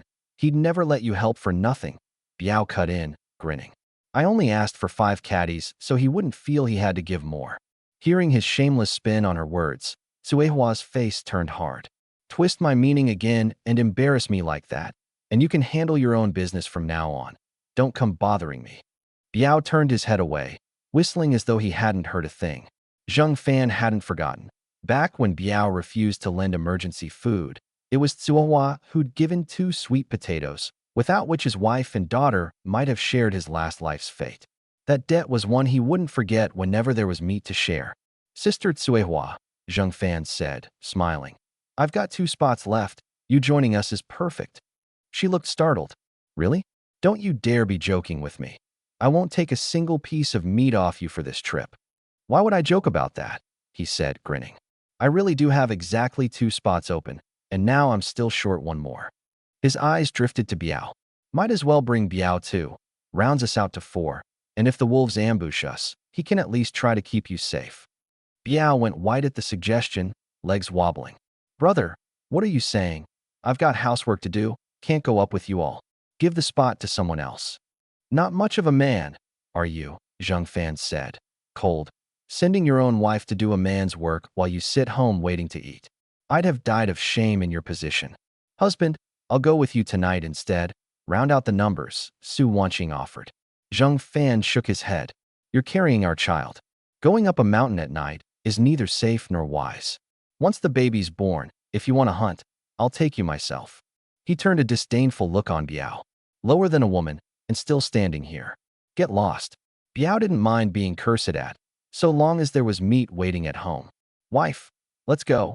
We'll eat dinner and come back to hunt with brother Zhang Fan after. Watching him, Suehua felt fresh disgust. How had she ended up married to a lazy, worthless man like this? If Biao had even half of Zhang Fan's virtues, she'd never have grown to loathe him so. She waved goodbye to Zhang Fan, meaning to return after dinner. Hunting was brutal on the body, and tonight's quarry was vicious, bloodthirsty wolves. Without enough strength in reserve, someone might fail to climb a tree in time and pay with their life. Sister Tsuehua, Zhang Fan called after her. Weren't you hunting with us tonight? Just eat dinner here. She paused. My place isn't far. I'll be quick once I've eaten. Hunting burns through you fast, he said. Without enough meat in you beforehand, you'll run out of strength halfway up. Just slow me down. I've got some boar meat left at home. Enough for tonight, she said, a little embarrassed. Wife, what are you talking about? Biao burst in. We haven't had meat since last night. Let's just eat at Zhang Fan's tonight. He turned to Zhang Fan. What V you got for dinner? Anything I'd like. You eat here only if Sister Tsuehua's hunting with me, Zhang Fan said, cold. What are you, that you won't hunt but still want a free meal off me? Try that again, and I'll put a bullet through that mouth of yours. Terrified at the thought of the small caliber rifle, Biao stammered. Not inviting me. Fine, no need to threaten me over it. I wasn't scared into being born, you know. He turned to Tsuehua. Wife, pack some meat home for me after you eat. I'll be waiting. You still want takeout from my house? Zhang Fan said coldly. Looking to die? Biao bolted, shouting over his shoulder as he ran. Not scared of you, Zhang Fan. I've just got chores waiting. Try this again, and we're settling it properly. Watching him flee, Tsuehua shook her head, exasperated. When's that man ever going to grow a spine? Sister Tsuehua, it's getting late. Let's get you fed, Zhang Fan said again. Your father-in-law and sister-in-law are visiting today, she said, shaking her head. Not fitting for me to eat at your house. Sister Tsuehua, Wanqing said gently, coming to her side. Zhang Fan told me about the 2 sweet potatoes that you saved in Yin and me from starving. I've thought of you as my own sister ever since. Don't feel awkward. She took Tsuehua's arm and led her inside. Zhang Fan pulled her along too, warm. Sister Tsuehua, eat plenty. If you're weak later and we run into wolves, I won't be able to look after you. Tsuehua did want the meat, plain human instinct, especially with a wolf hunt ahead. Not enough strength tonight could mean becoming a burden, dragging Zhang Fan down with her into a wolf's belly. Touched, she nodded. This meal, once I've made something of myself, I'll pay you back. Good. That's all I want to hear, Zhang Fan said, smiling, and led her in with Wanqing. Meanwhile, inside, Suju had finally finished soothing Wanling and was walking out of the room with Ninian. He caught sight of Zhang Fan and Wanqing leading a fair-skinned, full-figured young woman toward the house and frowned. Don't tell me a woman's already lined up to build a life with my good son-in-law. Suju's face turned serious. Wanqing, who's this guest? Won't you introduce her to your father and sister? Wanling wondered privately whether this Zhang Tsuehua might be the very woman her father had spoken of, someone drawn to her brother-in-law's abilities, wanting a place in the family. Wanqing explained gently. Father, little sister, this is Zhang Tsuehua. Back when our relief grain ran out and we were near starving, she's the one who gave us food and saved our lives. She's hunting wolves tonight with father and Zhang Fan, so we're letting her eat here first before they head out. Feeling their eyes on her, Tsuehua smiled. Uncle, little sister, hello, my place isn't far. If it's any trouble, I can just go. Learning she'd saved his daughter's family with food, Suju's manner shifted entirely, and he laughed heartily. You saved Wanqing's whole family. That's a debt beyond measure. Treat this place as your own home. Don't worry about trouble. Wanling stepped forward warmly. Sister Tsuehua, sit a while. My sister and I will go make dinner. Won't be long. Seeing their warmth, Tsuehua hurried to explain. Uncle, little sister, you've got it wrong. It was just 2 sweet potatoes.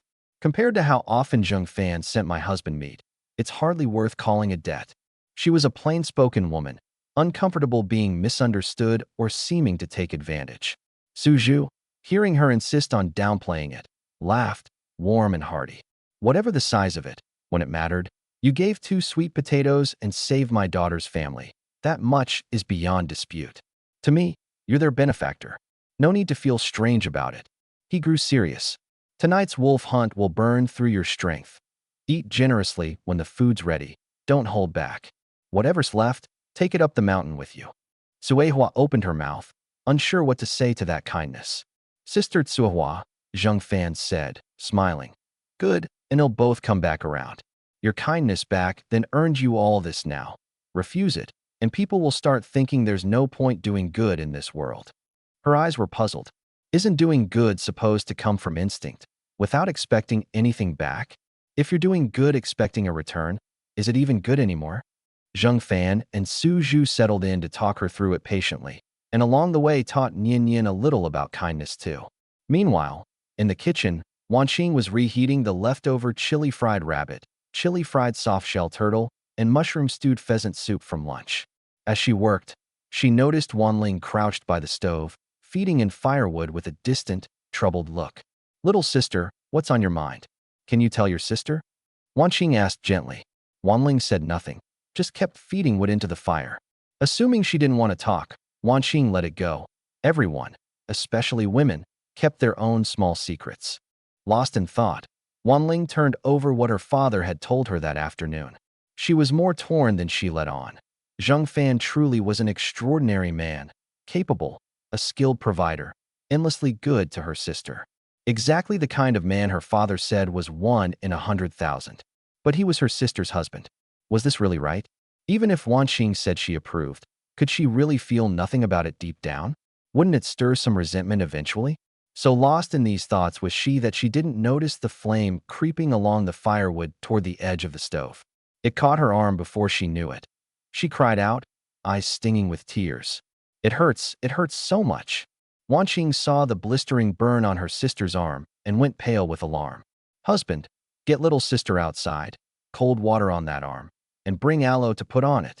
Sister, don't fuss so. It's just a small burn, won't kill me. Finish heating the food. Don't waste it, Wanling said, shaking her head. What's food next to you? Wanqing said, serious. If a burn like that isn't tended properly, it could scar for good. What then? Zheng Fan and Suju came in just then, and hearing what happened, hurried Wanling outside to rinse the arm in cold water, then broke off a piece of aloe, stripped the thorns, and spread it on the burn. The moment the aloe touched the raw skin, Wanling's brow knotted tight against the sting, though she held back any sound.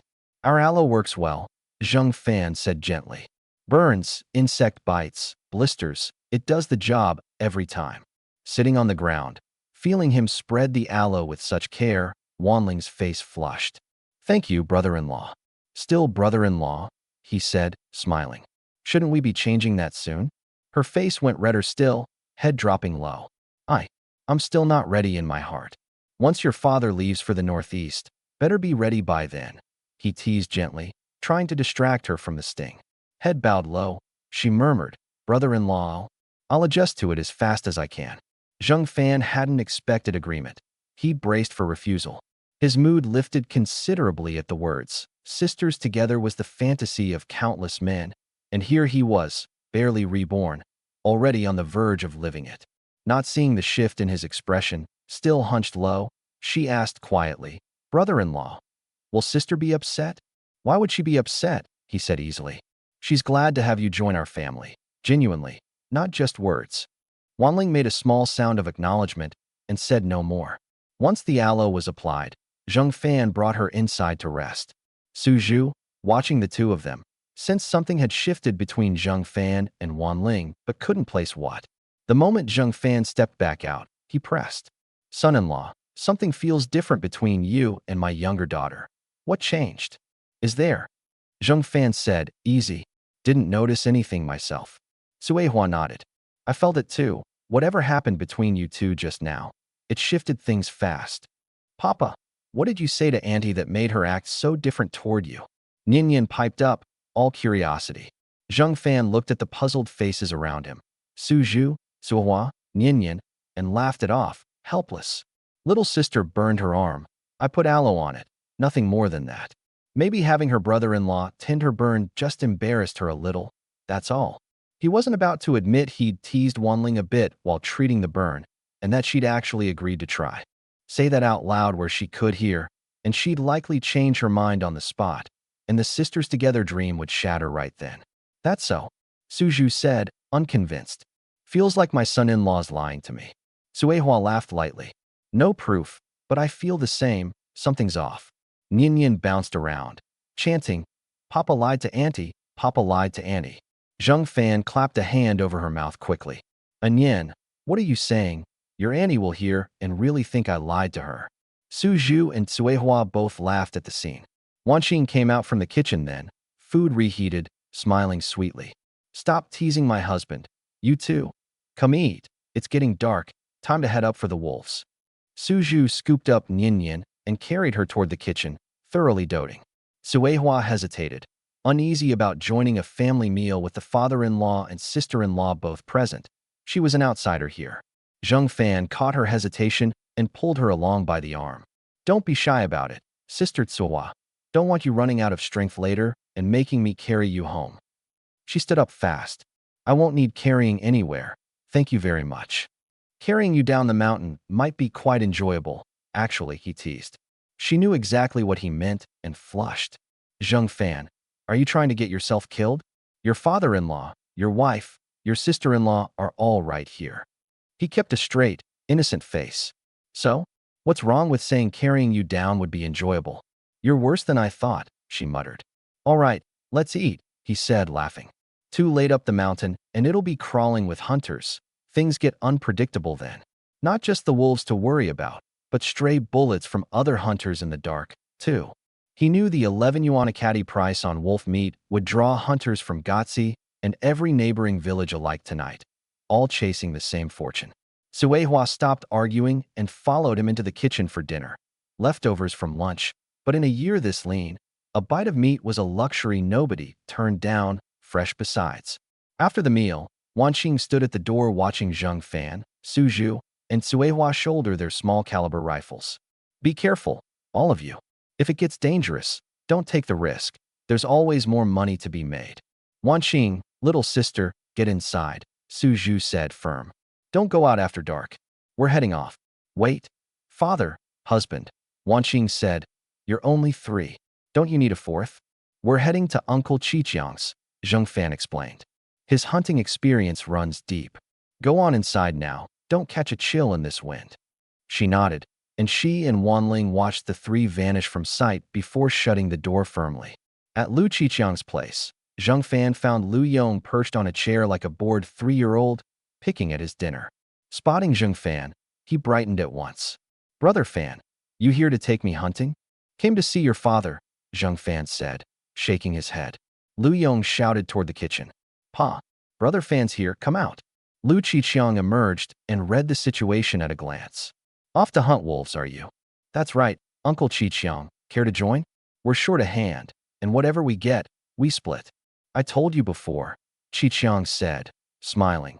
Whatever you need, Uncle Qiqiang's behind you without question. Wait here. I'll grab the Type 38 rifle and come with you. Watching his father head inside, Lu Yong asked, Pa, if you and Brother Fan go up the mountain, who's watching second uncle? Let me go with Brother Fan instead. Qiqiang came back out with the rifle slung over his shoulder and shot his son a hard look. This isn't like the usual hunts. We're facing vicious, cunning wolves. You tagging along would only put Zheng Fan at risk covering for you. Stay home. Watch your uncle. Don't wander off. Understood. Lu Yong wasn't satisfied. Why does Pa get to go and I don't? Not fair, not fair. Just then, violent coughing broke out from inside, followed by retching. Chiqiang's face went taut with alarm, and he rushed in. Zheng Fan, Su Zhu, and Cuehua followed, and found Lu Qixing bloodless, thin as a reed, barely clinging to consciousness. Uncle Qiqiang, Zheng Fan said, shocked. What happened to Uncle Qixing? He was fine just a day or two ago. His back injuries never healed properly, and it's wearing him down worse and worse, Qiqiang explained. I'll take him to Sanfu City Hospital soon. Big brother, what are you talking about? Qixing protested through coughing. I'll be fine soon. No need to waste money on the hospital. That's hundreds of yuan gone the moment you walk in. Money's nothing next to your health, Qiqiang said, firm. Rest up at home. Let Lu Yong look after you. Tonight I'm hunting wolves with Zheng Fan. Good money in it. Enough to cover your treatment. Qixing started to protest again, but Zheng Fan cut in. Uncle Qixing, wolves pay well. If Uncle Qiqiang bags 5 or 6 of them, your hospital costs are covered. Right now, just rest and don't worry about the rest. Just then, Lu Yong's voice rang out from the yard. Who are you people? Why are you in my house? Zheng Fan, Qiqiang, and the others turned at Lu Yong's shout to find a group of middle-aged men, various rifles slung across their backs, standing at the gate. Qiqiang's brow furrowed, and he leveled his Type 38 at them, voice hard. What are you doing at my house? An honest-faced middle-aged man raised his hands quickly. Brother Qiqiang, don't get excited. No trouble intended. We just wanted to invite you and the brothers here to hunt wolves together tonight. Another man's angry voice rose from the group. Zheng Taidan, what's your game? We got here first. Why should Qiqiang go with you? Zheng Taidan shot back. Qiqiang goes wherever he pleases. You planning to tie him up and drag him along? As the argument grew louder, another fit of coughing came from inside. Qiqiang's face darkened. You're disturbing my brother's rest. Taidan, Zheng Zikai, and the rest fell silent at once, sensing his anger. I've already agreed to go with Zheng Fan, Qiqiang said, hard. Find someone else. None of them wanted to leave. Gotzi's best hunters had already headed up the mountain, and with Qiqiang the last one left, missing him meant a smaller haul no matter how skilled they were otherwise. Why are you all still standing here? Qiqiang snapped. Do I need to throw you out myself? Sakai spoke up. Brother Qiqiang, hear me out first. If you still won't come after, we'll leave without another word. Speak, then. We're all experienced hunters, Sakai said quickly. Together, we could bring down at least 10 wolves. 100 caddies each, 11 yuan a caddy. That's over 1,100 yuan, pelts not even counted. He pressed on. Go with Zheng Fan instead, and whatever you catch is yours alone to split with amateurs. Why not hunt with proven hands instead? Finished, Qiqiang said. Finished, Zakai said, confident that any sensible man knew which offer made more sense. Taidan, worried Qiqiang might side with Zakai, jumped in. Brother Qiqiang, come with us and we'll give you 60% of everything. The rest of us split the remaining 40. They all knew Qiqiang's hunting skill would multiply their take several times over. Zakai shot Taidan a hard look. We can match that, 60-42. Qiqiang waved them off, impatient. I've already agreed to go with Zheng Fan. Leave. Zakai and Taidan exchanged baffled looks, half wondering if Qiqiang had lost his mind. The math wasn't even close, by their reckoning. Seeing them still hesitating, Qiqiang, worried about disturbing Qixing further, gestured toward the door. Unable to sway him, they gave up. At the threshold, Taidan turned back. Brother Qiqiang, you'll regret choosing Zheng Fan over us. Zakai added, serious. If you change your mind partway through the hunt, come find us, same terms.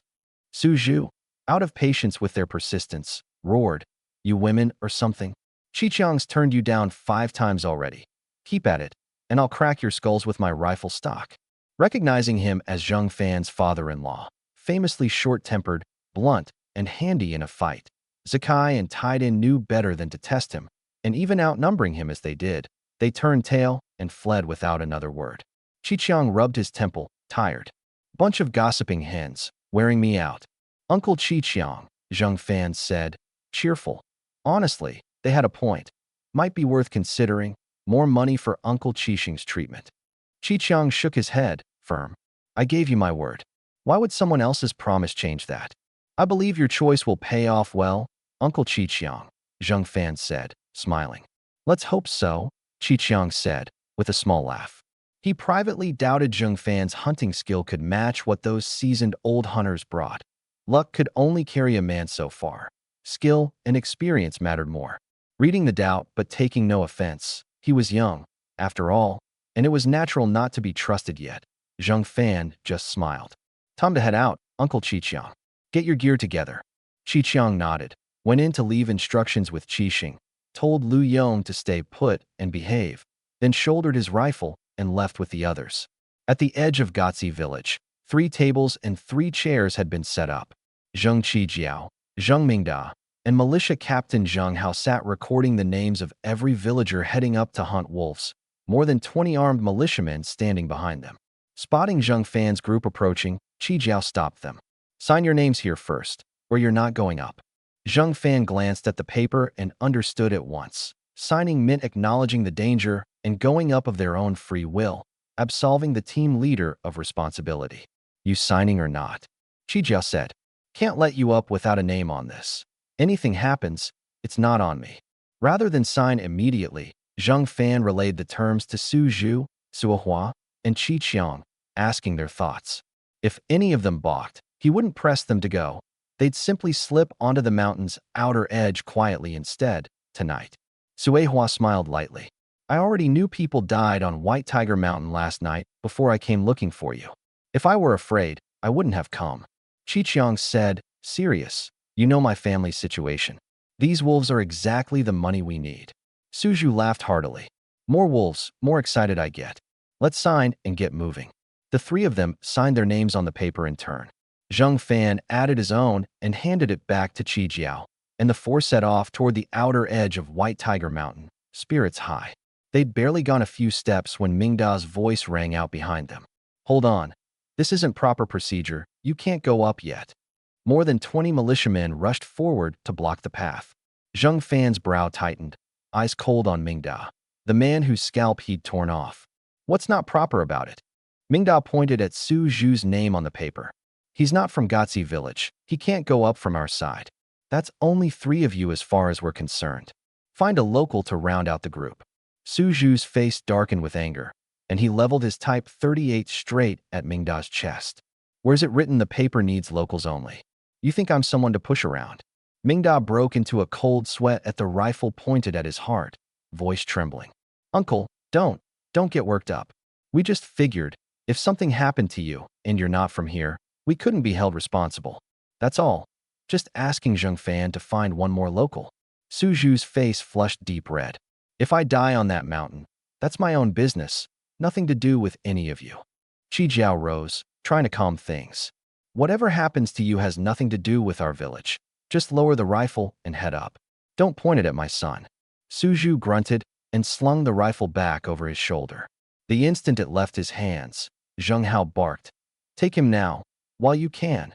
More than 20 militiamen surged forward like a pack of wolves on easy prey, meaning to beat Su Zhu down. Su Zhu reacted fast. Before anyone reached him, he swung the Type 38 like a club, slamming it into the nearest attacker. Qi Qiang and Zheng Fan joined in without hesitation, their own rifles swinging into heads and bodies. For all their numbers, the 20-odd militiamen couldn't hold against the 3 of them. Within moments they lay scattered on the ground, clutching heads or stomachs, howling. Su Zhu, fury still boiling, stormed toward Zheng Hao, pale-faced now, and brought the rifle stock down on his head again and again. Blood streaming from a split scalp, Zheng Hao pleaded through the pain. Stop hitting me. I'm the militia captain of this village. If you beat me to death, can you answer for it? Can your family? Seeing the threat only made Su Zhu hit harder. His voice cracked with panic. Zheng Fan, Qi Qiang, why are you just standing there? Help me. Are you going to watch me get beaten to death? Watching Su Zhu work Zheng Hao over without a flicker of concern, Zheng Fan said, dry. My father-in-law's not from this village. What standing do I have to stop him? Qi Qiang moved to step in and stop things. Zheng Fan caught his arm, signaling him to hold back. Zheng Hao's still the militia captain here, whatever else, Qi Qiang said, confused. Your father-in-law beating him this badly. The consequences could be serious. Zheng Hao seized on that. Hear that? Serious consequences. Go stop him quick. Zheng Fan shrugged. My father-in-law's mid-rage right now. Step in, and I get hit too. Militia captain's just going to have to tough this one out. Seeing threats weren't working, Zheng Hao switched to begging. Zheng Fan, I truly wasn't targeting your father-in-law on purpose. His temper's too hot. Pointing a rifle at Mingda like that was dangerous. I had to have the militia disarm him, for everyone's safety. Qi Jiao chimed in. Zheng Fan, this really wasn't Zheng Hao singling anyone out. Your father-in-law's the one who got hot-headed, and it was for the group's safety. Please, talk him down. Talking won't do much, Zheng Fan said. A proper apology might. Zheng Hao didn't hesitate. I apologize, shouldn't have ordered the militia to grab you. I was wrong.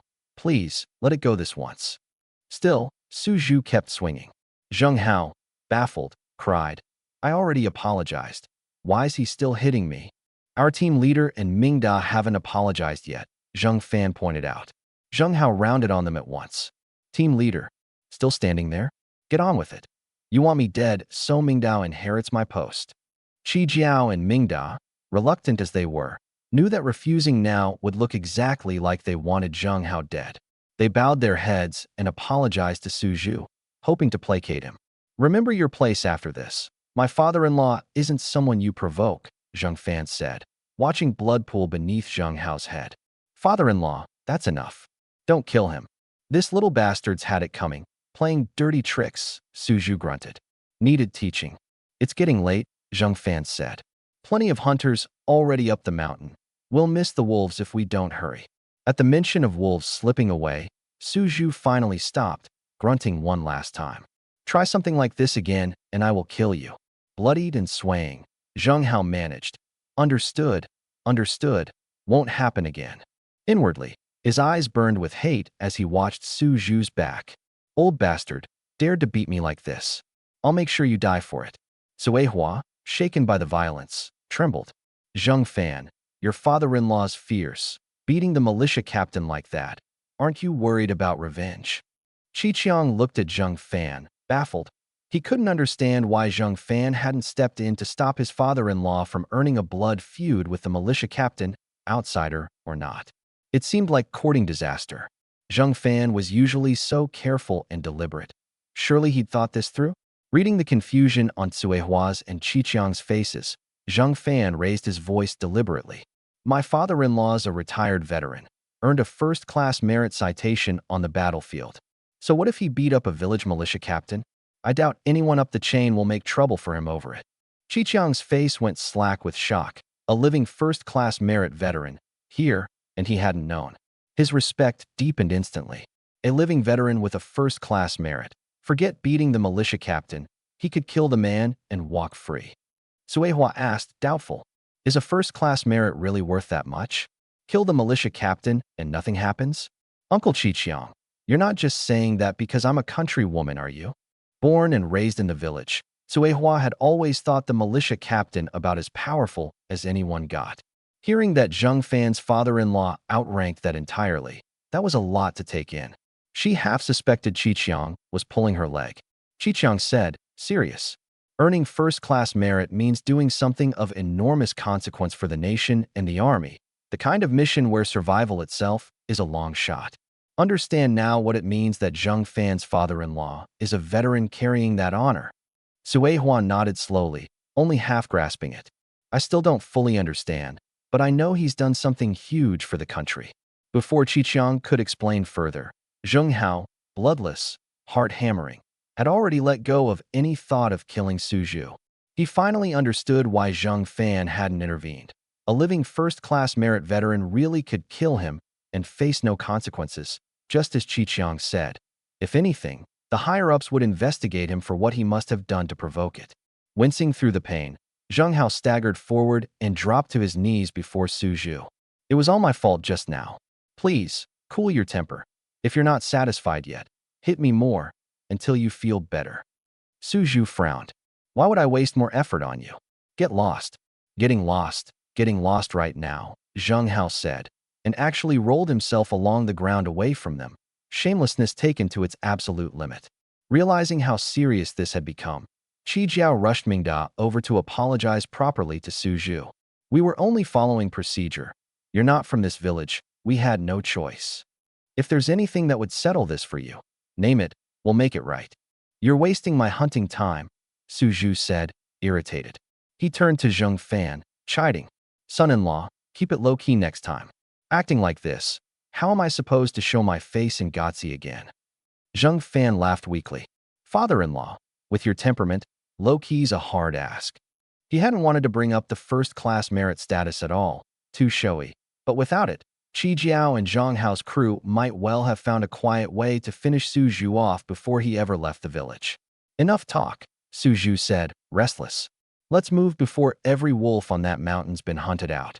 He shouldered the rifle and strode off toward White Tiger Mountain with the energy of a man in his 20s. Having learned of Su Zhu's status, Qiqiang's manner turned openly respectful, and he stuck close at Su Zhu's side going up. Suehua fell in step with Zheng Fan, teasing. Didn't expect your father-in-law to have a temper and that kind of pedigree. Wrong your wife somehow, and you'd really be finished, wouldn't you? I've never wronged my wife, Zheng Fan said easy. Don't go slandering me for nothing. Suehua, remembering something, flushed. You've got some nerve saying that. Last time, carrying me on your back. I helped because you couldn't walk, Zheng Fan cut in. My father-in-law knows I'm just a helpful sort. He'd be pleased, not upset. Why would he come after me for that? He added, if you need help again tonight, I'll gladly offer it again. Her face reddened further. Don't let your father-in-law see you carrying me, unless you're looking to die. So as long as he's not around, carrying's fine, he said, amused. She lowered her head and picked up her pace. You're a shameless one. Watching her hurry ahead, Zheng Fan called after her. Don't rush up the mountain. You'll burn through your strength. Slow down. Meanwhile, back at the edge of Gotzi village, Zheng Hao, face still bloodied, said, shaken, Team leader, my head's pounding. I'm not staying to watch the post tonight. Going home to rest. Mingda hurried over. Captain, you're really just going to let this go? Zheng Hao's brow nodded, voice thick with banked fury. What else would you have me do? Pick a fight with a living first-class merit veteran? Go get yourself killed and leave me out of it. He rarely lost his temper with Mingda. The boy's fiancé's family carried weight, but the stupidity of the question tonight was too much to let pass without a scolding. Mingda lowered his voice. Captain, that old man's Zheng Fan's father-in-law. He only came up the mountain to help Zheng Fan round out the numbers. In the end, this beating's on Zheng Fan's account. He paused. If you want payback, we go after Zheng Fan instead, finish him properly. You have a plan? Zheng Hao said. He decided Mingda had a point. He wouldn't dare cross a living veteran, but the veteran's son-in-law was fair game. And if Zheng Fan died, surely it would sting Su Zhu too. Indirect revenge, but revenge all the same. Mingda glanced left and right, made sure no one else was listening, then leaned in close. Have someone open fire on him in the dark, some night when no one's watching. A clean shot in the black. Zheng Hao considered it. A dark night bullet to finish Zheng Fan off, not a bad idea. Question is, who do we send to do it? Mingda shook his head. That's for you to decide, Captain. The fewer people who know about something like this, the better. Zheng Hao nodded, grave. Fair point. Let me think on who'd handle this most cleanly. Zheng Fan, Su Zhu, Lu Qiqiang, and Zhang Zihua reached White Tiger Mountain to find several parties of hunters scattered through the trees, rifles and pistols in hand, hunting for any sign of wolves. Every so often a gunshot cracked somewhere in the dark and drew everyone's attention at once. The whole mountain surged toward the sound like a tide. Each man terrified some other hunter would claim the kill first. Suehua's brow nodded. With this many people crawling all over White Tiger Mountain, it's a market fair, not a hunt. Every animal for miles will be hiding. We won't catch anything tonight. At this rate, staying here won't get us anything, Zheng Fan said. Only option left is trying deeper in. No, Qiqiang said flat. Better to catch nothing than risk the deep mountain. It's not just the predators back there, poisonous snakes, venomous insects, every kind of thing. Nobody who's gone and has come back out, far as I've heard. Good son-in-law, Su Zhu said serious. You're the pillar of that family. If you go chasing something foolish into the deep mountain and die there, what happens to my daughter or my granddaughter? I won't allow it. He was heading to the northeast soon to settle his own affairs, having just discovered how capable a hunter Zheng Fan was, capable of keeping his daughters fed for good. He wasn't about to watch that unravel over a reckless death. They didn't run into wolves tonight, Suehua added quietly. Chances are nobody comes back tomorrow either, and if it's the same after that, people will stop coming altogether. No need to risk the deep mountain. Zheng Fan understood their fear. He'd heard the same terrible stories about the place himself. If not for the armory strapped to him, stocked with equipment from a future none of them could imagine, he wouldn't have entertained the idea either. Since nobody wants the deep mountain, he said, smiling, let's just keep circling out here. See if we can flush out a rabbit or a pheasant. He'd already given up any real hope of wolves tonight. With this many hunters swarming the mountain, and wolves as cunning as they were reputed to be, no wolf in its right mind would show itself. They wandered White Tiger Mountain for another 30-odd minutes without so much as a stray tuft of fur or a dropped feather to show for it. Just then a party of 8 hunters approached from the opposite direction. Their leader, a middle-aged man, grinned broadly. Brother Qiqiang, look at you, empty-handed. Care to reconsider joining our crew? Qiqiang shook his head, uninterested. Come with us tonight, Brother Qiqiang, Zheng Zikai pressed. With our experience, you'd at least walk away with a rabbit or 2. Stick with these 3 and you'll likely go home with nothing. He was convinced 100 wolves couldn't simply vanish overnight, and courting Qiqiang now was an investment for the next night and the one after. I already gave Zheng Fan my word, Qiqiang said again. No need to keep it this. As Zikai opened his mouth to press further, an impatient voice rose from behind him. Brother Zikai, if he won't come, let it go. There's still game in these hills while it lasts. Let's move before other hunters take it. Others chimed in, agreeing. More hunters kept arriving on White Tiger Mountain by the hour. Every minute spent arguing was a minute of wasted opportunity. Sensing the group's impatience, Sakai spoke fast. Change your mind tomorrow or the day after, Brother Qiqiang. You're always welcome. With that, he led his crew off toward another stretch of woods. Didn't know you were Gotzi's most eligible bachelor, Zheng Fan teased. They still won't take no for an answer. They figure fewer hunters tomorrow means the wolves show themselves again, and they want me along when it happens, Qiqiang said. Once the wolves are gone for good, they won't spare me a second look. Let's have a little competition later, Suju said, laughing. See whose aim is sharper. You earned first-class merit as a soldier, Qiqiang said, genuinely humble. My hunting skills are nothing beside that. He believed, sincerely, that a man who'd survived to earn such an honor had to be a peerless shot. Matching himself against Suju would only be an embarrassment.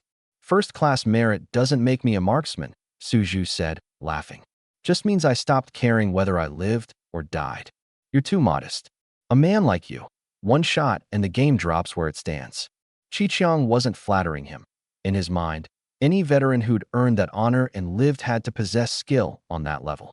Suju could tell the praise was sincere, otherwise he'd have snapped at him already. His face turned serious. I like hearing that, but it's overblown. I'm not half what you're imagining. Don't say it again, understand? Qiqiang, reading it as simple modesty rather than genuine correction, remained unconvinced. Worried Qiqiang might start flattering him again, Suju turned to Zheng Fan. Good son-in-law. Let's move on and look elsewhere. Call it a scenic walk tonight, if nothing else. Zheng Fan nodded, no longer expecting anything from the mountain tonight. He could hardly pull weapons from the future out of the armory in front of this many people. That kind of shock would draw far too much attention, and once the authorities came asking where such technology came from, there'd be no good answer. The 4 wandered White Tiger Mountain a long while more. Around 2:30 in the morning, Suehua, carrying her considerable figure through mountain terrain, was flagging badly. She leaned against a tree trunk, breathing hard. Most people have cleared out by now.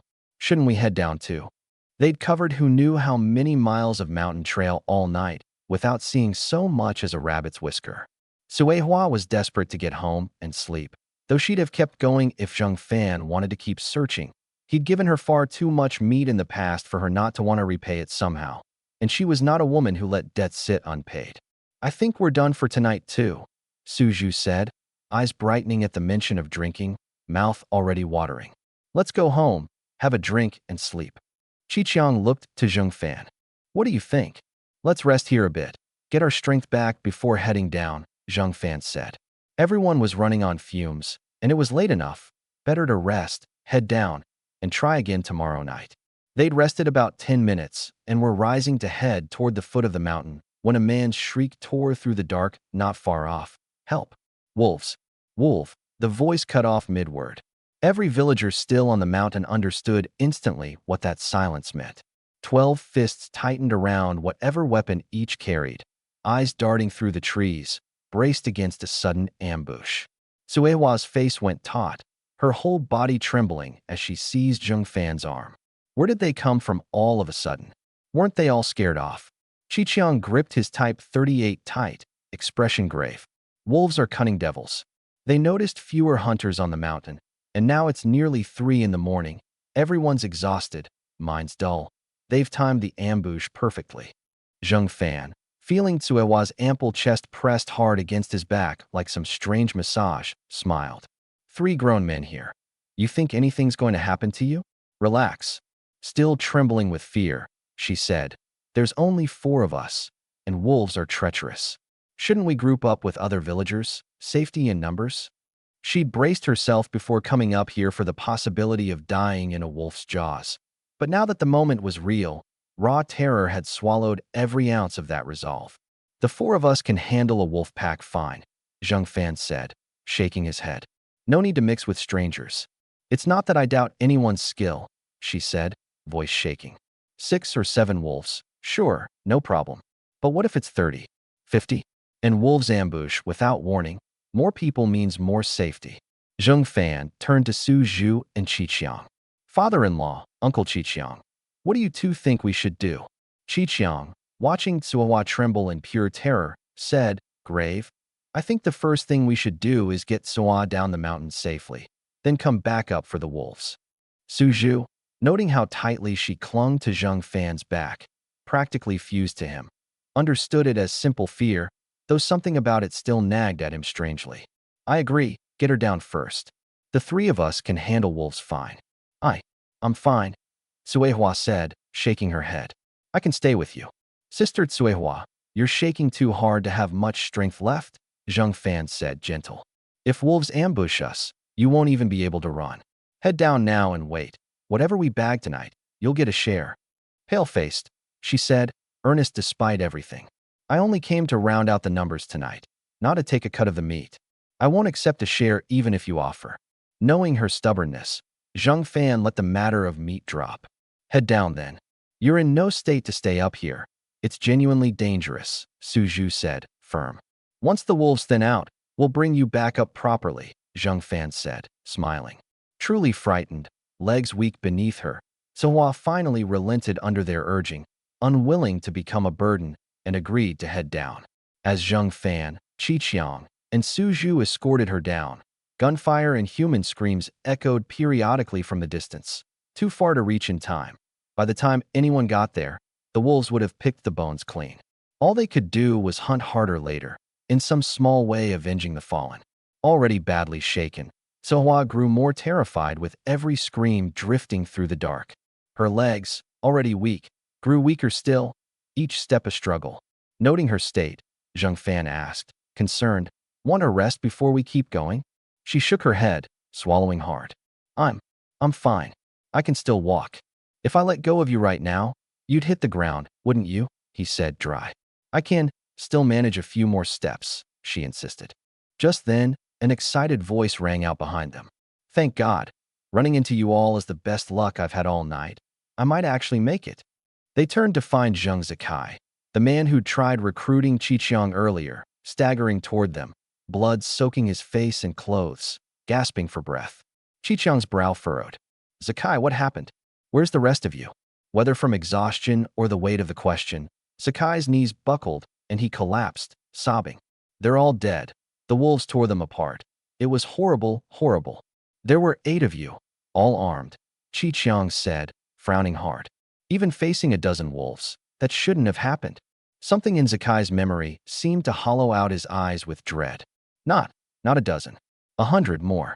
Densely packed, every one the size of a young calf. We'd kill one, and 3 more would leap in. We couldn't kill them fast enough. There was no end to them.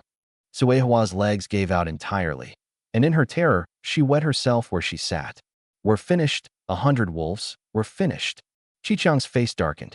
However rich his hunting experience, No amount of skill overcame those numbers. 100 wolves converging meant certain death. Suju, badly rattled, swore. Damn it, 100 wolves showing up at once.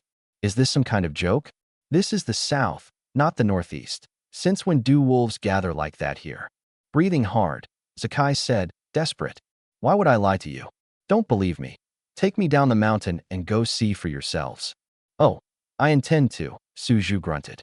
I want to see for myself how a little mountain like this produces 100 wolves at once. Worried his father-in-law's temper might drive him into something rash, Zhang Fan cut in quickly. Father-in-law, priority right now is getting Tsuehua down safe. The wolves can wait till tomorrow. At the mention of heading down, Zakai's eyes lit up. Take me with you. I don't want to stay up here another second, every moment's agony. Having glimpsed the horror of that pack, he never wanted to set foot on White Tiger Mountain again in his life. We'll head down first, Suju grunted. We'll ask around tomorrow, and if this turns out to be a lie, there'll be consequences. Sakai opened his mouth to protest, but a wolf's howl rose behind them, and whatever he meant to say vanished. Terrified, he scrambled up. Move, move. Let's go, they're coming. Zhang Fan turned toward the howl and spotted 5 wolves, fangs bloodied, bodies the size of young calves, eyes fixed on the group, poised to spring at any second. Zhang Fan leveled his small-caliber rifle at them, a smile tugging at his mouth. Father-in-law, Uncle Qiqiang, see that? Money's waving at us. Su Zhu and Qiqiang, sizing up the 5 massive wolves, both chuckled. 5 wolves that size, or 10 for that matter, the 3 of them wouldn't have blinked. Zakai, seeing them raise weapons instead of running, panicked. What are you doing? You'll draw the whole 100 down on us with gunfire. Suehua, equally terrified, shared his fear. 100 wolves was a different order of danger entirely, nothing like a dozen. Face set, Zhang Fan pulled the trigger. The bullet screamed toward the lead wolf's eye. In the same instant, Su Zhu and Qiqiang fired their Type 38s into the bellies of the pack. The 5 massive wolves howled skyward, then charged, closing the distance fast. 3 men, 5 wolves, the fight was on. Watching the gunfire provoke the wolves further, Sakai went pale with terror. You people are going to get us killed. I barely made it out, and you had to go and rile them up? Why not just run? Even as he cursed them for reckless fools, the sound of bullets tearing through flesh answered him. The lead wolf's eye burst apart, 2 more rounds punching through its soft underbelly, and its massive body crashed to the ground in a pool of blood. The remaining 4, seeing their companion fall and facing down smoking gun barrels leveled straight at them, felt the threat plainly and turned to flee. Zhang Fan, Qiqiang, and Su Zhu weren't about to let money run off into the dark. They fired without hesitation, round after round raining down on the fleeing wolves. All 4 collapsed, bullets through spine, belly, and thigh, bleeding out where they fell. Not bad shooting, Su Zhu said, admiring the 4 downed wolves. Hitting a gut shot at that range. Nothing compared to you, Qiqiang said, humble. He genuinely believed his own marksmanship was worlds apart from a decorated veteran's. Pleased by the praise, Su Zhu laughed. We're all about the same level, no need for the modesty. Zakai, watching all 5 wolves, each the size of a calf, dispatched with such ease, scratched his head, sheepish. Sorry about earlier, calling you all fools. I didn't realize you could hold a rifle that steady at close range and still hit exactly where it counted. If I had your skill, I wouldn't have run either. Privately contemptuous of the man, Su Zhu said, businesslike. Let's get Sohua and the carcasses down the mountain. We'll figure out the 100-wolf problem tomorrow. 100 wolves is more than the 4 of us can handle. Qiqiang agreed, nodding. Even if we could, we don't have the ammunition. Back to the village. Zhang Fan nodded and moved to help Sohua to her feet. Her face was bloodless, her clothes soaked through with cold sweat, clinging to her figure in a way that left little to the imagination. She glanced at Su Zhu, embarrassed. Uncle, my legs have cramped up, I can't walk. She wanted Zhang Fan to carry her, but couldn't bring herself to ask him directly, so she left it to Su Zhu instead. Su Zhu, though not thrilled at the thought of his son-in-law carrying another woman, took one look at her pained, sweat-soaked misery and knew he couldn't ask himself or Qiqiang to do it. Nor could he leave her on the mountain as wolf bait. There was really no other option. Son-in-law, he said, grave, deliberately raising his voice on the word. A subtle warning to Tsoan not to get ideas. Go carry her down. That doesn't seem right, she said, pale. What's not right about it? Suju said. You want two old men carrying you instead? She said nothing. Sakai raised a hand. If you don't mind, I could carry you. She shot him a disdainful look and turned her eyes to Zheng Fan instead, voice soft. I suppose I'll trouble you then. Zheng Fan had never imagined a day he'd carry another woman down a mountain in front of his own father-in-law, let alone at his father-in-law's suggestion. Father-in-law, this doesn't seem right. If my wife gets the wrong idea? He made a show of hesitating, not wanting to look too eager. If Wanqing or her sister misunderstand, I'll explain it to them myself, Suju said, firm. Only then did Zheng Fan lift Suehua onto his back, her sweat-soaked clothes clinging to every curve. Feeling the soft weight of her chest press against him, he thought, half amused, 3 days and somehow they've gotten even bigger. Qiqiang and Suju lashed the 5 wolf carcasses together and shouldered them, rifles ready, following close behind to guard against any further ambush. Sakai, thoroughly ignored by the group, trailed along anyway, humiliation forgotten in the face of a mountain crawling with wolves. Better an awkward walk down than becoming dinner himself. Meanwhile, at the edge of Gotzi village, Qijiao, Mingda, Zhenghao, and the 20-odd militiamen were still stationed there. Mingda's face twisted with malice. Pa, Uncle Zhenghao, think Zheng Fan's been taken care of? The wolves have all gone quiet, and villagers are trickling down, Qijiao said, chuckling. If Zheng Fan's still alive, he'd have come down by now. Unless he's up there feeding the mosquitoes. For all his fighting skill, he can't dodge a bullet in the dark he never sees coming. Zheng Hao agreed, nodding. Once he's dead, Mingda said, grinning, his pretty little wife's mine to do with as I please. Qijiao smacked the back of his son's head. Enough of that talk. Get your wedding sorted first. Zheng Hao, watching Mingda wince and rub his skull, said, with the air of hard-won wisdom, wanting women's only natural in a man, I want them too. But listen to your father. Settle the wedding first, then indulge quietly. Otherwise you throw your whole future away. Rubbing his head, Mingda muttered, I'm not stupid. I know to settle the wedding before I go after Zheng Fan's wife. I just get so worked up imagining it. I can't help myself. Qijiao glared. Keep quiet before anything's actually happened, or nothing you attempt will ever succeed. Understand. Mingda bowed his head. Understood. I won't make that mistake again. Just then, a militiaman called out. They're coming down. Qijiao's face stiffened. The hit failed. Mingda looked stunned. Zheng Fan's that good, and it still didn't work? Zheng Hao's voice went hard. Is it just him? 5 of them, the militiaman reported. One's covered in blood. Can't make out who. At that, all 3 men's hearts seized with dread. Could their hired killer have been caught, and was now being marched down to confront them? In the old days, they wouldn't have cared, deny everything and move on. But now, knowing Zheng Fan's father-in-law carried a first-class merit citation, the stakes had changed entirely. If this came out, they'd lose more than their posts as village leader and militia captain. They'd lose their lives.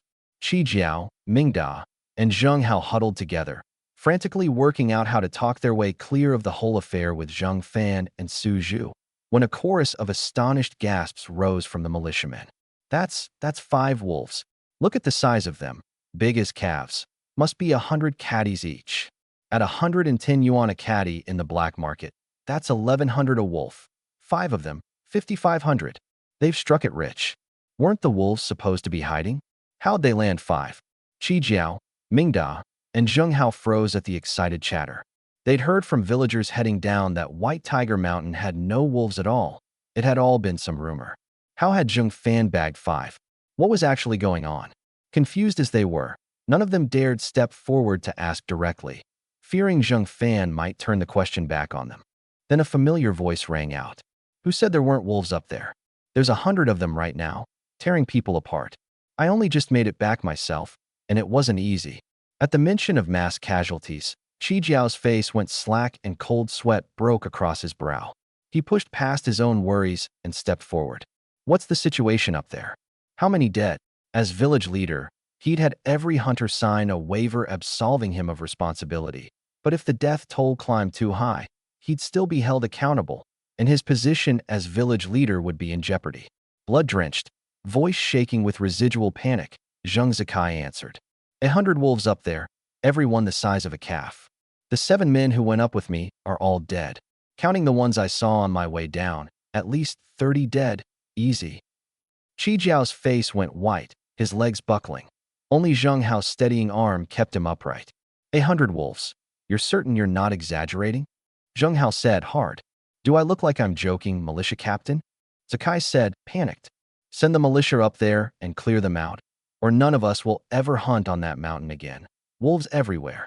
Zheng Hao's face turned grim.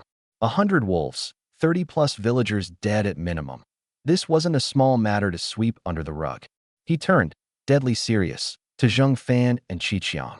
Did anything unusual happen while you were up there hunting? We were ambushed heading down, Qi Qiang said, shaking his head. Lucky there were enough of us. 1 shot each and the wolves went down. He paused. If there's nothing else, it's late. I'm heading home to sleep. Zheng Hao's eyes settled on Zheng Fan, carrying Cui Hua on his back. Anything unusual happened to you up there? What he really wanted to ask was whether Zheng Fan had noticed any gunfire aimed his way in the dark, but he didn't dare raise it directly. I stayed with Uncle Qi Qiang the whole time, Zheng Fan said. Even. Nothing strange happened. He paused. If there's nothing else, we've got wolf meat to divide up at home. At the mention of dividing meat, everyone within earshot swallowed hard, eyes fixed hungrily on the 500-odd caddies of wolf. Hold on a minute, Zheng Hao said, eyeing the wolves slung across Qi Qiang's and Suju's shoulders, greed plain on his face. All of us stood guard here half the night to keep you safe. You've bagged 5 wolves. Leave 1 for us, and split the other 4 among yourselves. Seems fair enough. Mingda nodded along. We've been out here freezing and half asleep guarding your safety all night. 1 wolf as thanks isn't much to ask. The militiamen chimed in, one after another. 1 each for you 3, and 1 split 20-some ways among us. That's already generous of us. What other village's militia works this hard through the night for you? Zheng Fan listened to their shameless demands and laughed coldly. If you want to protect us, go up White Tiger Mountain and hunt wolves yourselves instead of standing around here begging. There's still 100-odd wolves up there killing hunters who haven't made it down yet. Go up and save them. Kill a few while you're at it. They've been up there this long. They're probably already dead, Zheng Hao said, sour. We're not enough men to stand against 100 wolves. Too scared to go up? Just say so, Zheng Fan sneered. Stop making excuses. You're not getting any of this meat from me. We risked our lives up there for this meat, Cui Hua added. You lot sat around at the edge of the village and think you're owed a share? No such luck in this world. Forget these lazy layabouts, Zheng Fan said, grinning. Let's get home and divide the meat. Zheng Hao, Mingda, and the militiamen ground their teeth at the insult, gripping their weapons, launching into a barrage of curses at Zheng Fan. Suju's face flushed dark red. The hell do you think you're doing, cursing my son-in-law in front of me? Having witnessed exactly what Suju was capable of, and knowing his status as a living first-class merit veteran, Zheng Hao and the rest didn't dare provoke him further. It's just a figure of speech. Don't take it to heart, they said quickly, shaking their heads. Eyes bulging, Suju barked at Zheng Hao. 1 more word against my son-in-law, and I'll break every bone in your body, understand? Zheng Hao, the village militia captain, cowed like a whipped dog before him, dared not talk back, only nodding furiously. I swear I won't say another word against him. Suju grunted and left with Qi Qiang. Something occurred to Zheng Hao then, and a cold smile crossed his face as he jogged after Suju, leaning in close. I just thought of something. You should know about it. Out with it, Suju snapped, short-tempered. Zheng Hao lowered his voice. Your son-in-law carried another man's wife on his back right in front of you. Doesn't seem like he thinks much of you, or of your daughter. He was certain Suju would never tolerate his son-in-law getting entangled with another woman. Certain it would provoke fury, trouble for Zheng Fan. Anything that soured the relationship between the 2 of them would suit Zheng Hao just fine. Suju's face went crimson, veins standing out on his forehead. What business is that of yours? Some outsider stirring up trouble between me and my son-in-law? Is that it? Startled by the reaction, nothing like what he'd expected, Zheng Hao tried to explain. Suju's hand shot out and cracked across his face, again and again. The militiamen watching nearby didn't dare lift a finger to stop a living first-class merit veteran mid-swing. Finished, Suju shook out his stinging palm. Thick-skinned bastard, made my own hand sir hitting you. Try stirring up trouble like that again, and I don't care how thick your skin is. I'll hit you again. With that he shouldered the wolf carcass and walked off. Zheng Hao, head spinning, face swollen, stared after him, baffled. What just happened? Doesn't this father-in-law care at all? He wasn't alone in his confusion. Qi Jiao, Mingda, and every militiaman there were equally mystified. What father-in-law didn't care if his son-in-law got tangled up with another woman? A father-in-law like that, they all wanted one. Zheng Fan carried Suhua, her sweat-soaked clothes clinging to every curve of her figure, to Qiqiang's house. Qiqiang and Su Zhu laid the 5 wolves carefully on the ground, careful not to wake the already sleeping Qixing and Lu Yong, and settled in to discuss how to divide them. Gently set down in a chair to rest, Suhua said quietly, "Please don't give me any wolf meat. I only came along for free, to round out the numbers, and I ended up a burden instead." Knowing her stubbornness meant she'd refuse outright, Zheng Fan decided he'd find another way to repay her later. "Since Sister Tsuhua won't take a share," he said, smiling, "I'd suggest we sell all 5 in the black market and split the money 3 ways. Father-in-law, Uncle Qiqiang sound fair?" "Perfectly fair," Qiqiang said, nodding. "No objection," Su Zhu agreed. "Should we leave the wolves here, or should I take them home tonight and sell them in the black market tomorrow?" Zheng Fan asked. "You're taking them to sell tomorrow anyway. No sense leaving them here," Qiqiang said, laughing. "I'll carry them over to your place. And maybe have a few drinks at my good son-in-law's house while you're at it," Su Zhu said, beaming. "An honor to drink alongside you," Qiqiang said, pleased. Su Zhu clapped his shoulder. "Enough with that talk, I don't care for it." Zheng Fan could see plainly that despite the complaint, Su Zhu thoroughly enjoyed the deference. "Good son-in-law, we're heading off. Get the girl home and come join us for a drink after," Su Zhu said, and left with Qiqiang, both hauling wolves. Watching them hurry off with the carcasses, Zheng Fan laughed, helpless. "I'll go find Zheng Biao to carry you home. You're worn out from tonight, too, running around this late on my account. I feel terrible about it," Suhua said, shaking her head. She paused. "Want to rest a moment before carrying me?" "Carrying Sister Tsuhua's hardly a chore that needs resting up for," Zheng Fan said, grinning. "You're underestimating me. You've really got the strength left?" she said, rolling her eyes. He lifted her onto his back, teasing. "With this massage going the whole way, how could I not?" Her face flushed. "Good thing your father-in-law already left, or I'd tell him exactly how improper you talk around me." He opened the door and set off toward Zheng Biao's house with her on his back. Can I help it if Sister Tsuehua's got the looks and the figure to match? Any normal man would struggle to behave himself. Don't you dare let anyone hear you talk like that, or people will think something improper's going on between us, she said, flushing deeper. Understood. Ours is a relationship that can't see the light of day, he said, grinning. Don't say things like that. There's nothing improper between us at all, she protested, redder still. Meanwhile, at the edge of Gotzi village, Mingda and Zheng Hao had been waiting over an hour more when someone called out. Someone covered in blood is coming down. Look at that, carrying a whole wolf on his back too. They looked up to see a crew-cut, blood-drenched middle-aged man leaving a trail of bloody footprints as he strode toward Qi Jiao and Mingda. Mingda recognized him at once, brightening. Zheng Xuanquan's alive, and he bagged a wolf. Wolf meat tonight after all. Qi Jiao hurried over, concerned. Xuanquan, what's the situation up there? How many are still on the mountain? The wolves have pulled back for now, Xuanquan said, exhausted. On my way down I saw about a dozen villagers still stuck up trees, too scared to come down. You're sure the wolves have retreated? Qi Jiao pressed. Didn't run into a single one on my way down, Xuanquan said, nodding. Whether that means they're really gone, that's for the village leader to decide.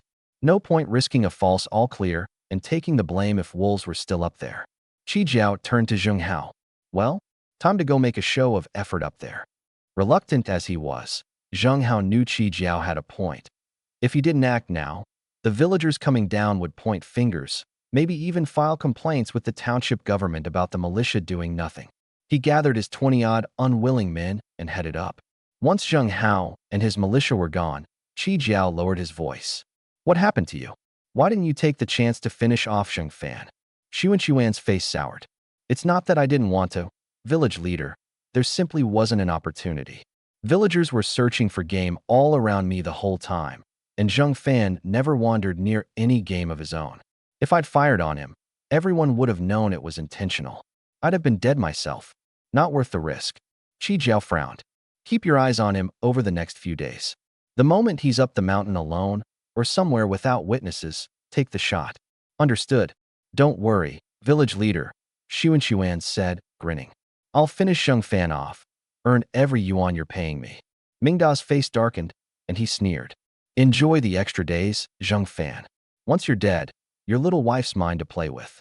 Qi Jiao smacked the back of his son's head again. How many times do I have to tell you? Keep it low profile? Why can't you learn? Head bowed, Mingdao mumbled, I won't do it again. Qi Jiao kicked him in his still injured thigh. Every time, won't do it again. When will you actually change? Sensing that despite the scolding, both father and son's eyes never left the wolf on his shoulder, Xuan felt a bad premonition and hastily made an excuse. Village leader, I'll continue this later. Heading home to rest now. Hold on, Qi Jiao said, dropping the beating and letting his greed show openly, eyes fixed on the wolf. That's some fine-looking meat. Xuan pretended not to hear. I'm exhausted tonight. Need to get some rest.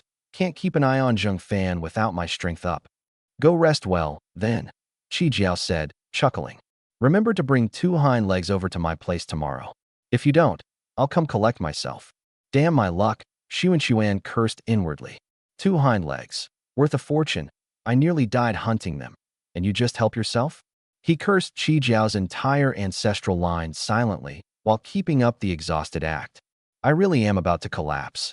Watching him leave, Mingdao rubbed his sore head. Pa, think he'll actually bring it tomorrow? Qi Jiao's brow furrowed. If he doesn't, we go get it ourselves, don't we? Past 4 in the morning, Zheng Fan carried Suihua, her sweat-soaked clothes clinging to her, slowly toward Zheng Biao's house. A gust of night wind swept past, and Suihua shivered, her hands tightening involuntarily around his back. Feeling the softness pressed against him, Zheng Fan said, light. Almost there, Sister Suihua. Get a hot bath the moment you're home. Don't catch cold. She nodded. Zheng Fan, about me wetting myself tonight. Please don't tell anyone. It's mortifying. Did you wet yourself? He said, amused. I thought that was just sweat. Feeling his right hand shift to support her thigh, she flushed. Where exactly is your hand going? Just making sure you don't slide off my back, he said, grinning. Don't think I don't know what you're up to, she muttered. If anyone saw this, how would I ever show my face again? Who's out on the village road this time of night? Ghosts, maybe. At the mention of ghosts, her whole body tensed, grip tightening further. Don't scare me like that. I'm terrified of anything ghost-related after dark. Feeling her chest quake with fright against his back, he laughed heartily. I'm right here. Any ghost shows up, I'll scare it right back into the next world. Take your hand off. We're almost there, she said, flushing. If Zheng Biao sees this, how do I ever live it down? She didn't mind the hand on her thigh half as much as she let on, but with home so close, discovery would be another matter entirely. Seeing Zheng Biao's house 30-odd meters ahead, Zheng Fan gave her thigh a light squeeze before withdrawing his hand, arranging his face into something appropriately serious as they arrived. The house was dark, snores rattling from inside loud enough to prove just how soundly Biao slept. Listening to those thunderous snores, Suihua's temper flared. His wife's not home this late, and he doesn't even wonder if I'm safe, sleeping like the dead. Does he even care about me at all? You know exactly what Biao's like, Zheng Fan said, soothing. No point burning yourself up being angry at a man like that. If he had a fraction of your decency, I wouldn't be this angry, she sighed. Just then, the snoring stopped. Biao emerged holding an oil lamp, sleep vanishing the instant he registered Zheng Fan and his wife standing there. Zheng Fan, what are you doing at my house with my wife this late at night? Your wife's leg cramped up. I'm bringing her home. Problem, Zheng Fan said, curt. Biao eyed Suihua, suspicious. Wife, is that true? Furious, Suihua snapped. I invited Zheng Fan over for something thrilling, right in front of you. Knowing that was pure anger talking, Biao hurried to smooth things over. Don't be mad. Wife, I was just curious what he was doing here this late. I never thought that about you. Eager to change the subject, he turned to Zheng Fan. You must have bagged plenty of wolves up there tonight, right? Where's my 5 caddies? Before Zheng Fan could answer, Suihua cut in, furious. I nearly got eaten by 100 wolves tonight, and you don't even ask if I'm okay. All you care about is the meat. Do you think about me at all? Biao paled. Hey, 100 wolves? You're not messing with me. Do I look like I'm joking? She said, cold. Still, he pressed on. So you really didn't get any wolf meat? Suihua's disgust deepened by the second. If her legs weren't cramping, she'd have slapped him twice already. You think we owe you meat just because you ask? I contributed nothing up there. Nearly got Zheng Fan and the others killed instead. Biao dug in stubbornly. I don't care. You went up to round out the numbers. They owe us 5 caddies, or Zheng Fan's not leaving here tonight. If Sister Tsuihua asks me for meat, I'll give it to her, Zheng Fan said, flat. You asking me for meat? Not a chance. Biao's face went red, fists clenching. What's that supposed to mean? Using my wife and then refusing to pay up? You think I'm someone to push around? Try me and you'll learn exactly why flowers are red, Zheng Fan said, cold. Fury got the better of him, and Biao swung a wild punch at Zheng Fan's face. You're the one forcing my hand here. Zheng Fan caught his wrist without expression and squeezed. Biao howled, begging. Let go, my hand's breaking. Zheng Fan planted a kick in his stomach that sent him flying 2 meters back, crashing to the ground, groaning nonstop. Zheng Fan, you take my wife up the mountain and won't even give us meat. This is outrageous. I'm reporting you to the village leader tomorrow. Biao's eyes burned red with fury. We'll see how much longer you can throw your weight around. Suihua rounded on her husband, furious. I didn't help them one bit tonight. I was nothing but extra trouble. I don't even want any meat. And you're causing a scene over this? If you're so capable, why weren't you up there tonight yourself? He'd have given you 10, 20 caddies without a fight if you'd earned it. Biao's face fell. Wife, why do you keep taking his side over mine? Am I your husband, or is he? You're my husband, she said, cold. But everything you've done tonight disgusts me. She turned to Zheng Fan. It's very late. I can't ask you in for tea. Go on back and drink with my uncle and Qiqiang. You won't take the meat, but I'll make it up to you some other way, Zheng Fan said, nodding, and turned to leave. Still on the ground, gut throbbing too badly to rise, Biao shouted after him. Don't you walk away. I want my wolf meat. I want it. Ignoring him completely, Zheng Fan headed home, thinking only of joining Qiqiang and his father-in-law for tiger penis wine, and, if his wife was still awake after, enjoying a good marriage besides. Watching Biao writhe on the ground like a child throwing a tantrum, Suihua's eyes filled with contempt. Stop acting like a toddler. Go get me the medicinal liniment. My legs are killing me. You didn't even bring meat home. Why should I bother? Biao snapped sour. Her eyes went wide with fury. If my legs don't heal, I can't go hunting with Zheng Fan again. You still want meat after that? Keep dreaming. The moment Biao heard she planned to keep hunting with Zheng Fan for a share of the meat, his eyes lit right back up. Wait, wife, my stomach still hurts. Give me a moment and I'll get the liniment. Watching him, Suihua's disgust only deepened. What was I thinking, marrying a man like this? Past 4 in the morning, Su Wanqing watched Su Zhu and Qiqiang haul 5 wolf carcasses through the door. No sign of Zheng Fan. Worried, she asked, Father, Uncle Qiqiang, where's my husband? Did something happen to him? The woman who came with us got so scared she wet herself, and her legs cramped up, Su Zhu explained, laughing. Your husband's carrying her home. Suihua's not usually so easily scared, Wanqing said, puzzled. What happened up there? Su Zhu gave her the short version of the night's events. Hearing about 100 cunning wolves and the many villagers killed, Wanqing's face turned bloodless, heart pounding. The wolves won't try to ambush him while he's carrying her home, will they? Don't be so tense, Su Zhu said, laughing at her worry. We're all back in the village now. Even cunning wolves wouldn't dare charge into a settlement to hunt people.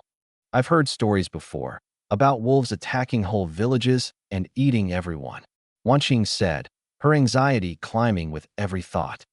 Father, Uncle Qiqiang, I'm going to go check on Suihua and come right back. Su Zhu dropped the wolf he was carrying and blocked her way. You're pregnant. It's the middle of the night. You know better than to go wandering. What if some ill spirit harms the baby? Just then, Zheng Fan's voice sounded from outside, scolding. Wife, you're still carrying our child. Don't go out at night. It's dangerous. At the sight of him, Wanqing's fear collapsed all at once, and heedless of Su Zhu and Qi Qiang standing right there, she threw her arms around him, holding on as if she could merge into him entirely. I don't care if you caught anything. I just needed you home safe. I've got to hunt every day to keep my two beauties well fed, he said, smiling. How could I come home empty-handed? We can work too, provide for ourselves, she said quietly. He patted her shoulder gently. You're my woman. I won't have you working yourself ragged. It's late. Go rest. Still clinging to his arm, she pouted like a girl. I can't sleep. Stay with me. He cleared his throat. Your father and Uncle Qiqiang are right here. Wouldn't look good. We're married. What's wrong with a little affection between husband and wife? Nothing embarrassing about that. I promised your father tiger penis wine tonight, he said, smiling. Let me pour him a couple of drinks first, then I'll come to bed. At the mention of tiger penis wine, her face colored deeply. Just watch how much you drink. She was worried the wine's potency might leave him unable to control himself later, careless with her in her condition, dangerous for the baby. Understanding exactly what she meant, he smiled, Sonny. I know my limits. Not understanding, and not particularly wanting to understand, the exchange between them. Su Zhu simply lit up at the mention of the wine. Been ages since I've had tiger penis wine. Curious whether the southern brews got more kick than what we make up north. You'll find out the moment I bring it out, Zheng Fan said, smiling. He soon carried out a large jar of tiger penis wine and set it on the kitchen table, along with 3 coarse ceramic bowls. Eyeing the jar, Su Zhu said, excited. Good son-in-law, this stuff's precious. Some folks won't part with it even for 500-600 yuan. How'd you come by it? Zheng Fan explained the story of how he'd acquired it. Su Zhu's face darkened with anger. Those bastards deserved a proper beating, making trouble over relief grain. Taking this little from them was letting them off easy. He paused. Next time they try anything, don't go easy on them. Make them fork over 5 or 6 jars of this, or don't let it go. I'd love 5 or 6 jars myself, father-in-law, but they don't have that many to give, Zheng Fan said, right. If they don't have the wine, make them pay some other way, Su Zhu said, laughing. Point is, never let them off easy. Zheng Fan nodded and poured the wine into the 3 bowls, then set out a plate of peanuts and dried meat as accompaniment. Raising his bowl, Su Zhu said, pleased. A toast to 5 wolves tonight. Noticing Qi Qiang hadn't touched his own bowl, he asked, puzzled, why aren't you drinking? I don't have a wife, Qi Qiang said, sheepish. Don't dare touch this stuff. Understanding immediately, Su Zhu laughed. Guess you'll have to make do with Dongping Old Cellar tonight. Then, poor luck for you. Just sharing a drink with someone like you is a privilege, Qi Qiang said. Even watered-down liquor would taste like heaven tonight. Let's see how well you hold your drink tonight. Then, Su Zhu said, laughing. 2 bowls of tiger penis wine in. Zheng Fan felt its full force settle in, his face flushed deep red. Father-in-law, Uncle Qi Qiang, keep going without me. I'm getting sleepy, better turn in. Su Zhu waved him off. Go on then. Keep dawdling, and my daughter won't sleep either. You're headed to town tomorrow to sell wolf meat, Qi Qiang added. Best get some rest. Watching Zheng Fan hurry toward the bedroom with obvious urgency, Wanqing's face flushed at what was coming, and she followed him in. Inside, the moment the door was locked, she found herself pulled into his arms.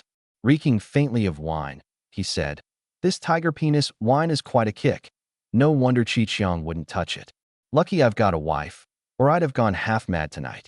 Once father leaves for the northeast and little sister properly joins us, you can drink as much as you like, she teased. She'll take good care of you. You didn't already explain the details to her, did you? He asked, curious. What else would I do? She said, flushing. I'm carrying a baby. Can't exactly be the one looking after you myself, can I? He frowned, concerned. Can you manage tonight, then? She sighed, resigned. 2 bowls of that wine in you. Whether I can manage or not, I have to. Otherwise, who knows what you'd get up to while I'm asleep. He scooped her up and carried her toward the bed. Such a thoughtful wife. Tonight's going to be a lot of work for you. Her cheeks burned. Be gentle. After a night thoroughly wrung out, helped along by the potent tiger penis wine, Zheng Fan slept long past when he meant to. Waking to harsh sunlight through the window, he felt an immediate jolt of alarm and pulled a pocket watch from the armory to check the time. 11:53 in the morning. 7 minutes to his noon meeting with Chun Sanjin in the black market. His head spun. Even at top speed on the bicycle, the ride to Shangyuan Township took 20 minutes. And the 5 wolf pelts hadn't even been processed yet. He could hardly skin them in front of Chun Sanjin and make the man wait. All because I drank that tiger penis wine and wore myself out with my wife last night. Forgot I had a deal to keep today, he thought, chastising himself. Lesson learned. Women are fine, but never drink too much the night before something important. He threw on his clothes and rushed to the kitchen, planning to grab the 5 wolves and race to the black market to explain himself to Chun Sanjin. But the moment he reached the kitchen, he found the wolves already skinned clean, gutted and dressed. Nothing left to do but load them up and go. Outside, Su Wanling's light voice drifted in. Father and Uncle Qiqiang started skinning and dressing the wolves around 6 this morning, just waiting for you to wake up so you could take them straight to the market. Warmth spread through Zheng Fan's chest. My father-in-law and Uncle Qiqiang are too good to me. Then something struck him as odd. Why didn't they wake me, though? Weren't they worried I'd be late? I asked father the same thing, Wanling said softly. He said he trusts your abilities completely, that you'd surely find a way to handle 5 wolves however things turned out. That's touching. That kind of faith, Zheng Fan said deadpan. By the way, where are my father-in-law and my wife? Qiqiang had presumably gone home to sleep after finishing up, but where could Su Zhu and Wanqing have gone in broad daylight? Father fell asleep in the storeroom once he'd finished, Wanling said, her face reddening as she looked down, bashful. Sister said, after last night, that place felt a bit off, so she went to find Sister Zhenghai for a look. I wanted to go with her, but she worried you'd wake up to an empty house and worry, so she had me stay and wait for you instead. Having explained her sister's whereabouts, Wanling's face burned like a ripe apple, a rose about to bloom. No need to be shy about it, Zheng Fan said, gentle. That kind of thing's bound to happen eventually. Try not to think too hard on it. Wanling's blush deepened further, and she bit her lip, changing the subject. Brother-in-law, weren't you heading to the market to sell the wolf meat? Will you still make it in time? Watching her flustered, flushed expression, something itched pleasantly in Zheng Fan's chest, but he knew this wasn't the moment to tease her further. The wolf meat came first. I'll take these and go. Thank you for looking after Nian Yin while I'm out. He loaded the 5 wolves onto the bicycle's rear rack, secured them, and waved goodbye. Standing at the door, Wanling watched him ride off with the wolves, her flushed face breaking into a small laugh. I haven't even adjusted yet, and he's already teasing me like this. Just then, a cry rose from Yin Yin's room. Where'd Papa and Mama go? I want Papa and Mama. Forgetting her complaints about Zheng Fan's boldness, Wanling hurried inside. There, Yin Yin, Papa and Mama are out doing things. Andy's here to play with you. At noon, in the black market of Shangyuan Township, Chun Sanjin stood in his black tunic suit, waiting for Zheng Fan. Gui, sturdy and dressed in black, watched the appointed time come and go, unable to hold his tongue. Boss, it's 12 now. I don't think that boy's coming today. Chun Sanjin's face turned stern. Have you forgotten everything I've taught you? Need me to start over? Flustered, Gui shook his head quickly. Boss, I didn't mean. I just worried you'd be standing here for nothing. Reading between the lines, Chun Sanjin said, even. Say what you actually mean. Bowing his head respectfully, Gui said, I heard a bit of talk this morning, that 100-odd wolves showed up on White Tiger Mountain last night, killed a good number of the villagers hunting there. And that young man told you he could get wolf meat. Must have gone up there himself. If he's missed our meeting, there's a good chance he was one of the ones the wolves got last night. Chun Sanjin's brow furrowed. I heard the same rumor this morning. If we wait until 1 and he still hasn't shown, we'll leave. Something in his gut told him Zheng Fan, young as he looked, was too capable a hunter to die so easily. Had it been any other hunter failing to show after such a disaster, Chun Sanjin would have written him off and left already.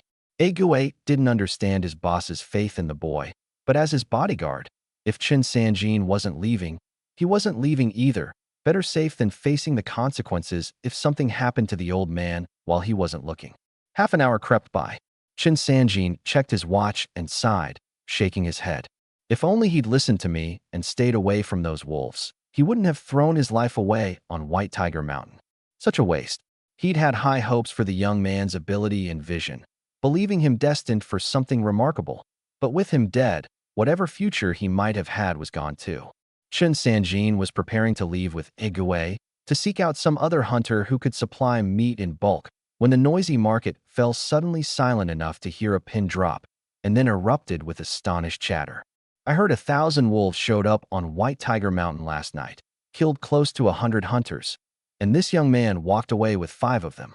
That's no small feat. I heard it was 10,000 wolves, wiped out every animal on the mountain, even 8 villagers from the nearby settlements. Someone eyed the 5 fresh wolf carcasses with a hungry swallow. Young man, how are you selling this? Any limit on weight? If not, I'll take the lot. Zheng Fan, feeling the weight of every hungry stare, laughed. Sorry, everyone. These 5 are already spoken for. If you want game, put down a deposit and I'll hunt to order for you. The moment deposit left his mouth, the man went quiet. No one wanted to hand over cash to someone who might simply vanish.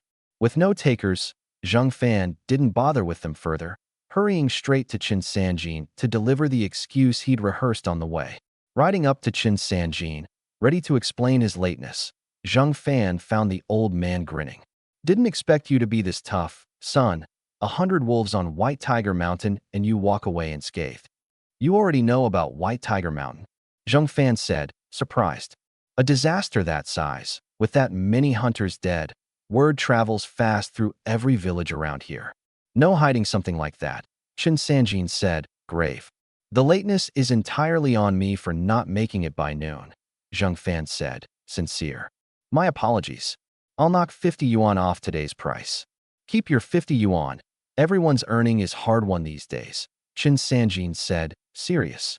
Tell me what happened up there last night instead. Zheng Fan recounted the whole affair, how the wolves had lain in wait, striking after most villagers had headed down exhausted, killing more than 30 people in the ambush. Qin Sanjin, picturing the scene, 100 wolves against men armed with rifles, still losing, gave an involuntary shudder. That's a terrible plague of wolves. That you made it down alive is a small miracle. He added, once I've bought this meat off you, I'll be in Hong Kong for half a month. When I'm back, rest up in the meantime and wait for the wolves to clear before hunting again. Seeing no fear on Zheng Fan's face, Qin Sanjin suspected the boy still meant to go after the wolves and pressed further. Money's endless, a life is not. If you lose it, everything's lost with it. I keep pushing this on you because I see something rare in you, and I don't want to see it wasted. The world ahead is going to be something extraordinary. Don't throw away that future chasing small profits today, only to end up in a wolf's belly. Zheng Fan blinked, caught off guard. Qin Sanjin had spoken of an extraordinary world to come, a vision most people simply didn't have. Who exactly was this man? Why had no one from his past life ever mentioned a figure like this out of Hong Kong? Reading Zheng Fan's silence as disinterest, Qin Sanjin laughed at himself. Maybe none of this means anything to someone living in this era. Foolish of me to say it at all. Let's talk about the weight of these wolves instead. Understanding this came from genuine care, Zheng Fan smiled, warm. Thank you for saying it, Elder Chen. I'll take care of this life of mine. Live to see that extraordinary time arrive. Qin Sanjin's eyes widened. You actually understand? I do, Zheng Fan said, a smile touching his lips, eyes bright with longing for the future. A future Qin Sanjin could only imagine, but one Zheng Fan had already lived through firsthand. Watching that look in his eyes, Qin Sanjin smiled back. I've got other matters to attend to. The 5 wolves already weighed. All weighed, Zheng Fan said, nodding. Qin Sanjin instructed Igue, bring the scale, weigh them out. Igue obliged briskly, calling out the numbers. 89 caddies, 99, 101, 85, 82. 456 total. If that's accurate, at 10 yuan a caddy, that's 4,560 yuan, Qin Sanjin said, smiling. Zheng Fan had already weighed them himself using the armory scale on the way over. Round it to 4,500 for showing up late today. Ode is ode. Nothing I hate more in business than shorting a man, Qin Sanjin said, firm, counting out the full 4,560 and insisting Zheng Fan take every yuan, counting it out himself to confirm. Zheng Fan accepted, counted it to be sure, and pocketed the money. Elder Chen, next time you're back, Whatever game you need, I'll do everything I can to find it for you.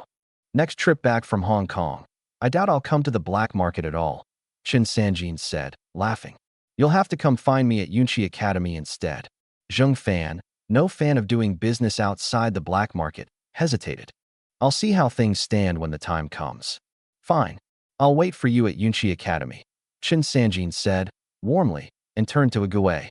Let's go. Ague sacked the 5 wolves and shouldered them, and as he turned to follow Chen Sanjin out, he cast one last, deep look back at Zheng Fan before continuing on. Watching him go, Zheng Fan frowned. What was that look about? Some kind of warning to go to Yunqi Academy? Or something else?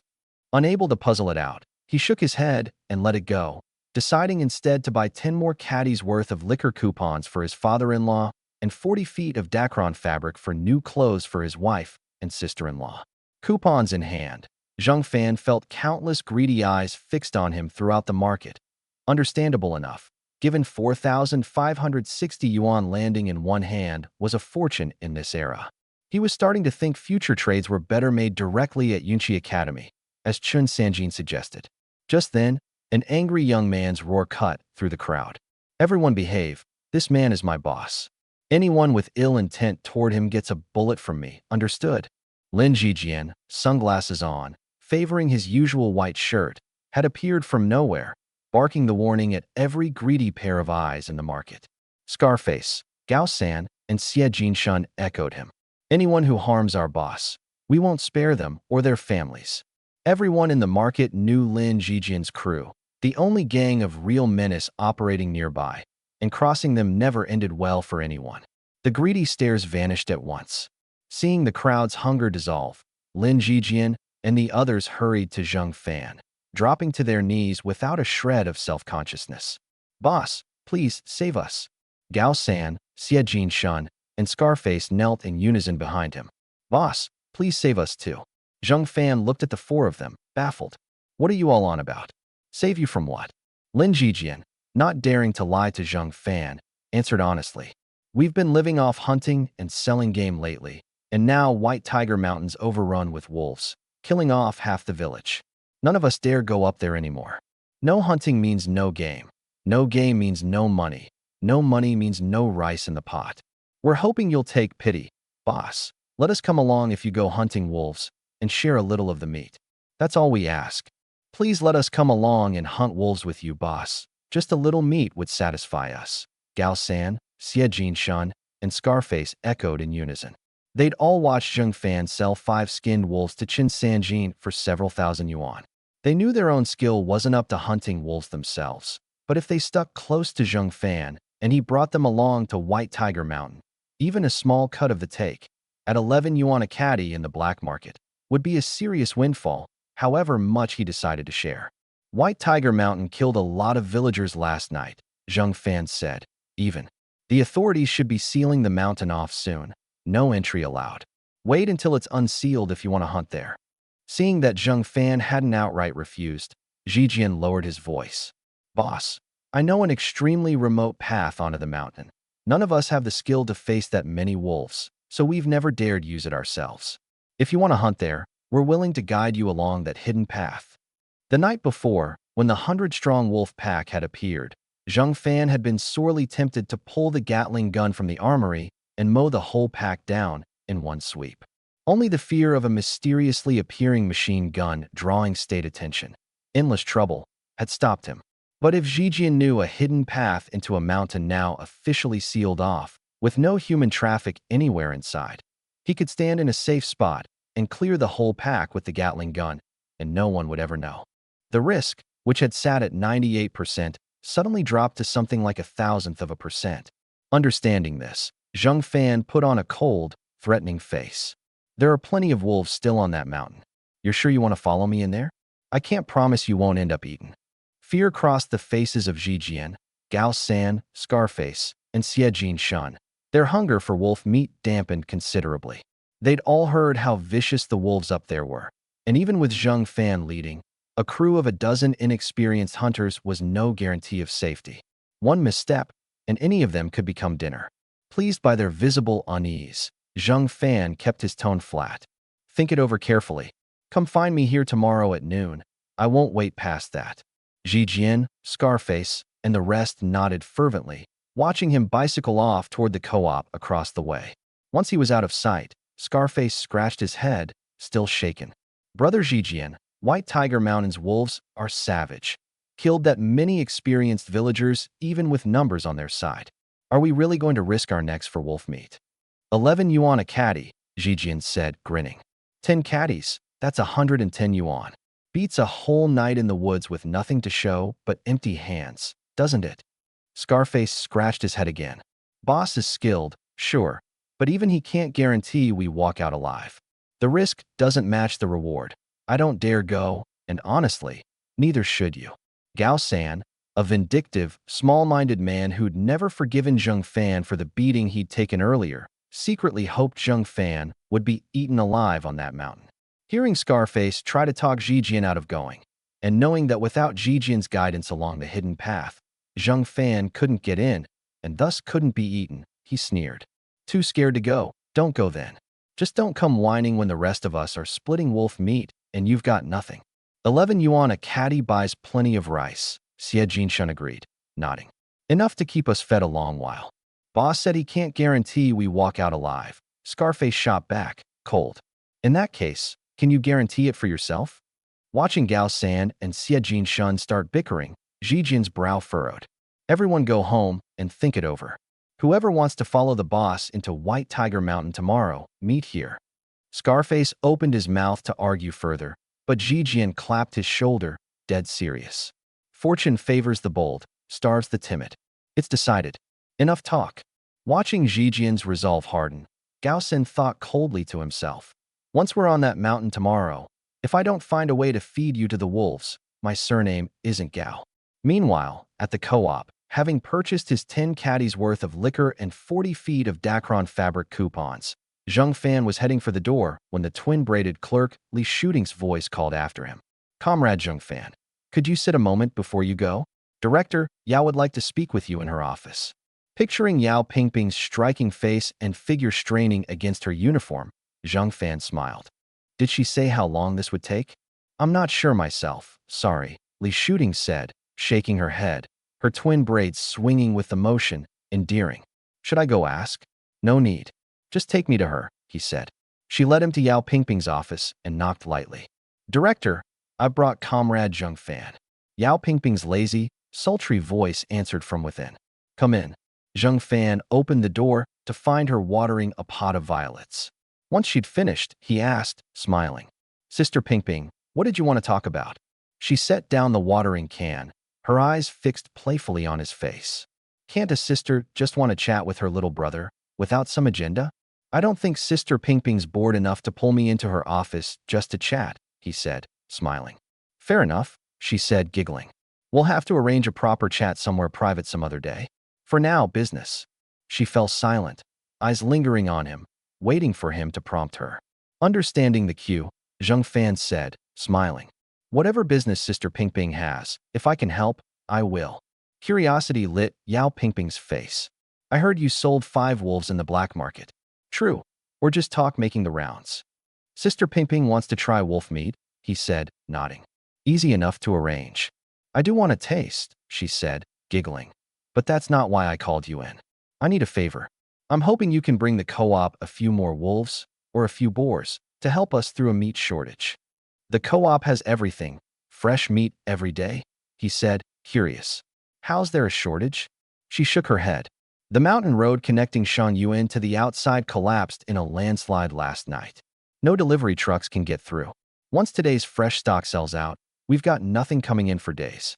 That's a real problem, trucks not getting through, he said, sighing. But with White Tiger Mountain's wolf plague, plenty of villagers died up there last night, the whole mountain's surely being sealed off soon. Hunting wolves or boar up there right now would be next to impossible.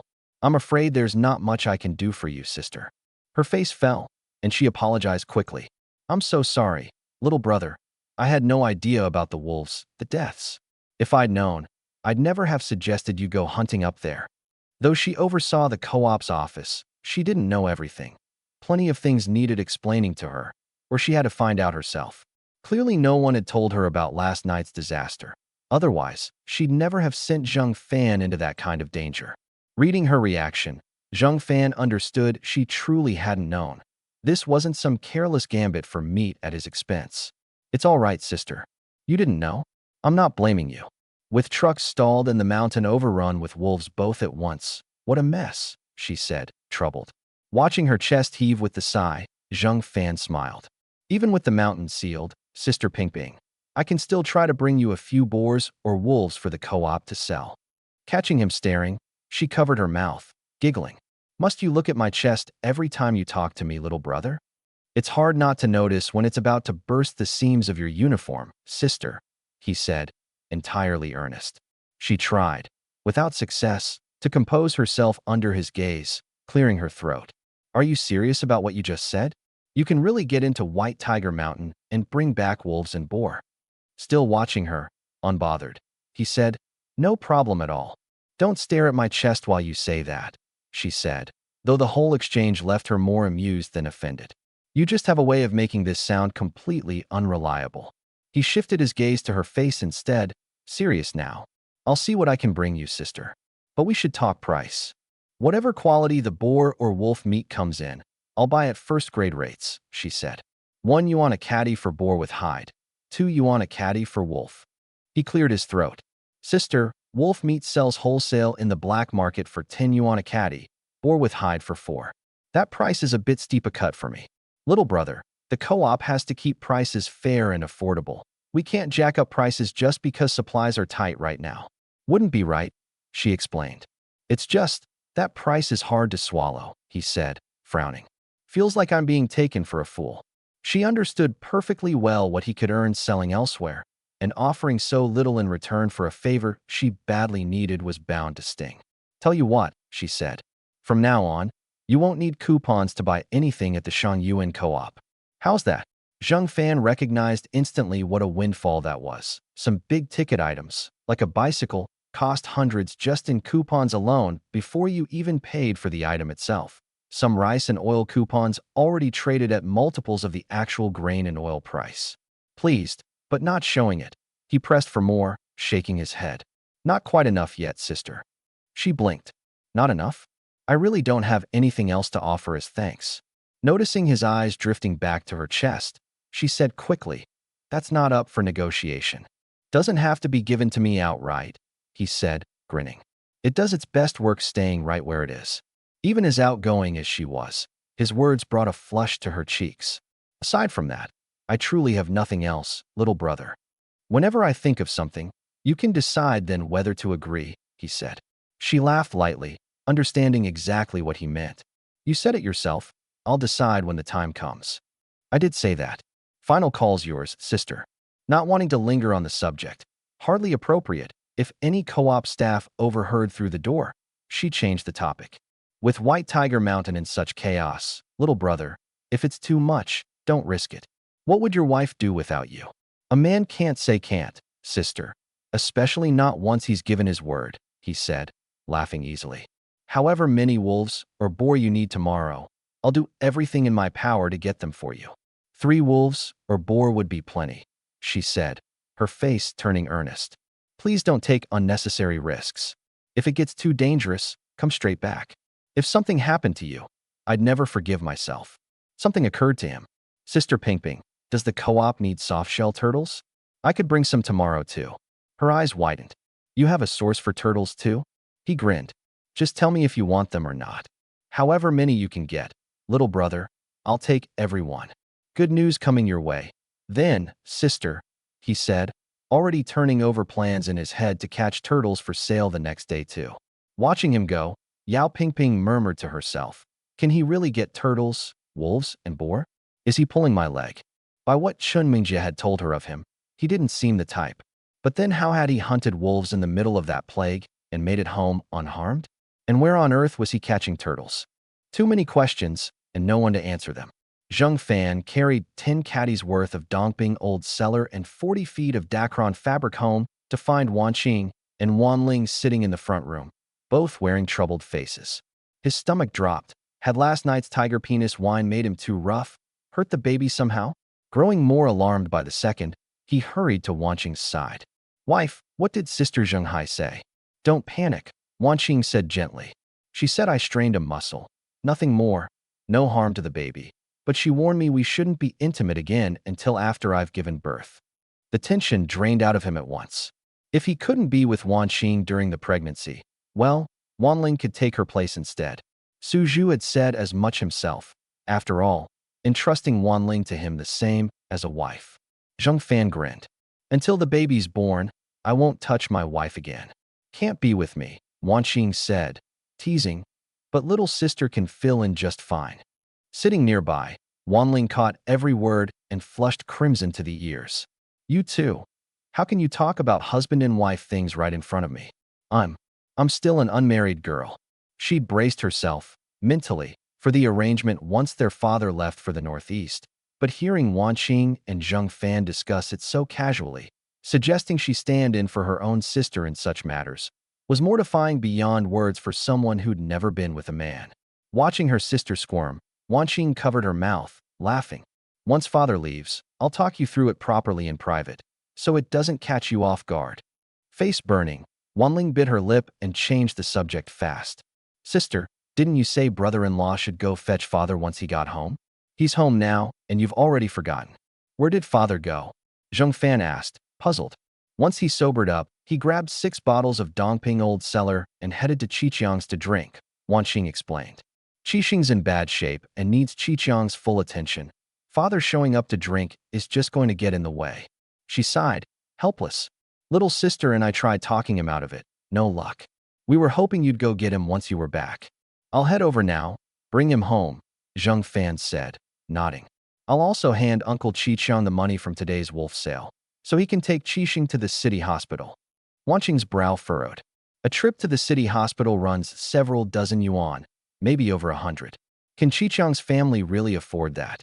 The 5 wolves' father-in-law, Qiqiang, and I bagged last night sold for 4,560 yuan in the black market, Zheng Fan explained.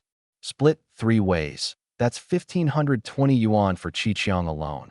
Plenty for the hospital visit, and if more is needed later, another hunting trip will cover it. Wanling's jaw dropped as she listened to him casually mention the sum, her heart pounding. Brother-in-law, you're not joking with us? 5 wolves sold for that much. She knew game sold well in the black market these days, but she'd never imagined 5 wolves could fetch 4,560 yuan, enough money to build several houses in the countryside. Watching her stunned expression, Zheng Fan pulled 1,500 yuan from his pocket and handed it to Wanqing. Wife, keep this. Buy whatever you want. No need to check with me first. We're not short on money. Wanqing nodded, tucking the money away carefully. Wanling stared, chest heaving with the shock of it. That much money? And you just hand it straight to sister? You're too good, brother-in-law. If I weren't good to your sister and didn't have the means to prove it, your father wouldn't have entrusted both his daughters to me, Zheng Fan said, smiling. Wanling nodded slowly.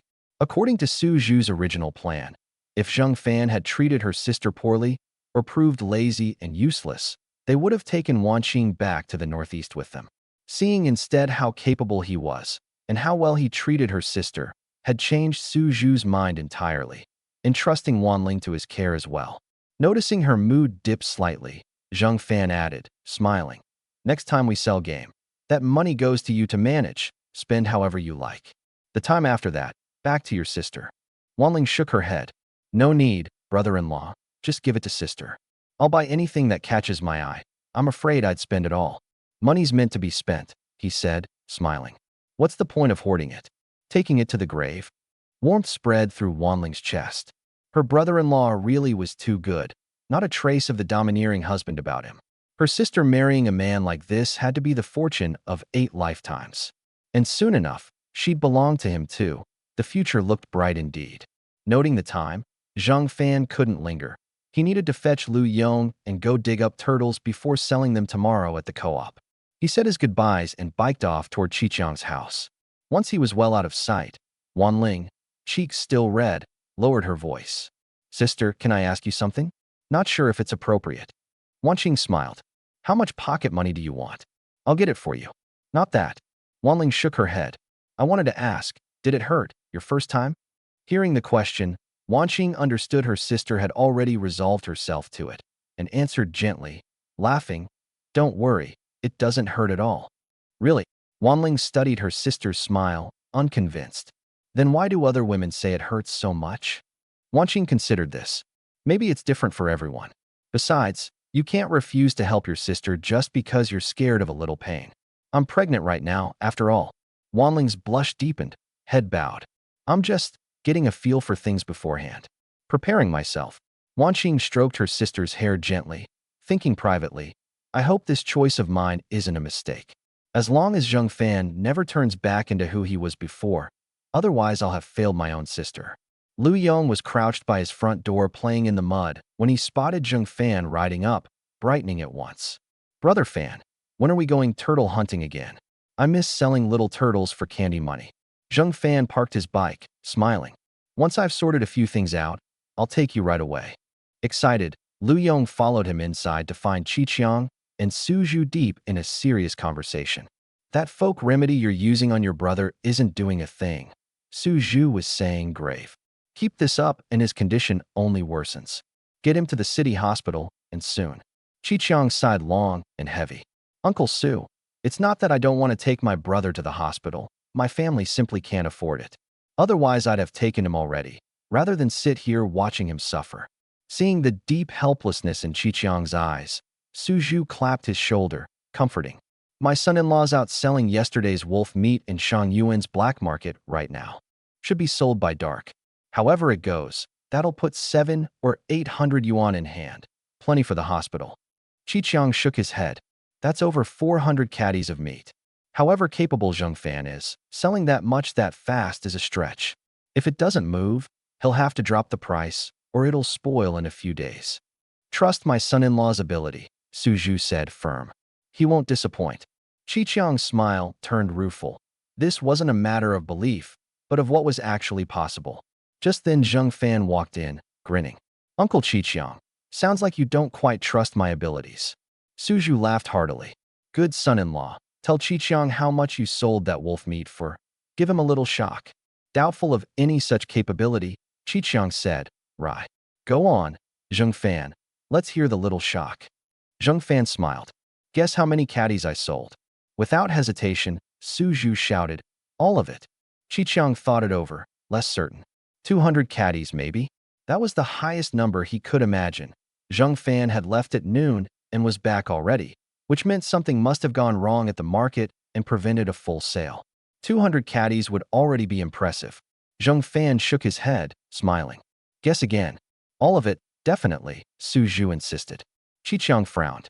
150 then? "Uncle Qiqiang, what's happening here? You're guessing lower each time?" Zheng Fan laughed. Qiqiang sighed. "Just tell me straight, Zheng Fan, no more games." 456 caddies. "All of it, sold," Zheng Fan said, smiling. Su Zhu looked thoroughly pleased with himself. "Told you my son-in-law wouldn't disappoint." Qiqiang's jaw dropped, stunned, stumbling over his words. "Zheng Fan, you're serious? Sold that fast? You didn't discount it to 5 or 6 yuan a caddy just to move it, did you?" "Uncle Qiqiang, do you really think I'd do that?" Zheng Fan said, smiling, pulling a thick wad of cash from his pocket and handing it over. "The price is what it is. I don't do losing deals." Qiqiang eyed him, suspicious. "You're not just paying out of your own pocket to make me feel better about this, are you?" "Why would I lie to you about that?" Zheng Fan said, helpless. "I've got a regular buyer in the black market. He took all 500 caddies in one go." Seeing Qiqiang still unconvinced, he turned to Lu Yong. "You remember when I sold the boar meat before?" "I remember," Lu Yong said, grinning. "That nice old grandpa pulled out a huge wad of cash right there." "Lu Yong, don't make things up," Qiqiang said, serious. Lu Yong looked wounded. "Pa, you're always telling me to be honest and good. Why would I lie?" Seeing his son wasn't lying, Qiqiang softened quickly. "I was just checking, not accusing you." He turned to Zheng Fan, deeply moved. "You've been helping our family this whole while, and I don't even know how to repay you. Whatever you need from now on, I'll do it, even if it costs me my life." "Uncle Qiqiang, you've been good to me too," Zheng Fan said. "I'll help where I can, when it matters." Su Zhu spoke up suddenly. "Good son-in-law, hand me my share." Understanding what Su Zhu had in mind, Zheng Fan gave him the money. Su Zhu counted out 1,000 yuan and offered it to Qiqiang. Treating your brother's going to cost plenty. Consider this my small contribution. Take it. Qiqiang waved his hands firmly. Uncle Su, I've got enough with what I have. I can't accept this. Please, take it back. Hospital bills add up fast once you're admitted. Don't stand on ceremony with me. Just take it. Su Zhu said, serious. Uncle Su, I said I won't. Keep pushing and I'll lose my temper, Qiqiang said. He respected Su Zhu deeply, but he had his own principle. Never take what belonged to another. Su Zhu pressed several more times. Qiqiang refused every time, resolute.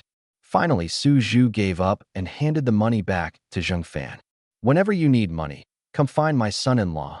He'll help. Zheng Fan nodded. Uncle Qiqiang, whatever you need going forward, just ask. I'll help where I can.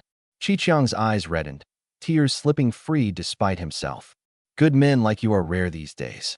He wiped his eyes. If I had a daughter, I'd marry her to you without a second thought. Zheng Fan's my son-in-law. Su Zhu cut in quickly. You've got no daughter to compete with me over, but if you did, I'd fight you for it. Qiqiang's mood lifted considerably at that, laughing. Relax, Uncle Su, I don't have one. Once the two had finished their exchange, Zheng Fan asked, Uncle Qiqiang, when are you taking Qixing to the city hospital? I'll head out shortly, Qiqiang said, though I'll need to borrow your bicycle. No problem, Zheng Fan said, smiling. Anything else you need? Qiqiang's face turned grave. The one thing I'm not settled about is Lu Yong. While I'm at the hospital, I'd appreciate it if you could keep an eye on him, just until I've got things arranged there. No problem, Zheng Fan agreed. Su Zhu shook his head. That job can't fall on my son-in-law. Zheng Fan and Qiqiang both looked at him, puzzled, unsure why not. Reading their confusion, Su Zhu explained quickly. If my son-in-law's here watching Lu Yong, who's watching my two daughters at home? What if some lecherous scoundrel comes sniffing around? That's a real risk. Fair point, Qiqiang said, frowning, glancing at his honest, grinning son with no idea what to do instead. Su Zhu cleared his throat, offering. My son-in-law needs to be home tonight watching my daughters, but I could come here and watch Lu Yong myself. Qiqiang's worry cleared instantly, delighted. Uncle Su, if you'd handle Ah Yong for the time being, I'd be grateful. And if he acts up, don't hold back. Hit him if you need to. Don't worry about anyone's feelings. Lu Yong looked wounded and scared. Pa, I'm well behaved. Don't let people hit me. Seeing his son's fear, Qiqiang stroked his head affectionately. Uncle Su's a good man. Just behave well around him, understand? Lu Yong nodded obediently, mood shifting fast, wounded one second, excited the next. Pa, can I go catch little turtles with Brother Fan? Can we go out? He never left without Qiqiang's permission. Qiqiang nodded. With Zheng Fan looking after you, I'm at ease. His trust in Zheng Fan had only deepened the more time they spent together. He had no doubt Zheng Fan would keep his son safe. Lu Yong bounced around like a small child, thrilled. Brother Fan, let's go catch little turtles. Zheng Fan didn't rush off just yet, smiling. Father-in-law, since your two daughters are asking you home, why not head back first and let them know about tonight's arrangement with Lu Yong, so they're not stuck worrying if Lu Yong and I run late catching turtles? Su Zhu sighed. Was hoping to catch turtles with you two myself, but I suppose I should head back now. Zheng Fan told Qiqiang. My bike's out front. Use it whenever you like, no rush returning it. Then set off with Lu Yong to catch turtles. Watching them go, Qiqiang murmured to himself. The debt I owe Zheng Fan just keeps growing. Before long, Zheng Fan and Lu Yong neared the turtle grounds. Unbeknownst to him, a crew-cut, hard-faced middle-aged man was trailing close behind, entirely unaware he'd already given his position away to Zheng Fan. Where are these two headed? Did they find something good? Zheng Xuanquan wondered, cursing himself for not bringing his Type 38 today. If he'd had it on him, he could kill Zheng Fan right here, quietly, and collect Qi Jiao's bounty. As it was, all he could do was trail them, watch where they went, and look for an opening, while also scouting for any treasure along the way. Zheng Fan had already noticed the man's presence, and once he'd pinned Xuanquan's exact location, he drew his crossbow, seeming to conjure it from nowhere, and fired twice toward the trees on the right. Lu Yong watched, puzzled. Brother Fan, why are you shooting into empty woods? Is there some animal in there? No animal, Zheng Fan said, shaking his head. Someone's been following us. Lu Yong looked around, confused. A person? Where? Just then, a pig-like howl of pain erupted from deep in the trees. Who the hell shot me? It hurts like hell. Lu Yong recognized the voice immediately. Isn't that Jing Xuan? What's he doing following us? No idea, Zheng Fan said. Let's go see. Lu Yong nodded and followed him toward the howling. Struck by a crossbow bolt in the right hand and another in the left foot, Xuan seethed with hatred, teeth clenched. How did he know I was here? And hit that precisely? If I'd brought my rifle, he'd be dead by now. After a stream of silent curses at Zheng Fan's entire family line, he struggled to rise and slip away unnoticed. But the wound in his left foot bled too badly, agony too sharp, to move quietly at all. Zheng Fan and Lu Yong arrived to find him bleeding freely from both wounds. Zheng Xuan, Zheng Fan said, frowning. What are you doing out here in broad daylight? Xuan's face twisted, savage. Broad daylight belongs only to you two, does it? I can't be here. You shot my hand and foot with a crossbow. How do you plan to compensate me for that? Zheng Fan laughed coldly. I thought I'd spotted some beast worth hunting in the daylight. Turns out it was just you, skulking around. Veins bulged on Xuan's forehead. Who are you calling a beast? Compensate me a few hundred yuan today, or this isn't over. Under normal circumstances, 10 yuan or so would have settled it, but Xuan figured Zheng Fan, hunter of boar, bagger of wolves, surely had money to spare. Too good an opportunity to squeeze for less. Zheng Fan leveled the crossbow at his face. If I killed you right here, do you think anyone would ever know? Xuan went bloodless, cold sweat pouring off him. He'd calculated every angle except this one. Zheng Fan actually aiming the weapon at his head, threatening to end him outright. Words tumbled out fast. Terrified Zheng Fan might pull the trigger. Zheng Fan, don't do anything rash. I'll take less. 1 or 200 is fine too. What were you following us for? Zheng Fan said, cold. I just wanted to know what you two were doing out here in the daytime, whether you'd found something good. Nothing more, I swear. Don't think anything else of it. Xuan stammered, panicked. Is that really all? Zheng Fan said, cold. Lie to me, and the consequences will be severe. Feeling Zheng Fan's killing intent radiate off him, Xuan swore hastily to the heavens. I swear it's the truth. May I die without a whole corpse if I'm lying, all right. Drawing on what psychology he knew, Zheng Fan judged the oath half true, half false, and fired another bolt into Xuan's right foot. Xuan screamed, bloodless. I already swore to the heavens. Why are you still shooting me? I'm giving you one more chance to tell the truth, Zheng Fan said, cold. Or the next shot goes in your skull. Cold sweat beating down his forehead like peas, Xuan swallowed hard. I really just wanted to see if you two had found something worthwhile. What else could there possibly be? Face impassive, Zheng Fan pressed the crossbow to Xuan's forehead. You're not afraid I'll put a bolt through your skull? And still lying to my face. Believing entirely that Zheng Fan meant it, Xuan wet himself in terror, begging. I really was just here to see if you'd found something valuable, hoping to tag along and get a share. Nothing else, I swear. He didn't dare admit he'd been trailing Zheng Fan with the intent to find an opening and kill him. If Zheng Fan learned the truth, forget whether he'd be killed on the spot in this empty forest. Even if spared, going to village leader Qijiao about it would only bring more trouble down on himself. Better, he decided, to say nothing at all. Zheng Fan's face stayed flat, and he fired another bolt into Xuan's thigh. Xuan wailed like a slaughtered pig, bloodless. Zheng Fan, what do you actually want from me? I told you there's nothing else. If there's something shameful going on here you don't want me knowing about, just let me leave. Why torture me like this? Zheng Fan's face stayed cold as he probed further. Someone hired you to kill me quietly, and you're too afraid to say it. Worried I'd finish you off right here for admitting it. Xuan's expression flickered through several shades of panic. He hadn't expected Zheng Fan to guess that much. Fighting to steady his terror, he shook his head hard. You're reading too much into this. Killing's a crime. Gets a man killed himself. Why would I do that?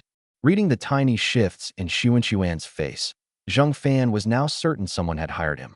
He laughed coldly. Tell me, and I won't kill you. Won't go after whoever hired you either. Otherwise, I finish you right now. Xuan shook his head like a rattle drum. There's nothing to tell. you're overthinking this. Since you won't cry until you see the coffin, Zheng Fan said, cold, don't blame me for what comes next. He picked up a nearby stone and brought it down hard on Xuan's head, again and again, until blood ran freely and Xuan howled without stopping. Trembling, Xuan managed. If I tell you, you really won't kill me? Won't go after them either? Because if I talk and you go after them, I'm dead either way. From this alone, Zheng Fan guessed at who might be behind it. Zheng Mingda hired you, didn't he? Xuan's whole body seized. How had Zheng Fan grown this sharp, guessing even that? Fearing he'd lose his chance to name the culprit and lose his life along with it, words spilled out fast. It was village leader Zheng Qijiao who hired me to kill you. He recounted everything. How? During last night's wolf crisis, Qijiao had ordered him to open fire on Zheng Fan under cover of darkness, desperate to be thorough enough that Zheng Fan would find no excuse to finish him off anyway. Zheng Fan's brow tightened.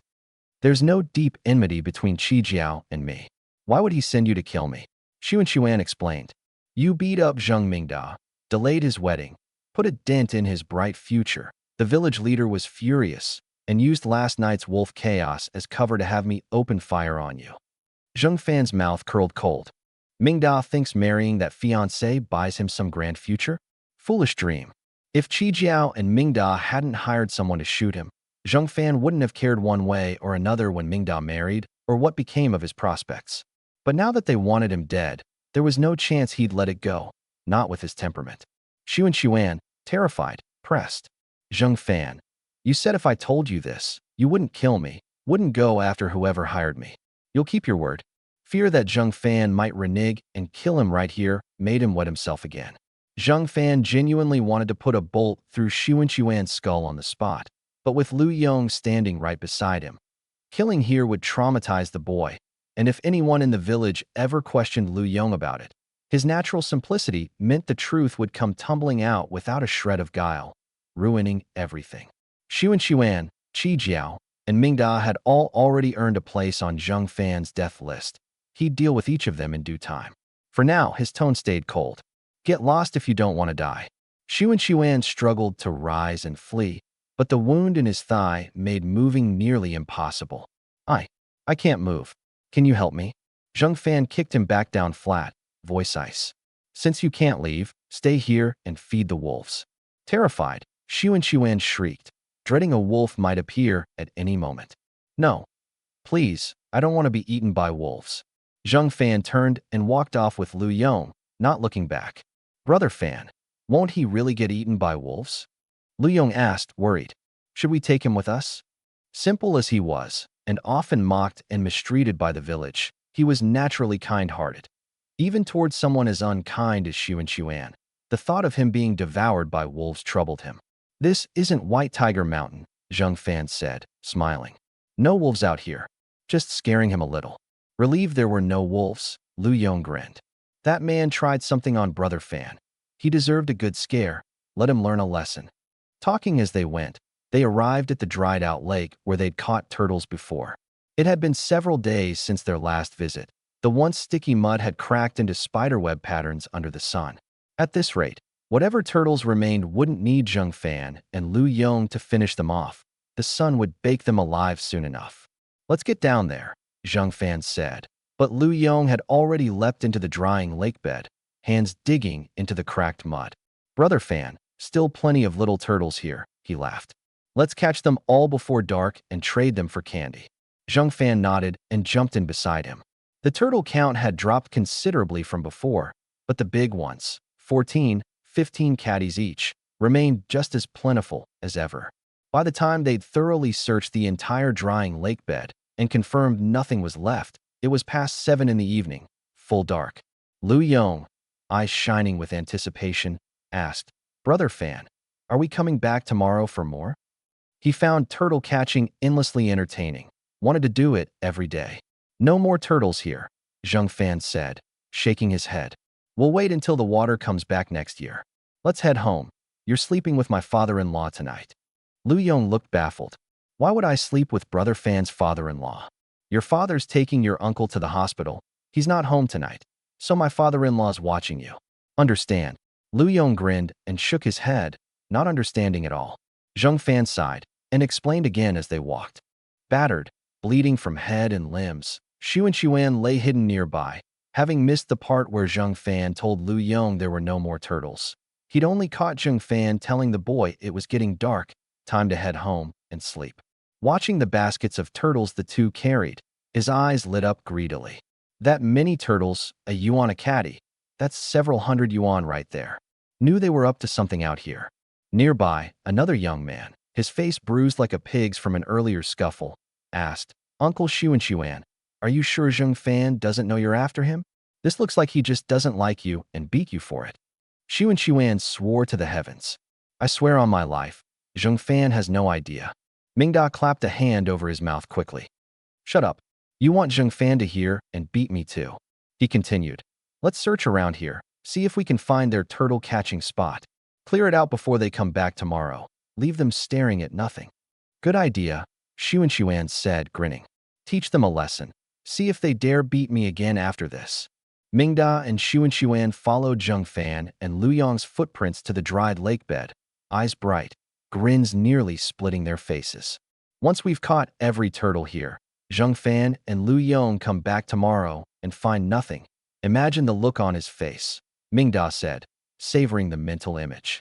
He turned to invite Xu and Xuan down with him, only to find Xu and Xuan had already leapt in, hands buried in the mud, searching frantically. What's the rush? Damn it, wait for me, Mingda cursed. Delighted, imagining clearing this lake bed of every last turtle and hauling the whole lot to the Shangyuan black market for a fortune, they spent hours turning over the 15+ acres of dried-out lake bottom and found nothing. Not one single turtle, not even a pound-sized youngster.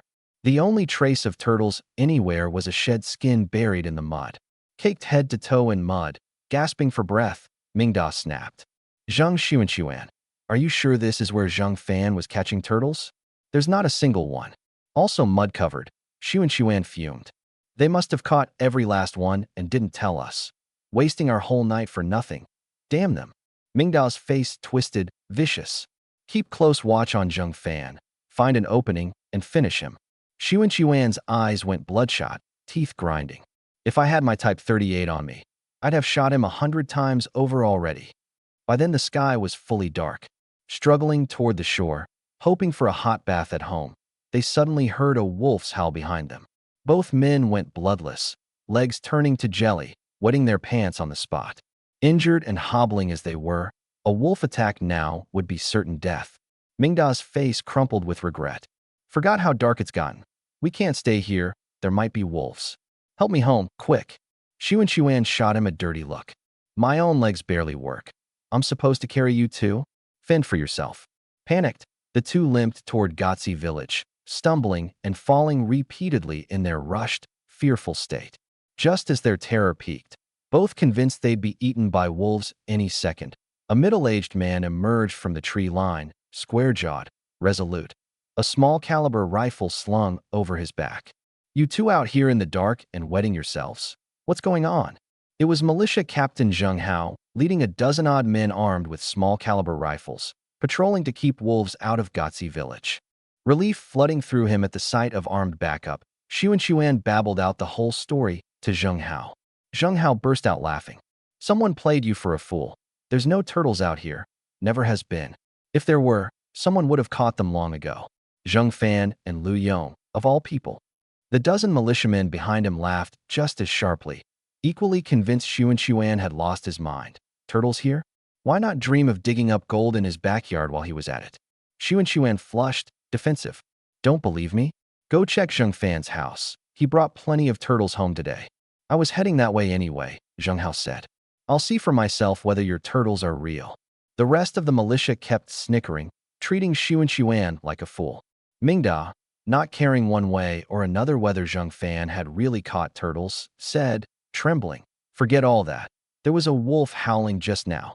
Let's get out of here before we're ambushed. If wolves truly were nearby, even a dozen rifles wouldn't be enough to fend off a real pack. Zheng Hao burst out laughing again. That was me, messing with you. Didn't think you two would be scared enough to wet yourselves over it. Furious, Mingda seethed inwardly. Zheng Hao had humiliated him in front of the whole militia now. How was he supposed to hold his head up in Gotzi village after this? Not funny at all, Mingda snapped. Get me home. Pull that joke again and don't expect politeness from me. Zheng Hao and the rest didn't take the threat remotely seriously. If not for Mingda being the village leader's son, they'd have told him to get lost long ago. Xu and Xuan pinned tonight's humiliation squarely on Zheng Fan. If not for him, he'd never have come out here chasing turtles, never have wet himself in fear, never been made a fool of in front of the militia. He silently vowed to find his chance one day, humiliate Zheng Fan thoroughly, and then put a bullet through his skull. Meanwhile, Zheng Fan had already delivered Lu Yong to Qiqiang's house. Only Su Zhu remained there now, snacking on peanuts with a bottle of Dongping Old Cellar. Seeing Zheng Fan and Lu Yong return, wine-flushed, Su Zhu asked, "How'd it go today?" Zheng Fan and Lu Yong showed him the turtles they'd caught. Not bad, right? Su Zhu laughed heartily. That's my good son-in-law, finding a source of turtles in this day and age, and this many at once. Take me along next time. No more turtles left there, Zheng Fan said, shaking his head. We'll have to wait and see if the water returns next year. Su Zhu looked disappointed.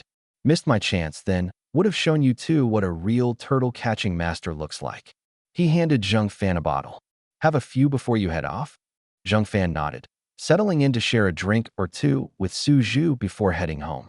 Meanwhile, Lu Yong, not finding his father or uncle in the house, grew frightened. Where's Papa and second uncle? Did they abandon me? Zheng Fan pulled a half bag of fruit candy from his pocket and handed it over. Your Papa took your uncle to the hospital. Once he's finished with the admission paperwork, he'll come back to look after you. Delight lit up Lu Yong's face at the sight of the candy, stuffing pieces into his mouth eagerly. Can I have candy every day until Papa comes home? Candy was a luxury item these days. Few families could afford to spoil their children with it, and even well-off families rarely gave it to someone they weren't especially close with. No problem, candy's covered, Zheng Fan said, smiling. One condition, don't overdo it, or your teeth will rot, and there's nowhere around here to fix that. Lu Yong bounced around like a 3-year-old, thrilled. Brother Fan's so good to me. I love Brother Fan so much. Meanwhile, back at Zheng Fan's house, quite a crowd had gathered. Village leader Qi Jiao, militia captain Zheng Hao, a dozen-odd militiamen standing outside, and a mud-caked Xu and Xuan. Xu and Xuan had come purely to prove to Zheng Hao that Zheng Fan really did have turtles at home. But Zheng Fan wasn't home yet, and Wan Xing and Wan Ling refused to let his filthy self inside, leaving him stuck waiting outside the door. His resentment toward Zheng Fan climbed with every passing minute of waiting.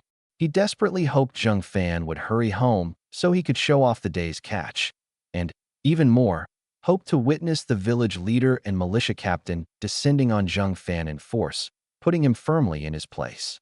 Inside Zheng Fan's home, Wan Xing sat tense in a wooden chair, watching Qi Jiao, Mingda, and a dozen-odd militiamen crowd into the front room looking for Zheng Fan. Forcing calm into her voice, she said, "Village leader, militia captain, my husband really isn't home. Whatever business you have with him, could it wait until tomorrow morning?"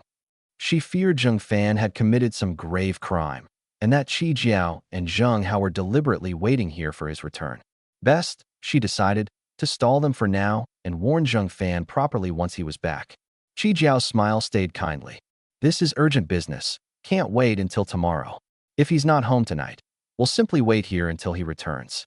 Wan Xing's face turned grave. Village leader, my sister and I are alone here. You and the captain bringing this many men into our home won't reflect well on us. Please, could you all step outside, and my husband can come find you once he's home to discuss whatever it is. Qi Jiao's smile never wavered. This matter's too important to us. We won't leave without seeing Zheng Fan tonight. If you're worried about your reputation with us inside, you and your sister are welcome to step out. We'll sit here and wait for him ourselves. Fine, my sister and I will wait outside. You all can sit and watch the house, Wan Xing said, rising, pulling Wan Ling up with her toward the door, a plan already forming in her mind. Stand outside, and the moment they spotted Zheng Fan, warn him loudly and get him to hide before he walked into whatever this was. Before they'd even reached the door, Xu and Xuan's excited shout rang out from outside. Zheng Fan's back. At once, Qi Jiao and Zheng Hao broke into a dead run for the front door. Watching them move that fast, Wan Xing's chest tightened. I should have been out there waiting the moment we decided to. Wanling patted her sister's back gently, comforting. Sister, I don't believe brother-in-law's done anything against the law. It's probably the village leader needing his help with something. Try not to worry so much. Who brings this many militiamen along just to ask for help? Wanqing said, tense. This looks like they're here to arrest him. Wanling patted her sister's back again. Let's go see what's happening. Something about this doesn't feel right to me either. Wanqing nodded, and the two headed outside together. Meanwhile, mud-covered Xuan watched Qi Jiao and Zheng Hao sprint to the gate and felt certain Zheng Fan had committed some serious crime, that they meant to arrest him at once. Why else would men like these care so much about Zheng Fan's return? Zheng Fan arrived carrying a large basket of turtles and found a crowd of men waiting at his gate, frowning. Uncle Qi Jiao, Uncle Zheng Hao, bringing this many militiamen to my house this late. What's going on? He knew perfectly well Qi Jiao had sent Xuan to kill him, but kept the knowledge hidden, playing friendly on the surface. Necessary, since exposing his knowledge now would only make him the obvious suspect when he eventually dealt with Qi Jiao, Mingda, and Xuan himself. Not yet knowing Xuan had betrayed him, Qi Jiao strode forward, arms wide, moving in for an embrace. Zheng Fan raised a hand to block it, tone flat. Uncle Qi Jiao, what's this about? Bringing this many men to my house and greeting me with a hug? Did I earn another second-class merit citation I don't know about? Refused an embrace in front of so many onlookers, Qi Jiao felt his face burn with embarrassment, temper flaring, but he swallowed it, given what was at stake tonight. He plastered on a warm, grandfatherly smile. Uncle Qi Jiao just needs to discuss something with you, nothing more. Zheng Fan laughed. Discuss something? With the militia captain and a dozen armed men in tow. Doesn't look like a discussion. Looks like an arrest. Qi Jiao hurried to explain. This concerns the militia captain and his men directly. And it concerns you too, deeply. If you handle this properly, you'll earn 100 yuan reward and a second-class merit banner. Hearing the reward mentioned, Zheng Fan guessed. Was Qi Jiao trying to send him and Zheng Hao's militia up White Tiger Mountain after the wolves? Why else offer 100 yuan and a merit citation? Uncle Qi Jiao, whatever this task is that's worth 100 yuan and a merit banner, just say it plainly. No need to dance around it. Assuming Zheng Fan was interested, Qi Jiao said, beaming, let's go inside for tea, discuss it properly. Zheng Fan shook his head. Having strange men in my house this late doesn't sit right with me. Let's keep it brief right here. Qi Jiao's eyes narrowed, still smiling. Earning that second-class merit banner and 100 yuan reward is simple. Join militia captain Zheng Hao and his 30 men to clear White Tiger Mountain of its wolves. Zheng Fan feigned outrage, face flushing. Uncle Qi Jiao, do you take me for a fool? You know perfectly well what the militia captain and his men are worth as hunters. Sending us all into White Tiger Mountain is the same as sending me in alone to die. Are you trying to kill me, or trying to kill the militia captain and all his men along with me? Sensing hostile eyes on him from the militiamen behind him, worried someone might accidentally discharge a weapon, Qi Jiao hurried to explain. I'm not sending anyone to die. It's just that the village's most experienced hunters all died to those wolves last night. A skilled hunter like Qi Qiang is off at the city hospital with his brother today. You're the only one I could turn to. Too dangerous. I won't do it, Zheng Fan said, shaking his head. Find someone else, Uncle Qi Jiao. He'd already planned to clear the wolves himself, quietly, for the fortune it would bring, and he understood perfectly well Qi Jiao was under crushing pressure from above over this wolf plague. But agreeing this easily, after a few polite words, would make him look like a fool. They wanted him dead, and he was supposed to rush to help for free? No, he'd extract a heavy price from Qi Jiao first. Only then would he agree to step in. Sweating profusely at Zheng Fan's firm refusal, Qi Jiao pressed. Zheng Fan, what exactly would it take to get you to lead the militia against White Tiger Mountain's wolves? Zheng Fan said, grave. There's easily 100 wolves up there. The danger level's near 99.999%, closer to certain death than not. If you're not offering me something extraordinary, I won't throw my life away for it. He put heavy weight on the words throw my life away, making sure Qi Jiao understood just how unwilling he was, and just how much it would take to change his mind. 100 yuan reward and a second-class merit banner isn't enough. Qi Jiao said, eyes narrowed, smiling. Plenty of men would risk their lives for a chance at merit like that these days. It's right in front of you. Don't squander this opportunity. Uncle Chijiao, my family already has 2 second-class merit banners, Zheng Fan said, laughing. If you've got nothing bigger to offer, give this precious opportunity to Uncle Zheng Hao or Mingdao instead. Zheng Hao's brow furrowed, eyes burning with fury. Zheng Fan, don't push your luck. The village leader's offering you a real opportunity. Take it and get moving, instead of putting on airs. Who do you think you are? He hated Zheng Fan with a passion. First the beating and stolen jar of tiger penis wine, then getting his own head split open by Zheng Fan's father-in-law. Not daring to touch the decorated veteran himself, Zheng Hao had funneled every ounce of that resentment onto Zheng Fan. Facing Zheng Hao's fury, Zheng Fan laughed coldly. If the militia captain's so capable, why not take his men and clear White Tiger Mountain himself? I'm sure with your temper, even 1,000 wolves the size of calves would kneel down and wait obediently for you to slaughter them. Zheng Hao's face flushed dark red, and he leveled his small-caliber rifle at Zheng Fan. Push me any further, and I swear I'll put a bullet through your skull. Zheng Fan faced the cold barrel without flinching. With skill like yours, militia captain, I'm sure you could put a bullet through me and clear out 100 wolves single-handed. He leaned his own head forward, right into the muzzle. Go on then. Fire. If you don't, I'll call you my grandson. Zheng Hao's face burned crimson, breath coming ragged, finger tightening on the trigger, badly wanting to blow Zheng Fan's head off just to purge the rage boiling in him. Mud-covered Xuan, who'd assumed the village leader and militia captain were here to punish Zheng Fan, felt a flicker of hope dissolve into confusion. They'd come asking Zheng Fan for a favor instead? His mood soured badly, dreading Zheng Fan's stubborn refusal might set the militia captain off entirely. His lips curled into a savage grin, silently screaming, "Shoot him! Shoot him now! Teach this little punk what showing off costs." Pale with fright, sweating through their clothes, Wan Qing and Wan Ling trembled. "Militia captain, please, please, calm down," Wan Qing said, eyes brimming with tears. "Husband, just agree to go handle the wolves, please." "Brother-in-law, this is too dangerous," Wan Ling said, shaking. "Move your head away, please. What if the gun goes off by accident?" Though Qi Jiao badly wanted Zheng Fan dead, he couldn't afford to have Zheng Hao kill him openly, right in front of him. The fallout would drag Qi Jiao down too, ruin his own standing with the higher-ups. He barked, "Sharp, Zheng Hao. What are you doing? Put that weapon down. Zheng Fan's just having a joke with you. He'll go clear the wolves, of course he will." Zheng Fan laughed. "I'm not joking. Going up White Tiger Mountain is nearly certain death, and without proper compensation, why would I? Might as well let the militia captain finish me here, then have the police arrest him and shoot him for it." Quite the bargain.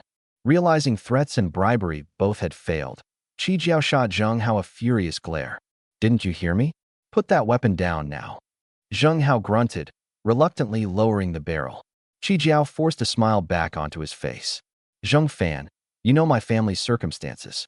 The only valuable thing I owned, that tiger skin, already went to you. There's truly nothing left of value to offer." Assuming Zheng Fan wouldn't believe him, he added quickly, "If you don't trust me, come see for yourself right now. Whatever's valuable in my house, take it. I'll come by tomorrow morning to look for anything worthwhile," Zheng Fan said, flat, waving them off. "If there's nothing that catches my eye, find someone else for White Tiger Mountain." Unwilling to leave without securing tonight's agreement, Qi Jiao opened his mouth to press further when Zheng Fan cut him off, cold. "Uncle Qi Jiao, if you won't leave, I won't come tomorrow to check your house for anything worth having. Go find someone else for the wolves right now instead." Displeased but forcing another smile, Qi Jiao said, "Fine, Uncle Qi Jiao's leaving now. Remember to come tomorrow." Zheng Hao, though bristling, had no choice but to follow once Qi Jiao left. Mud-covered Xuan, still standing at Zheng Fan's gate, watched Qi Jiao, Zheng Hao, and the militia head off, then eyed the basket of turtles in Zheng Fan's hand. He remembered being mocked earlier by Zheng Hao and the militiamen. "No turtles this year," they'd said, sheer fantasy. "Militia captain, brothers, didn't you all mock me for saying there'd be turtles this year?" Zheng Fan's got a whole basket right there. Proof I wasn't imagining things, Xuan called out, grinning, hoping desperately that Qi Jiao, Zheng Hao, and the militiaman would claim a share of Zheng Fan's catch. After all, he himself had bagged a wolf on White Tiger Mountain the night before, only to end up with a mere 50-some caddies of meat once everyone else had taken their cut. If Zheng Fan's turtles went unclaimed by these same men, Xu and Xuan would find that deeply unfair. Qi Jiao, Zheng Hao, and the militiamen had already noticed the basket, plump-fringed turtles that any man knew were excellent for vitality. They also knew Zheng Fan's temperament well enough. No amount of threats or bribery would pry a single one loose. Hearing Xu and Xuan shouting behind them, Qi Jiao barked, "Zheng Fan catching turtles proves he's skilled. What business is that of yours? Why are you shouting about it?" Zheng Hao's face darkened. "Zheng Fan having turtles isn't the same as you having turtles. What are you yelling for?" Xu and Xuan looked baffled, wounded. "This isn't fair. When I bagged a wolf, you all lined up for a share. Zheng Fan catches game, and suddenly none of you want any? Do you think I'm the only one worth squeezing?" Ignoring him entirely, Qi Jiao and Zheng Hao strode off. Xu and Xuan stamped his feet in fury. "This is too much, too much. One day I'll make every one of you pay for treating me like this." Zheng Fan, expression flat, raised his crossbow and pointed it straight at Qi Jiao's forehead, voice ice cold, killing intent plain. "Upset that your own catch got divided up, and now you want mine taken too? Have you forgotten you nearly died at my hands today?" Xu and Xuan felt the icy killing intent radiating off Zheng Fan and dropped to his knees at once, terrified, stammering an explanation. I was just angry in the moment. Why do they get to bully me and not you?" I spoke out of turn. "Please, be the bigger man here. Don't hold it against me. Next time I catch something good up the mountain, I'll split it with you, I swear." Watching Xu and Xuan kneel there, filthy, covered in wounds, looking pitiful, Wan Qing softened despite herself. "Husband, he looks pretty pathetic like this. Let it go. Come inside. Let's eat and rest." Face still cold, Zheng Fan pressed the crossbow to Xu and Xuan's forehead. "I've given you 2 chances today. There won't be a third. Cross me again and I promise your death will be ugly." Convinced entirely that a third offense would mean his death, Xu and Xuan nodded frantically, like a bobbing toy. I'm leaving right now. There won't be a next time, I swear." Once he'd fled, Zheng Fan's face brightened, turning to Wan Qing and Wan Ling with a bright smile. "Caught quite a few turtles today. Good money in it tomorrow." Wan Ling, ever curious, eyed the vigorous turtles in the basket. "How is there still turtles left with the drought this bad?" "Found them in a dried-out lake bed," Zheng Fan said, smiling. "Each one's at least 10 caddies." Wan Ling's eyes lit with longing. "Brother-in-law, could you take me along next time?" "I've caught them all," he said, teasing. "But if you really want to try, I do know another spot." "What spot?" she asked, curious. "You'll find out once father heads to the northeast," he said. Wan Ling looked confused a moment, wondering why that would matter, then suddenly understood, flushing crimson. "You're terrible, brother-in-law. Teasing me right in front of sister. I'm not talking to you." She scurried off and sighed, cheeks burning, heart pounding. "Just teasing her a little, and look how flustered she got," Zheng Fan said, helpless. Wan Qing laughed softly, cheeks pink. "Husband, little sister's still an unmarried girl. How's she supposed to handle jokes like that? Even as a married woman myself, hearing you say things like that in front of her still embarrasses me." "Really embarrasses you?" he said, smiling. "We'll test that theory tonight." "We're following what Sister Zheng Hai said," Wan Qing said, shaking her head nervously. "Little sister takes my place until the baby's born." "Guess that's the arrangement for now," he agreed. She asked quietly, "Husband, are you really planning to go check the village leader's house tomorrow, then head to White Tiger Mountain?" Judging by his earlier confrontation, this hadn't looked like an act. He really did seem set on the mountain. Zheng Fan nodded. 100 yuan and a second-class merit banner, plus selling off 100-odd wolves worth of meat afterward. That's a small fortune. No reason to pass it up. Wan Qing's brow knit tight with worry. 100 wolves. That's not 1 or 2. That's risking your life for money. I won't allow it." He reached over and ruffled her hair gently. "Relax. Since when has your husband ever made a losing bet? Tomorrow I'll squeeze him for more. If there's really nothing worthwhile at his place, I'll have him nominate the vacant women's director position for the township government, and you can take it. What do you think?" Gotsi Village's women's director post had sat empty over half a year now, unfilled. Zheng Fan had considered putting Wanqing forward for it.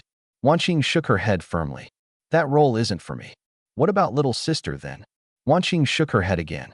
I don't think her personality suits it either. She paused. That's just my opinion. Though, you two should discuss it together. If little sister actually wants it and can't have it because of what I said, she'll resent me for a long time. Zheng Fan nodded, wrapping an arm around her waist as they headed inside. Over dinner, Zheng Fan, Wanqing, Wanling, and Nian sat together. Wanling's cheeks stayed flushed from earlier, unable to meet Zheng Fan's eyes. Nian's bright eyes filled with confusion. Auntie, why's your face so red? Are you catching a cold? Should we take you to see someone? Wanling shook her head. Auntie's fine, just tired. I'll feel better after resting. A cold's not a small thing. Nian pressed, all seriousness. If you don't take care of it, you'll burn up your brain and turn silly. Not quite sure how to respond, Wanling was rescued by Zheng Fan, smiling. Nian, your auntie just got worn out outside today. No cold. She'll be fine after some rest. Reassured, Nian said, obedient. Auntie, eat up, then get plenty of rest. Wanling nodded, digging into her rice quickly with her chopsticks. Watching her bashful discomfort, Zheng Fan smiled. Little sister, I need to tell you something. Startled, Wanling's chopsticks clattered to the table. She fumbled to pick them up, took another hurried bite. What is it, brother-in-law? Would you be interested in becoming Gotzi Village's women's director? Wanling shook her head. What are you thinking, brother-in-law? That position's not just anyone's for the taking. Zheng Fan explained his exchange with Qi Jiao. She shook her head again, entirely serious. Brother-in-law, I don't want to be women's director, and I don't want you going up White Tiger Mountain to fight that wolf pack either. It's too dangerous. I understand that, Zheng Fan said, smiling, offering a compromise. If neither you nor your sister wants the post, I'll suggest handing it to Sister Zheng Hai instead. She's helped us plenty. What do you two think? No objection from me, Wanqing said. Sister Zheng Hai really has helped this family a great deal, and she knows plenty about women's health matters too. She'd more than deserve it. No objection here either, Wanling said. Whatever brother-in-law decides. In that case, Zheng Fan said, once I've finished eating, I'll go by Sister Zheng Hai's, thank her for checking on my wife today, and see what she thinks. Both sisters nodded their agreement.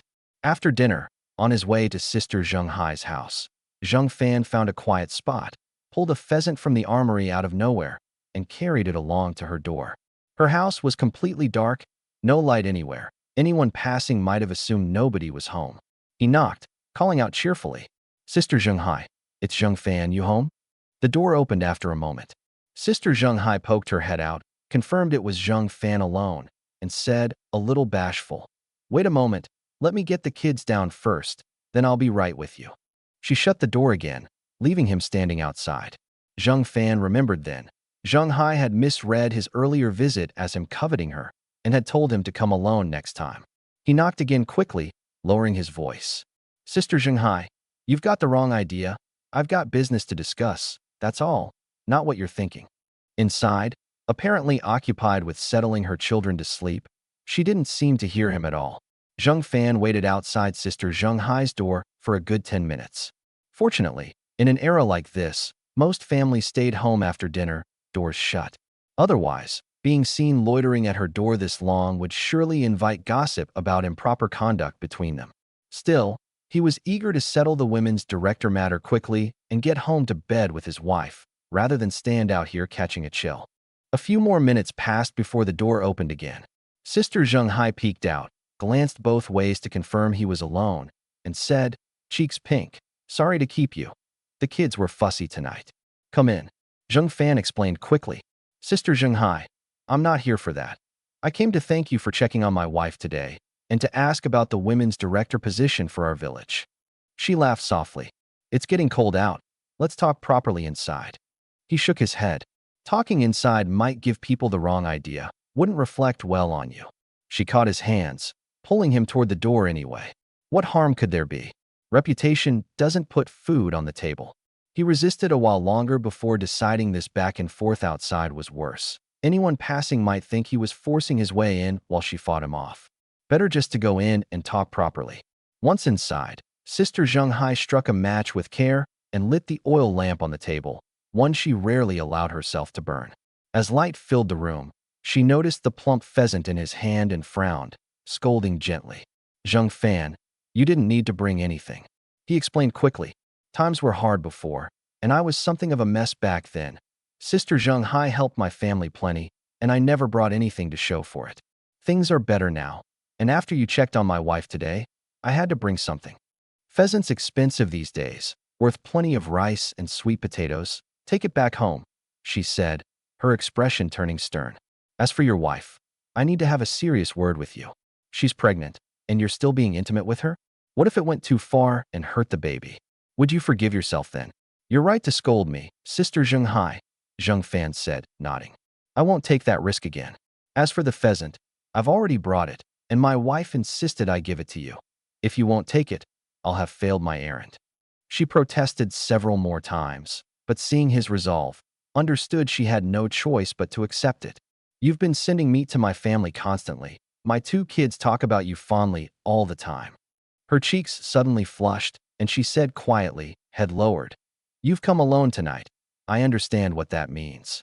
Sister Zheng Hai won't disappoint you tonight. She reached to start undoing his clothes as she spoke.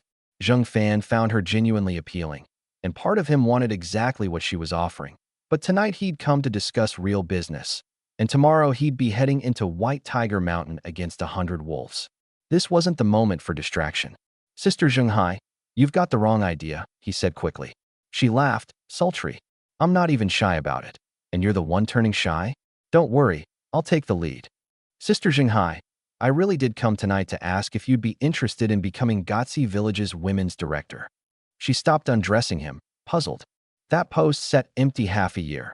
Everyone knows the village leader's saving it for his future daughter-in-law. How could you possibly get it for me? The village leader needs a favor from me. Zheng Fan explained Qi Jiao's request that he clear White Tiger Mountain's wolves, and the reward on offer. Her brow furrowed. White Tiger Mountain's dangerous right now, and Zheng Hao and his militia are useless hunters. Going up there with them is practically suicide. Don't worry about whether I'll make it out alive, Sister Zheng Hai, Zheng Fan said, smiling. Just tell me, are you interested in the women's director role or not? She looked at him, serious. Honestly, yes, I'm very interested. But you shouldn't risk your life over this for my sake. It really is asking for death. With that answer from you, I'll have a proper talk with Qi Jiao tomorrow about who deserves that vacant seat, Zheng Fan said. Zheng Fan, this really isn't worth it, she said, worried. It's late, Sister Zheng Hai, get some rest. If nothing goes wrong, expect to be women's director soon. Her brow stayed furrowed. You're really just leaving like this? Won't you let me take care of you first? He shook his head quickly. Sister Zheng Hai, don't think of me that way. I do have an eye for beauty, I won't deny that. But I'd never use a debt of gratitude to pressure a woman into anything. It's late. I should head home to sleep. Watching him hurry off, she murmured to herself, must be my figure's not full enough, not alluring enough. That's why he's turning me down. Overhearing her self-deprecating murmur, Zheng Fan called back, Sister Zheng Hai, you're plenty alluring, and your figure's fine as it gets. I really just need to go home. Tomorrow's White Tiger Mountain, and if I don't rest up properly tonight, I might actually die up there. She considered that clearing 100-strong wolf pack tomorrow really was an extraordinarily dangerous undertaking, requiring him to be sharp and rested. If she'd worn him out tonight and something happened to him tomorrow because of it, she'd carry that guilt for the rest of her life. Thank you for getting me this position, she said, voice soft. Tomorrow, on the mountain, if anything feels wrong, leave immediately. Don't get greedy over the reward money or the merit banner. Your life matters more than anything else. Everything else is replaceable. I'll keep those words in mind, Zheng Fan said, nodding.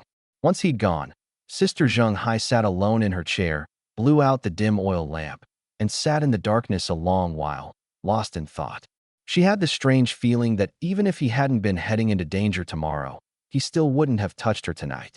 After a long silence, she murmured to herself, is it possible Zheng Fan really doesn't covet my body? Then why is he so good to me, sending meat all the time?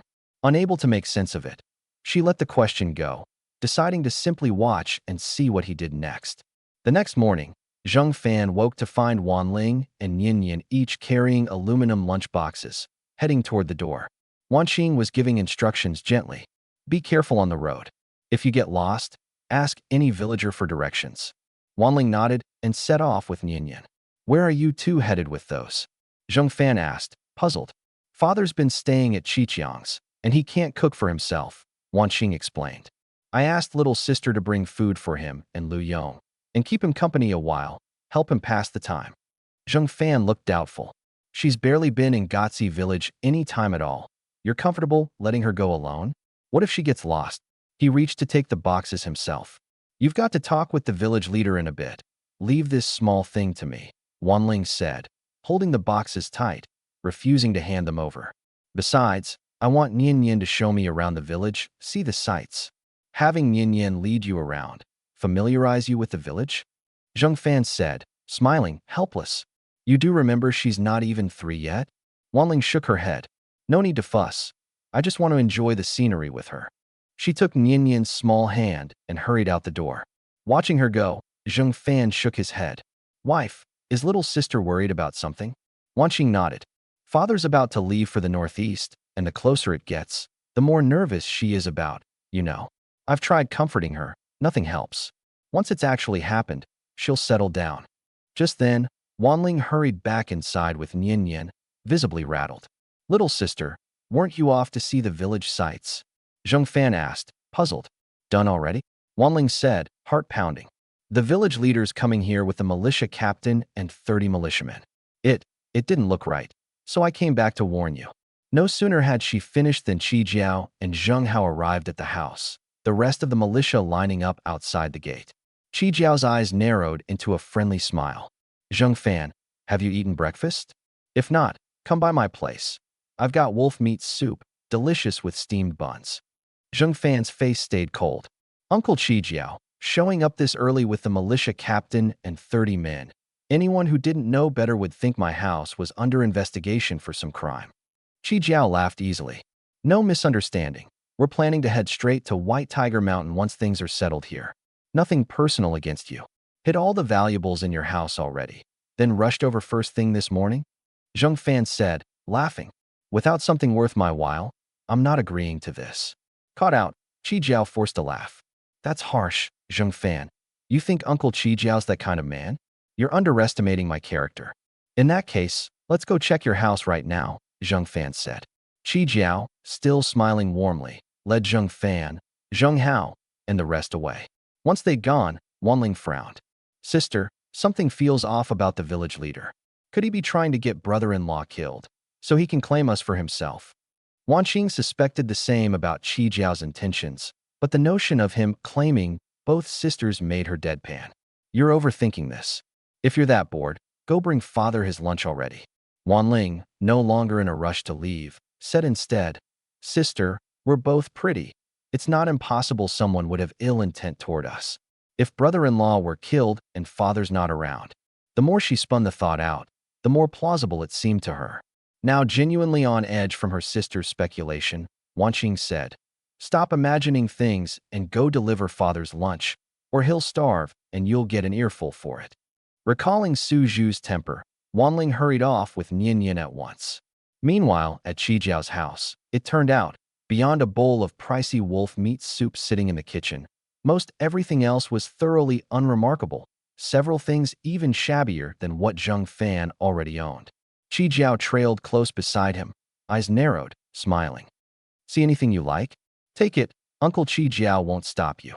Zheng Fan laughed. Uncle Qi Jiao, you seem to have forgotten what I told you last night. Qi Jiao played dumb. What did you say?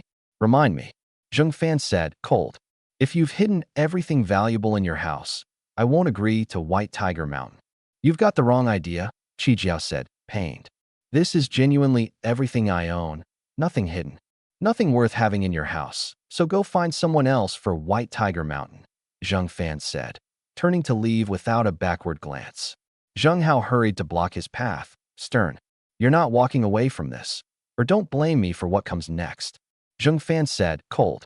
Uncle Zheng Hao, have you forgotten what my father-in-law did to your head? Want a reminder?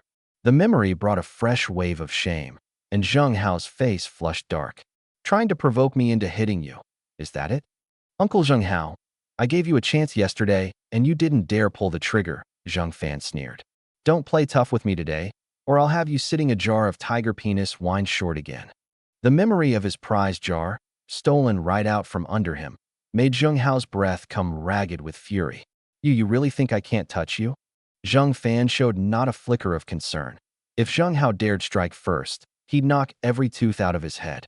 But no matter how long Zheng Hao stood there flushed and furious, he never actually swung. Captain Zheng Hao, what's wrong? Zheng Fan said, voice mock disappointed. Too worn out from all that anger to actually do anything? Guess I'll be on my way then. Qi Jiao shot Zheng Hao a scathing look, privately writing him off as useless. He hurried forward instead, arms spread to block Zheng Fan's path. Zheng Fan, don't rush off just yet. My house genuinely has nothing of value, but once I've got the means, whatever you want, I'll get it for you. If you don't trust my word, I'll write it down and sign it. How does that sound? Zheng Fan laughed. Uncle Qi Jiao, at the very least, tell me the truth. Why are you so desperate to send me up White Tiger Mountain? Think I can clear it alone? If you won't level with me, I've got no reason to help you with any of this. It's not for 100 yuan and a merit banner, that's for sure. He already knew Qi Jiao was under enormous pressure from above, desperate for a resolution. He needed Qi Jiao to admit it outright. That would give him real leverage to negotiate. Qi Jiao's eyes narrowed as he explained. I just want this wolf plague resolved quickly, so our villagers can hunt White Tiger Mountain again without fear of attack. He continued, Uncle Qi Jiao understands your own skill alone can't handle that many wolves, which is why I'm sending the militia captain and 30 men along. With them backing you up, I'm confident you'll clear the plague. Zheng Fan laughed coldly. What help could their hunting skill possibly provide me? And there are plenty of villagers more skilled than me at hunting. Why pick me specifically? You're clearly sending me to die. Every hunter more skilled than you already died to those wolves last night, Qi Jiao said. You're the best hunter left in this village now. He went on, you don't need to worry about me plotting against you. I've actually thought this through carefully. Zheng Hao and his 30 militiamen may not be great hunters individually, but together, every one of them carrying a small caliber rifle, they'll certainly intimidate the wolves enough to keep them at bay while you pick them off one by one. That solves the plague entirely. Qi Jiao added, grinning. If you feel one man's too slow for the job, bring your father-in-law along too. Uncle Qi Jiao's happy to privately hand him 200 yuan. Call it his contribution to solving White Tiger Mountain for the village. Zheng Fan's face stayed cold. Since Uncle Qi Jiao won't tell me the truth, there's nothing more to discuss. You should go. Qi Jiao said, anxious. Uncle Qi Jiao's telling you the whole truth. What other reason could there possibly be? I heard the township government's taking this wolf plague extremely seriously, Zheng Fan said, flat. If it's not resolved properly, the village leader and militia captain positions both get replaced. Why have you been keeping that from me? He'd fabricated this entirely, but was confident it would flush the truth out of Qi Jiao. With that many dead to a wolf plague, the township government surely would be watching closely. Whatever Qi Jiao wanted him dead for, right now Qi Jiao had no one else to rely on but Zheng Fan for this. Hence this absurd, wholly impractical wolf hunting scheme. Startled, Qi Jiao's mind jumped immediately to Chao Bufan at the Shangyuan police station. Zheng Fan must have heard it from him. No other explanation made sense. Forcing a smile onto his old face, Qi Jiao said, Zheng Fan, I didn't mention this to you precisely because, given our relationship, I worried you'd throw caution to the wind trying to save my position, risk your life needlessly. In truth, what Qi Jiao actually feared was losing his post entirely, which would surely doom Mingda's wedding, since the bride's family cared deeply about such things. So even as Qi Jiao burned to see Zheng Fan dead, he had to grovel like a dog to keep him cooperating, letting his plan play out step by step until the wolves were cleared. Zheng Hao, embarrassed and guilty, chimed in. Everything the village leader's saying is true. We were just worried you'd push yourself too hard trying to protect our positions, get yourself hurt in the process. Seeing Zheng Fan stay silent, he pressed on. Honestly, I think the village leader's plan is solid. However vicious those wolves are, facing 30 armed militiamen, they won't dare approach. You'll pick them off easily and walk away with 100 yuan and a merit banner without much trouble. Zheng Fan laughed. The village leader and captain make a fair point. If they lost their positions over this, that really would trouble me. I'll help with this. Qi Jiao and Zheng Hao lit up. astonished by how readily he'd agreed. Really? They said together. Zheng Fan said, calm. Gotzi Village's women's director post has been vacant over half a year now. I'm quite interested in that position. Qi Jiao looked puzzled. That post's no easy job, has to lead difficult production tasks. Set an example for the village women. Your wife's pregnant, and you've got plenty of money now. Why put her through that hardship? Who said it's for my wife? Zheng Fan said, flat. Qi Jiao shook his head quickly. Your sister-in-law isn't a native of Gotzi Village, and she's not married to one of our men either. She's not eligible for the position. I think Sister Zheng Hai would suit the role well, Zheng Fan said. If she's appointed women's director, I'll gladly head up White Tiger Mountain to clear the plague. Qi Jiao's brow tightened, reluctant to give up the seat he'd been holding for his future daughter-in-law. Zheng Fan, you're not carrying on with Sister Zheng Hai, are you? Sister Zheng Hai and I are entirely proper, Zheng Fan said, serious. I simply think she's done a lot for the women of this village, and with the position sitting vacant, who better to fill it? Qi Jiao's face soured. This is going to be tricky to arrange. I'll do my best to get her nominated. Now, can we head to White Tiger Mountain? He said this readily enough, but privately intended to stall. Once Zheng Fan had cleared the wolf plague, he could simply renege afterward. I want you to nominate her right now and sign a written guarantee. If the nomination fails, Zheng Fan leaned in close, voice low. I'll make sure Mingdan never gets married. Qi Jiao's face went bloodless with fury. You're threatening me? Not a threat, Zheng Fan said, grinning. Just a reminder, Uncle Qi Jiao, of what's worth doing and what isn't.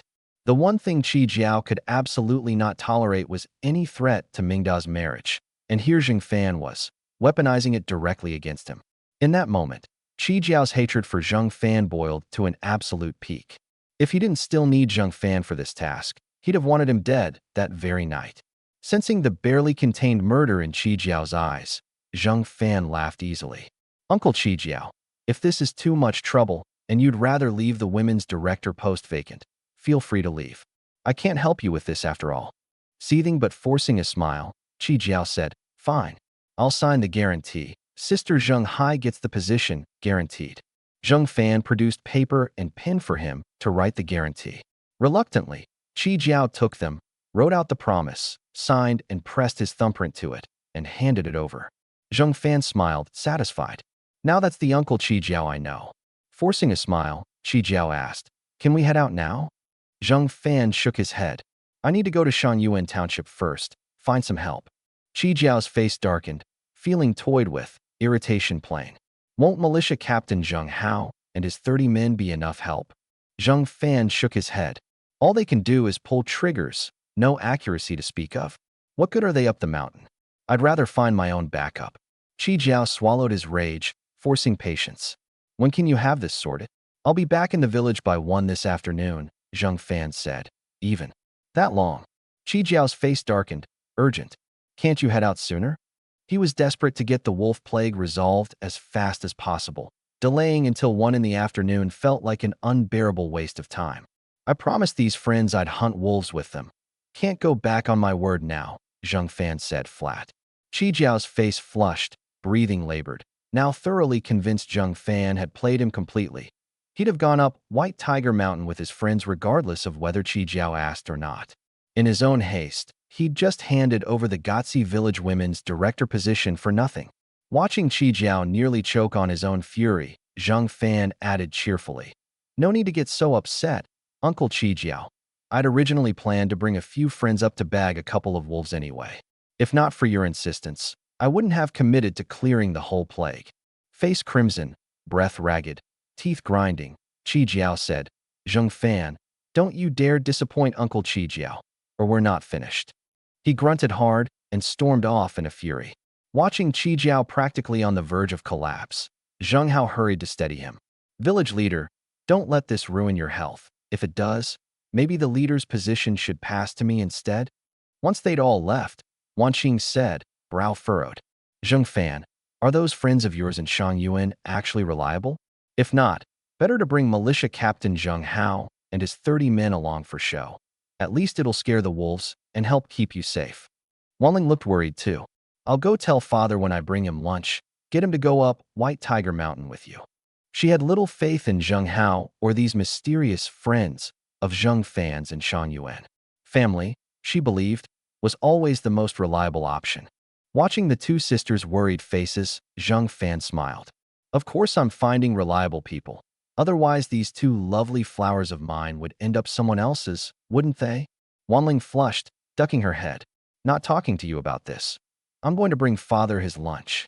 Nian, catching her aunt's blush and hushed voice, asked, curious. Auntie, what did Papa say to make you blush like that? Wanling took the girl's small hand and hurried off. Grown-up business, little ones shouldn't pry. Nian huffed. I'm almost not a 3-year-old anymore. I can know some things. Watching them hurry off, Zheng Fan sighed, helpless. Little sister's a handful sometimes. She's still an unmarried girl. It'll pass, Wanqing said gently. Want to rest a bit before heading to Shan Yuan to find your friends? Just woke up, can't sleep again, Zheng Fan said, smiling. Since it's just the two of us right now, why don't we? Wanqing cut him off. Forgot what Sister Zhenghai said. It could hurt the baby. Not that, he said, helpless. I meant, we should plan out where little sister's going to live. She can't share a room with Nian forever, and 3 of us definitely can't share one bed indefinitely. Wanqing's face turned thoughtful. I've got no objection myself, but little sister's likely to feel shy about it. We really should figure this out. Without needing to say it aloud, both landed on the same idea, building a new house, keeping the old one as is, with the location of the new place becoming their main point of discussion. By 11 in the morning, mealtime arrived. Wanqing paused their planning session to head into the kitchen, quickly producing a fragrant meal of chili fried turtle meat and goji and ginseng turtle soup. Zheng Fan eyed the meal, frowning. Wife, cooking something this rich, trying to wear me out on purpose? Hunting's physically demanding, and dealing with sudden wolf ambushes is the most demanding of all, she said, laughing lightly. You need something restorative.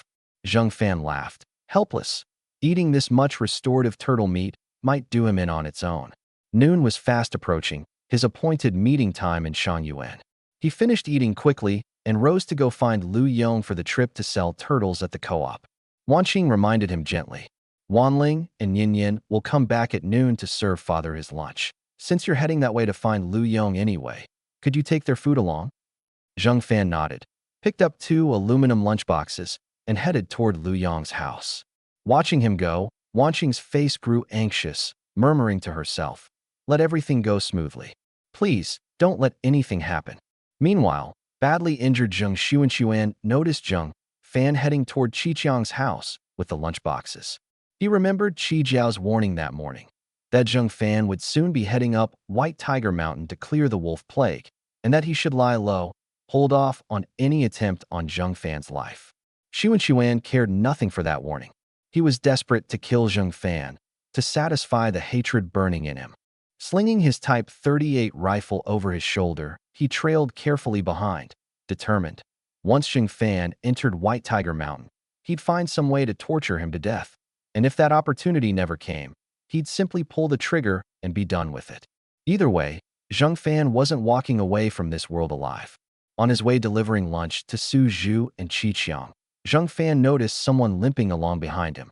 A glance from the corner of his eye confirmed it was that fool Xuan. Zheng Fan's mouth curled into a cold smile. Worried about what to use as wolf bait, problem solved. Before long, he arrived at Qiqiang's house to find Wanling, Nian, Su Zhu, and Lu Yong all playing together, having a wonderful time. Spotting Zheng Fan, Lu Yong bounced with joy like a small child. Brother Fan, you're here? Come play with me. Zheng Fan handed the 2 lunchboxes to Su Zhu and Lu Yong, smiling. Forgot we're supposed to sell turtles in Shan Yuan today for candy money? If you don't want candy, I'll just stay here and play with you instead. At the mention of candy, Lu Yong grinned. Let's go right now. Eat lunch first, then we'll head out, Zheng Fan said. Lu Yong tore into his lunchbox eagerly. Hearing about the turtle sale, Su Zhu's interest sparked too. Selling turtles sounds fun, though I'm heading to the northeast soon. Not sure when I'll be back. Better spend the time with Nian instead. Wanling asked, puzzled. Father, what's actually happening in the northeast? Why don't you know when you'll return? Su Zhu explained, smiling. Nothing to worry about. Just family matters to settle, nothing life-threatening. Wanling said, worried. Then let me come with you. She had a nagging feeling this trip back to the Northeast was dangerous, and that going along would be safer than staying behind. If you went, who'd stay here to build a life with Zheng Fan? Suju said. Doesn't brother-in-law have sister already? Wanling said quietly, head down. It doesn't have to be me specifically. Suju's face flushed dark. Don't ever say that again. You're part of Zheng Fan's family now, understand? Feeling the heat of his temper, Wanling bowed her head, nodding quickly. I understand. Father, please don't be angry. Zheng Fan sensed something wasn't quite right about this trip Suju was planning, but seeing how firmly closed off the man was about it, decided against pressing for more and risking a scolding of his own. Watching the argument between Suju and Wanling settle, Zheng Fan, with plenty still on his plate today, said, smiling, Father-in-law, I need to take Lu Yong to Shangyuan to sell the turtles. I'll head off now. Suju's face turned grave. Hold on a moment. I've got something important to tell you today, and I need you to follow through on it. Zheng Fan said, serious. Whatever it is, father-in-law, just say it. I won't refuse anything within my ability. His father-in-law had entrusted both his beautiful daughters to his care. Whatever was asked, he'd do his utmost, and find a way even when it seemed impossible. Suju said, grave. You don't need to give little sister more time to think it over. Starting today, you can build a life with her. Zheng Fan froze, unable to believe what he'd just heard. Father-in-law, something like this really does need some mental preparation on her part. If little sister isn't ready in her heart, how can she settle fully into this new life? Wanling's face burned crimson, head bowed. Father, I've mostly prepared myself already, but you bringing it up so suddenly just made me nervous all over again. Suju's voice boomed, face flushed. A man as good as your brother-in-law is a rare thing these days. Countless women would fight over him. By the time you're finally ready, some other woman might have already snatched him away. Father, why bring this up so suddenly? Wanling said, quiet, head down. Can't I have 1 or 2 more days to prepare? No, Suju said firm. He was deeply worried that the moment he left Gotzi village for the northeast, Wanling might sneak off and follow him there. Without him around to protect her, beautiful, delicate as she was, traveling alone, the dangers were more than he could stomach imagining. He couldn't allow that to happen. Better to see Wanling and Zheng Fan's arrangement settled properly, quickly. Only then would she have real reason to stay put beside Zheng Fan. He trusted Zheng Fan would never treat the sisters poorly. Wanqing had told him privately that Zheng Fan handed over the bulk of every hunting profit to the family without hesitation. A man like that would never let his own daughters suffer. Wanling, unwilling to continue down this line of conversation, thought quickly for an escape. Father, the village leader and militia captain came by today, asking brother-in-law to clear the White Tiger Mountain Wolf Plague. He agreed. The redirection worked perfectly. Suju's face turned grave at the news. Good son-in-law, those people don't mean you well, and you agreed anyway? A few wolves, sure, you could handle. But 100 wolves the size of calves? What are you supposed to fight them with? Zheng Fan said, confidently. Don't worry, father-in-law. I know a group of extremely experienced hunters in Shangyuan, dead-eye shots every one of them. We've already arranged to meet at noon in the black market. With their skill, going up White Tiger Mountain this afternoon will practically be picking up free money. Suju's face stayed grave. Really? How many of them? Are they all as skilled as you say? About 30 of them, Zheng Fan said, nodding. Every one with hunting experience easily matching yours, father-in-law. Half believing him, Suju said, how'd you meet them? Tell me more. I'd like to meet these men myself. Zheng Fan spun the lie easily, cheerful. I sell game in the black market often. Got to know some of the regulars there over time. Occasionally we organize group hunts together. Whoever bags the most game wins 10 yuan. Judging the story genuine, Suju clapped Zheng Fan's shoulder, delighted. That's my good son-in-law, knowing so many seasoned old hunters. White Tiger Mountain's extremely dangerous right now. I'll come along, meet them myself, share some drinks with them. Zheng Fan improvised smoothly, grave. Father-in-law, it's not that I don't want to bring you. They're all around my own age, and if you came, the conversation would feel stiff, might throw off their hunting instincts. Suju frowned, considering. Fair enough, I won't come then. Once the wolf plague settled, have them come drink at our place. I want to test how well they can hold their liquor. I'll invite them properly, Zheng Fan said, smiling. I should get moving now. I'll come find you once the plague's cleared. Suju clapped his shoulder, grave. Watch yourself out there. You've got two beautiful women waiting for you at home. Zheng Fan nodded and hurried off with Lu Yong toward the Shangyuan co-op. Watching him go, Suju said, admiring. Little sister, everything I said earlier was for your own good. You'll understand eventually. Wanling said quietly. Father, I know these are hard times, a famine year, so many dying. I understand you're doing this for my sake. I really am just a little time away from being ready. Suju's face stayed grave. You're not lying to me, are you? Planning to sneak off the moment I leave Gotzi village. Wanling raised a hand, swearing. I would never run off. I just need a bit more time. Please, give me that much. How about the day before I leave for the northeast? Suju offered. Wanling considered it, then nodded. That works. As long as Suju wasn't demanding it happen immediately, one more day made no difference. An hour or so later, Zheng Fan and Lu Yong arrived at the Shangyuan co-op.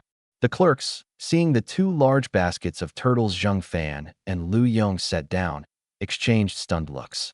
Catching this many turtles in this day and age. Every one of them looks plump and delicious. Where'd you find them?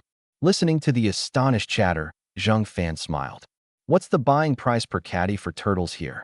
He'd forgotten to ask Yao Pingping the price before, so he'd have to check with the co-op's standard rate first. Clerk Li Shooting stepped forward, smiling. Normally we buy turtles at 2 mao a caddy, but given the current shortage, the price should go up. Let me check with Director Yao. Much appreciated, Zheng Fan said, smiling. No trouble at all. Happy to help, Li Shooting said, sweet. Just then, Yao Pingping appeared, her striking figure drawing every man's eye in the room. She eyed the two large baskets of turtles at his feet, giggling. Little brother really came through. Turtles, of all things. With this much turtle meat, we might not even need the wolf meat. I've got wolf meat too, Zheng Fan said, smiling. Just walk the whole way here, and wolves are heavy. I stashed them somewhere first. I'll bring them once the turtles are sold. Yao Pingping's face went slack with shock. With White Tiger Mountain's wolf play going on right now, you actually managed to bag a wolf. How did you face down that many wolves and walk away? Tell your sister, would you? By every account, 100-odd wolves roamed White Tiger Mountain. How had someone as slight as Zheng Fan managed this at all? Her curiosity was too much to bear. She had to know. Zheng Fan leaned against the counter at the supply co-op and spoke in a slow, easy voice. Sis, think about it. No matter how vicious those wolves on White Tiger Mountain are, over 100 of them can't possibly stay bunched together 24 hours a day, right? There'll always be times when they split off to hunt on their own. What I plan to do is simple. Find a safe spot to hunker down, wait until one of them wanders off alone, and drop it with a single shot. When he said, wait until, his eyes unconsciously drifted over Yao Pingping's figure a couple of times. It wasn't that he was a lek. Her figure was just too eye-catching. Yao Pingping instantly rolled her eyes. Your sis isn't a wild wolf. Why are you aiming at me? Huh, just a figure of speech. Zheng Fan laughed it off, then changed the subject. Oh right, sis, does your co-op buy soft-shell turtles? How much per pound? Would your sis ever shortchange you? 80 cents a pound. The moment that price came out, the smile faded from Zheng Fan's face. 80 cents a pound, that was practically black market rates.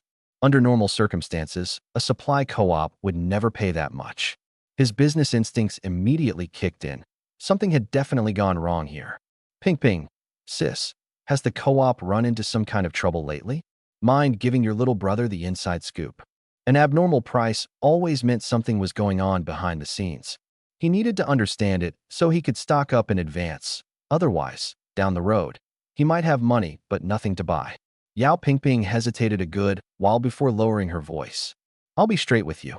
The freight trucks haven't been able to get through lately, so supplies can't come in.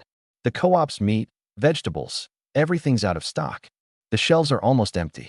Just to keep things going, we've been forced to raise both our buying and selling prices. I'm giving you 80 cents a pound for the turtles. Don't think it's too little.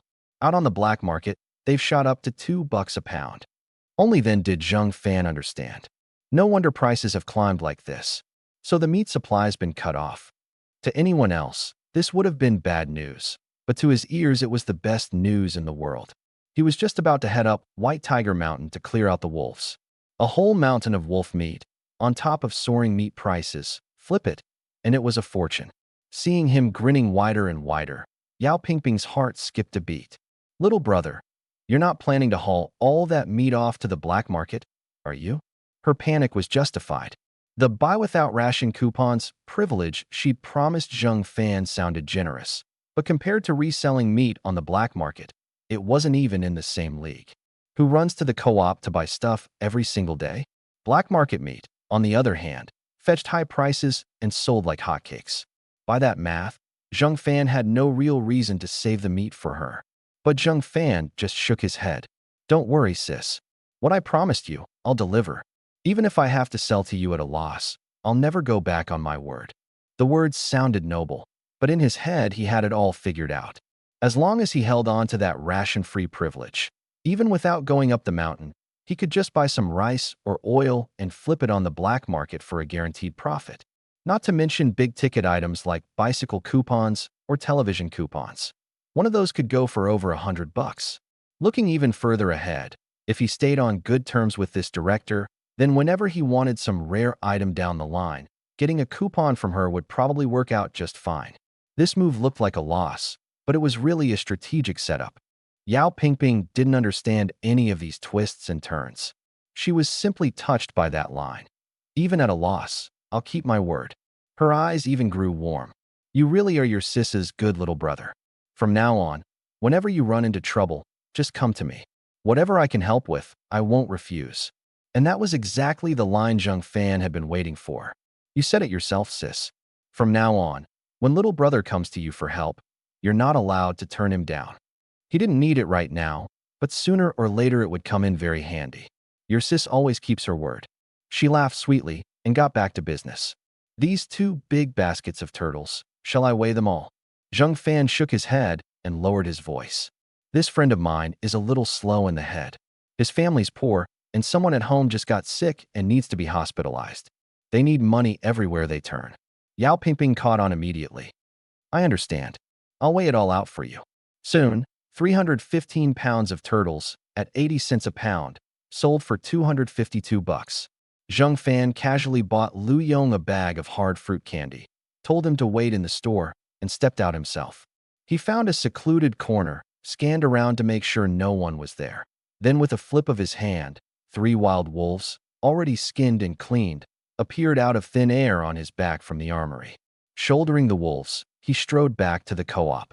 Yao Pingping looked up, her eyes going wide. These wolves are all solid muscle, clearly tough customers. How dangerous was it, taking them down? Compared to the money I'll make selling them, what's a little danger? Zheng Fan smiled faintly, then tossed out another line. In a bit, I'm heading back to White Tiger Mountain to keep clearing out the wolves. How many can your side take in a day at most? 5 tops. All right, I'll bring you 5 tomorrow. Let's weigh these 3 first. Yao Pingping coldly shooting over to work the scale. Don't be fooled by how small and skinny she was. Her strength was astonishing. She lugged wolves weighing dozens, even over 100 pounds around without so much as a frown. First one, 120. Second, 110. Third, 98. She rattled it off without even catching her breath. I'll buy the wolf meat at $6 a pound. I'll try not to let you lose too much, Yao Pingping said earnestly. I'd feel bad squeezing you too hard, but rules are rules. I understand your difficulties. This bit of money doesn't matter to me, Zheng Fan said breezily. Just look out for me a little more in the future, that's all. As long as it's legit and above board, I'll definitely help you. She pulled out a thick stack of cash. 268 pounds at $6 a pound. That's $1,608 total. Count it. Zheng Fan counted it once. Not a cent off. He thanked her with a smile. I'll come again tomorrow. I'm off now. He grabbed Lu Yong and headed out. First, he swung by the black market to sell the turtles, planning along the way to link up with Lin Zijian's crew and head up the mountain together. But when he got to the black market, he looked all around. Not a single one of them was there. Zheng Fan shook his head in disappointment and gave a cold laugh. So many of them, all talking big, and not one dared actually go up White Tiger Mountain. Looks like in the end I'll have to rely on my own Gatling gun to sweep this pack of starving wolves clean. He decided not to wait. He just squatted down on the ground and started hollering at the top of his lungs. Softshell turtles, $2 a pound. Once this batch is gone, that's it. That shout was like lighting a firecracker. A dense crowd swarmed him in an instant, clutching cash and shoving forward, terrified that if they were half a beat too slow, the good stuff would be snatched up. In less than the time it takes an incense stick to burn, all 251 pounds of turtles were cleaned out, bringing in $502. A middle-aged man who hadn't managed to grab any wrung his hands anxiously. "Young man, I hear you often bring wild boar and wolf meat to sell. You got any coming tomorrow?" Everyone around was staring at him hungrily. And no wonder. The freight trucks couldn't get through. The co-op was nearly out of meat and vegetables. And with the wolf disaster on White Tiger Mountain, the hunters in the nearby villages were too scared to go into the hills. Meat prices changed by the day, climbing higher and more absurd, until even having money didn't guarantee you could buy any. "Tomorrow I'll bring wolf meat, but the price will have to change a bit." The crowd was delighted to hear it. "With prices the way they are now, just don't jack it up too crazy, and we'll all go along with it." "How many pounds tomorrow?" "I'm afraid I'll come too late and miss out." "About 600 pounds. Watching their excitement, Zhang Fan felt pretty good himself.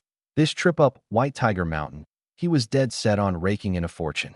Right at that moment, a rough, arrogant bellow erupted from outside the crowd. "Everybody get the hell out of my way.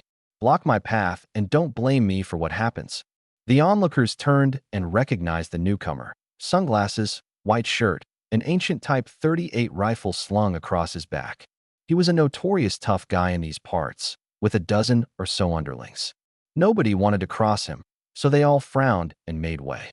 The newcomer was Lin Jijian. He shuffled up to Zhang Fan, looking embarrassed. "Boss, something held me up today. Sorry to keep you waiting. I thought you'd chickened out and weren't coming. Since I'm the one who brought up going up the mountain to hunt wolves, I'll definitely follow through. Where's everyone else?" "Just the two of us going up White Tiger Mountain. Do you have any idea how many wolves are up there?" Lin Jijian quickly waved his hands.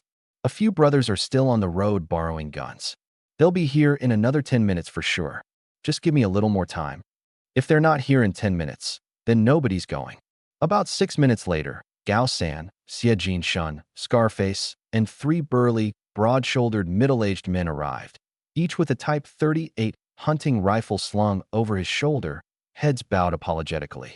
"Boss, the guns were hard to borrow. Took us forever to scrounge them up." Zhang Fan swept a glance over them. "Going up White Tiger Mountain to hunt wolves means people are going to die. You all thought this through." The group nodded in unison. Zhang Fan wasted no more words and led them off toward Gotzi village. The moment they left, the black market erupted with chatter. "That kid's no ordinary punk. Even a hard case like Lin Jijian bows to him. They want to go up the mountain to hunt wolves, and they're counting on that young fellow to lead them.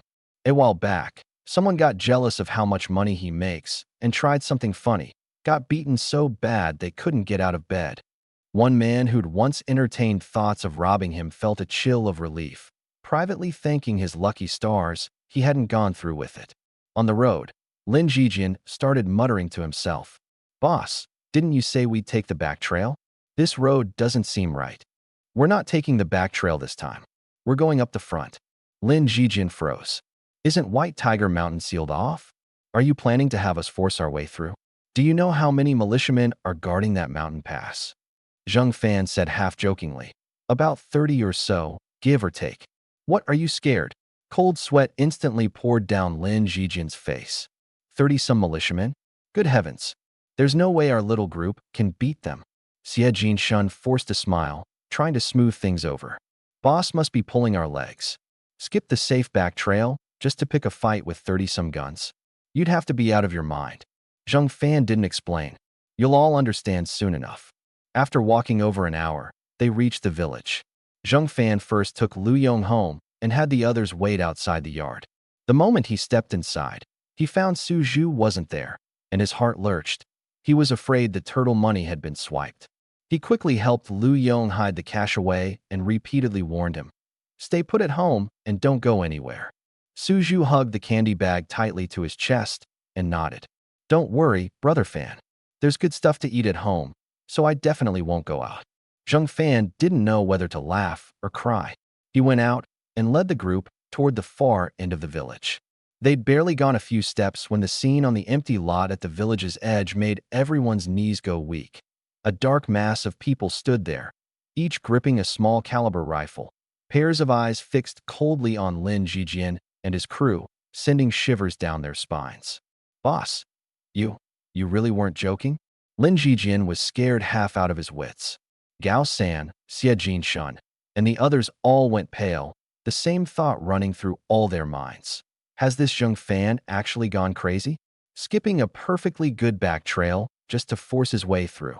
Isn't that just rushing to your own funeral? Even if you want to die yourself, don't drag us down with you.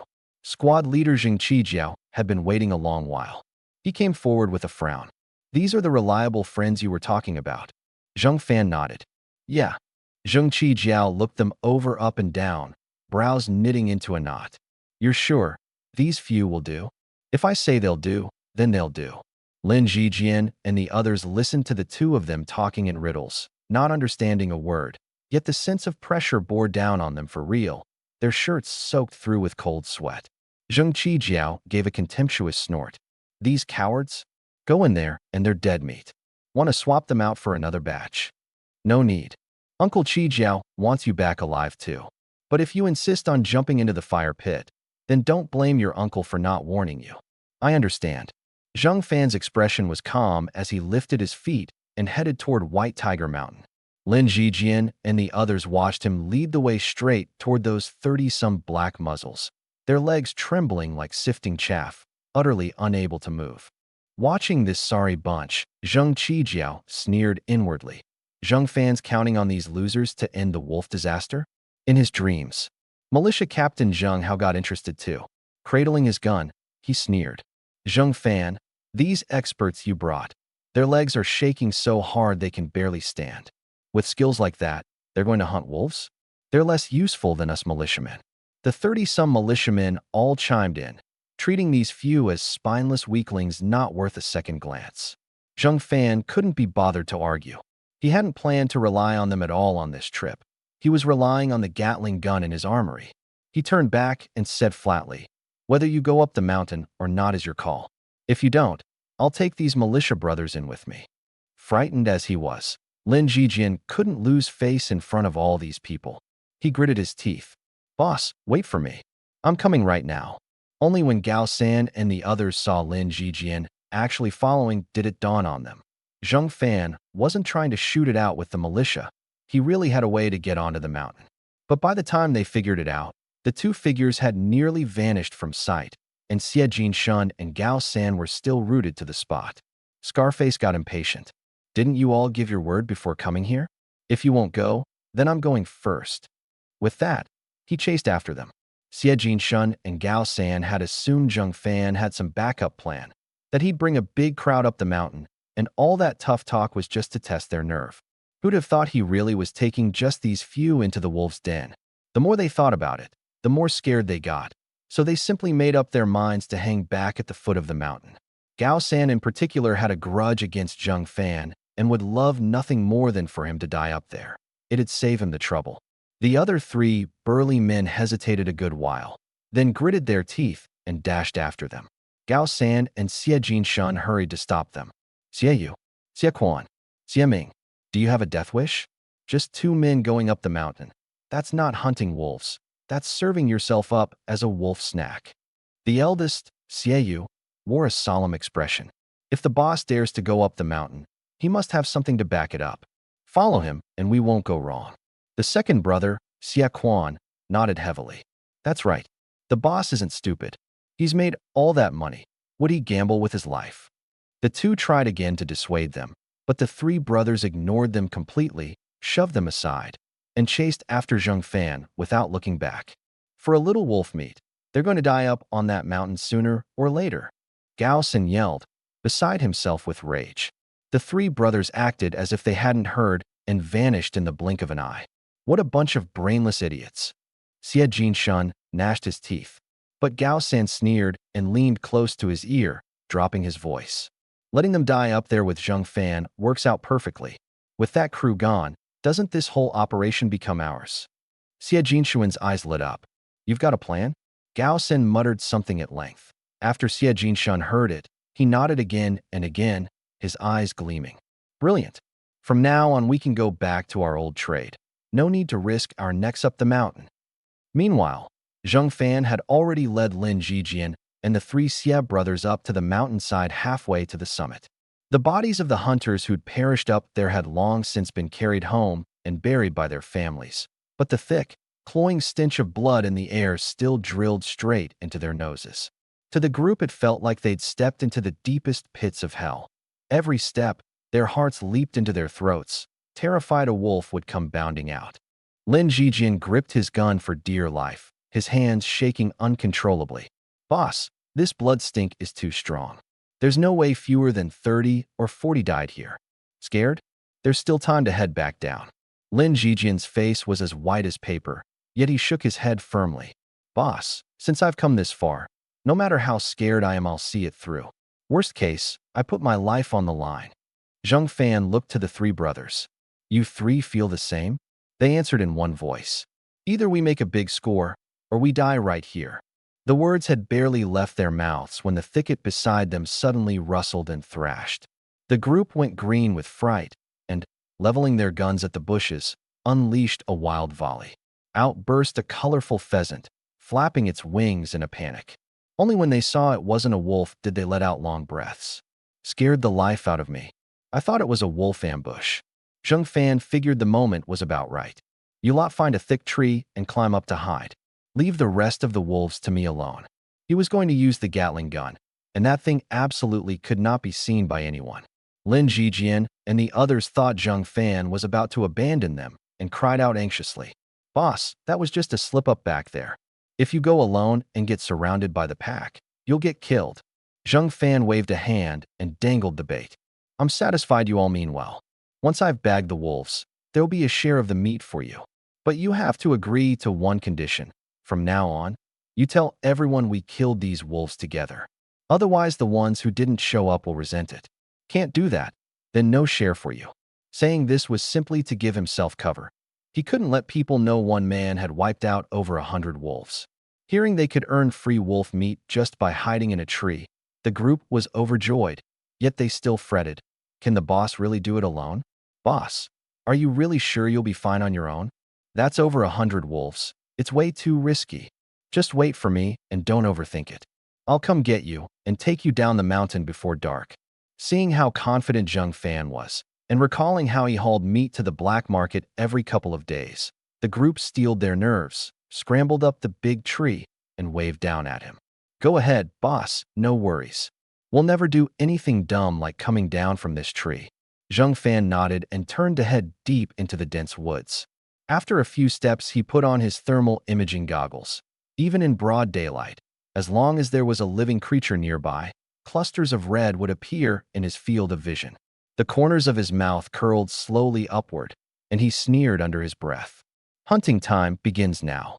Once he was completely out of sight, Zheng Fan switched to his full gear from the armory, bulletproof vest, military mountaineering boots, a suppressed rifle in his hands.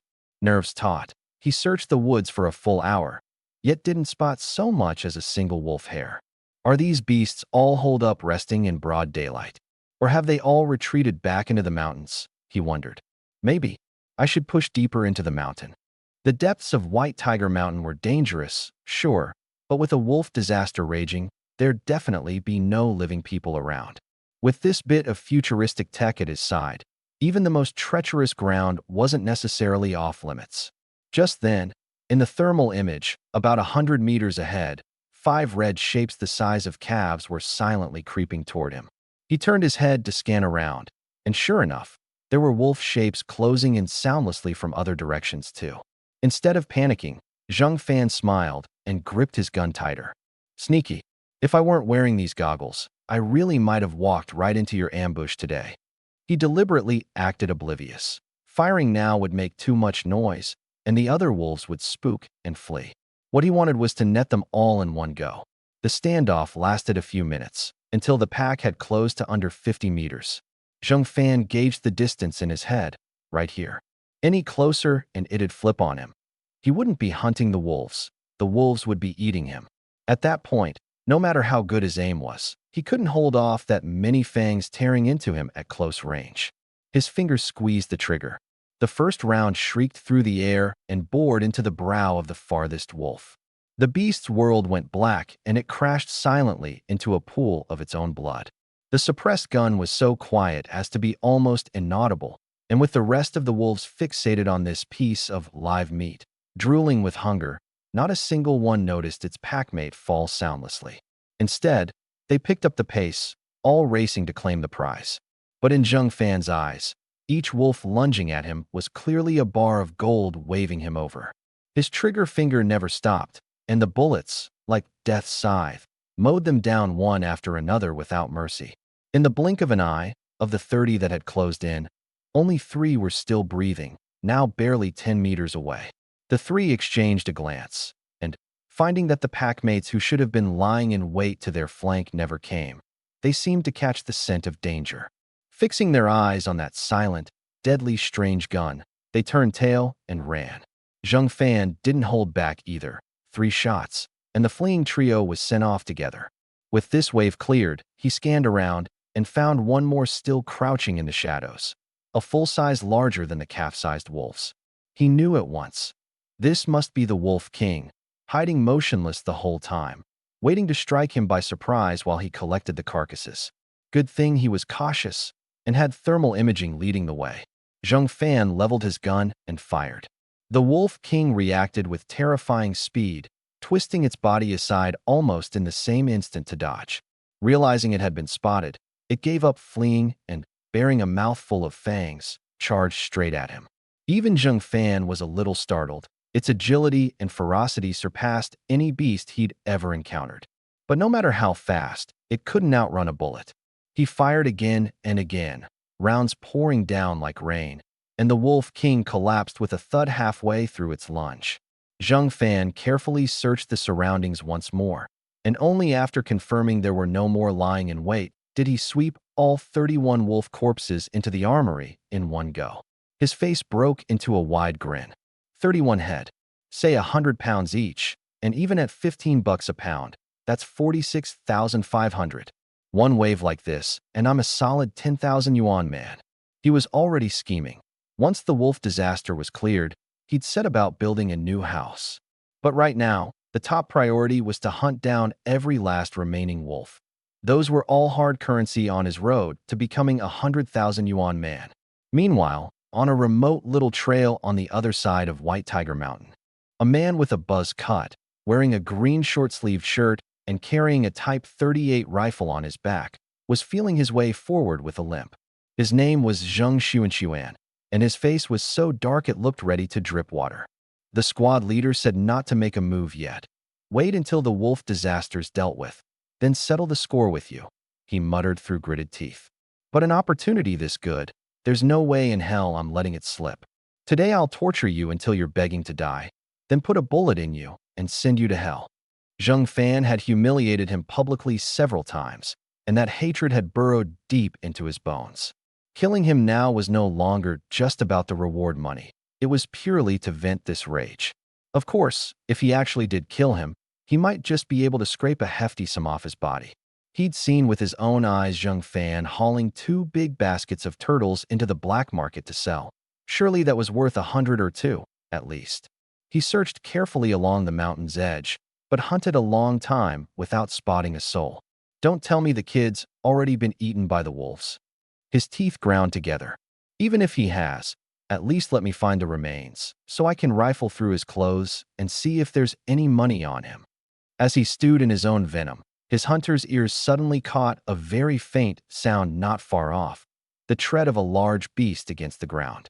The sound was slight, but with his years of experience he couldn't be mistaken. He tensed, gripped his gun tight, and leveled the muzzle steadily at the source, waiting for the prey to show itself so he could pull the trigger.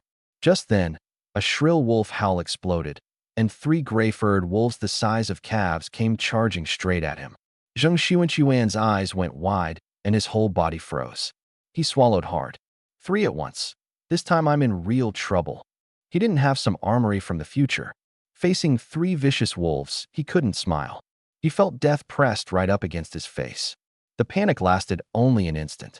On a veteran hunter's instinct, he squeezed off shots in succession. Bang! Bang! 2 rounds struck the wolves squarely, but wounds like that couldn't kill them, and all three, as if possessed, kept closing in step by step. Just as it seemed he was done for, the 3 wolves inexplicably, one after another, toppled into pools of blood, dead as could be. Zheng Xuan was utterly dumbfounded. What the hell? Did heaven finally open its eyes and gift me 3 wolves to strike it rich? Still baffled, his ears twitched again, footsteps approaching not far off. His eyes lit up and, thrilled, he swung his muzzle around. As long as the one coming was Zheng Fan, one shot, and he was done for. Little did he know that the one truly locked in the crosshairs right now was himself. It turned out Zheng Fan had used his suppressed gun to take out those 3 wolves for him. Through his thermal goggles, Zheng Fan had watched crystal clear as the man raised his gun and aimed it at him. His face turned icy, and his voice went cold as ice. I gave you a way out, and you didn't cherish it. So don't blame me. I'll send you off in the cruelest way possible. With that, he took aim at the man's knees and squeezed the trigger twice. 2 bullets whistled out, and the clueless Zheng Xuan, still cradling his gun, waited gleefully for the figure to appear, his head full of sweet fantasies of killing Zheng Fan, stripping him bare, then tossing him to the wolves.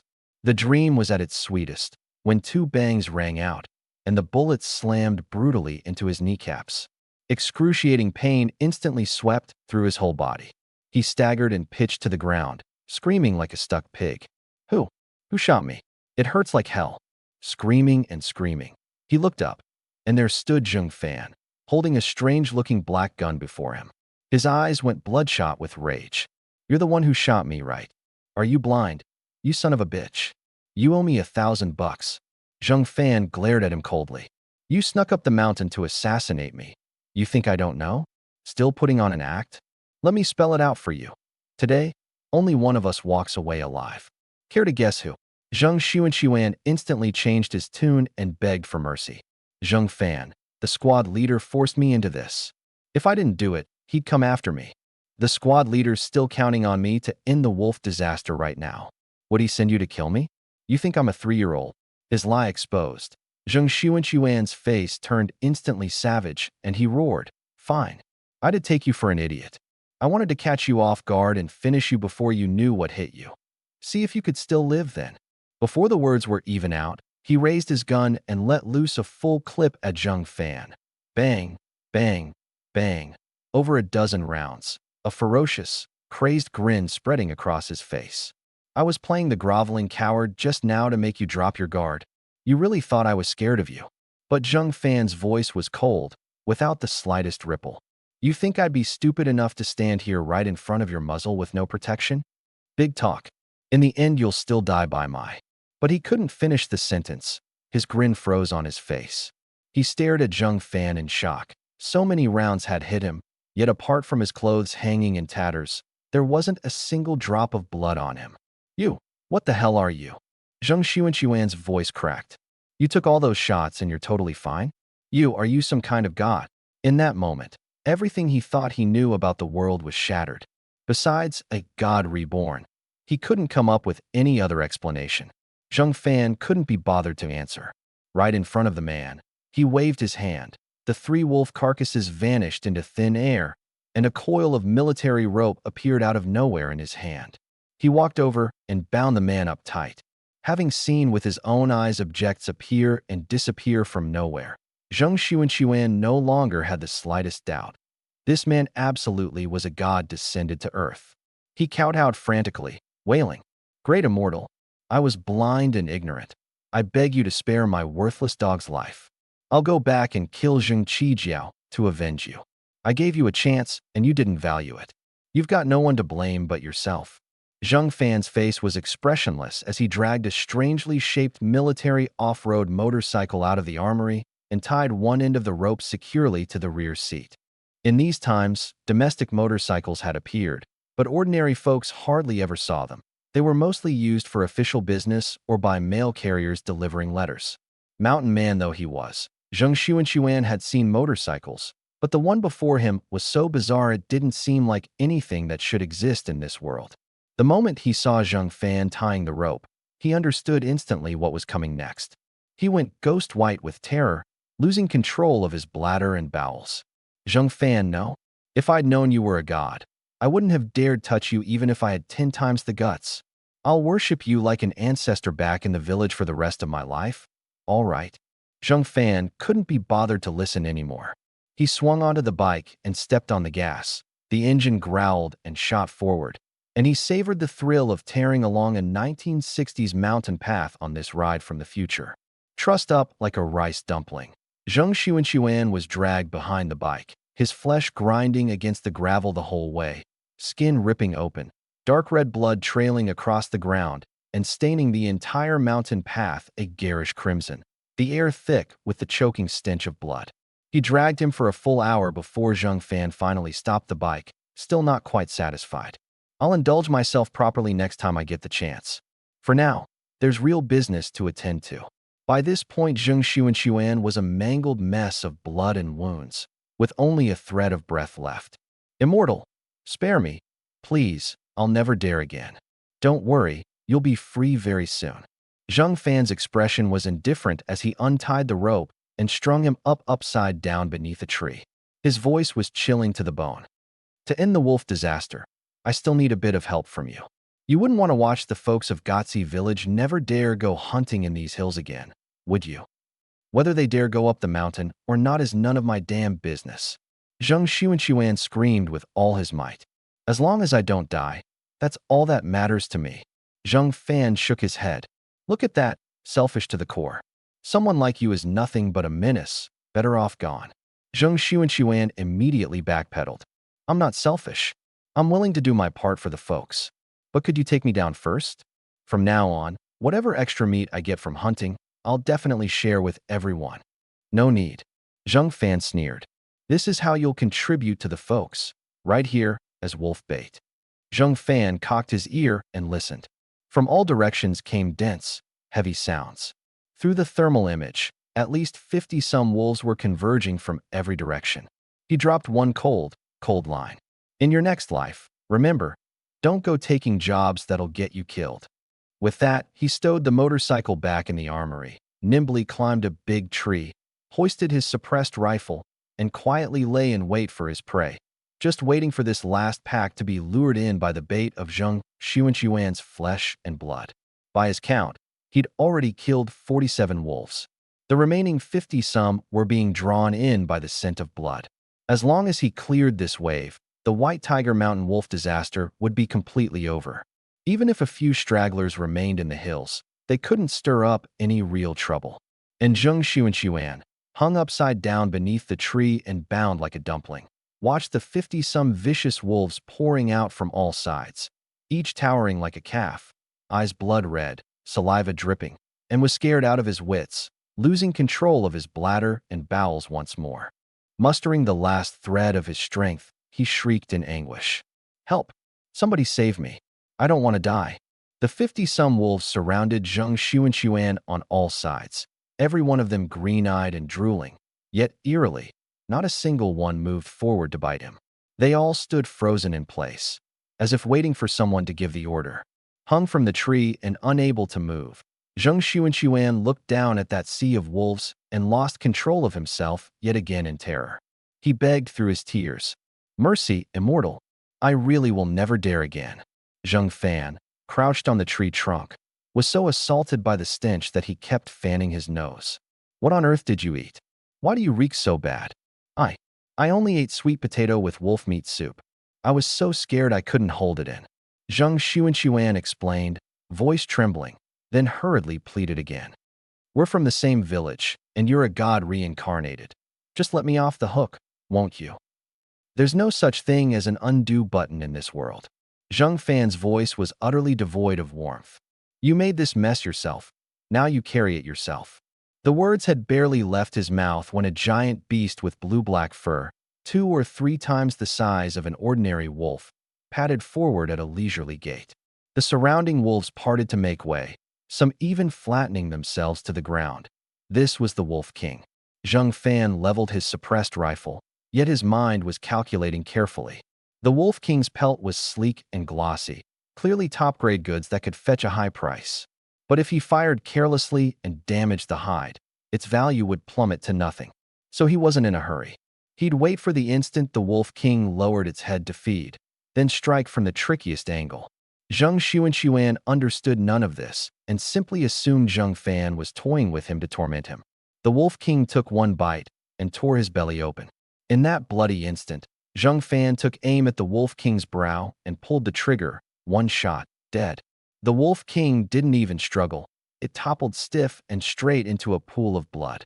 The moment the Wolf King died, the pack instantly descended into chaos, throwing their heads back to howl and scattering in all directions. A few, amid the confusion, lunged at the dying Zheng Xuanxuan and tore into him. Zheng Fan wasn't rattled. The nearby wolves he could deal with any time, so he first picked off the ones farther away that might escape. In his eyes, every wolf was a bar of gold on legs, and letting even one slip away pained him. The gunshots were nearly inaudible, yet the wolves toppled one after another. Gradually, the survivors finally sensed something was wrong. An invisible reaper was harvesting them. A smaller black-furred wolf threw its head back and howled, signaling its packmates to retreat. Over 20 wolves followed it, scrambling over one another to flee into the mountains. Zheng Fan glanced at that black-furred wolf and grinned. That pelt's not half bad either. It'll fetch a good price too. He deftly shot dead the 3 wolves gnawing on Zheng Xuanxuan. Not that he wanted to save the man, but if he didn't clear them out, he couldn't come down from the tree. Then he swept all 33 wolf corpses into the armory in one go, pulled out that military off-road motorcycle again, and chased after the fleeing wolves, firing as he went. But the mountain forest was riddled with pits and hollows, treacherous to ride. The motorcycle could manage 40 miles an hour at most, and on some stretches he could only crawl along at a snail's pace. Yet that pack of wolves stayed dangling just ahead of him, neither too far nor too close, as if deliberately luring him deeper in. Zheng Fan frowned. These beasts, are they setting a trap for me? Then he sneered and shook his head. Whatever ambush you've got, I've got futuristic tech in hand. You think a few wolves scare me? He twisted the throttle, deciding to see just what tricks this pack could pull off. After chasing for over an hour, the pack had all disappeared deep into White Tiger Mountain.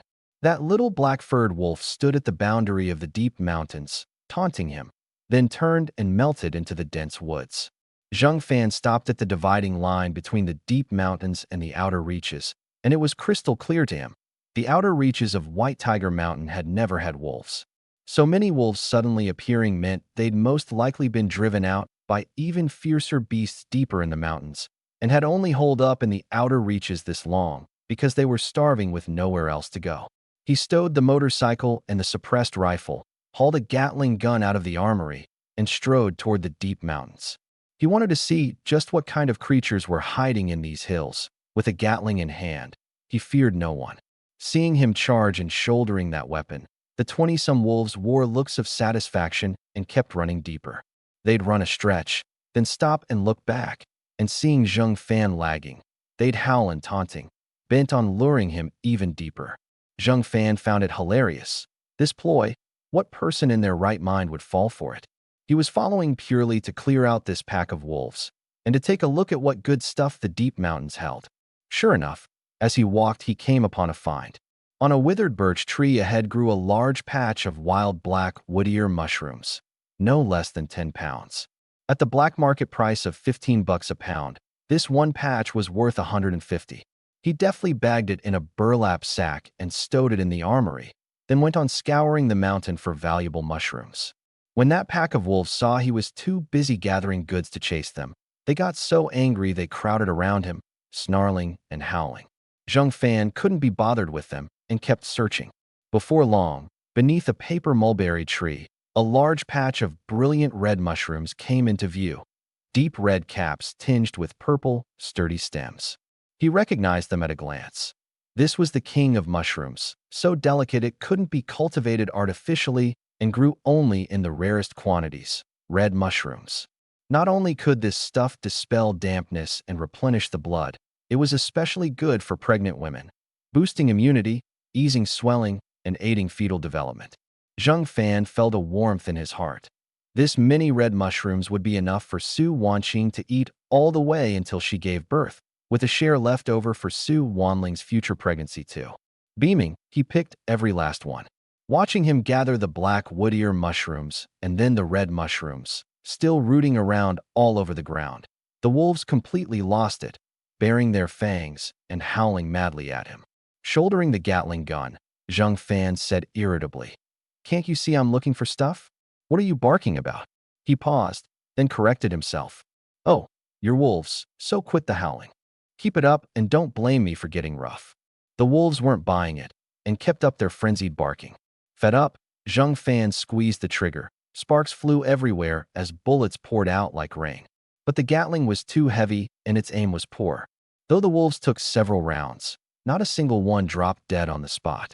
Instead, terrified out of their wits by the earth-shattering barrage, they turned tail and fled. Finally, some peace and quiet. Zheng Fan wasn't worried they wouldn't come back and kept gathering mushrooms. Along the way, he collected a big haul of white mushrooms and shiitakes, grabbing everything whether it was valuable or not. The armory space was so vast it could never be filled anyway. Seeing that it was getting late, he decided to call it a day. Where the pack was trying to lure him, and what fierce beasts lurked in the deep mountains, he couldn't be bothered to dig into any of it. He hefted the Gatling again and swept a burst across them. A few wolves too slow to dodge were riddled full of holes on the spot. The rest, scared witless, went scrambling and tumbling deeper into the mountains. Looking at the mangled wolf carcasses, Zheng Fan's face twisted with pained regret. Their hides are ruined like this. Can't sell them for a good price now. Really can't go using the Gatling carelessly. He stowed the carcasses and the machine gun and switched back to the suppressed rifle to give chase. This time, one shot per kill. Before his eyes, the 20-some wolves were down to just 6 within half an hour, led by that little black-furred wolf, running faster and faster, every one of them absurdly nimble. Zheng Fan fired more than a dozen rounds without landing a fatal hit, and sighed helplessly. "My marksmanship's still not up to par. Got to practice hard when I get back." He'd been about to let these 6 go and was turning to leave. Suddenly, an earth-shaking tiger's roar exploded through the forest, startling flocks of birds into scattering in every direction. Zheng Fan's heart clenched. He knew that in this era hunting tigers was legal, and that tiger skin, tiger bone, and tiger whip were all valuable. Kill one, and he'd even earn the title of tiger-slaying hero. But the tiger was the king of beasts. Its attack power and speed were nothing a wolf could match. Charging an unprepared was suicide. Peering through the thermal image, he saw an enormous red shape rapidly closing in about 100 meters off. Even at that distance, the sheer pressure of it sent a chill down his back.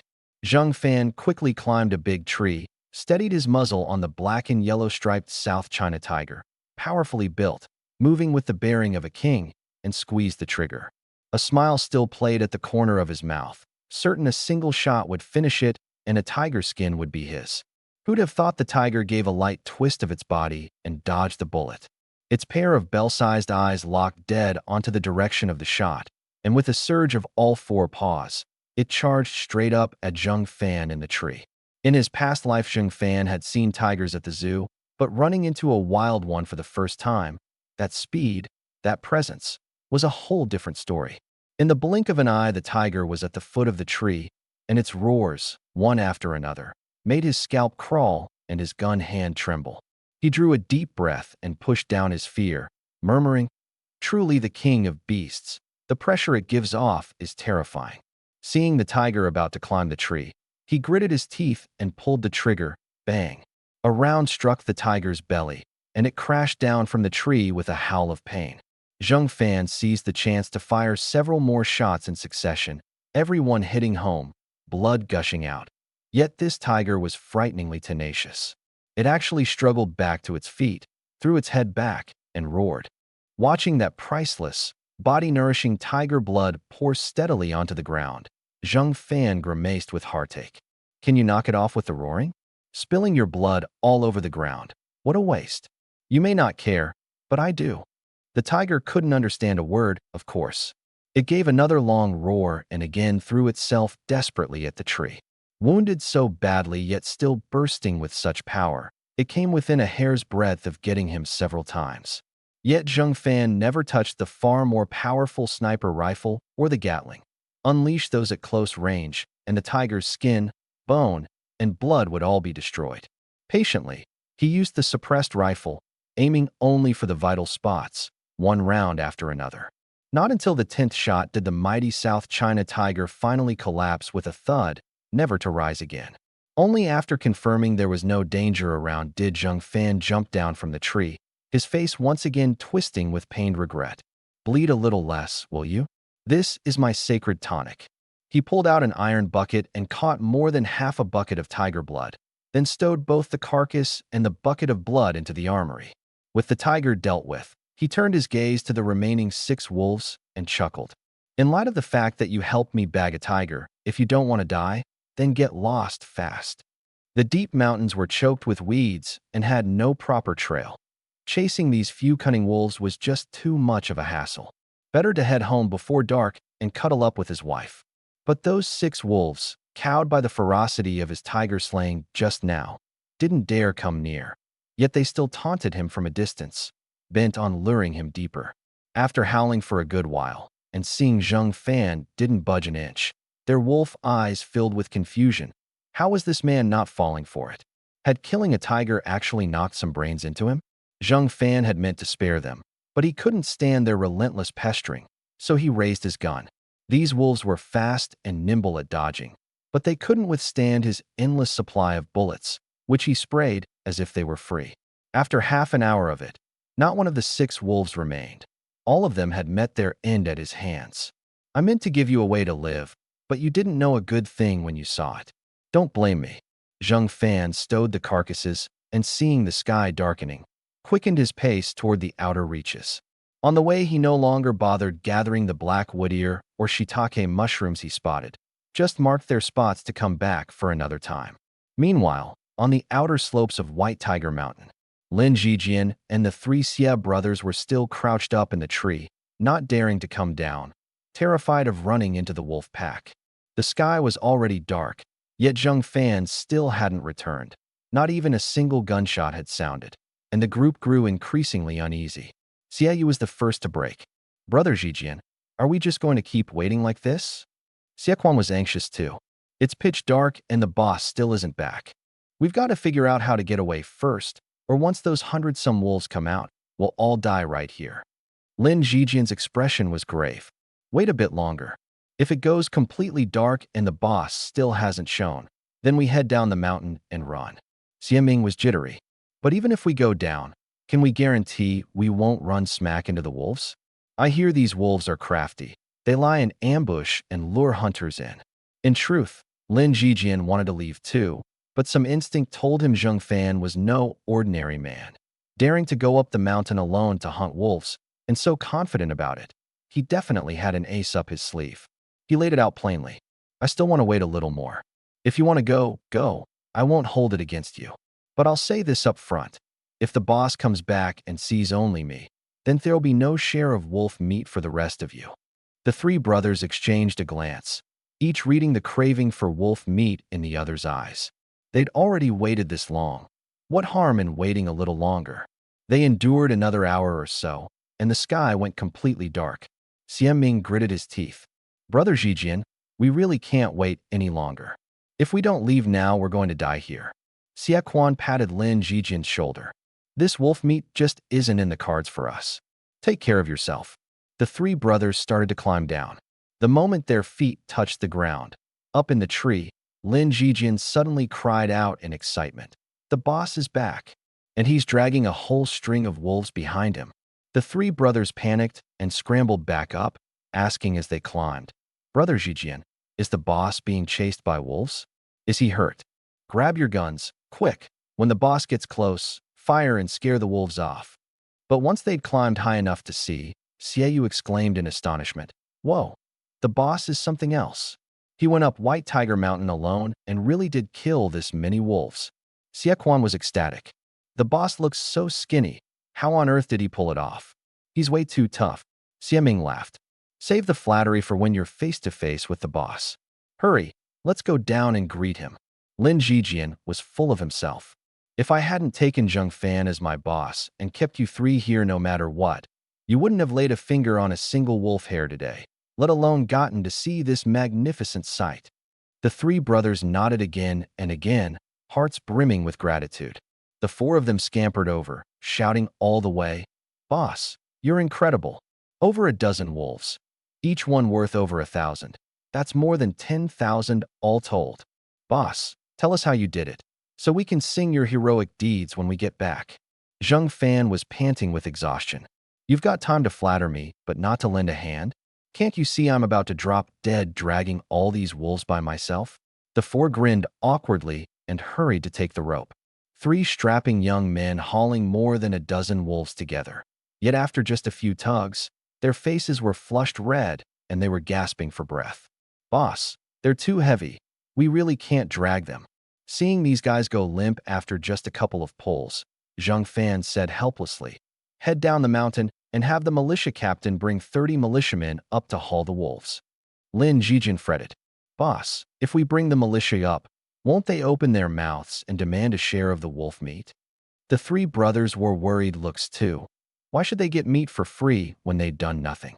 Zheng Fan's tone was calm. "Don't you worry about that. Just call the men up, and I'll handle the rest. Remember what I told you earlier? How did these wolves come to be?" The four nodded in unison, reciting word for word. "We went up the mountain and killed them together with the boss." "Go on then." Zheng Fan nodded, reassured. Xian Ming was too timid to go, so in the end Lin Jijian steeled himself and headed down the mountain to deliver the message. At the far end of Gotzi village, squad leader Zheng Qijiao and militia captain Zheng Hao, along with 30 armed militiamen, had waited until dark, and still there was no sign of Zheng Fan coming down. They'd all reached the same conclusion in their hearts. The man had probably been fed to the wolves. Zheng Qijiao's face was so dark it could drip water. Zheng Fan was too arrogant, really thought he was some big shot, bringing a handful of worthless clods and daring to go up the mountain. Threw his life away for nothing. Now how am I supposed to answer for this? Zheng Hao frowned. He deserved to die, pure and simple. But if the White Tiger Mountain Wolf disaster can't be put down, both our positions are on the line. Zheng Qijiao asked if he knew any skilled hunters. Zheng Hao shook his head. As they spoke, Zheng Hao suddenly thought of someone. "There's a friend of mine in Shangyuan Township, a fantastic hunter. It's just that hiring him costs a lot. I'm afraid the squad leader can't foot the bill." Zheng Qijiao waved a hand. "Compared to ending the wolf disaster, what's money?" "How much?" Zheng Hao held up 5 fingers. 500.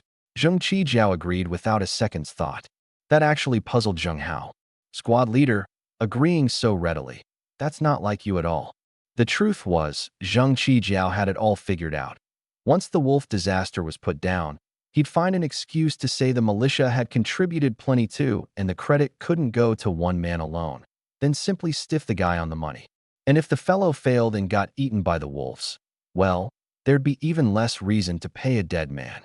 Having known him for years, Zheng Hao could smell what he was thinking from a single fart. He added, smiling, with a jab of his own, "That friend has a rule. Cash up front, or he won't lift a finger." Zheng Qijiao's brow furrowed. Even scraping together everything he had, he'd manage only 58 bucks. Where would he get 500 in cash? Then a thought struck him and he sneered. "Doesn't the township offer a 200 yuan cash reward? For the other 300, we'll have the villagers chip in.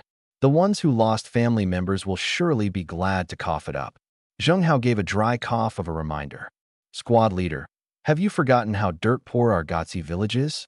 Even if they were willing to pay, they'd have to have the money to pay with." Zheng Qijiao got a splitting headache and pinned the whole account of resentment on Zheng Fan.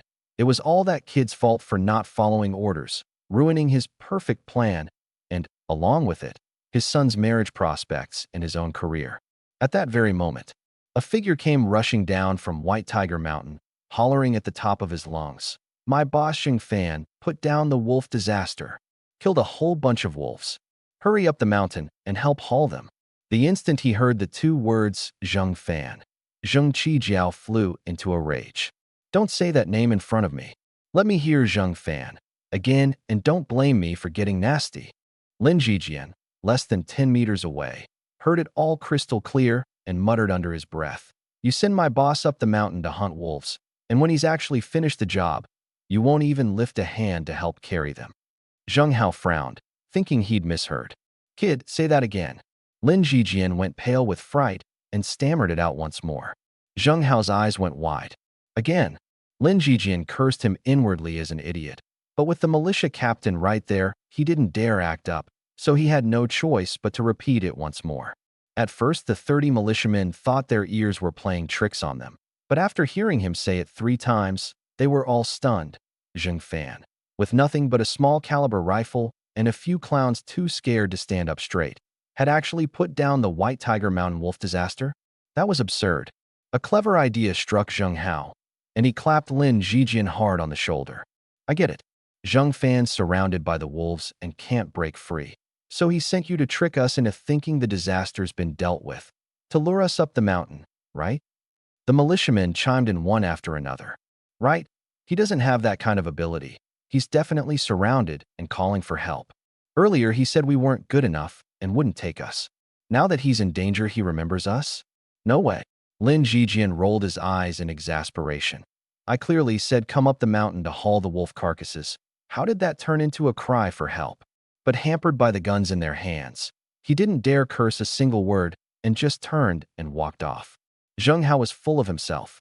"You little punk, still trying to trick me up the mountain? Think I've lived all these years for nothing?" The militiamen showered him with praise, and Zheng Hao grinned from ear to ear. Zheng Qijiao, standing to one side, went livid. After hearing that whole exchange, he burst out cursing. "Have your brains gone soft? Whether Zheng Fan killed the wolves or not, as long as he's still alive, we all have to go up the mountain." As he cursed, he even kicked Zheng Hao in the rear. "Are you stupid? You really want to shell out $500 to hire someone? Have you got that kind of money?" Kicked into alertness, Zheng Hao suddenly caught on. Right.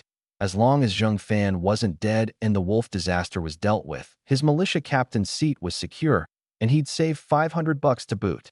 He quickly bowed his head. "The squad leader's right. I was muddle-headed for a moment. Thank goodness you reminded me. What are you still standing around for? Get up the mountain, fast. Whatever you do, don't let Zheng Fan die up on White Tiger Mountain." Zheng Qijiao kicked him again, then in a frantic rush hurried over to Lin Jijian. "Take me up the mountain, quick." Watching him change faces faster than flipping a book, Lin Jijian was speechless inside.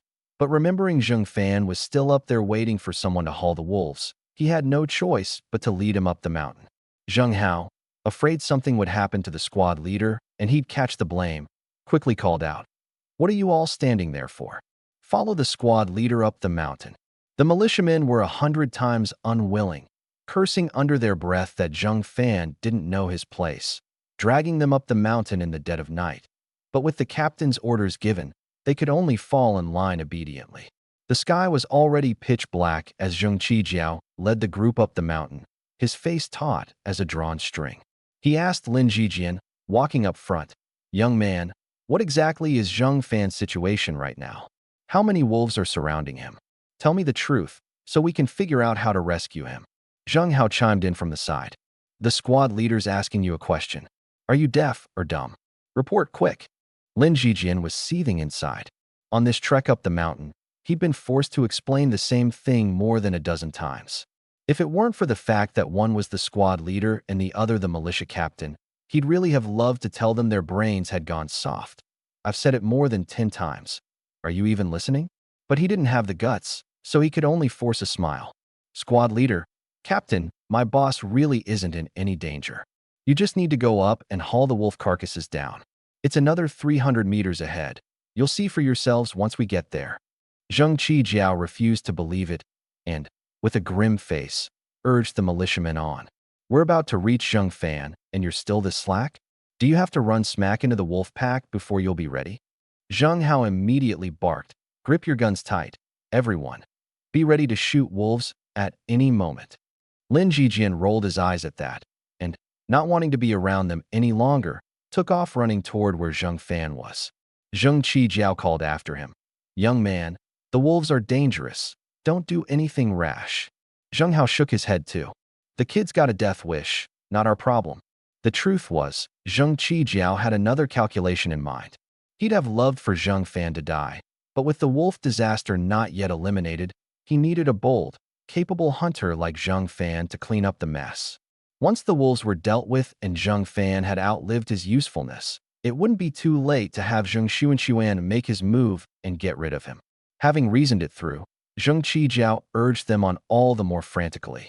Rush over and take a look. Quick. Whatever happens, don't let Zheng Fan die right now. But when he turned his head, Zheng Hao and the 30 militiamen were all planted where they stood, unmoving, and he frowned in fury. What are you standing around for? Get up there. Zheng Hao offered an apologetic smile. Squad leader, we're waiting for you to go first, so we can charge in behind you. Shows off your prestige, doesn't it? Zheng Qijiao's face flushed crimson, and he burst out cursing. I don't need any of that from you. Go rescue him now. The militiamen were all full of contempt inside. Who didn't know that he was a coward clinging to his own hide, just wanting to shove them out front as bullet shields? But contempt or no, with the squad leader's orders given, they could only shuffle forward at a crawl. Right in the middle of this snail's pace march, Zheng Fan appeared coming toward them, small caliber hunting rifle on his shoulder, and waved a hand at them. It's already dark and you're just now getting here? Come on over and help haul the wolf meat. I'll give each of you a 2-pound share. Zheng Hao and the militiamen were all dumbfounded. Zheng Fan wasn't just alive and well. He really had killed a big pile of wolves, and there'd even be 2 pounds of meat for each of them? This was too unbelievable. Seeing them standing there like fools, Zheng Fan called out again. Move it, or there won't be a single wolf hair for you. At that, the 30 militiamen's eyes lit up green, and they scrambled forward, jostling to be first. Zheng Qijiao stared at the lively, thriving Zheng Fan, utterly baffled. Could he really have put down the wolf disaster with those few misfits? Zheng Hao was puzzled too. We didn't see a single wolf the whole way up. Chances are he really did clear them out. Before he'd even finished, Zheng Hao himself dashed over. He had his eye on those 2 pounds of meat too. Zheng Qijiao swallowed hard and hurried after him. Wait for me. Everyone gathered around and counted. A full 15 wolves lay on the ground, each the size of a little calf, weighing at least 100 pounds apiece. What are you standing there for? Zheng Fan said flatly. Haul them. Lin Zijian was as smug as if he'd killed them himself. I explained it to you for ages, and you wouldn't believe me. Believe me now, huh? Zheng Qijiao laughed heartily. Just as I expected from the man I chose. He paused, then asked, weren't there supposed to be over 100 wolves on White Tiger Mountain? How come there's only this many? Zheng Fan explained. It was never as wild as the rumors made it out to be. It's just that when people died that night, everyone got so traumatized they thought there were tons of wolves. Lin Zijian added, if there really were over 100, they'd have surrounded us long ago. How could they have just stood by watching us plant ourselves here? But Zheng Qijiao put on a cautious air. These wolves are crafty. Just to be safe, why don't you go up the mountain again tomorrow and scout the situation? Zheng Fan was inwardly delighted. Seal off the mountain another day, and he could once again openly pull his gear out of the armory and go hunting in the deep mountains. But on his face, he feigned reluctance. Squad leader, do you think I've got nothing better to do?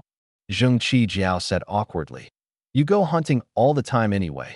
It works out perfectly to keep the mountain sealed. Zheng Fan shook his head. Hunting normally is my own business. You wanting me to go up tomorrow? That's me checking for you whether the wolves have been cleared out. How is that the same thing? Zheng Qijiao was at a loss. What kind of benefit would it take for you to go? This was exactly what Zheng Fan had been waiting for. I know your family's not well off either. Get me a hunting permit and I'll go tomorrow. Zheng Qijiao was taken aback. You're sure you want that thing?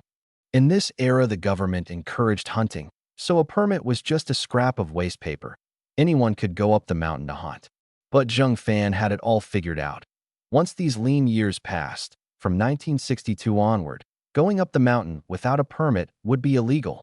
This scrap of waste paper would sooner or later be a treasure. Seeing how firm Zheng Fan was, Zheng Qijiao agreed at once. Other things might be hard, but a hunting permit I can definitely get done for you. Zheng Hao rubbed his hands and smiled. It's settled, then. Now hurry up and haul the wolves down the mountain. He too was afraid a stray wolf might still be lurking on the mountain and ambush them out of nowhere. Zheng Fan nodded and called on everyone to hoist the 15 wolves, and they came down the mountain in a grand procession. At the front door of the house, Su Wanqing, Su Wanling, and Zheng Yinyin watched the sky go pitch dark with still no sign of Zheng Fan, so anxious they couldn't sit still. Suddenly, from the distance came waves of cursing and cheering, drawing closer and closer. Su Wanqing's face went white. She was terrified something had happened to Zheng Fan out hunting wolves. If she really lost this pillar of the family, then even clutching a few thousand yuan, a widow raising a child in the village might not be safe from being bullied, and Yin Yin and the baby in her belly would grow up under people's cold, contemptuous stares. At the thought, cold sweat broke out all over her. Her whole body went weak, and she nearly toppled over. Su Wanling quickly steadied her. "Sis, you and Yin go inside first. I'll go take a look." She was thinking that her sister, being pregnant, couldn't take a shock. If the worst had truly happened, she'd have to keep it hidden for now and only tell her after the baby was born. Just as she was about to help her into the house, Zheng Yinyin called out in her sweet little voice, "Mama, Auntie, it's Papa coming home." And there's a whole crowd behind him. The two sisters whipped their heads around. Sure enough, there was Zheng Fan walking at the very front, followed by the squad leader, the militia captain, and 30 militiamen, all carrying the 15 big wolves. The villagers who'd lost loved ones cursed at the wolf carcasses, not stopping even as their voices went hoarse. Those who hadn't lost anyone cheered non-stop, hoping to tag along to the Zheng home and get a taste of the meat. Nian Yin threw open her little arms and rushed over. "Papa, you're amazing. You killed so many wolves." Su Wanqing and Su Wanling came forward too, faces full of astonishment. "Husband, I never imagined you were all this good at hunting. 15 is no small number." Su Wanling wheedled. "Brother-in-law, are there still wolves on the mountain? Take me along so I can see for myself." Zheng Fan smiled and shook his head. "The wolf disaster's over. No wolves left for you to hunt. I'll take you to hunt wild boar another day." Su Wanling clapped on the spot. "It's a deal. We go tomorrow." Zheng Fan agreed, then turned to address the crowd. "Everyone carried the wolves the whole way. You've worked hard. Once I fetch a knife, I'll divide the meat as promised." At the mention of dividing meat, the 30 militiamen's eyes all lit up, though their mouths were full of polite protests. "Carrying a few wolves is nothing. You're the one who risked your life going up the mountain. That's the real hard and dangerous part. From now on, whenever you've got game to haul, just call on us." Zheng Fan smiled. "Then I'll be counting on all of you from here on." Su Wanling brought out a gleaming kitchen cleaver from the kitchen and handed it over. Zheng Fan picked a wolf whose hide had been damaged and couldn't fetch a good price, cut it open, and deftly sliced off 2 pounds, handing it to the first militiaman. The man thanked him profusely, thrilled, and Zheng Fan said flatly, "Next." The militiamen lined up on their own. By the time all 30 had received their shares, this 110-pound wolf still had a 10-pound head, 20 pounds of meat, and 20 pounds of offal left. The villagers who'd come to watch the excitement eyed all that meat with envy, but since they hadn't helped up the mountain, they were too embarrassed to speak up. Reading their thoughts, Zheng Fan spoke directly. "Anyone whose family had someone killed by the wolves, step forward." The bereaved families immediately stopped their cursing and came up one after another. Zheng Fan counted 58 people and asked Zheng Qijiao, "Are all the families of the deceased here?" Zheng Qijiao scanned around. "There are 31 more. The old, the weak, women, and children who can't leave home." Zheng Fan thought it over. "I'm no saint. I can't divide the wolf meat evenly. Here's how it'll go. By head count. A household of 3 gets 3 pounds. A household of 6 gets 6 pounds, guaranteeing every family has meat." Any objections? Everyone shook their heads over and over. This was game the man had hunted himself. The fact that he was willing to share was generous enough. Who'd dare ask for more? Zheng Fan went household by household. But when he got to a white-haired old woman with a face full of wrinkles, trouble began. Zheng Fan knew this old woman. She was notorious in the village for being selfish and stingy, and shrewish, and overbearing to boot. Years ago, Zheng Fan had happened to pass by her doorstep just as her hen dropped dead, and she'd insisted Zheng Fan had done it, demanding compensation. When he refused, she came around making scenes for days on end, until in the end she forced Zheng Fan to go into the mountains and hunt 3 pheasants as payment before she'd let it drop. Now she opened her mouth without hesitation. Everybody else is getting 6, 8, 10 pounds at the drop of a hat, and my household of 3 only gets 3 pounds. That's too little. Give me 6 or 7 pounds too. Zheng Fan sneered. The ones with more people get more. Your household of 3 wants that much. Is that fair to everyone else? The old woman's face darkened. I don't care. At least 6 pounds, or don't expect any peace for your family. Back in the day, this was exactly the trick she'd used to swindle 3 pheasants out of him, and she was certain that this time, having killed so many wolves and come into money, Zheng Fan would meekly give in again. But this time Zheng Fan wasn't buying it. He said coldly, "That trick doesn't work on me anymore. You dare disturb the peace of my family, and I'll make sure you don't even have a place to live. Try me if you don't believe it. Now get lost, fast. Tonight you don't get a single pound of meat." The old woman immediately threw a tantrum at Zheng Qijiao. "Zheng Qijiao, you're the squad leader. Aren't you going to do something about this little brat? He actually dares threaten to leave me homeless, and he won't even give me meat." Zheng Qijiao had long been sick to death of this old hag, and, afraid she'd stick to him like dung, hurried to smooth things over. "Zheng Fan, just give her a few more pounds, so everyone can head home to bed sooner." Zheng Hao chimed in too. "Young man, why bother squabbling with an old lady?" The old woman was delighted to hear it. "You hear that? The squad leader and the captain have both spoken. Now hurry up and give me more." Zheng Fan's face went cold. The wolves weren't killed by them. What right do they have to decide for me? The old woman was shocked. You dare defy the squad leader? Do you still want to live in Gotzi village or not?" Zheng Fan sneered. "It's game I hunted myself. I'll give it to whoever I please. Why should I listen to them? Stop blocking the way and holding up my dividing the meat to the other families. Get lost." The old woman's face went livid, and she started throwing a fit. "I'm having this meat today no matter what. Don't give it to me, and your family won't have a single peaceful day from now on." She glared viciously at Su Wanqing and her daughters. "You remember this. It's all Zheng Fan's fault. If you want to blame someone, blame him." The 2 sisters were so frightened their faces went pale. Su Wanqing had lived in the village for many years and knew this old woman's ways all too well. Once, a woman in the village who'd gotten on her bad side was cursed at for over a year straight, until she finally couldn't take it and married into another village, never to return. Get targeted by someone like that, and the whole family could forget about any peace. Su Wanqing hurriedly forced a smile.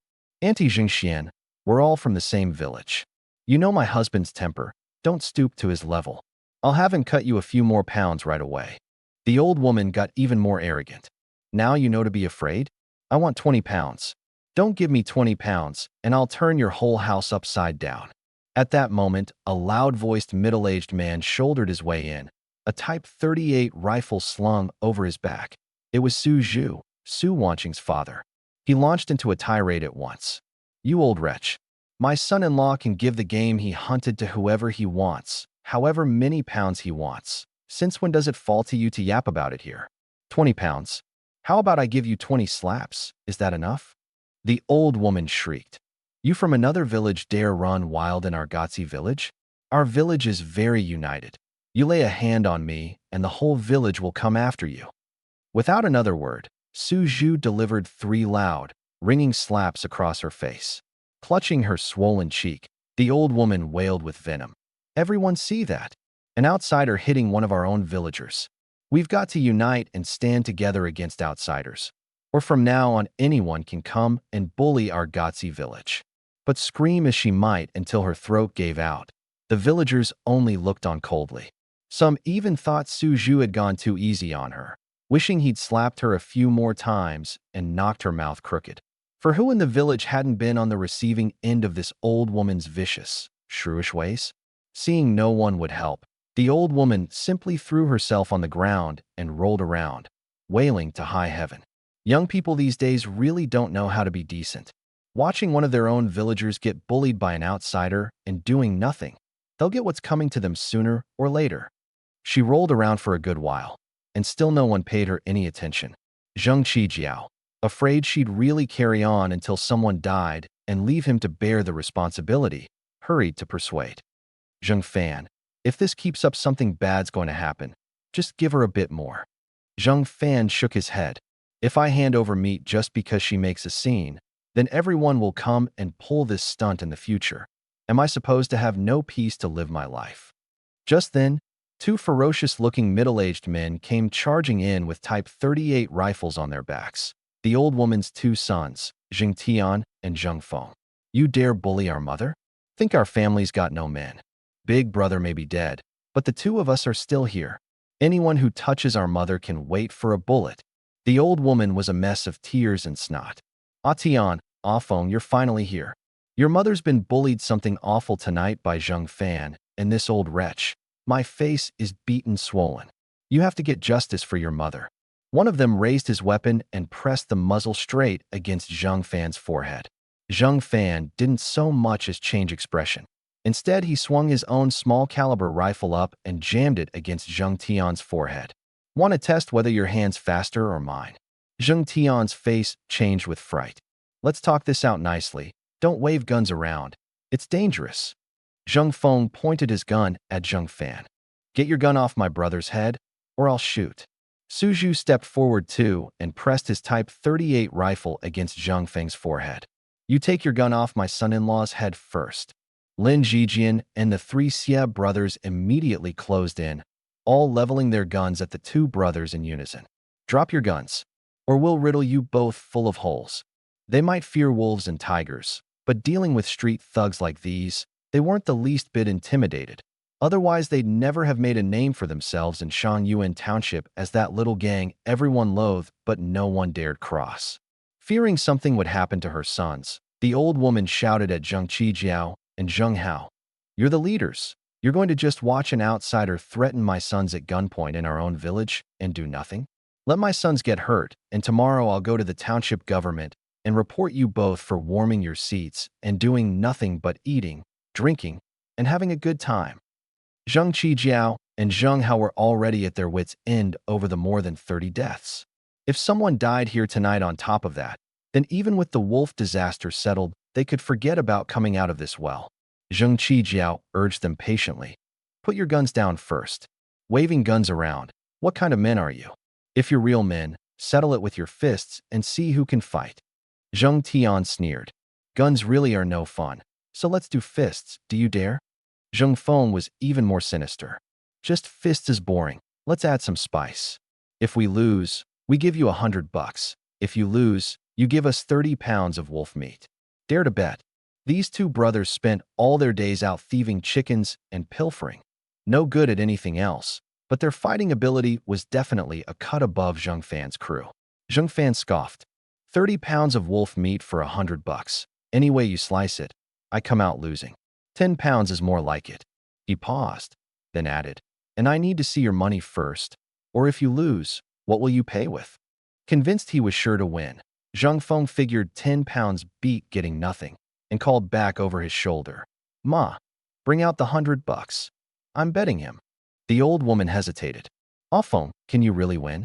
That's every bit of savings our family has. Zheng Tian thumped his chest. Don't you worry, Ma. All these years we haven't done a lick of field work, but we've done plenty of fighting. We've got the skills.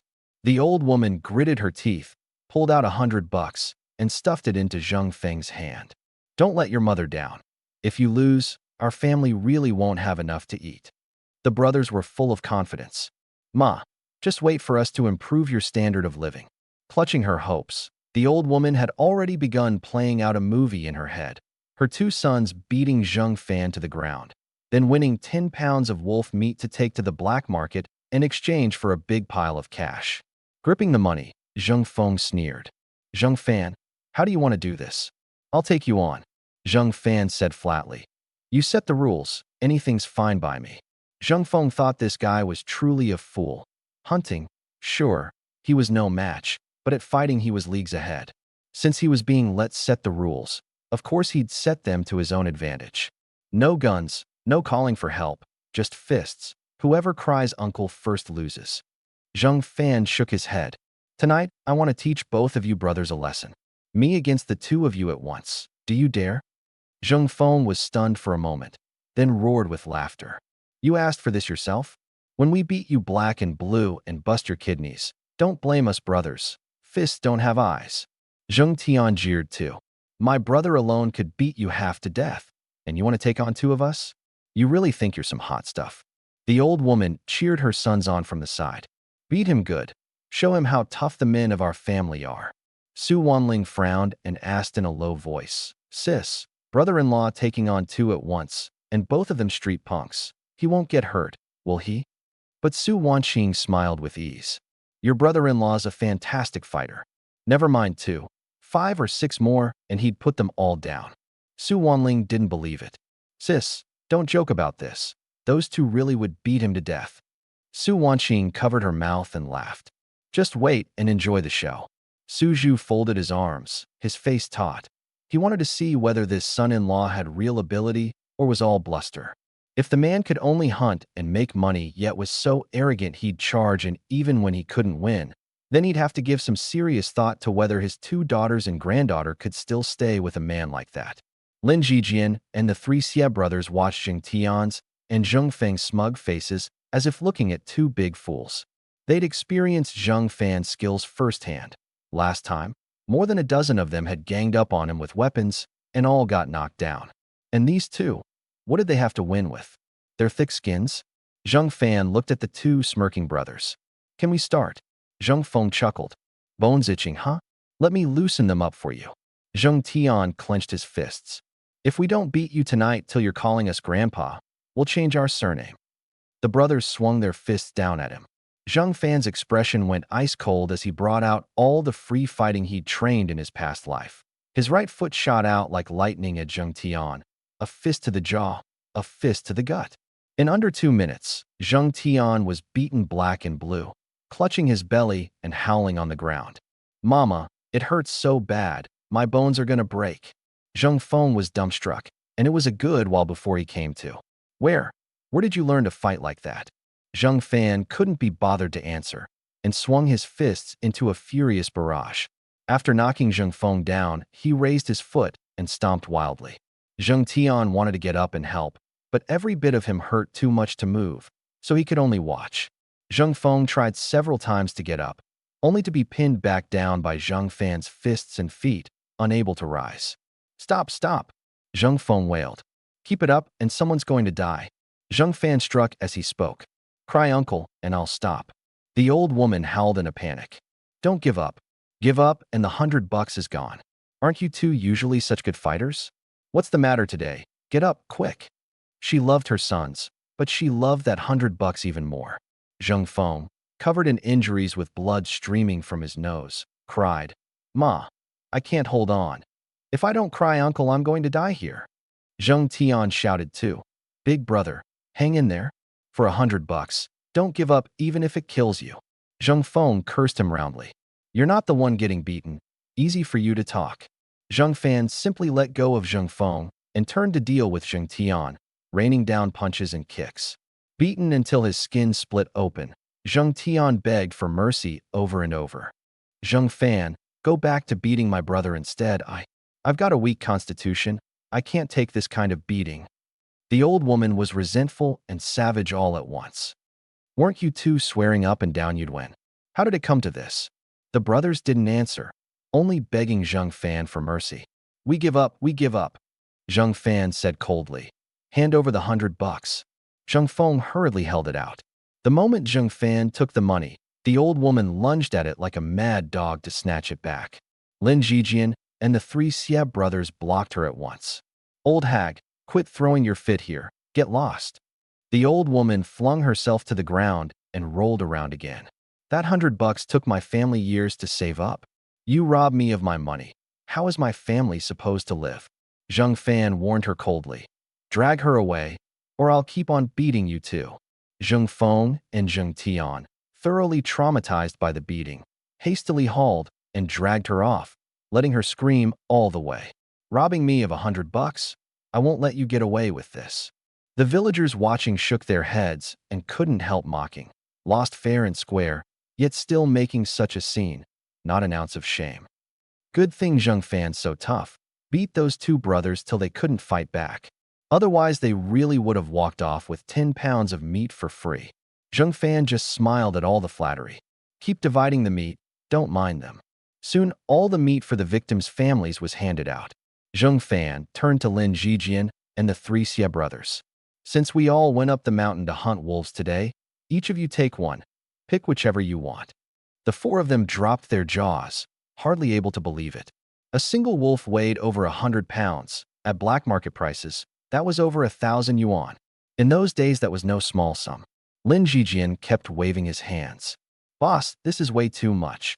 The three Xie brothers shook their heads too, saying they'd just tagged along up the mountain and hadn't done anything, so they couldn't bring themselves to take a whole wolf. Zheng Fan said, I'm telling you to take it, so take it. Otherwise, people will think your boss is a cheapskate. He wasn't short on money now, and these guys had dared to follow him up the mountain and put their lives in his hands. There was no reason to shortchange them. Lin Zijian and the three Xie brothers had red rims around their eyes, their voices trembling with emotion. Boss, you're not just our boss. You're closer to us than our own fathers. Following a man like you is a blessing we earned over lifetimes. They'd figured that getting 10 or 20 pounds would already be the most they could hope for, and never imagined that the moment Zheng Fan opened his mouth, it would be a whole wolf each, with the freedom to pick. All four understood perfectly. This was the boss finding an excuse to look after them. Choking up, they each swore, from now on, wherever the boss needs us, we'll follow you even if it costs us our lives. Anyone who dares bully you is picking a fight with us, and we won't let him off easy. The villagers watching were all dumbstruck. A wolf worth over 1,000 yuan, given away just like that. Zheng Fan was way too generous. Some began scheming. Since he was this loaded, maybe if they asked for a little meat, he'd give it to them too. Sure enough, someone worked up the nerve to sidle over.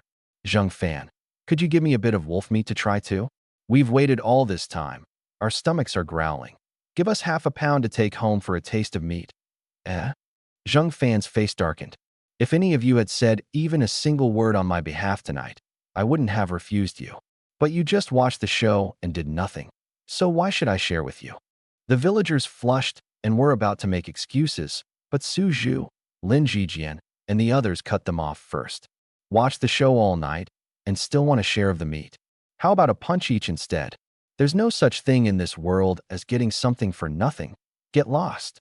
These few clearly weren't to be messed with, so the villagers seethed but held their tongues, silently regretting. If they'd known, they should have spoken up for him tonight. Next time an opportunity like this came around, they'd have to jump on it. Seeing Zheng Fan and his men about to haul the wolves into the house, Zheng Qijiao cleared his throat twice. Zheng Fan, my share hasn't been handed out yet. Zheng Hao chimed in. Did you forget about the two of us? Zheng Fan said flatly.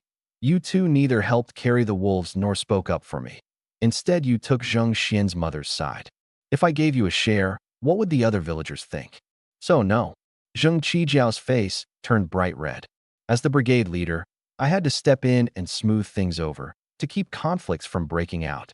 Zheng Hao nodded along eagerly. Zheng Fan gave a cold chuckle. So you're getting no meat. Got a problem with that? Seeing that he was immovable, Zheng Qijiao frowned. You're still counting on me to get your hunting permit sorted, and you really won't share even a little? Zheng Hao softened too. 2 pounds isn't much. Just let us take some home for a taste of something new. Zheng Fan wasn't swayed. If you won't process it, then I won't go patrol White Tiger Mountain tomorrow. If there's nothing else, get going. Don't hold up our butchering. Actually, Zheng Fan's refusal to share wasn't just about tonight's little incident. He'd never forgotten. Zheng Qijiao had sent Zheng Xuanxuan to assassinate him, and Zheng Hao had pressed a gun barrel to his forehead, his eyes practically screaming to blow him away on the spot. That he hadn't settled scores with these two yet was already the height of mercy, and they still wanted to beg meat off him? In their dreams, having lost face in front of the villagers, the two were furious. They shot Zheng Fan a vicious glare, flung their sleeves, and stormed off. Su Wanqing edged over, worried. Husband, you've humiliated the brigade leader and the militia captain like this. What if they refuse to do things for you? Though she didn't understand what Zheng Fan wanted the permit for, she knew Zheng Qijiao and Zheng Hao's pettiness all too well. They were sure to find sneaky ways to make trouble. Zheng Fan wrapped an arm around her waist and smiled. They still need something from me right now, so they'll do it obediently. As for what comes later, we'll deal with it later. Don't overthink it. Let's go inside. Su Wanling backed him up. Sis, Relax, my brother-in-law knows what he's doing. Suju roared with laughter beside them. Good son-in-law, you did great tonight. Truly worthy of the man I picked. Zheng Fan replied with a grin. It's all thanks to my father-in-law's training. Suju was even more delighted. Well said. Tonight the two of us aren't stopping till we're drunk. Zheng Fan paused. Father-in-law, weren't you supposed to look after Lu Yong? Is Uncle Chiqiang back? Only then did Suju slap his forehead in recollection. You all drink. I've got something to do. I'm off first. Lin Jijian and the others carried the wolves into the house and asked if he needed help gutting them. Zheng Fan waved them off. No need. I'll do it myself. You all go home and deal with your own wolves so you can sell them at the black market tomorrow. He didn't keep them long. After they left, Zheng Fan stretched. You two hurry off to bed. I'll handle these wolves. Su Wanqing was puzzled. Why not have them lend a hand? Zheng Fan said. They've got their own wolves to deal with. Should they stay here and stay up with me till dawn? I can manage alone. Su Wanqing murmured softly. You really have changed a lot. Zheng Fan didn't catch it. What did you say, wife? She shook her head and smiled. I said it's getting late. I'll help you. Zheng Fan quickly stopped her. You're pregnant. Don't touch this bloody stuff. Let little sister help. Su Wanling's mouth fell open, utterly bewildered. Huh? Why me? Zheng Fan explained with a smile. Father-in-law's not home, and your sister's pregnant, so she can't be around the blood. If you don't help, your brother-in-law will have to work alone till dawn. In truth, he wanted to use this wolf butchering time to spend some one-on-one time with Su Wanling and build a bit more closeness. That way, once his father-in-law left for the northeast, little sister could settle into this family sooner. Su Wanling thought it over. Zheng Fan butchering wolves in the dead of night really was hard work, and besides, she herself wanted to get closer to him, so that when the day before Suju's departure came and they truly had to consummate the marriage, she wouldn't be caught mentally unprepared. Thinking it through, she readily agreed. Su Wanqing wanted to help too, but Zheng Fan gave her a wink. Wife, take Anian and go to bed first. Little sister, and I can handle it. Su Wanqing caught on immediately. He wanted to give the young couple some time alone. She scooped up Anian and teased. You two should turn in early too. Don't stay up too late, or you won't be able to get up tomorrow. Su Wanling's face flushed instantly. Sis, what are you talking about? We're working, not doing that kind of thing. Su Wanqing bit back a laugh. Your sister never said what kind of thing. Why are you blushing? That made her sister blush even harder, and only then did she carry the child back to the room, laughing. Once her sister was gone, Su Wanling muttered under her breath, cheeks red. Sis is really something, always teasing me. Zheng Fan smiled. Never mind all that. Let's get to work, or we won't finish by dawn. Su Wanling nodded and started learning from Zheng Fan how to process the wolves. While butchering the wolves, the mood was a little awkward, and Su Wanling kept her head down and worked, her face pink. Zheng Fan took the chance to quietly pull a basket of red mushrooms out from his armory. Little sister, tomorrow I'm going to sell wolf meat. Take these and stew them together with wolf meat for your sister to drink. Remember not to use too much. Too much isn't good for the baby. Su Wanling was curious. Brother-in-law, what is this? How could eating too much of it harm the baby? So Zheng Fan explained how rare red mushrooms were and what benefits they had. Hearing this, Su Wanling waved her hands. Something this precious. Better take it to the black market and trade it for cash in case of emergencies. Zheng Fan said. Our family's not short on money, and we happen to have a pregnant woman at home who needs it. As he spoke, he pulled a thick wad of cash from his trouser pocket. This is the 1,500 yuan I made selling soft-shelled turtles and wolves today. Take it. Buy whatever you want. Don't hesitate. It was the first time Su Wanling had seen so much money, and she kept waving her hands. Brother-in-law, I'm not your woman yet. You can't give me this much money. Zheng Fan teased her. Father-in-law's leaving for the northeast in a few days. What difference does it make whether I give it to you now or later? If you don't take it, he'll think I'm playing favorites. Su Wanling insisted. Give this money to my sister first. When the day comes that I really become your woman, then we'll talk. By the end her face was red enough to bleed. Zheng Fan teased. So if you became my woman tonight, you'd be able to take it, right? Su Wanling didn't dare lift her head. Isn't this moving a bit too fast? Zheng Fan pressed on playfully. Then you'd better hurry and take it, or I'll have my way with you tonight. Panicking, Su Wanling quickly took the money. Thank you, brother-in-law. I won't spend this carelessly.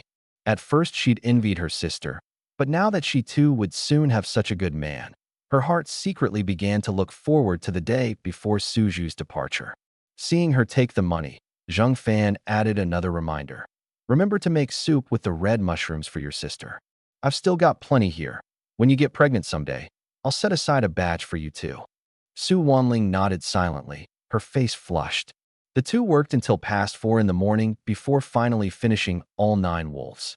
After Su Wanling bathed and went to sleep, she discovered the west room was locked. Her sister was sleeping in there tonight with Anian. She stood nervously outside the door, raising her hand to knock, but afraid of waking her sister and the child, and stayed frozen like that for a good 10 minutes. When Zheng Fan came out from his bath and saw her standing there instead of going in, he asked with concern, "The door's locked and you can't get in?" Su Wanling nodded with her back to him, her voice tight. I won't sleep tonight. It's almost dawn anyway." Zheng Fan smiled. "There's a bed in the master bedroom, isn't there? Go sleep there." Su Wanling panicked. I'm not mentally prepared yet," Zheng Fan said. "Then you sleep in the master bedroom, and I'll sleep in a chair in the living room. All right?" Su Wanling shook her head. "No, you've got to sell wolf meat tomorrow. You'll be exhausted if you don't sleep well." Zheng Fan simply took her soft, delicate little hand. "This won't do. That won't do. Where do you get so many rules? Get to bed." Led by him, Su Wanling followed obediently into the room like a docile little lamb. Once she lay down, she was scared stiff, terrified Zheng Fan would suddenly roll over and have his way with her. But before long, Zheng Fan actually started snoring, and instead she felt a little let down. Why hadn't he done anything at all? The next morning, a little after 9, Zheng Fan woke to find no one beside him. He didn't need to guess. The girl was surely too shy and had gotten up early to make breakfast. He got up and went out, and was about to eat breakfast before heading to White Tiger Mountain to patrol, when Su Wanqing came over frowning. "Husband, Zheng Biao's been blocking our doorway since early this morning, saying he's got something to discuss with you. I can't get rid of him no matter how I try." Zheng Fan's face darkened. "Let me go see what tricks this guy's up to now." As it turned out, Zheng Biao had heard early that morning that Zheng Fan had killed over a dozen wolves the night before, not only sharing meat with the victims' families, but giving each of his friends who'd gone up the mountain a whole wolf. The moment he heard, his mind started scheming. Considering himself Zheng Fan's good buddy, he was determined to beg a wolf out of him today no matter what, since selling it would fetch a fair amount of money. He ended up waiting from a little after 7 until past 9, his legs going numb. Seeing Zheng Fan come out looking impatient, Zheng Biao hurried over with a fawning smile. "Zheng Fan, you're finally out.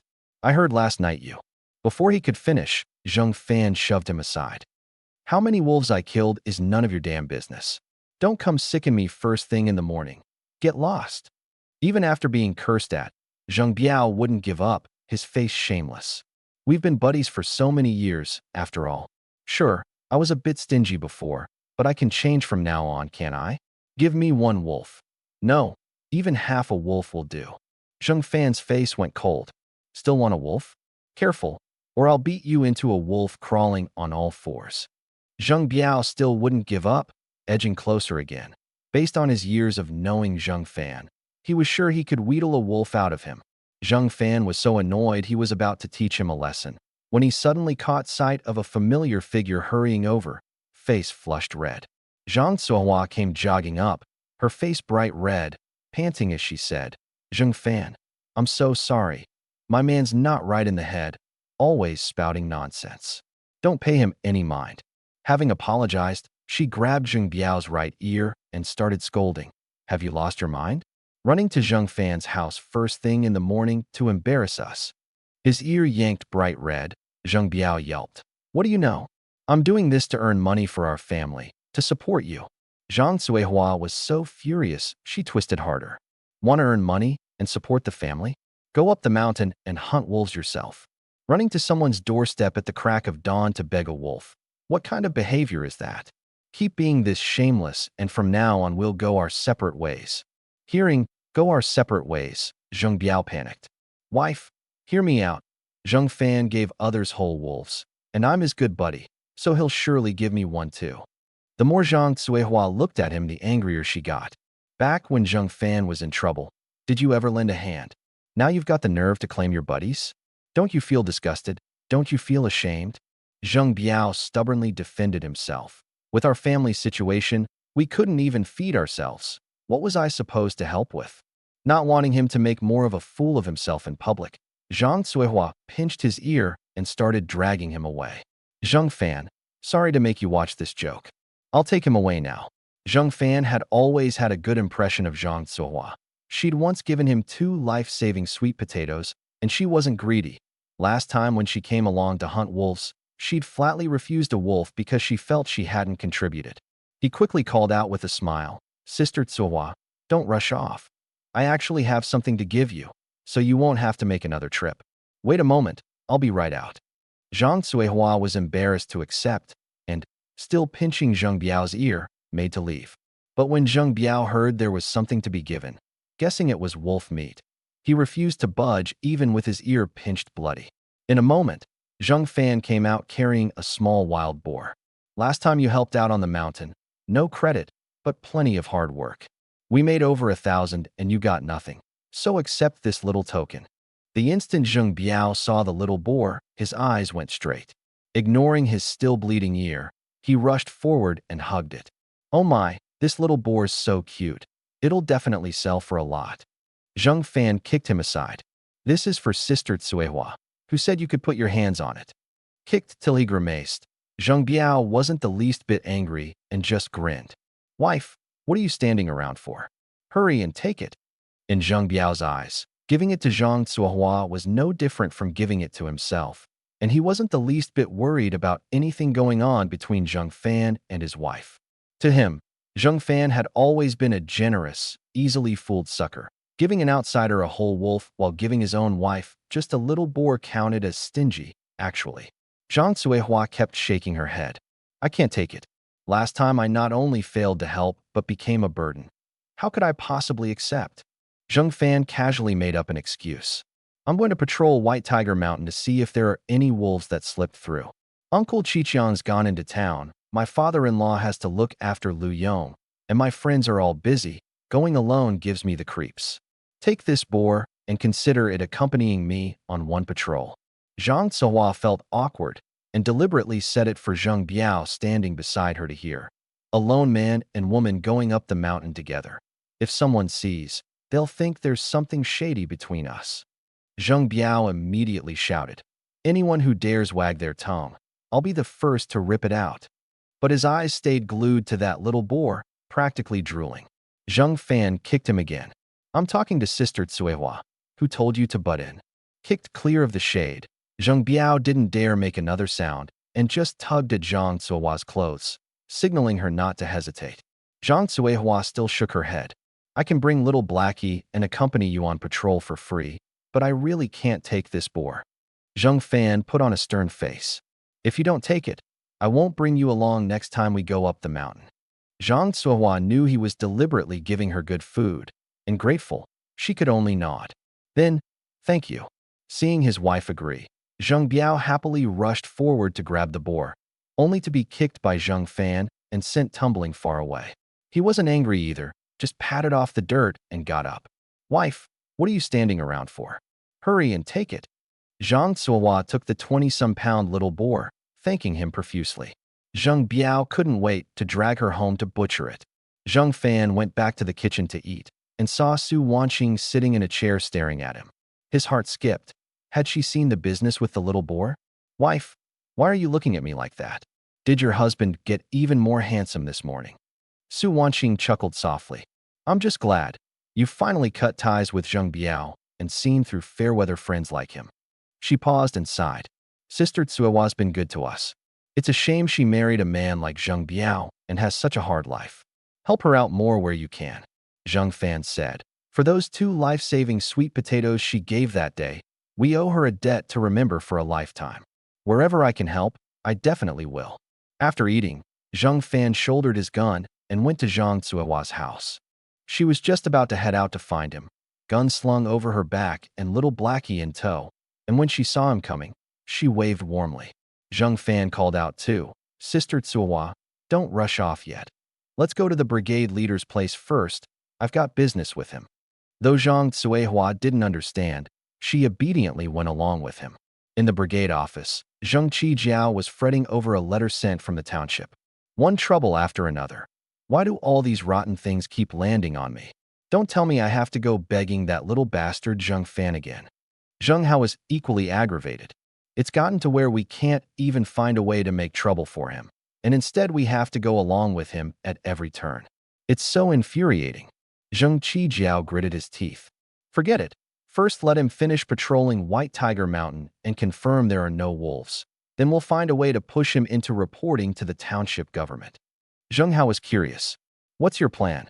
Zheng Qijiao shot him a look. We'll take it one step at a time. Before he'd finished speaking, a knock came at the door, and Zheng Fan's voice sounded. Brigade leader, have you taken care of my business? The moment Zheng Qijiao saw Zheng Fan and Zhang Tsuehua come in, he put on a smile. I was just filling out the application for your hunting permit. Once it's done, I'll submit it to the township government. Afraid Zheng Fan wouldn't believe him, he even handed over the application for him to see. Zheng Fan glanced at it. It really was the paperwork applying for his permit, and said flatly, Brigade leader, how's that matter with the women's director position coming along? Zheng Qijiao wanted to stall a bit longer, unwilling to give the position to Zheng Hai's wife, and said cheerfully, it's being worked on, should be settled in a few more days. Zheng Fan didn't believe a word. Brigade leader, have you forgotten what I told you before? Zheng Qijiao gave a start, breaking into a cold sweat, and hurried to dismiss the others. Zheng Hao, Tsuehua, step out first. I need to talk with Zheng Fan alone. Once the two had left, Zheng Qijiao lowered his voice. This isn't so easy. Give me a little time. I won't forget what I promised you. Zheng Fan laid his cards on the table. I want you to fill out the application right now and submit it immediately. If you won't write it, then the evidence of Zheng Mingda's crimes that I'm holding goes straight to the township police station. And when that happens, the women's director position still won't go to your unwed daughter-in-law. Zheng Qijiao swallowed hard and feigned composure. Show me Mingda's evidence first. Otherwise, how do I know it's real or fake? Zheng Fan sneered. If you think it's fake, feel free not to do it. Zheng Qijiao hadn't expected him to be so slippery, refusing to hand over his leverage, so he could only force a smile. I trust you wouldn't lie to your uncle Qijiao. I'll fill it out for you today. As for whether the township approves it, that's beyond my control. Zheng Fan said. You just write it. Whether it goes through has nothing to do with you. Zheng Qijiao burned with rage inside. What leverage exactly had his foolish son Zheng Mingda handed to someone, forcing him to give away this position to an outsider for nothing? But he was even more afraid his son would truly be thrown in prison. What good would an empty position be then? So he honestly filled out the application for Zheng Hai's wife and even handed it to Zheng Fan to look over, so that if the township didn't approve it, Zheng Fan wouldn't suspect him of foul play and, in a rage, send Zheng Mingda in. Looking at the name on the application, Zheng Fan learned for the first time that Zheng Hai's wife was actually named Zheng Wan. He checked it carefully, confirmed there were no problems, and handed it back. Thank you, Brigade Leader. Zheng Qijiao smiled ingratiatingly. My son's evidence, can it be destroyed now? Zheng Fan shook his head. As long as Zheng Mingda behaves himself, this evidence won't surface. If he steps out of line, I can pull it out anytime to keep him in check.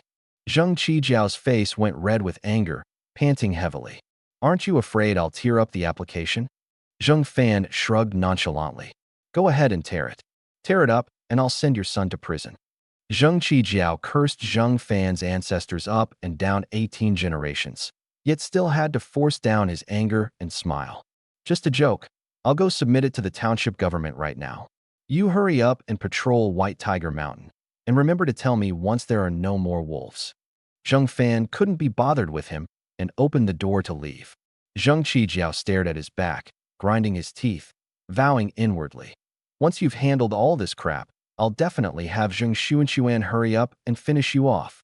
But curse as he might, he still had to honestly take the 2 applications to the township to submit them. Coming out of the office, Zheng Fan smiled at Zhang Tsuehua, who was waiting at the door. It's done, let's go. Zhang Tsuehua nodded. And though curious what he'd discussed with Zheng Qijiao, seeing that he didn't say, she didn't pry and obediently led little Blackie into White Tiger Mountain with him. Zheng Fan had figured she'd press for details, but to his surprise, Sister Tsuehua was so tactful that he couldn't help teasing her. Sister Tsuehua, aren't you curious what I talked about with the brigade leader and why I sent you both out? Zhang Tsuehua said, I am curious, but since you didn't say, it must be your private business. And since it's private, how could I go chasing you for answers? That'd be too forward. Zheng Fan smiled. I never expected Sister Tsuehua to be so worldly wise. Zhang Tsuehua puffed out her chest proudly. Of course, your Sister Tsuehua did graduate from primary school after all. When she thrust out her chest, that ample figure became especially eye-catching, and Zheng Fan found it hard not to look. Zhang Tsuehua noticed too. A lone man and woman putting on a display like this could easily invite misunderstanding, and her face went red in a flash, her heart pounding like a drum. Zheng Fan, you don't get the wrong idea. Your Sister Tsuehua isn't trying to seduce you. I just got a little cocky. Zheng Fan smiled. I know, Sister Tsuehua, don't be embarrassed. Zhang Tsuehua hurriedly changed the subject. In broad daylight, even if there's a wolf that slipped through, it wouldn't come out, would it? Zheng Fan teased her. That's exactly why I need Sister Tsuehua to keep me company. Otherwise, I'd be scared going alone. Zhang Tsuehua spat at him. Cut the sweet talk. With your skills, would you really need my company? As if I don't know what mischief you're plotting. Zheng Fan grew interested. Then tell me, what mischief am I plotting? Zhang Tsuehua's pretty face reddened again. Anyway, your Sister Tsuehua knows in her heart. Just then, little Blackie suddenly started barking wildly. Zheng Fan dropped the joking and frowned. Little Blackie seems to have found something. Let's go take a look. With that, he and little Blackie ran quickly ahead. Zhang Tsuehua called out nervously, slow down. If there's a wild boar or wolf up ahead, rushing in is too dangerous. Seeing the two of them getting farther away, she quickly gripped her gun and chased after them. After running a while, she saw Zheng Fan stop, his expression grim as he waved her off. Don't come over. There's a corpse here, and it stinks. Only then did Zhang Tsuehua catch the stench of decay in the air, and her expression turned solemn. Is it one of the people who died hunting wolves that night? Fighting back his nausea, Zheng Fan shook his head. Looking at his face, gnawed and mangled by beasts, it looks like Uncle Xuan. Zhang Tsuehua was stunned, but still stepped closer. Didn't Uncle Xuan make it home safely? How could his body be here? Zheng Fan shook his head. I don't know either. Don't come look. The corpse is mangled beyond recognition, and in many places there's nothing left but bone. The warning came a step too late. Zhang Tsuehua had already come right up, and the moment she saw the corpse gnawed past all human likeness, she shrieked, ah, and, terrified, threw herself against Zheng Fan, arms and legs clinging to him tightly, clinging to that sense of safety. Zheng Fan smiled, enjoying the massage. Sister Tsuehua, I told you not to look, but you did, and now you're this scared. Are you doing this on purpose to take advantage of me? Zhang Tsuehua shook her head, blushing. Your Sister Tsuehua would never take advantage of you. I was just scared by Uncle Xuan's corpse. Zheng Fan grinned wickedly. Want me to help you check your body carefully, Sister Tsuehua, and see where you got frightened? Zhang Tsuehua shot him a look. If you want to take advantage, just say so. Why beat around the bush? Zheng Fan wanted to tease her further, but little Blackie suddenly started barking wildly toward the corpse. Zhang Tsuehua tensed up, her body trembling. Zheng Fan, there wouldn't be another wolf, would there? Zheng Fan gently set her down and said solemnly, don't be afraid. With me here, I won't let anything happen to you. Zhang Tsuehua nodded. She trusted Zheng Fan. Only he could give her that sense of security. Zheng Fan leveled his gun and moved toward the corpse together with little Blackie. Not wanting to hold him back, Zhang Tsuehua gripped her gun and followed. Soon they understood why little Blackie was barking so fiercely. Beside Zheng Xuan's corpse, a small fox, red all over, was gnawing at the flesh. Seeing the man and dog drawing closer, it showed no fear at all and just kept eating. I didn't expect there'd be a red fox out here. Zheng Fan recognized it. This creature would become a state-protected animal in the future, but for now, it could still be legally hunted. Yet this one was small, scrawny, and starved to skin and bones. Killing it wouldn't yield much meat, so he really had no interest. It was the first time Zhang Zuehua had seen a red fox, and she marveled, "Why isn't this little fox afraid of people?" Zhang Fan explained, "Can't you see how starved it is?" No sooner had he spoken than little Blackie bared its teeth and moved to pounce. Sensing danger, the red fox snatched up a large chunk of meat and vanished in an instant like a red ghost. Little Blackie made to give chase, but was stopped by Zhang Fan. "Pray that small isn't worth the trouble." Little Blackie obediently sat down and wagged its tail to curry favor with him. Zhang Zuehua laughed. "Little Blackie, did you mistake who your master is?" Zhang Fan grinned wickedly. "Who says it's mistaken? It knows in its heart that I'm the one most fit to be its master." Zhang Zuehua shot him another look. "Taking advantage of your sister Zuehua again, are you?" Zhang Fan chuckled. "What man doesn't love taking advantage of a beauty? If Sister Zuehua's willing to let me, I'd be more than happy to." Zhang Zuehua's face flushed, her heart pounding like a war drum, and she turned her face away. "Do you think that's possible?" Zhang Fan teased. "Looking at you like this, Sister Zuehua, it should be a yes." Zhang Zuehua's cheeks burned, and truthfully she did have a bit of that longing. If she really were taken advantage of by Zhang Fan, it seemed she wouldn't resist too much. But how could she say such a thing out loud? She just hummed softly, blushing. "Stop teasing your sister Zuehua. Let's hurry and tell the brigade leader about finding Uncle Xuan." Zhang Fan shook his head. "The brigade leader's gone to the township government on business. There's no point going down the mountain right now. We might as well wander a bit more and see if there are any wolves." He knew perfectly well there were no wolves, but he couldn't let on. He meant to take the chance to bag some game and split it evenly with her once they were down. Along the patrol route, Zhang Fan killed 6 wild rabbits, 8 pheasants, and 1 porcupine. Zhang Zuehua was no good at hunting, but she was excellent at carrying the catch, lugging a huge pile while urging Zhang Fan to keep hunting. Seeing that it was about time and that he still had to make a trip to the supply and marketing cooperative to sell wolves to Yao Pingping, Zhang Fan shook his head. "I still have to go to the co-op.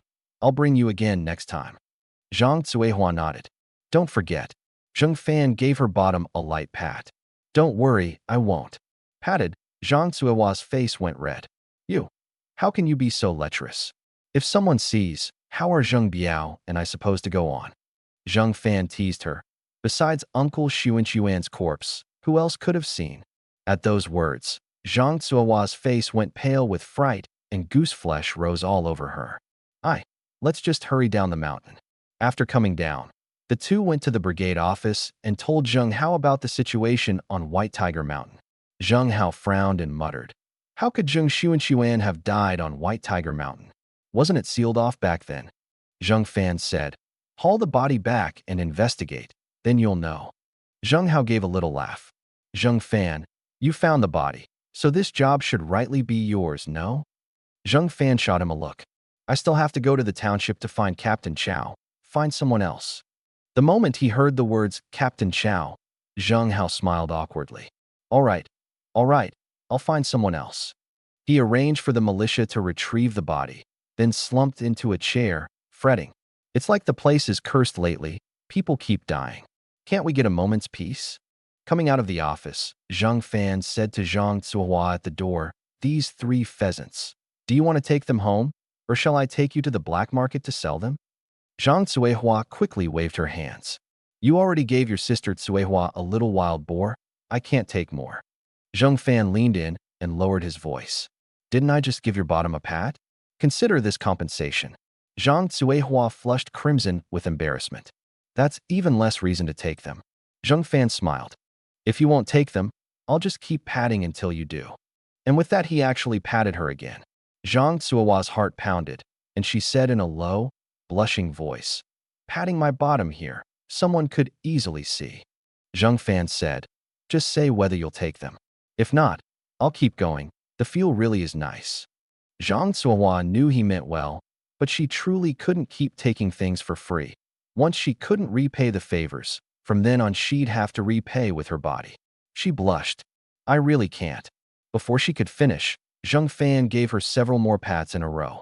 Zhang Zuehua looked up and saw Zheng Biao walking over, and her face went pale with fright. "Stop! Zheng Biao's coming." Zheng Fan was unconcerned. If Sister Tsuohua won't take them, I'm perfectly fine patting you right in front of Zheng Biao.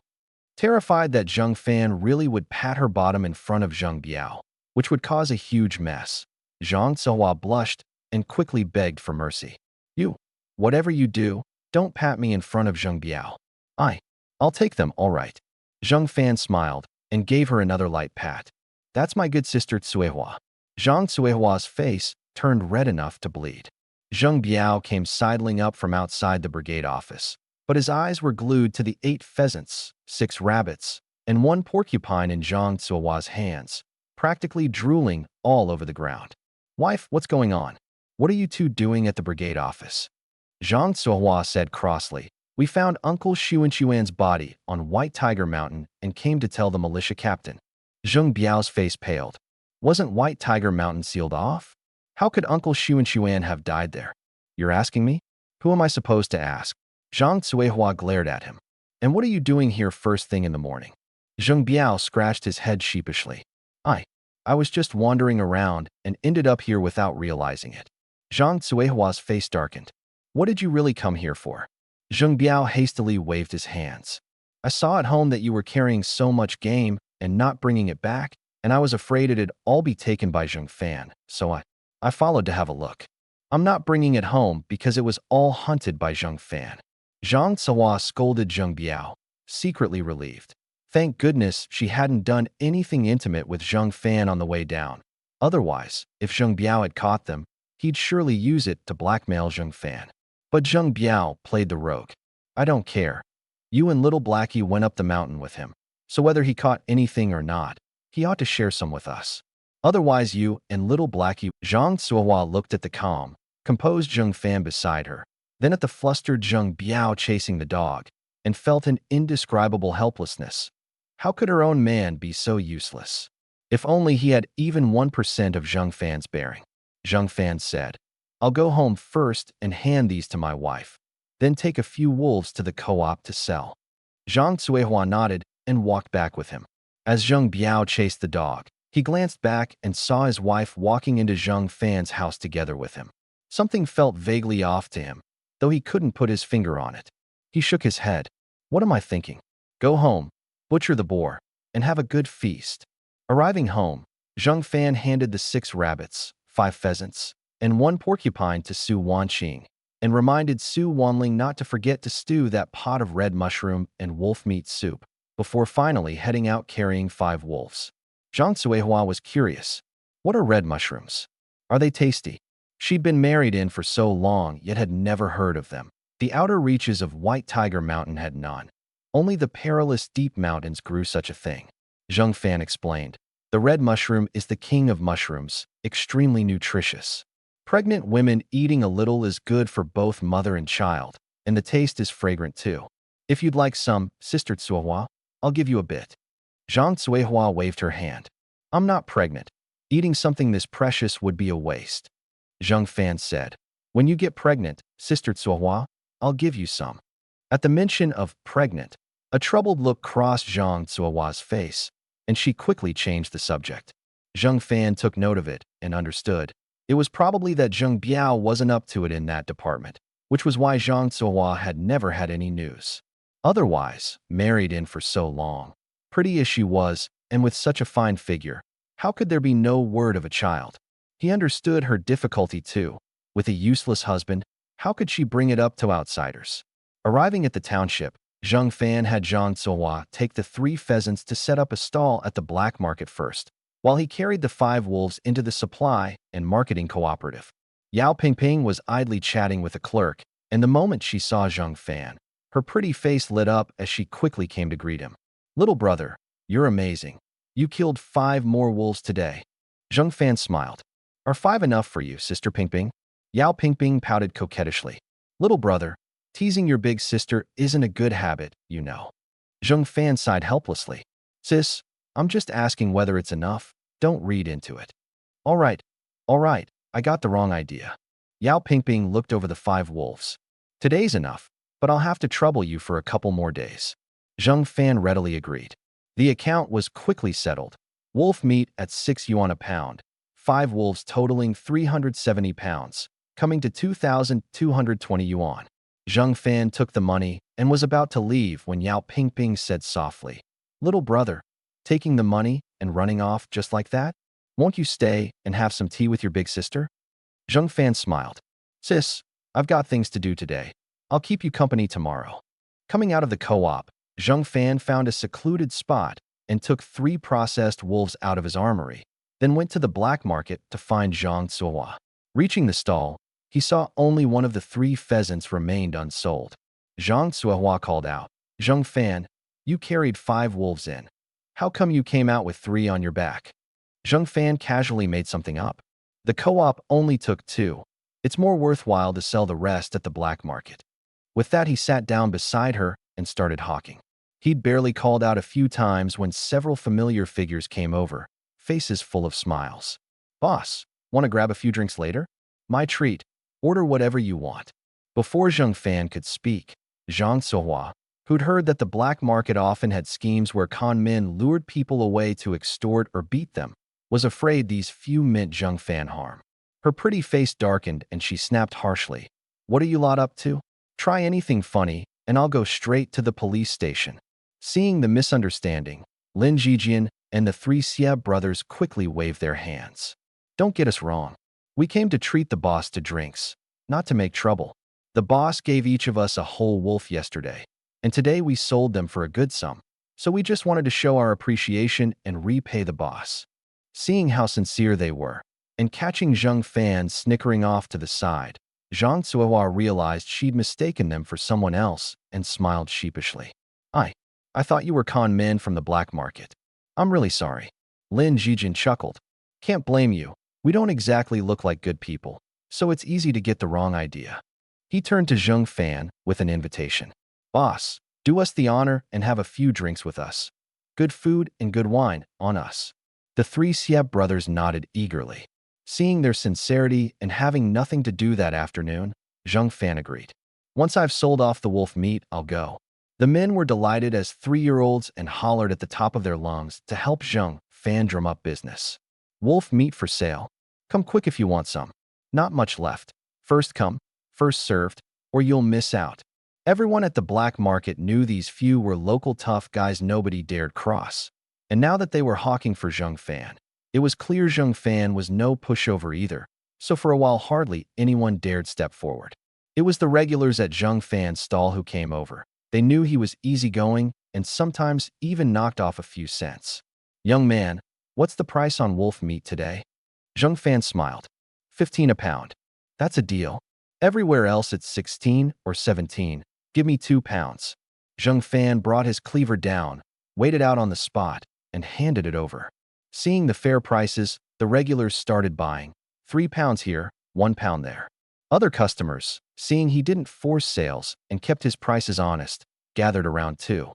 Soon all 3 wolves, 280 pounds of meat, sold clean out, bringing in 4,200 yuan. Zhang Zuohua's last pheasant sold too. The 2 were packing up to leave when a haggard, listless middle-aged man came up to the stall. "Young man, do you sell wolf offal here? What's the price?" Zhang Zuohua was puzzled. "Wolf offal? You mean like beef offal?" The man nodded. "The wolf's internal organs, do you have any?" Zheng Fan smiled. "I do. 5 yuan a pound. And buy a lot, and I'll throw in the wolf intestines for free." The man's eyes lit up. "Do you have some now? I'd like to buy 2 pounds. Zheng Fan shook his head. "Didn't bring any today. Come tomorrow if you want to buy." The organs left over from butchering wolves, he'd eaten some at home and stored the rest in his armory. He hadn't expected people out here to specifically want this. But he could hardly conjure wolf offal out of thin air in some empty spot right in front of Zhang Zuohua. The man asked anxiously, "What time do you set up your stall tomorrow? I'm worried I'll come too late, and it'll be sold out." Seeing the man was hard up, Zheng Fan said gently, "Around noon, 12 o'clock. Come at that time, and no matter how many people are buying, I'll set a portion aside for you." The man said gratefully, "Thank you. Good people are rewarded." Zheng Fan smiled. "It's no trouble at all, nothing so grand." The group hadn't gone far from the black market when, about 30 meters ahead, a young man in a police officer's uniform came walking toward them. Lin Jijian and the others had been idle troublemakers in the past and had bullied plenty of people. So the moment they saw that uniform, they were like mice spotting a cat, tensing all over. If not for Zheng Fan, they'd have bolted long ago. But Zheng Fan called out with a smile, "Brother Buffon, those dark circles under your eyes are getting worse. Run into another tough problem?" Chow Buffon gave a long sigh, still fretting over that murder case. It's dragged on so long without a single lead. The killer's like an invisible man. Zheng Fan patted his shoulder. "Brother Buffon, didn't I already tip you off? Just go to Bright Moon Park in half a month to make the arrest." Chow Buffon smiled bitterly. "Easy for you to say. The pressure from above is enormous. Because of this case, plenty of my colleagues at the station haven't been able to sleep." Knowing further advice was pointless, Zheng Fan offered, "How about we grab a couple of drinks and take your mind off it?" Chow Buffon agreed at once. "What a coincidence. I was thinking the same thing." His gaze swept over Lin Jijian and the others, and his expression turned sharp. "Brother Zheng Fan, are these fellows criminals you've just apprehended?" As a squad leader at the police station, he'd long heard of these men's notorious reputations. It was just that they'd never done anything egregious enough to warrant an arrest. Now, walking alongside Zheng Fan, perhaps they'd tried to rob him and gotten subdued instead. Lin Jijian and the others broke out in cold sweat, denying it repeatedly. We're law-abiding citizens now. We don't do bad things. We follow Boss Zheng Fan and hunt honestly. Captain Chow, don't wrong us." Zheng Fan smiled faintly. "Brother Buffon, they really are hunting honestly now, and they even invited me to drink. Come along with us." Chow Buffon teased, "Brother Zheng Fan, you're really something. Even bad people turn good around you. Someday you should visit the prison and give that lot a good lesson." Zheng Fan shot him a look. "Don't joke about that. It's creepy. Someone who didn't know better would think you meant to lock me up." Chow Buffon roared with laughter. "As long as you don't break the law, why would I arrest you?" He paused, then added, "Ever since my dad met you last time, he's been thinking about you. Got time to go see him?" Zheng Fan nodded. "Sure, after these drinks." Though Chow Buffon was reluctant to share a table with Lin Jijian and the others, since Zheng Fan had asked, he had to give him face. Lin Jijian and company weren't thrilled about drinking with a cop either, but seeing Zheng Fan and Captain Chow calling each other brothers, close as family, they couldn't very well object. In their hearts, their admiration for Zheng Fan only grew. Taking on a boss like this was the smartest move they could have made. The group entered a private room at the state-run restaurant in Shangyuan Township. Inside, Gao San, Xie Jinshun, Scarface, and the others took one look at Chow Buffon's police uniform, thought he'd come to arrest them, and went pale, jumping up to slip away. Lin Jijian raised a hand with a smile. "Don't panic. Captain Chow and the boss are good friends. As long as we follow the rules and don't pull any crooked stuff, he won't arrest you." Chow Buffon said flatly, "If you dare break the law, I'll arrest you no matter who your boss is." The men were shocked. Zheng Fan was actually good friends with Captain Chow of the police station. Once the shock passed, they hurriedly put on smiles and warmly ushered everyone to sit. A young male waiter came in to take orders. "What'll you have, everyone? Today we've got stir-fried wolf meat at 58, braised wild boar trotters at 48, Buddha jumps over the wall at 68, 8 treasure rice at 18. Lin Jijian waved his hand grandly.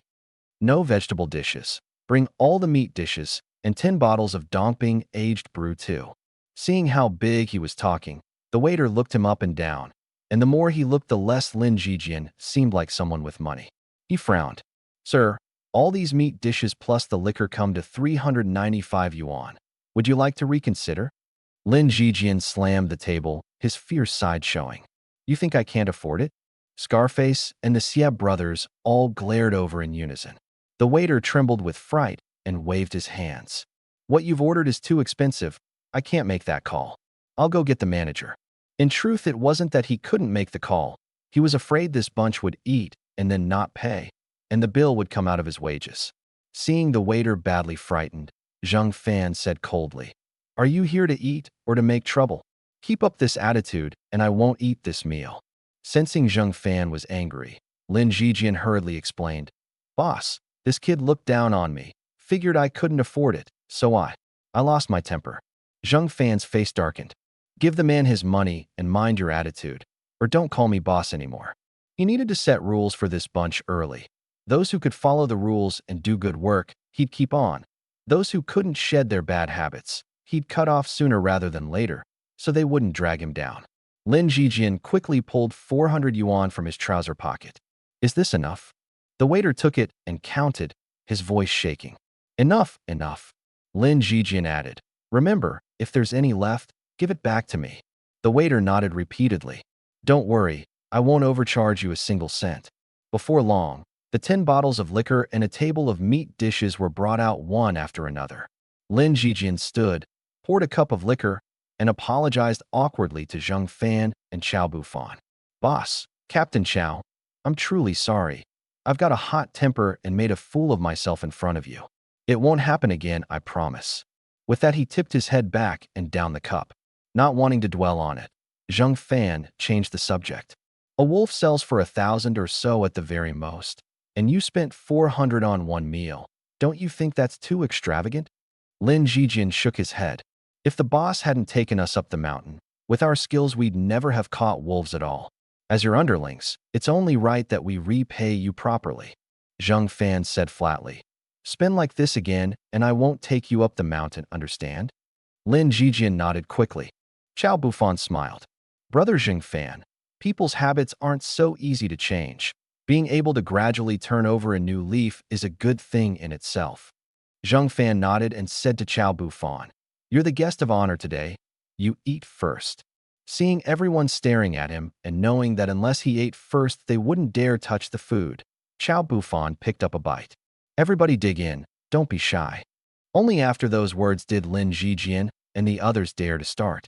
After several rounds of drinks, the private room reeked of liquor. Gao San, his face flushed, stood to toast Zheng Fan. Boss, yesterday you took Brother Jijian and the others up the mountain to hunt over a dozen wolves, and gave each of them one. We're all green with envy. Could you share some with us too? Even 10 pounds would do. Wolf meat at the black market could sell for as much as 17 a pound now, so 10 pounds meant 170. This was a roundabout attempt to grab some benefit. Before Zheng Fan could answer, Xie Jinshun sidled up with a grin too. Boss, you caught so many. Give some away, and there's still plenty left. 10 pounds each isn't much. You'd surely be willing. As he spoke, he even shot a look at Scarface and the others to get up, meaning to crowd around Zheng Fan and pressure him into agreeing. Scarface just kept picking at the food and drinking, pretending not to notice. That day he'd gotten lost on the mountain and never met up with Zheng Fan. Afraid of a wolf ambush, he'd come down early. Not getting a wolf was a shame, but he'd never shamelessly go begging for one. Zheng Fan had given the chance. He'd failed to seize it. Who was there to blame? He didn't budge, but 5 other young and middle-aged men picked up their cups and stood. Boss, 10 pounds of wolf meat is nothing to you, but to us it's an enormous kindness. Each chimed in one after another, hoping to catch Zheng Fan while he was drunk and Captain Chao was present, so that out of concern for appearances he'd give each of them 10 pounds.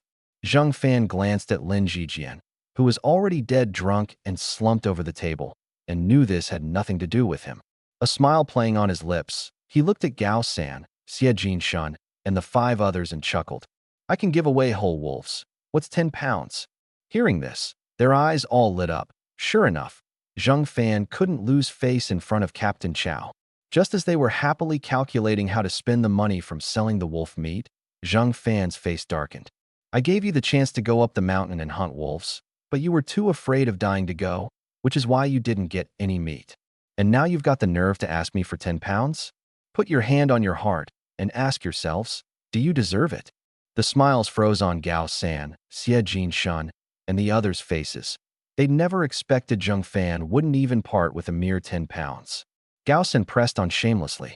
Boss, then, 5 pounds each is fine, surely? Xie Jinshun added. Brother Jijian and the rest each got a whole wolf. We're only asking for 5 pounds. That's not much. The 5 men nodded along too. Zheng Fan's face was cold. I'd actually been planning to take you up the mountain next time. But today you've disappointed me too much. From now on, stop following me. With that he turned to Chao Bufan and Zhang Cuihua.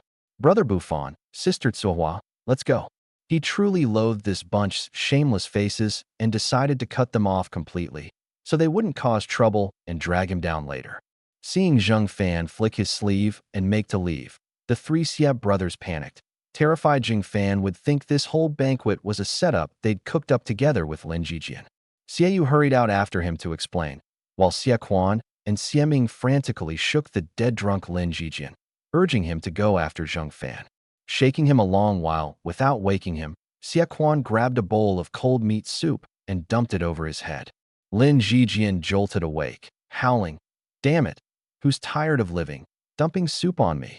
Xie Quan hurriedly explained the whole thing. Veins bulged on Lin Jijian's forehead. He slammed the table and roared at Gao San and Xie Jinshan. "Have you lost your minds? Wanted wolf meat and couldn't come to me? What are you doing asking the boss?" The more he cursed, the angrier he got, slapping both of them left and right. "If the boss dumps us, I'll deal with you two later." And with that, he rushed out after Zheng Fan. Gao San's eyes were full of venom. "Scarface, you went up the mountain that day too. Sure, you got lost, but you went in the end and got no meat. Doesn't that eat at you?" Xie Jinshan fanned the flames. "These days, plenty of people are starving to death. We're fighting for wolf meat for everyone, and you won't join in. What's going on in that head of yours?" Scarface said coldly, "I got lost and never helped the boss. What face would I have to ask? You lot are the laughable ones, too scared to go that day, just wanting to sit safe at home, and now shamelessly coming to beg. You've got no shame at all." Gao San clenched his fists and gritted his teeth. "My hands and feet were injured by the boss's beating long ago. Going up the mountain would have just been a burden, a death sentence. And you say I'm shameless?" Scarface sneered. "Want to fight? Come on, let's see whose fists are harder." The other three young men shot to their feet as well, glaring at this bunch with faces full of disgust and contempt. In the restaurant's main hall, Xie Yu was nervously explaining to Zheng Fan, "Boss, this meal was meant to treat you to something good and thank you." Who'd have known Gao San, Xie Jinshan, and that lot would ask you for wolf meat right to your face? This truly caught us off guard. If Brother Jijian and I had known they'd pull this, we'd never have let them come. Zheng Fan's expression was calm. "I can tell it had nothing to do with you. From now on, I won't associate with Gao San and the others, but you can still come up the mountain with me as before." Xie Yu was both surprised and overjoyed. "Boss, you'll really still take us?" Zheng Fan smiled faintly. "Do I look like someone who goes back on his word?" Xie Yu chuckled sheepishly. "The boss definitely isn't that kind of person." Just then Lin Jijian, Xie Quan, and Xie Ming came charging out of the private room, and seeing Xie Yu had already stopped Zheng Fan, they hurried up to explain. Zheng Fan smiled. "Don't be nervous. I'm just cutting off Xie Jinshan, Gao San, and that lot. I'll still take you hunting as before." Then his tone shifted. "But the day I find you've gone back to your old ways, I'll drop you on the spot." Only then did their tense hearts settle. The male waiter who'd been so frightened earlier came over. "Sir, our manager would like to discuss some business with you. Do you have a moment?" Zheng Fan smiled faintly. "Business coming right to my door. How could I refuse?" Zhang Cuihua and the others made to follow, but were stopped. "Our manager will only see this gentleman." Lin Jijian was about to flare up, but remembering Zheng Fan's warning and fearing that angering the boss would cost him future mountain trips and income, he held back.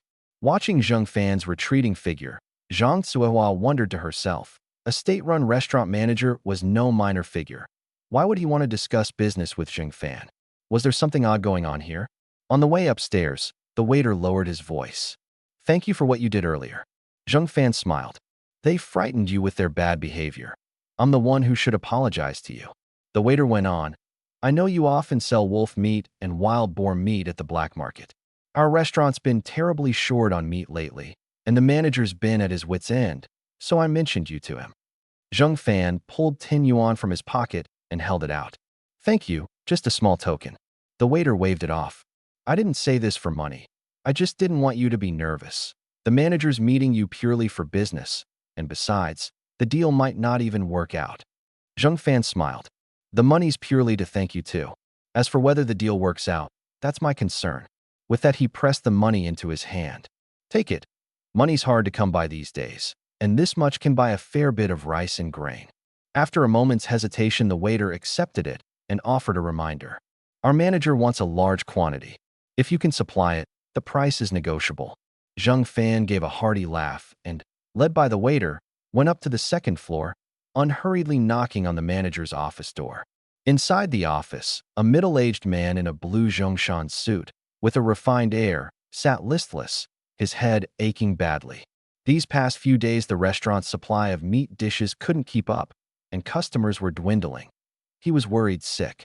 As for the young man Xiao Lin spoke of who sold meat at the black market, he held out no hope at all.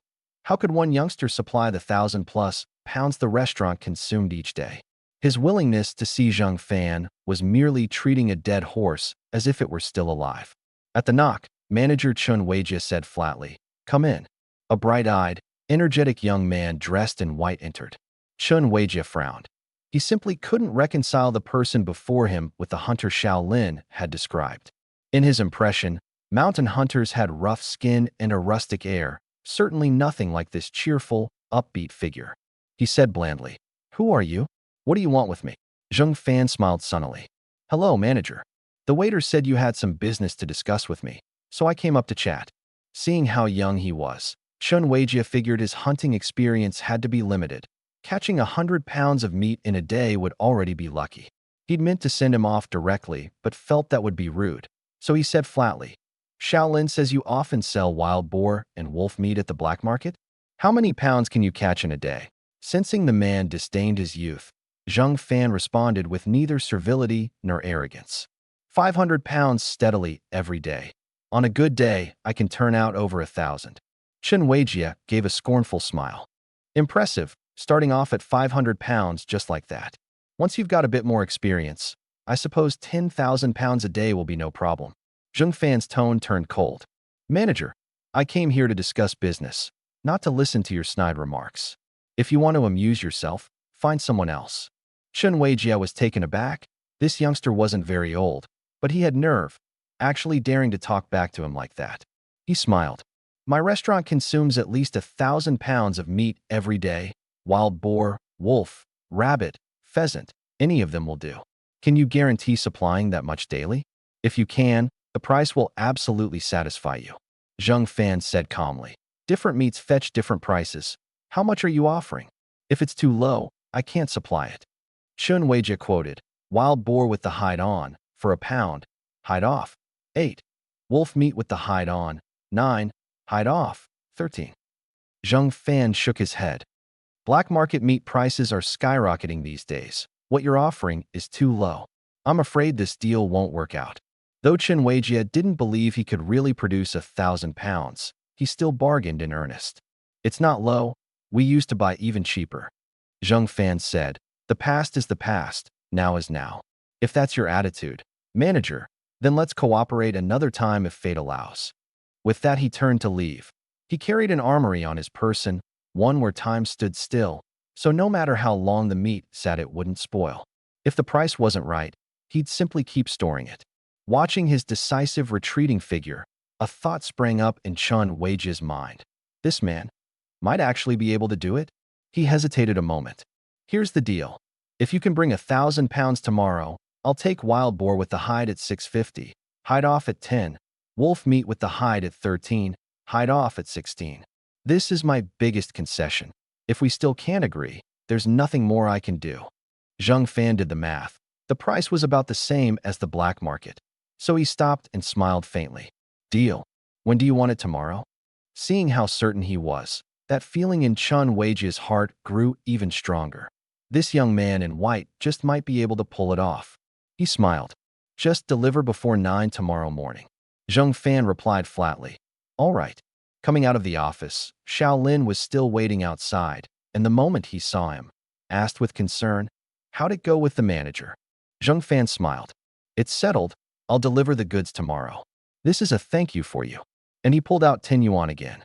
Xiao Lin hurriedly waved his hands. "Don't get the wrong idea. I waited here not for a tip. I just wanted to know whether you closed the deal." Zheng Fan said gently, "I know. The money's my genuine thanks for introducing me to such a big order. You did me a huge favor." Xiao Lin absolutely refused to take it and strode off. Zheng Fan had no choice but to put the money away and went downstairs to the hall. "Chow Bu Fan," Zhang Zuohua, Lin Jijian, and the others quickly gathered around to ask how the business went. Zhang Fan said it had gone perfectly, and the group walked out together. At the restaurant door, Lin Jijian and the others said they had matters to attend to and took their leave. Seeing Zhang Fan heading toward the supply and marketing cooperative with Zhang Zuohua, Chao Bufan hurriedly reminded him, "Brother Bufan, didn't you promise to come see my dad with me? Where are you off to?" Zhang Fan smiled. "Visiting your father. I've got to bring a gift. Going empty-handed would be too rude." Chao Bufan advised, "My dad doesn't like receiving gifts. You'd just be wasting money. Come straight along with me." Zhang Fan teased, "So what if I spend a little? I'm not short on money." Only then did Chao Bufan catch on. Zhang Fan truly wasn't short on money. Just casually catching a few wolves or wild boars brought in hundreds or thousands. Compared to his own miserable wage of a few dozen yuan a month, Zhang Fan could genuinely say he wasn't short on money. The three bought some tonics at the co-op and went to visit Chao Zhengwei. Passing the township government entrance, they happened to run into Zheng Qijiao, the Gotzi village brigade leader, walking out dejectedly with a document in hand. The instant Zheng Qijiao spotted Zhang Fan, his expression lit up excitedly, and he hurried over. "Zhang Fan, what a coincidence. Fancy running into you here." Zhang Fan frowned. "Brigade leader, say what you've got to say straight. Don't play games." Zheng Qijiao put on a big smile. "You patrolled White Tiger Mountain. The wolves should be gone now, right?" A warning went off in Zhang Fan's mind. "Didn't see any wolves. Even if there are a few left, at most one or two hiding out, they won't be much of a threat." He always sensed this old man was up to no good, wanting to dig a pit for him to fall into, and he absolutely couldn't take the bait. Truly the wolf-slaying expert I picked, getting the job done so quickly and cleanly. Zheng Qijiao beamed. "I'll go to the township right now to apply for your 200 yuan bonus and a second-class merit banner, and stop by the deputy township head's office on the way. He's got something he wants to talk to you about." Zhang Fan frowned. The deputy head of Shangyuan Township is a big shot. What business could he have with a small-time nobody like me? Zheng Qijiao smiled warmly. "You led men into White Tiger Mountain and wiped out the wolf menace." The deputy head was thrilled to hear it. Maybe he wants to chat about the details. Zhang Fan stared at the subtle shifts on his face, saw through his lie at a glance, and his tone hardened. "If the brigade leader won't tell the truth, then never mind the deputy head. Even if the township party secretary wanted to see me, I wouldn't go." Zheng Qijiao sighed helplessly. "I came to the township today to submit that hunting permit application for you." The deputy head was puzzled. The wolf menace on White Tiger Mountain hadn't even been cleared yet. So how could someone be applying for this? "And so he got to talking about you. I sang high praises of your abilities, and the deputy head grew interested and wants to talk with you in detail." Zhang Fan again read from his face that he was still hiding something, the crucial details left entirely unsaid, and shook his head. "Since the brigade leader won't tell the truth, then there's nothing for us to discuss." He knew perfectly well. Zheng Qijiao wished him dead. How could he possibly speak well of him in front of the deputy head? In all likelihood, he'd dug a big pit and was waiting for him to jump in. Though Zheng Qijiao couldn't fathom how Zhang Fan had seen through him, there was no way he could let him leave today. He gripped Zhang Fan's arm with both hands, red in the face, and pulled with all his might toward the township government. But Zhang Fan didn't budge an inch. Panting, Zheng Qijiao said, "Zhang Fan, just come with your uncle Qijiao to see the deputy head, or I can't answer for the task, understand?" Zhang Fan sneered. "If you hadn't hyped me up so much, the deputy head wouldn't have set his sights on me, and you wouldn't be in such an awkward spot." Unable to pull him along, Zheng Qijiao turned his gaze to Chao Bufan and said pitifully, "Captain Chao, all I know is that the deputy head wants to talk to Zhang Fan about the details of the wolf slaying. As for why, I really have no idea." Chao Bufan shook his head. "Brigade leader, telling me is no use. If brother Zhang Fan doesn't want to go, I can't very well drag him, can I?" Zheng Qijiao grew anxious. The deputy head asked for him by name, and Zhang Fan refusing to meet. Isn't that snubbing the deputy head? Down the line, when Zhang Fan needs something from the deputy head, do you think he'll be treated kindly? Chao Bufan felt there was sense in this and hurriedly advised, "Brother Bufan, brigade leader Qijiao's right. Offending the deputy head won't do you any good. Why not go in and see what he wants to talk about?" Zhang Cuihua nodded too. Maybe the deputy head, seeing how quickly you quelled the wolf menace, thinks you're highly capable and wants to meet you. Perhaps he'll even give you important assignments in the future. Zheng Fan couldn't very well reveal in front of the two of them that Zheng Qijiao had sent Zheng Xuanquan to take a shot at him. Otherwise, it'd be hard to deal with this old man later. He merely said in a low voice, "Brother Buffon, Sister Tsuwa, this matter isn't as simple as you think." Chao Buffon still urged, "Simple or not, he wants to see you. Meeting him once cost you nothing." Zhang Cuihua nodded. "Right. If something feels off, just find an excuse and leave." Zheng Qijiao pleaded all the more. "Zheng Fan, we're both from Gotzi village. Uncle won't harm you. Just trust Uncle this once, all right?" He absolutely had to show off his ability to get things done in front of the deputy head. If he couldn't even bring in a fellow villager when summoned, his hopes of promotion would be dashed.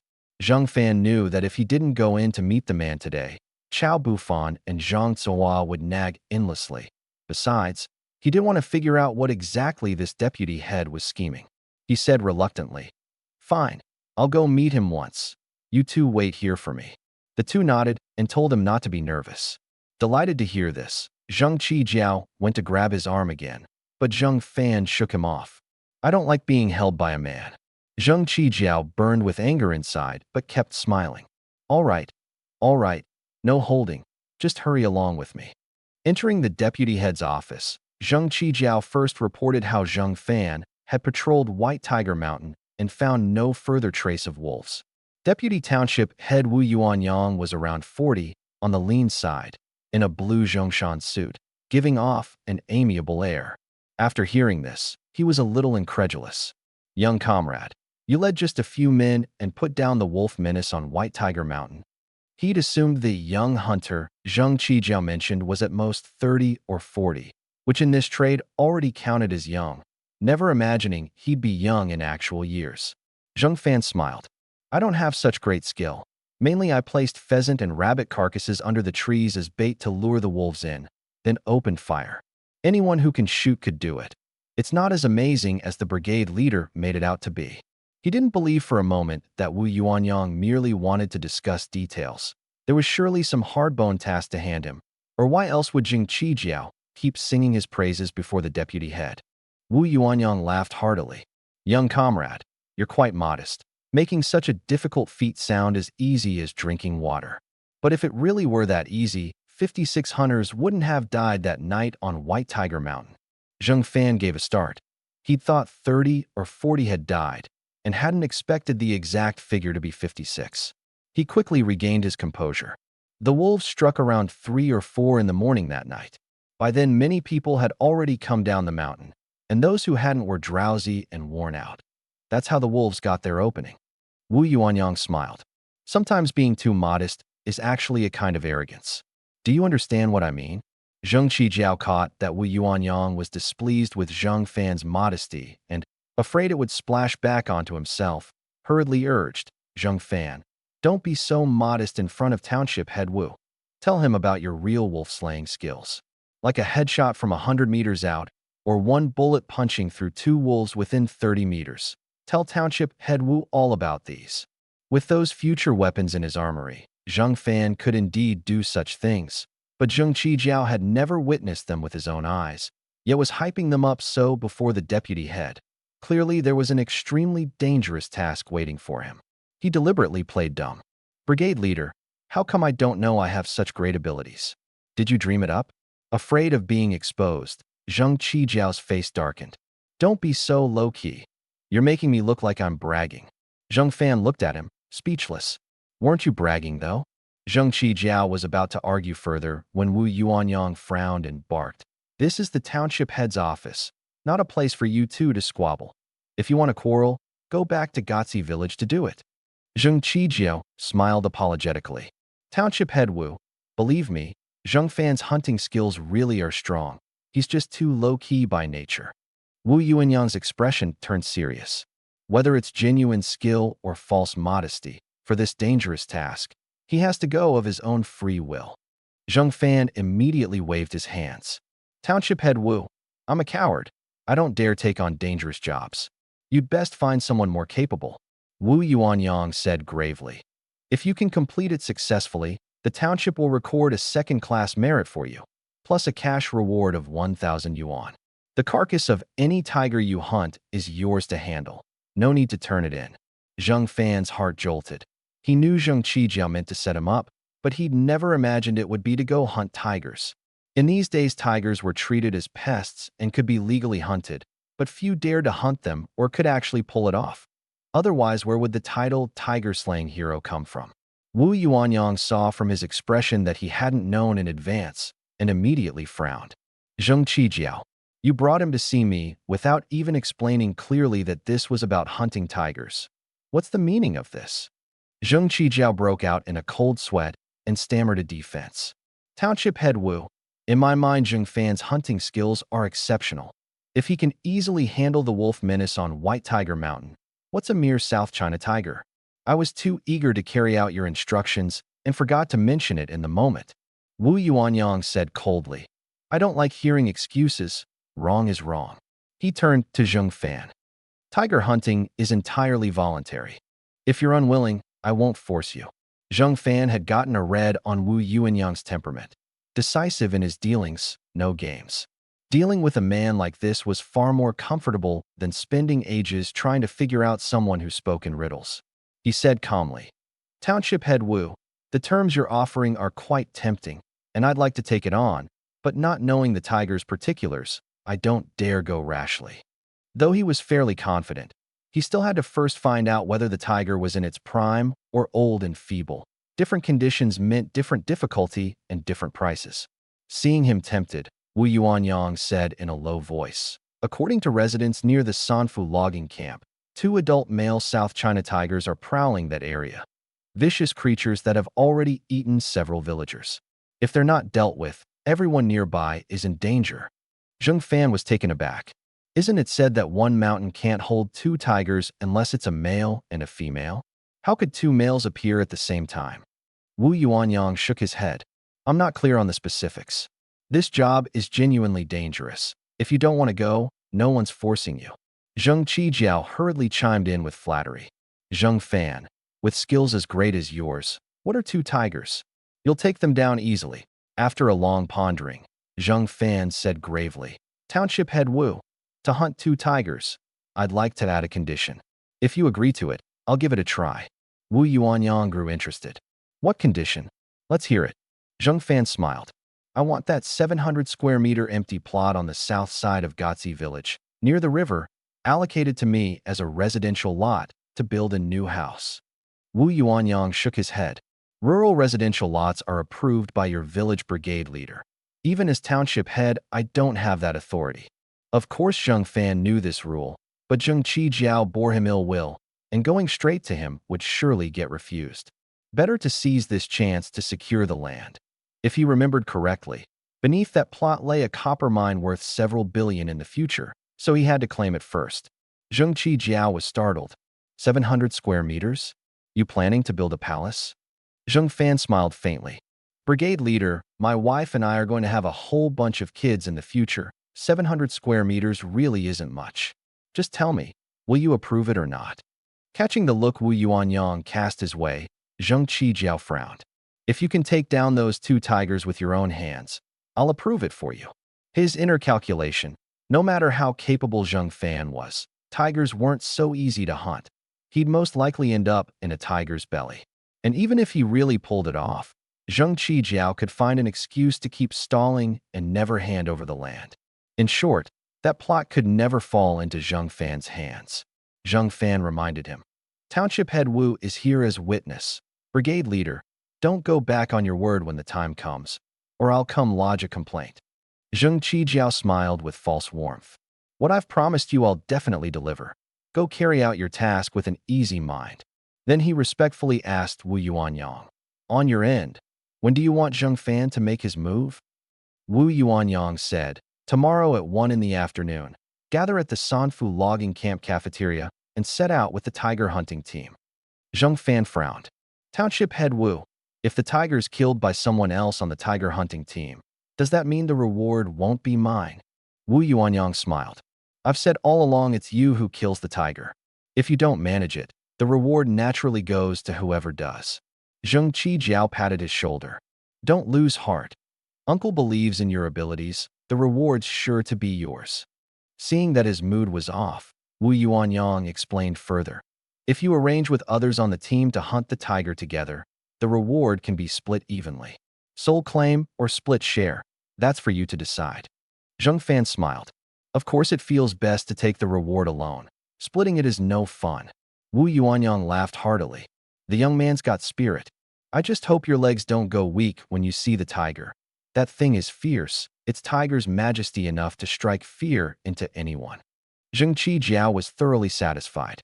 Truly the man I picked. I believe you can do it. Zheng Fan smiled without a word, already calculating in his mind how to slip past the eyes of the whole tiger hunting team, use the gear from his armory to fell both tigers first, and gather the entire reward into his own arms. At the township government entrance, Chao Bufan and Zhang Zuohua saw Zheng Fan come out beaming and hurried over. Brother Zheng Fan, what did the deputy head talk to you about? To leave you this pleased? Zheng Fan, if there's good news, share it with your sister, Zuohua too. Zheng Fan smiled and told them about going to the Sanfu logging camp to hunt South China tigers and the reward involved. Chao Bufan's face changed abruptly. Brother Zheng Fan, are you serious? Dealing with even one tiger is terribly dangerous. Hunting too. How is that any different from courting death? Zhang Zuehua was so anxious her forehead broke out in sweat. Zheng Fan, how? How could you agree to hunt tigers? You're not short on money now, and you've got a wife and child at home waiting for you. What's the point? To the two of them, even with a tiger hunting team present, Zheng Fan shouldn't have given the nod. But Zheng Fan smiled. Don't panic. The tiger hunting team is made up of Shangyuan Township's top hunters. With so many going together, 2 tigers really aren't much. It's just a matter of who kills them in the end and who gets the reward. Chao Bufan didn't care how many experts there were. He simply didn't want him taking the risk and grabbed his arm. There's still time to back out. I'll take you to explain it to Township Head Wu. Zhang Zuehua nodded repeatedly. Right? You lack nothing. There's no need to take this risk. You've heard of tiger-slaying heroes, haven't you? Zheng Fan said patiently. A single man can bring down a tiger. With so many skilled hunters together, won't it be easy? Seeing their worried looks unchanged, he changed the subject. Brother Bufan, didn't your dad want to see me? Let's go visit him now. Unable to dissuade him, Chao Bufan could only lead the two of them to the inpatient building of the Township People's Hospital. The moment he stepped inside, Zheng Fan noticed the eyes of many patients' family members darting toward him, as if looking at some rare curiosity. Just as he was puzzling over it, a middle-aged woman came over with a smile. Young man, do you still remember Auntie? Zheng Fan recalled her. Earlier, when he'd brought Lu Yong to sell soft-shelled turtles, this Annie had said she'd bring people to buy, but then vanished. He knew this was just how such dealings went and hadn't taken it to heart, but he remembered her clearly. The woman smiled warmly. Last time didn't Annie say she'd buy soft-shelled turtles from you? But you never came back, and a bunch of us sisters wanted to buy and had nowhere to. Can you still get soft-shelled turtles? Could the price be a bit cheaper? Zheng Fan shook his head. I can't catch soft-shelled turtles anymore. My sincere apologies. The woman looked disappointed. Not even one. Zheng Fan said, there's drought everywhere. Soft-shelled turtles are river creatures. Where would I catch them? The woman thought that made sense and smiled again. Next time you've got some, remember to find Annie. I'll definitely buy a lot. Zheng Fan smiled. Auntie, nourishing foods aren't limited to soft-shelled turtles. Would you consider something else? The woman was taken aback. You can get other wild game too? Zheng Fan said. Pheasant, rabbit, wild boar, wolf. Add some red mushrooms and stew a soup to build up the patient's strength. The effect's even better than soft-shelled turtle. The woman frowned. These things either run in the mountains or fly in the sky, and wild boars and wolves are so fierce. Can you really get them? Zheng Fan smiled faintly. Of course I can. Seeing that she didn't believe him, Zhang Zuohua hurriedly chimed in. Auntie, believe him. He's the best hunter in our village, bar none. The woman teased. You're his wife. Of course you'd take his side. Zhang Zuohua flushed. Auntie, you've got it wrong. I'm his friend, not his wife. Seeing her bashful look, the woman smiled. Girlfriend now, wife later. Then she turned to Zheng Fan. Young man, when can you get these? Could it be a bit cheaper than the black market? Zhang Fan nodded in agreement. He knew hospitalized patients ran up big expenses, and though he was no pushover, he could knock off a bit where he could. The woman said happily, "What a kind-hearted young man. Auntie wishes you two an early wedding." Zhang Suohua turned crimson with embarrassment, watching her walk off, babbling, This didn't even give me a chance to explain." Zhang Fan chuckled. "Never mind. Don't quibble with Auntie. An early wedding's the proper thing to hope for." Zhang Suihua blushed and spat at him. "I'm not having an early wedding with you." She turned to ask Chow Bufan, "Captain Chow, let's hurry in and see your father." Seeing how red she'd turned, Chow Bufan laughed. "Brother Bufan, stop teasing Sister Tsuhua for now.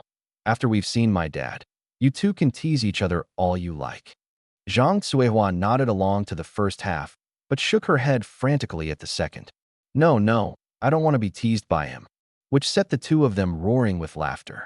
As they were laughing, an old man, white-haired and deeply wrinkled, walked out from the ward and cleared his throat twice.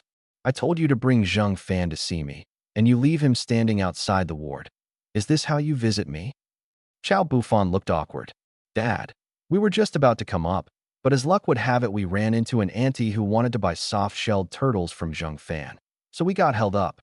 The old man, Chow Zhengwei, grew interested. "Zhang Fan can get soft-shelled turtles?" Zhang Fan shook his head. "Uncle, the drought's severe now. Even farming's short on water, let alone river creatures like soft-shelled turtles." Chow Zhengwei looked crestfallen. "What am I to do now? Where am I to put this old face of mine?" Chow Bufan was puzzled. "Dad, what does Zhang Fan not being able to catch soft-shelled turtles have to do with your old face?" Zhang Suohua wondered inwardly too. At Captain Chow's father's age, could it be he'd taken a young wife at home who needed soft-shelled turtle to build up her strength? Turning it over and over, that was the only reason she could come up with. Chow Zhengwei caught Zhang Suohua's odd look and, knowing she'd misunderstood, hurriedly explained, "Don't think nonsense, little girl. I've always kept myself clean. I'd never do such a thing." Caught in her thoughts, Zhang Suihua smiled awkwardly. "One look at your bearing. Uncle told me you're an upright man. I'd never think that way." Chow Zhengwei explained to his son, "The patient's family members who bought Zhang Fan's soft-shelled turtles at the hospital before found that stewing his soft-shelled turtle into soup for the patients led to remarkable recovery. They wanted to buy more, but could never catch Zhang Fan, and somehow learned that I know him, so they begged me to invite Zhang Fan back to sell soft-shelled turtles." He sighed. "At first I refused, but they pleaded so bitterly, and I'm soft-hearted and couldn't hold out against their pestering, so I agreed to definitely help get some. And now Zhang Fan can't catch any. Won't I look like a braggart in their eyes? Where am I to put this old face?" The three of them had thought some big thing had happened, but it turned out he'd promised to help get soft-shelled turtles and couldn't deliver. Chow Bufan sighed helplessly. "Dad, if there are none, there are none. Just tell them straight. What's so embarrassing about that?" Chow Zhengwei shook his head, his tone firm. "No, it's too embarrassing." Chow Bufan advised again. "If you're too embarrassed to say it, I'll go tell them there are no soft-shelled turtles now, and have them buy something else to build up the patient's strength." Chow Zhengwei waved his hands repeatedly. "Don't rush to tell them yet. I need to think of a tactful way." Seeing that at his age he was still as face-conscious as a child, Zhang Fan smiled. "Uncle, there may be no soft-shelled turtles, but other things can build up one's strength just as well. Maybe even better than soft-shelled turtle." Chow Zhengwei said, "To the families, soft-shelled turtle is the most economical tonic. You'd need something cheaper before I could bring it up." Zhang Fan smiled. "I've got cheaper options too, and they work just as well. Rabbit and pheasant stewed with some red mushrooms make a tasty, inexpensive soup. For something a bit finer, we can add wild boar or wolf meat with red mushrooms." Chow Zhengwei said in surprise, "You can get all that?" Zhang Fan said confidently, "I can't promise anything else, but these I can supply plenty of." Chow Zhengwei laughed heartily. "With that word from you, I'm at ease. I'll go tell them right now." And with that he hurried off to each ward one by one. Watching him go, Zhang Fan shook his head helplessly.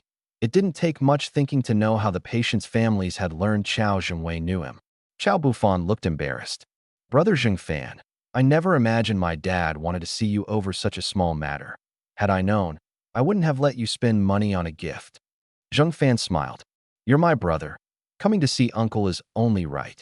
Watching the old man totter from ward to ward, Chow Bufan smiled sheepishly. My dad's probably going to be busy for a while. If you've got other things to do, go ahead, don't mind him. Zheng Fan nodded. Then my friend and I will head off first. And you, don't put all your thoughts into that case. When the day I mentioned arrives, you'll surely catch the killer. Seeing how earnest he looked, Chow Bufan nodded solemnly. I trust you. I'll get some good rest these days. By the time Zheng Fan and Zhang Zuohua returned to Gotzi village, it was already past 3 in the afternoon. Zheng Biao, who loafed about all day, was standing at his own doorway, and seeing his wife come back together with Zheng Fan, he didn't suspect a thing in the slightest. Instead, he waved from far off. Wife, did you buy me cigarettes? I'm almost out.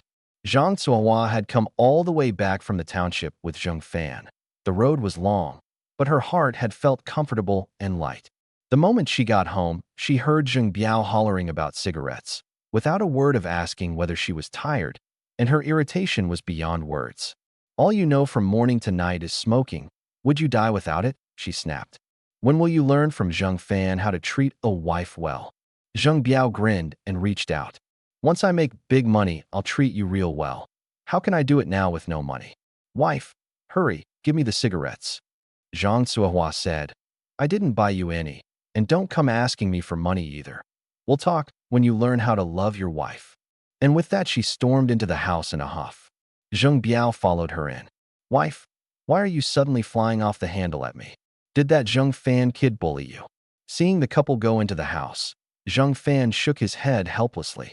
Sister Zuohua really is pitiable, saddled with a disgusting man like Zheng Biao. Since Zheng Biao doesn't know how to cherish her, when I get the chance I really ought to treat her well, to thank her for those 2 life-saving sweet potatoes back then. Inside the house, Zheng Biao put on a fawning smile. Wife, what did I do wrong to make you angry? Tell me, and I'll fix it. As he spoke, he reached out to wrap an arm around her waist. Zhang Zuohua shoved him off. Don't forget what you promised me. You're not allowed to touch me now. Zheng Biao was shameless. You're my wife. What's wrong with a touch? Zhang Zuohua slapped him hard enough to leave his cheek red and swollen. I said don't touch, so don't touch. You think our agreement's a joke? Zheng Biao made a pitiful face. Fine, no touching, but why slap my face? How am I supposed to go out now? Zhang Zuohua glared at him. Annoy me again, and it'll be more than one slap. Get out. I want to be alone. Zheng Biao figured she was on her period, and that was why she was so irritable, and that she'd be fine in a few days, so he slipped out humming a little tune, off to Zheng Fan's house to watch the fun. Nearly home, Zheng Fan saw more than 30 villagers crowded around his door, the noise of quarreling and things being smashed all mixed together. He recognized the voices at once, and his heart tightened, terrified something had happened to Su Wanqing, Su Wanling, and Anian. He shouted into the crowd. Have you all lost your minds? You dare come make trouble at my house. Believe me, I'll beat you all to the ground. Hearing that Zheng Fan was back, the onlookers quickly parted to make way. Zheng Fan strode over to Su Wanqing and Su Wanling, shielding them behind him, and said gently, Don't be afraid. With me here, no one can hurt you. The moment the 2 sisters saw him back, their unease vanished in an instant. Seeing the sisters had calmed, Zheng Fan asked gently, Wife, little sister, what are they doing with so many people blocking our door? Su Wanqing said furiously, Little sister and I were at home playing with Anian when Zheng Xian's mother led Zheng Feng and Zheng Tian over, making a huge scene demanding wolf meat. We tried to reason with them, but they just started cursing right off, even wishing death on us and Anian. So the villagers all crowded around to watch the show. Su Wanling clenched her delicate fists, fire in her eyes. This bunch is despicable. I wanted to go after them several times, but sister stopped me every time. Zheng Fan patted Su Wanqing's shoulder. You go inside and rest. Leave this to me. Su Wanqing said in a low voice, Husband, whatever you do, don't act rashly. Brawling gets you locked up in the station for a few days. She'd stopped her sister earlier partly because she feared the petite girl couldn't win a fight, and partly because she feared her getting arrested for throwing punches. Zheng Fan smiled faintly. Don't worry, I know what I'm doing. Hurry inside. Standing so long isn't good for the baby. Knowing that standing too long harmed the baby, Su Wanqing looked to her sister. Little sister, keep an eye on your brother-in-law. Don't let him act rashly. Su Wanling nodded obediently. Don't worry, sister. I'll watch him. After Su Wanqing went inside, Su Wanling asked curiously, Brother-in-law, they've bullied sister like this. What are you going to do? Zheng Fan sneered. Coming to my house to bully my wife, my sister-in-law, and my daughter. If I don't give them something harsh today, they'll think my house is a soft persimmon anyone can squeeze. Zheng Xian's mother had witnessed the night before how ferociously Zheng Fan had beaten Zheng Feng and Zheng Tian like dogs, and seeing that vicious look on him now, she swallowed hard. If you won't back down, then let's just trade curses, but if you dare raise your hand again today, I will call the police. Zheng Feng and Zheng Tian, traumatized from the beating the night before, were terrified. Zheng Fan, give us 30 pounds of wolf meat, and we'll let this go. If you don't, we guarantee we'll come every day and give your family no peace. The corner of Zheng Fan's mouth curled up, and he said to Su Wanling, Little sister, when you run into this kind of thing in the future, whatever you do, don't copy your brother-in-law. A girl's frame is no match for a man's, after all. No sooner had he spoken than he clenched his fists and pounded the three of them furiously on the head and belly, knocking them to the ground, then stomped down viciously, looking every bit as if he meant to beat them to death. The three squealed like slaughtered pigs, begging for mercy. Stop, stop, any more, and someone will die. Don't stop, and we'll call the police to arrest you. But Zheng Fan's feet didn't pause in the slightest. Su Wanling clapped and cheered. Brother-in-law's so brave. This is a real man, one who can protect his wife and children. The watching villagers were terrified. They all knew Zheng Fan had been up to no good in the past, hunting or brawling day in and day out. But they'd never imagined that now. On top of his formidable hunting skills, he'd fight even more savagely than before. Afraid someone would die, one whispered, Zheng Fan, that's about enough. Any more, and you'll beat them to death. Another added, if you really kill them, you'll be executed by firing squad. And then what happens to your wife and child? Remarry to someone else? Stop, quick. After a while, Zheng Fan did stop. Beaten black and blue with a bloody nose, Zheng Xian's mother still yelled, Zheng Fan, I'll see you thrown in prison, or may I die a terrible death.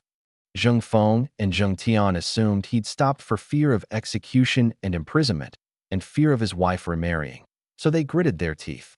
Compensate us 50 pounds of wolf meat today, or we'll come pester your wife and child every day. He beat us this badly. 50 pounds is too little.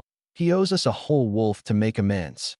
Zheng Fan couldn't be bothered with these few barks and turned a cold eye on the villagers who'd just tried to break up the fight. Now you come out playing the good guys? When they were blocking my door, cursing my wife, my sister-in-law, and my daughter, were you all mutes? Or did you figure I'm an honest man whose family's easy to bully and came specially to watch the show? Those few hurriedly denied it. We were just afraid you'd beat someone to death and drag us down with you.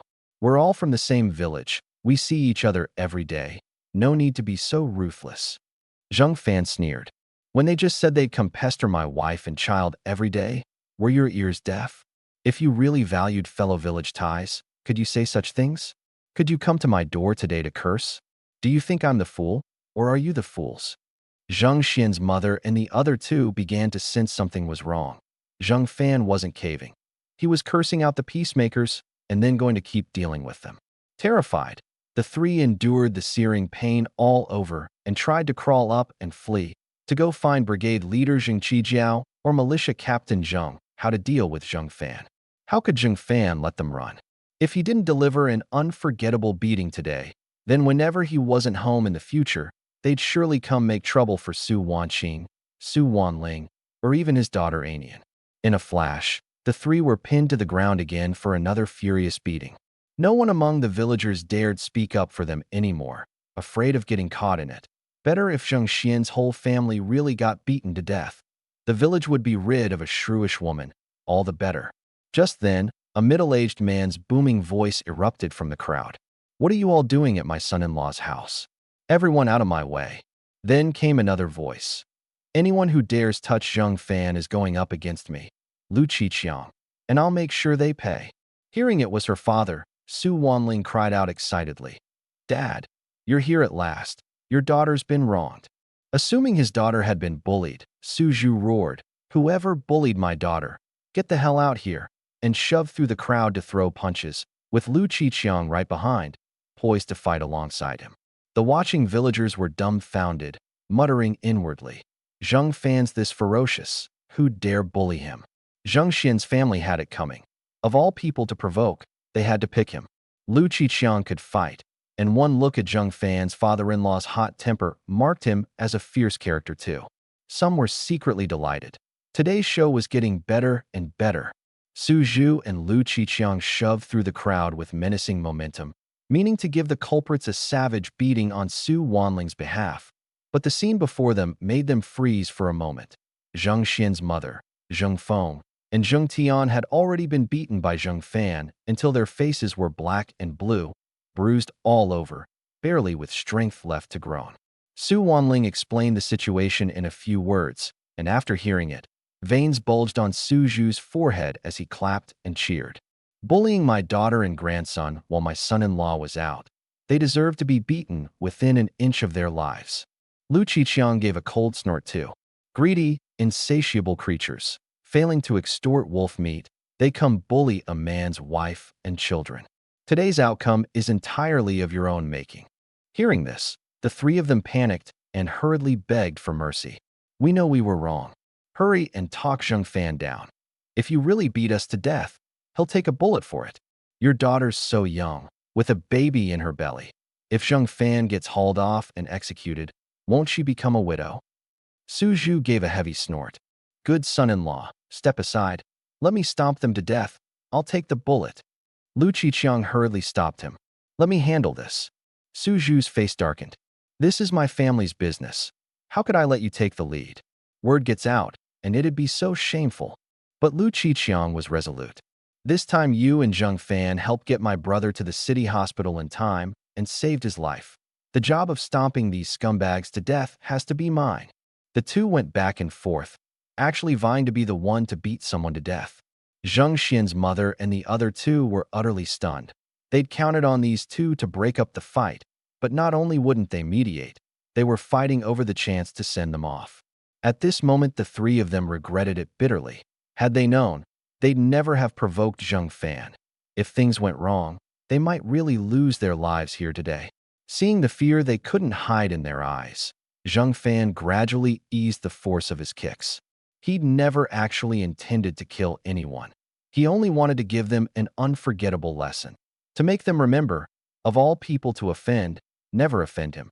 Anyone who dared touch his women and his daughter would end up like this. And along the way, to let the whole village see, so no one blind enough would come running into his fists again in the future. Just as Zheng Fan was about to find a way to let them off, Su Wanqing, resting inside. Since the mood outside was off and came out to look, Su Zhu and Lu Qiqiang were arguing red in the face over who gets to send Zheng Xian's family off. And Zheng Fan had a foot pressed on someone in a stance that looked like he really meant to stomp them to death. Su Wanqing went pale, terrified Zheng Fan or her father would truly cause a death and end up taking a bullet, and shot Su Wanling a fierce glare. "Little sister, didn't I tell you to watch your brother-in-law? How did it end up like this?" Su Wanling hung her head and twisted her fingers. I couldn't stop him. Brother-in-law's too fierce. I'll deal with you inside later." Leaving that line, Su Wanqing hurried to Zheng Fan's side. "Husband, stop. Any more, and someone will really die." Before her words fell, Su Zhu and Lu Qiqiang said in unison, "It's fine.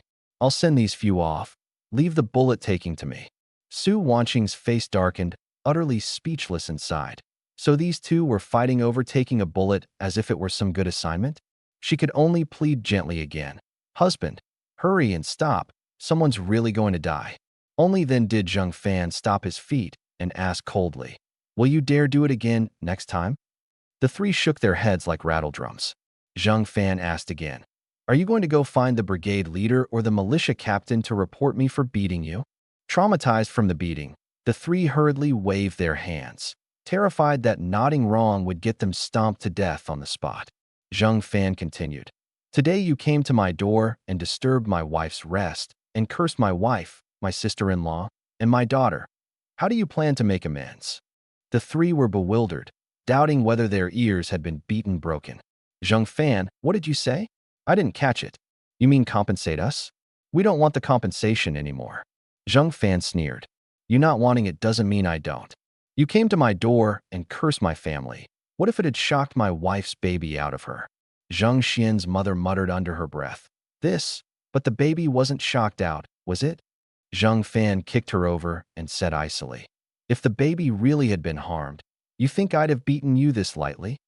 Terrified out of her wits, Zheng Xian's mother said tremblingly, My family really has nothing valuable to compensate you with. How about I give you 10 pounds of sweet potatoes?" Zheng Fan sneered.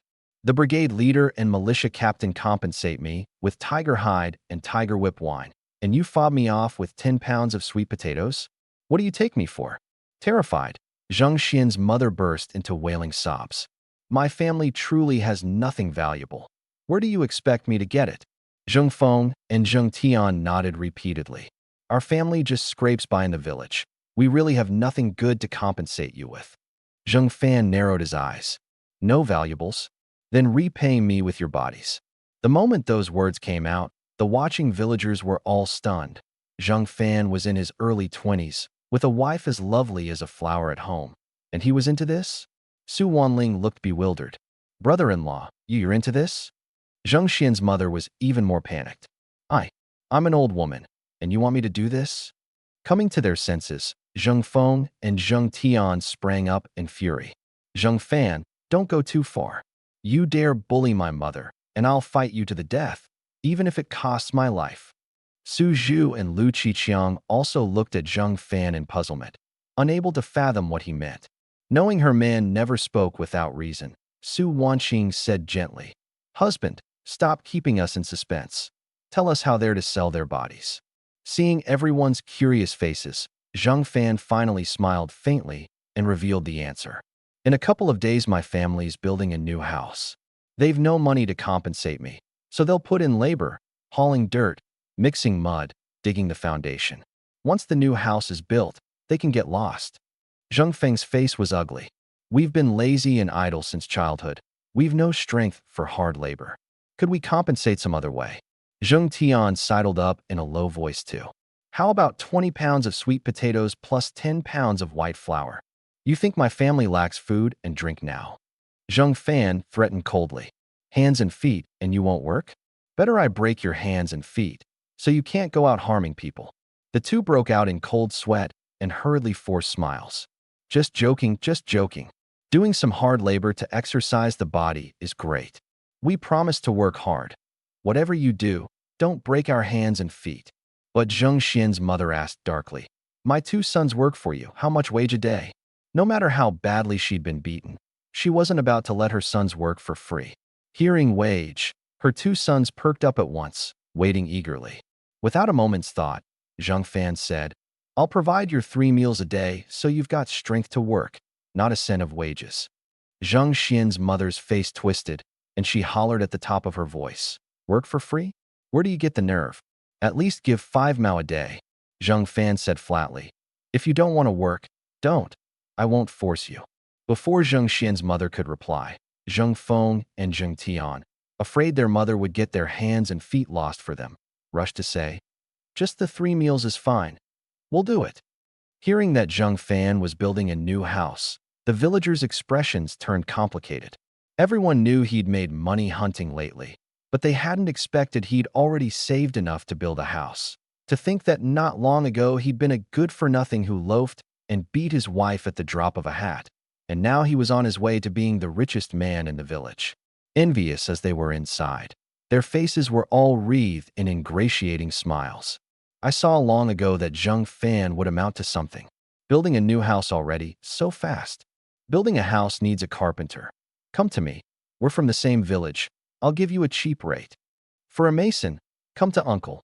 I guarantee your roof will look great. Won't leak no matter how hard it rains." Zheng Fan agreed with a smile. "When the time comes, I'll certainly have to trouble all you uncles.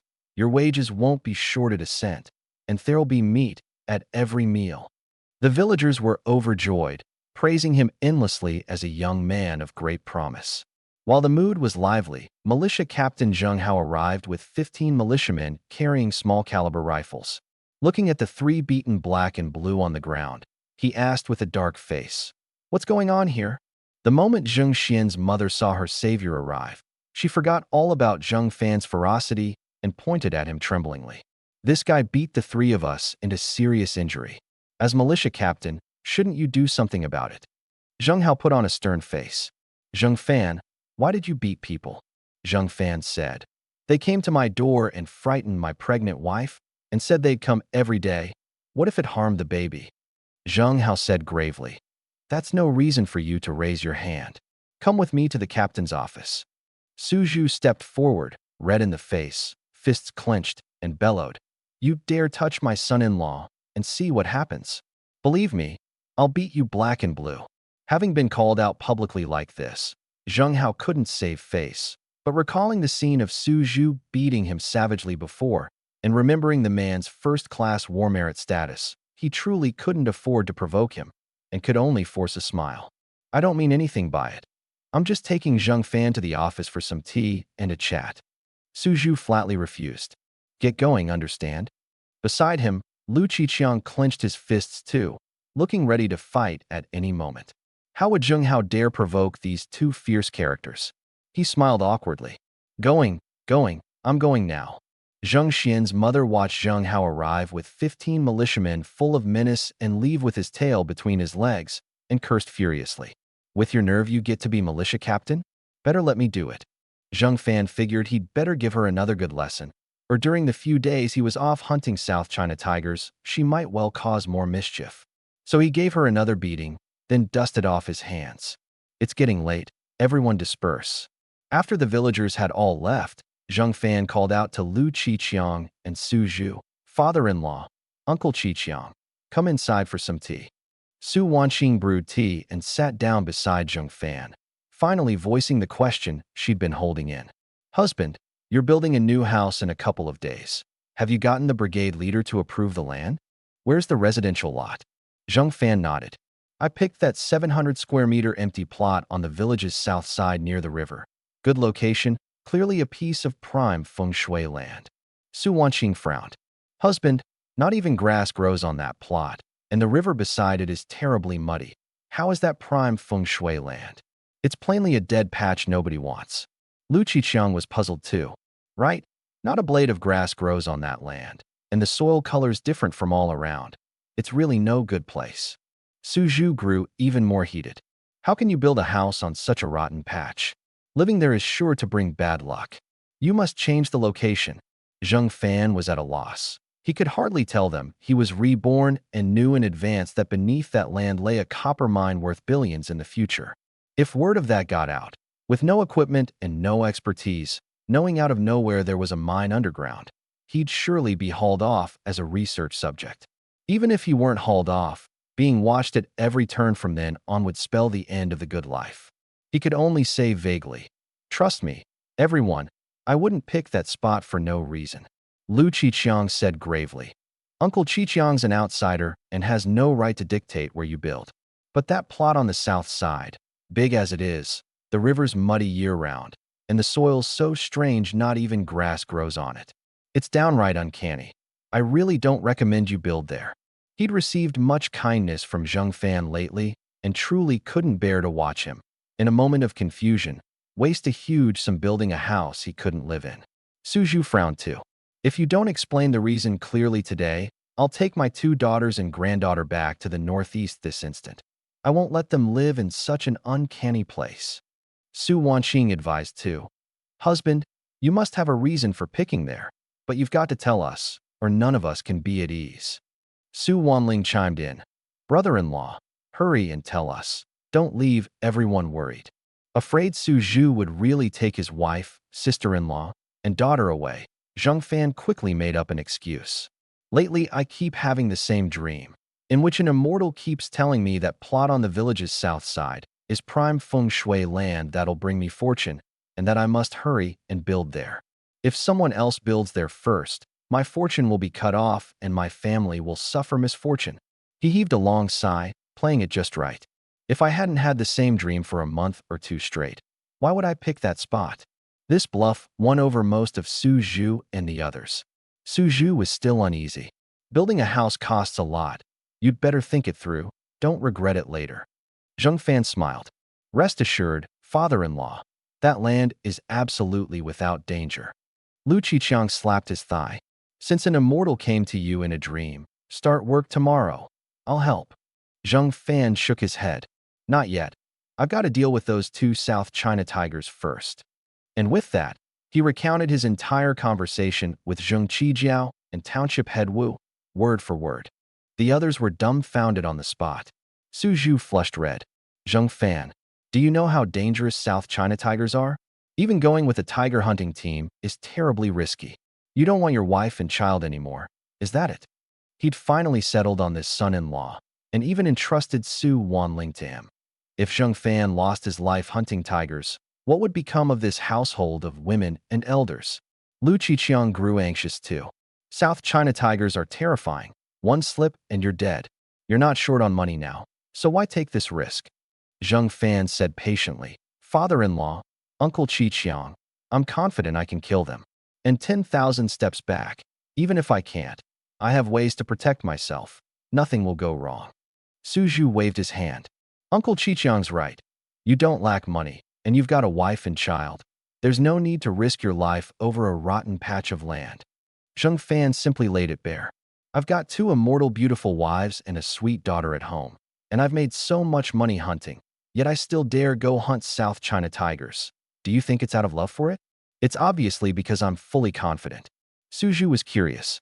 What exactly makes you so confident? Everyone's eyes fell on him at once. Zheng Fan put on a mysterious air. Haven't you noticed how strong my hunting skills are now? Even the wolf menace on White Tiger Mountain I could handle easily. Everyone thought about it. It was true.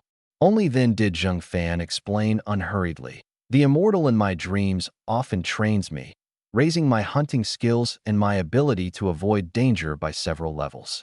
He also said the land on the village's south side is prime feng shui land that'll bring me great benefit. I must claim it, or my family will suffer misfortune.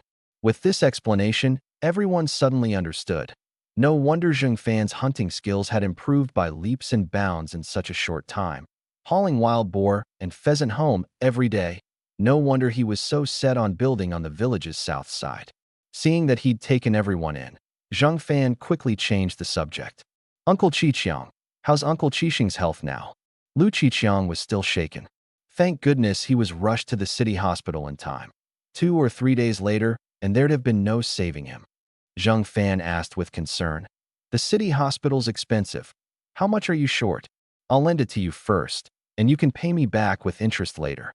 He knew that if he said outright it was a gift, Lu Qiqiang's temperament would never let him accept. Only saying, lend, would work. Lu Qiqiang smiled.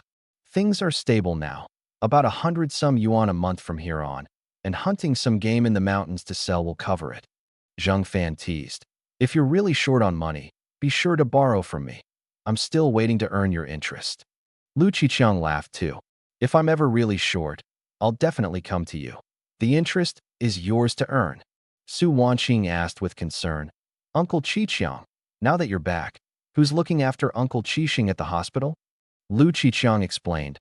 I hired a caretaker for 20 yuan a month. I came back to hunt and earn money, and just wire it to the hospital on schedule. Otherwise, the money would run dry sooner or later. Zheng Fan said, Uncle Qiqiang, come hunt South China tigers with me tomorrow. If we bag them, we strike it rich. If not, catching some other game along the way to sell at the black market is worthwhile too. Lu Qiqiang waved his hands repeatedly and laughed heartily. I haven't had an immortal come to me in a dream for special training. I don't dare take that risk. I'll just honestly scrape a living on the outer edges of White Tiger Mountain. That one line set everyone roaring with laughter. After chatting a while more, night fell. Su Wanqing and Su Wanling went into the kitchen to prepare dinner and invited Lu Qiqiang and his brother to eat too. Over the meal, Su Zhu and Lu Qiqiang drank heartily and talked about Zheng Xian's mother making trouble during the day. From their words, Zheng Fan gathered that it was Zheng Hai's wife who'd first heard the commotion and hurried to notify Su Zhu and Lu Qiqiang. He thought he ought to bring something to thank Zheng Hai's wife after dinner, but recalling how forward Zheng Hai's wife had been that night, he feared that going tonight might lead to something happening again. After a moment's hesitation, Zheng Fan made up his mind. I ought to bring something to thank her. After dinner, night had fallen completely. Just as Zheng Fan was about to head out to bring a gift to Zheng Hai's wife, Su Zhu blocked him with 3 bottles of Dongping aged brew. Good son-in-law, don't go hunting tonight. Stay and drink a few bottles with me. Lu Qiqiang smiled too. You're not worried about money now. No need to go out every night. Rest and relax. Have a few cups with your father-in-law and Uncle Qiqiang. Zheng Fan explained earnestly. I want to bring a gift to thank Zheng Hai's wife. If she hadn't called father-in-law and Uncle Qiqiang over in time today, there'd have been no one to help when my wife, little sister, and Anian were being bullied. Su Zhu tried hard to keep him. Going late at night could easily lead to misunderstandings among the villagers. Better to drink at home and go tomorrow. Zheng Fan smiled. Tomorrow I have to go hunt South China tigers near the Sanfu logging camp, and there's no telling when I'll be back. Better to bring the gift tonight and let the villagers see along the way. Taking my side has its benefits. Bullying me comes to no good end. Thinking it made sense, Su Zhu waved his hand. Then go early and come back early. Come back and drink with us. Su Wanqing urged gently. Husband, it's dark and the roads are slick. Be careful. Zheng Fan nodded and went out, heading for Zheng Hai's wife's house. Once Zheng Fan had left, Su Zhu looked at Su Wanqing, puzzled. You watch Zheng Fan go off in the dead of night to bring a gift to another woman, and you're not worried something might happen between them? How is it you're not the least bit jealous? Or is it that you don't love him? In his view, an ordinary woman seeing her man go off to another woman late at night would fly into a jealous rage and try her hardest to stop him. Even if nothing was going on, how could his own daughter be so different? Su Wanqing smiled faintly. Dad, he's just delivering a gift to say thanks. It's not like he's sneaking off to fool around behind my back. And stepping back, even if he really wanted to fool around, could a few words from me stop him? Or should I tie him at home long term and let him sit idle eating away at our savings? Su Wanling chimed in too. Sister's right. If brother-in-law really goes out and fools around, we can only blame ourselves for not being charming enough. We'll have to try harder to hold on to his heart. Su Zhu hadn't expected his 2 daughters to think so alike, and laughed heartily. Well said. Hold on to Zheng Fan's heart, and don't let some bad woman out there lure him away. The 2 sisters both blushed and said in unison, We know. Sitting to one side, Lu Qiqiang was stunned as he listened. That in unison made him go stiff all over. He very much wanted to ask what was going on, but feared it would be awkward to voice the question and forced it back down. Su Zhu saw his curiosity and, not hiding it, simply told him about how Su Wanling had also entered Zheng Fan's household. Lu Qiqiang understood clearly. In these days of famine everywhere, with people starving to death daily, arrangements like taking in an extra man to help, or sisters marrying one husband together, weren't uncommon for survival's sake. He praised sincerely, Zheng Fan's a fine young man. You sisters will do well spending your lives with him. Su Zhu said proudly, My eye for people is never wrong, or I wouldn't have entrusted both daughters to him. Su Wanqing smiled. I think Zheng Fan's a good man too. He'll surely give us sisters a good life down the road. Su Wanling was still an unwed girl, and hearing her father speak this way in front of an outsider, she flushed scalding red and hung her head, not daring to make a sound. Lu Qiqiang hurriedly changed the subject with a smile. Uncle, I envy you finding such a fine son-in-law. Let me toast you. Su Zhu laughed heartily and raised his cup to clink with him.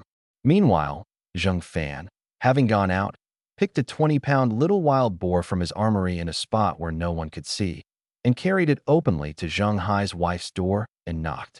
Zheng Hai's wife was coaxing her 2 daughters to eat, and hearing the knock, opened the door to find Zheng Fan. Certain things immediately came to mind, and blushes rose on both her cheeks as she ushered him in and lowered her voice. You came too early tonight. The 2 children aren't asleep yet. Wait in the front room first. Once I've gotten them to sleep, we can do our thing. Zheng Fan hurriedly waved his hands. I didn't come tonight for that. I came to thank you for your help today. If you hadn't called my father-in-law and Uncle Chichiang over in time, there'd have been no one to help when my wife and child were being bullied. As he spoke, he handed the little wild boar to her. Just a small token, please accept it. Zheng Hai's wife waved her hands repeatedly. All I did was call Uncle Su and Uncle Chichiang. I didn't help with anything else. Hurry and take it back for Wan Qing to build up her strength. Zheng Fan said. Today you were the only one who helped by calling people. That alone is worth a gift from me. Seeing that she absolutely wouldn't accept, he added, my family has plenty of wolf meat now. This bit of wild boar is nothing. Just take it. Zheng Hai's wife flushed crimson and leaned close to his ear, whispering, once the children are asleep, let me serve you properly. Only then will I have the face to accept. Otherwise I keep taking your things and don't even know how to repay your kindness. Zheng Fan shook his head. Sister Zheng Hai, tomorrow I'm going to the Sanfu logging camp to hunt South China tigers. I need my body in the best condition, or it'll be too dangerous. Zheng Hai's wife's face changed abruptly, and she said in terror, why would you go hunt South China tigers? That thing is vicious. My husband died in one's jaws, and in the end only a mangled, unrecognizable head came back. Zheng Fan explained, this house is too small to hold everyone now. I need to build a new one. To build it, I have to help kill those 2 man-eating South China tigers, and along the way spare the local people from living in fear every day. It counts as a good deed. Zheng Hai's wife still looked terrified. But there's no need to risk your life for it. How is that any different from courting death? Zheng Fan smiled sunnily. As head of a household, to give my wife and child a good life, what's a little risk? Besides, with my skills, I could handle the wolf menace on White Tiger Mountain. A mere South China tiger is nothing. Zheng Hai's wife thought about it. It was true. Zheng Fan's abilities were far greater than her own husband's. Her husband being eaten by a tiger didn't mean Zheng Fan would be. She said sincerely, in any case, be extremely careful. If something feels wrong, pull back at once. Don't gamble your life. When my husband was alive, our family did well. But that time he ran into the South China tiger on the mountain and refused to leave, and in the end was eaten down to a single head. If not for your help, I'd have starved to death long ago with my 2 children. You understand what I mean, don't you? Zheng Fan caught the sorrow in her words and nodded. I understand what you mean, Sister Zheng Hai, so my wife and children don't suffer. Run when I face danger. Zheng Hai's wife nodded. That's what makes a man of responsibility. The kind who don't care whether their wife and children live or die after they're gone. Those aren't men at all. Seeing her eyes growing wetter, Zheng Fan quickly changed the subject. Sister Zheng Hai, today I had Jing Qi Jiao submit the application to the township for you to be our village's women's director. Barring the unexpected, in 2 or 3 days you'll be the new director. But these words instead set tears swirling in Zheng Hai's wife's eyes, and her voice choked. Do you know? Ever since my husband died, so many men in the village have coveted my looks and wanted to sleep with me. Only you have helped me unconditionally all along, pulling my family up so I don't have to fret every day about whether we'll run out of food and starve. Zheng Fan said earnestly, my family nearly ran out of food and starved my wife and child a while back. I know that feeling all too well, and I truly can't bear to watch you, who've helped my wife unconditionally, suffer the same in your own home. Zheng Hai's wife suddenly flung open her arms and held Zheng Fan tightly, whispering, from now on, whenever you need anything from me, don't be shy. Whatever I can help with, I certainly will, and what I can't, I'll find a way to help anyway. Feeling that pair of heavy softnesses pressed against his chest, Zheng Fan found it far too pleasant, and couldn't help wrapping his arms around her too, grinning wickedly. If I ever really need you, sister, I definitely won't be shy. 2 or 3 minutes later, there came a knock, and a middle-aged man's voice from outside. Is Sister Zheng Hai home? I've got something to discuss with you. Zheng Hai's wife's cheeks flushed pink, and she let go of Zheng Fan, her breathing a bit rapid. I couldn't help myself just now. You won't blame me, will you? Zheng Fan shook his head, a smile at the corner of his mouth. Being held like that felt quite nice. Zheng Hai's wife blushed even redder. I thought you'd say something proper for once. Didn't expect you to be so improper too.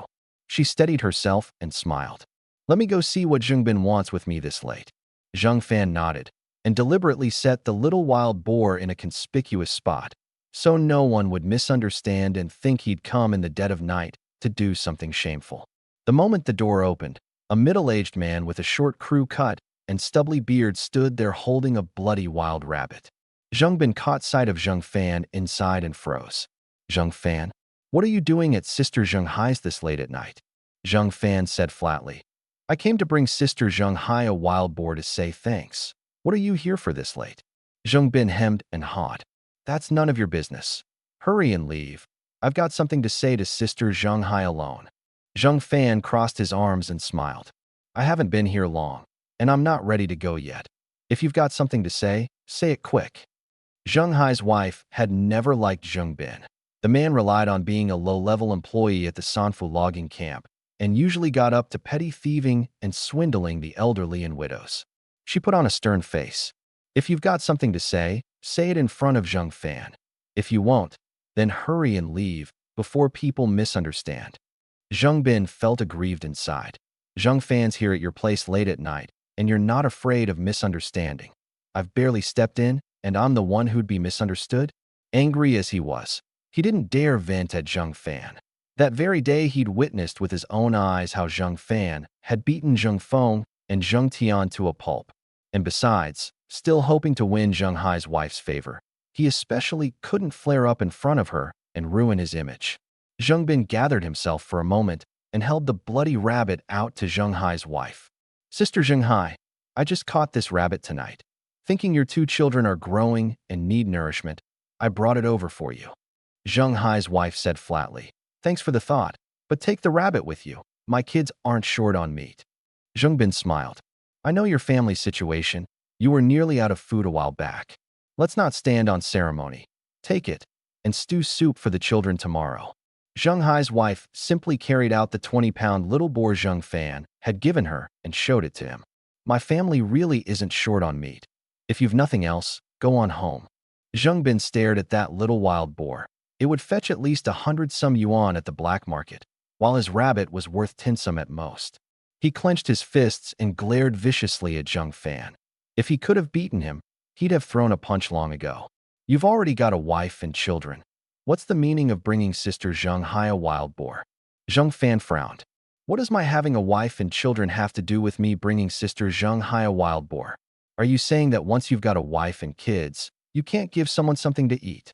Zheng Hai's wife knew perfectly well why Zheng Bin had come, but didn't call it out. Zheng Bin, it's late. If there's nothing else, hurry home. I still have things to discuss with Zheng Fan.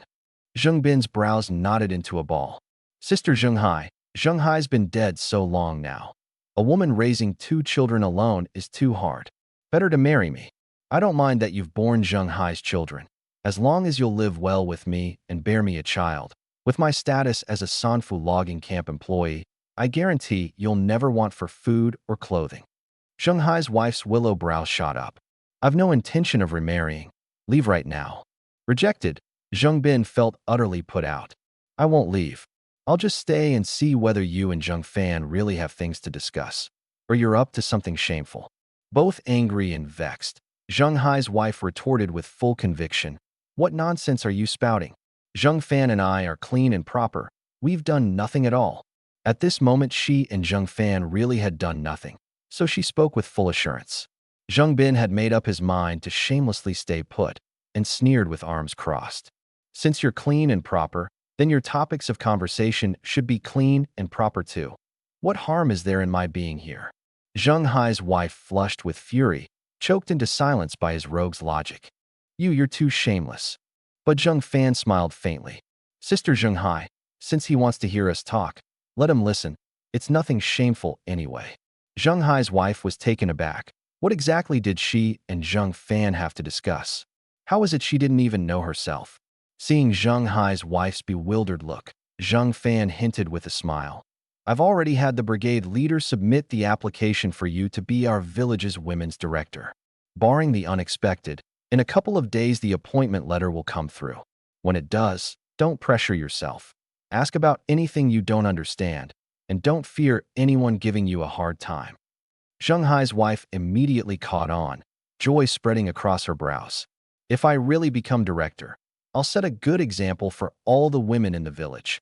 I'll never betray everyone's trust. Zheng Bin scoffed from the side. Zheng Fan, I admit you've got some skill at hunting and fighting, but even bragging should have some basis. Our village's women's director post has been vacant for over half a year. Everyone knows in their hearts why. You think that going to the brigade leader to submit an application means he'll actually do it? Are you a fool, or just naive, being fobbed off and not even knowing it? Zheng Fan said flatly, since you don't believe it, how about we make a bet? Zheng Bin looked utterly confident. How do we bet? I'll see it through to the end. He was certain Zheng Fan couldn't pull it off, so no matter what they bet, he was a sure winner. Zheng Fan smiled.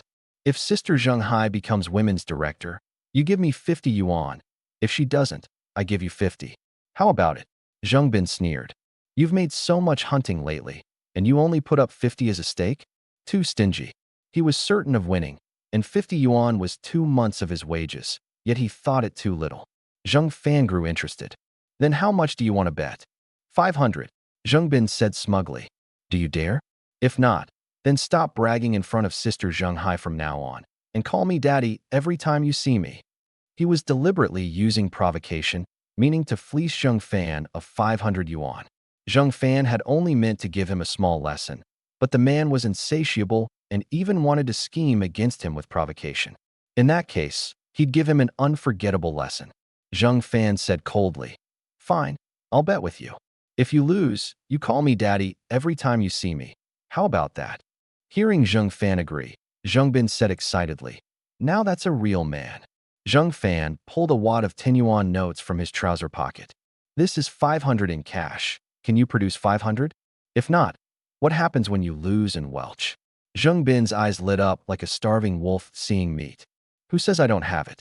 I've worked at the Sanfu logging camp all these years and saved up plenty of money for a wife. Today, just to let Sister Zheng Hai see through your habit of bragging and sweet-talking women, I'll bet it with you. Though Zheng Hai's wife loathed Zheng Bin, hearing him stake his entire nest egg, she still kindly advised, Listen to me, don't play this big. If you really want to bet, 10 or 20 yuan for a bit of fun is enough. If you lose, all your years of savings are gone. What then? Start saving all over again to get a wife. But Zheng Bin thought she was afraid Zheng Fan would lose, and said smugly, It's fine not to bet this big. Just have Zheng Fan admit to your face he was bragging, and call me daddy. He said this precisely to leave Zheng Fan no way out. Zheng Hai's wife shook her head. I've said what I ought to. If you lose, don't blame anyone for not warning you. Zheng Bin sneered. I gave him the chance. He won't back down and won't call me daddy. So what can I do? Expressionless, Zheng Fan wrote out 2 identical written agreements and handed them over. Take a look. If there's no problem, sign and press your thumbprint. The agreement stated, if the appointment letter didn't come within 7 days, Zheng Fan lost and would pay Zheng Bin 500. If it came within 7 days, Zheng Bin would pay Zheng Fan 500. Zheng Bin confirmed there was no error and couldn't wait to sign his name and press his thumbprint. Zheng Fan signed and pressed his thumbprint too, and shoved 1 copy at him to keep. Zheng Bin stared at the 500 yuan on the agreement, more pleased the longer he looked, and chuckled. Sister Zheng Hai, I'll show you. He's the one bragging. I'm the man worth entrusting your whole life to. As he spoke, those eyes leered lewdly at Zheng Hai's wife's chest. When Zheng Fan looked, Zheng Hai's wife didn't feel annoyed, but glared at like this by Zheng Bin. Her willow brow shot up at once, and she clenched her fists in warning. Ogle me again, and don't blame me for being rough. Zheng Bin chuckled. I'm not leaving. I want to see what else you two talk about. Zheng Hai's wife said in disgust. What Zheng Fan and I talk about is none of your damn business. This is my home, and I'm telling you to leave. Do you hear? Far from being afraid, Zheng Bin got even more worked up. Sister Zheng Hai, I love this temper of yours. The more I look, the more captivating you are. Zheng Fan clenched his fists, knuckles cracking, and raised a fist the size of a palm leaf fan, waving it before him. Want to taste my fist like Zheng Feng and Zheng Tian did? The wretched sight of those two, beaten black and blue, immediately surfaced in Zheng Bin's mind, and he shuddered all over. Don't threaten me with force. I hate being threatened most of all. His words were tough, but his person turned to gaze at the pitch-black night sky outside the door, muttering to himself, The moonlight tonight is so lovely, the moon's so bright. After sending Zheng Bin off and closing the door, Zheng Hai's wife frowned. Zheng Fan, are you really sure you'll beat him? What if the township doesn't approve it? Zheng Fan smiled. You're already one of the finest comrades in our village, and you've long helped the village women without pay. There's no reason it won't be approved. Zheng Hai's wife was still worried. If it isn't approved, your 500 yuan will be gone for nothing. Zheng Fan smiled. Even 10,000 steps back, if I lose, 500 is nothing to me. But if Zheng Bin loses, that's his nest egg saved up over years, enough to teach him a lesson. Zheng Hai's wife shook her head helplessly. He's too greedy. 50 would have been plenty, and he insisted on 500. Zheng Fan said, good advice can't save a fool bent on his doom. He brought it on himself. No one can help it. Zheng Bin hadn't gone far before he doubled back and crouched at the door to eavesdrop. He didn't believe Zheng Fan had brought a wild boar over in the dead of night purely to say thanks. He surely had other intentions. If he could overhear anything improper, he could use it to control Zheng Hai's wife. Given how much she prized her reputation and how she most feared being called shameless, wouldn't she meekly submit? But after eavesdropping for several minutes, he couldn't catch the slightest impropriety. Zheng Bin puzzled. Bringing a wild boar over late at night, really just to say thanks? Giving things away for free without coveting her body. How's that any different from a fool? As he was muttering, the door swung open with a whoosh. Zheng Bin got a huge fright and scrambled to his feet and bolted.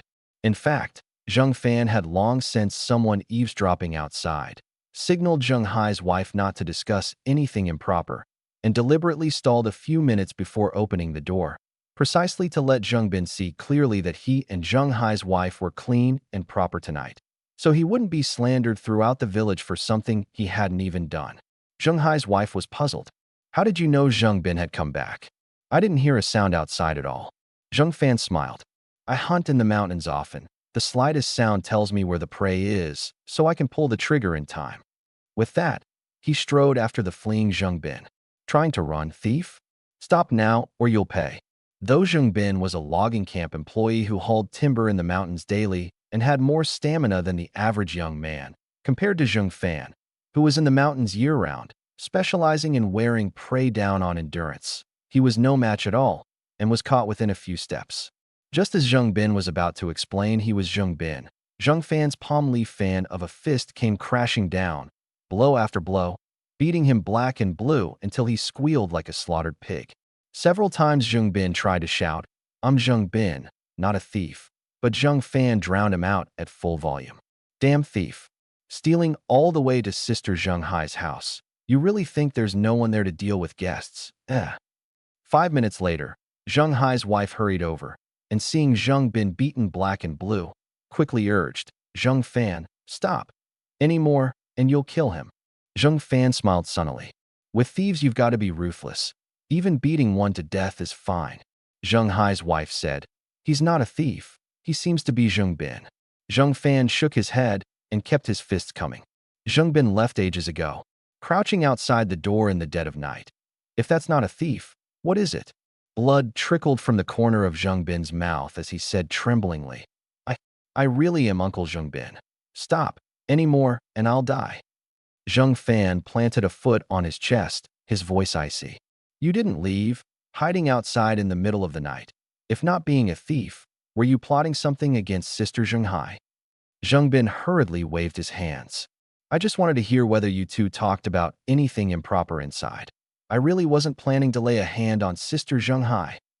Seeing Zheng Fan didn't believe him, he said earnestly, I'm a formal employee of the Sanfu logging camp. After all, if I really plotted something, I'd lose this hard-won state enterprise status entirely. Zheng Fan knew how many people in those days dreamed of a state enterprise iron rice bowl, both the wages and the status a good cut above ordinary folk. He kicked him coldly. If I find out you dared lay a hand on Sister Zheng Hai, I'll castrate you. Zheng Bin gasped in pain and asked in a small voice, you help Sister Zheng Hai so much and don't even covet her body. What exactly are you after? Seeing Zheng Fan couldn't be bothered to respond, he hurriedly added, I believe you two are clean, but the villagers won't. A lone man and woman together late at night. Everyone will think that way. Zheng Fan thought it made sense. Zheng Hai's wife wasn't like Sister Tsuhua with a husband to back her. Her husband was dead, and she was raising two children, and she most feared being slandered. I'm Zheng Zhen and Zheng Shan's newly recognized godfather. Now you understand why I've been helping her all along. Zheng Fan said ferociously, his voice cold to the bone. Long since scared out of his wits, Zheng Bin was drained of color. I promise, I'll make Zheng Hai's wife willingly sleep with me, never by underhanded means. Zheng Fan kicked him again and scoffed. A wretch like you worthy of that? Keep dreaming. Zheng Bin was indignant. I'm a state enterprise employee, after all. I eat the state's rice, and I'm a big deal in the village. Why am I not worthy? Zheng Fan sneered. So what if you work at a state enterprise? Does that prove you've got no bad habits? Zheng Bin didn't dare argue further, afraid of another beating, and scrambled up and slipped away. Watching him vanish into the night, Zheng Hai's wife frowned. He won't come back again, will he? If he comes, and there's no one here, I'll be scared. Zheng Fan smiled. Don't worry, tonight he wouldn't dare in 100 lifetimes. Zheng Hai's wife wondered, how do you know? Zheng Fan sighed helplessly.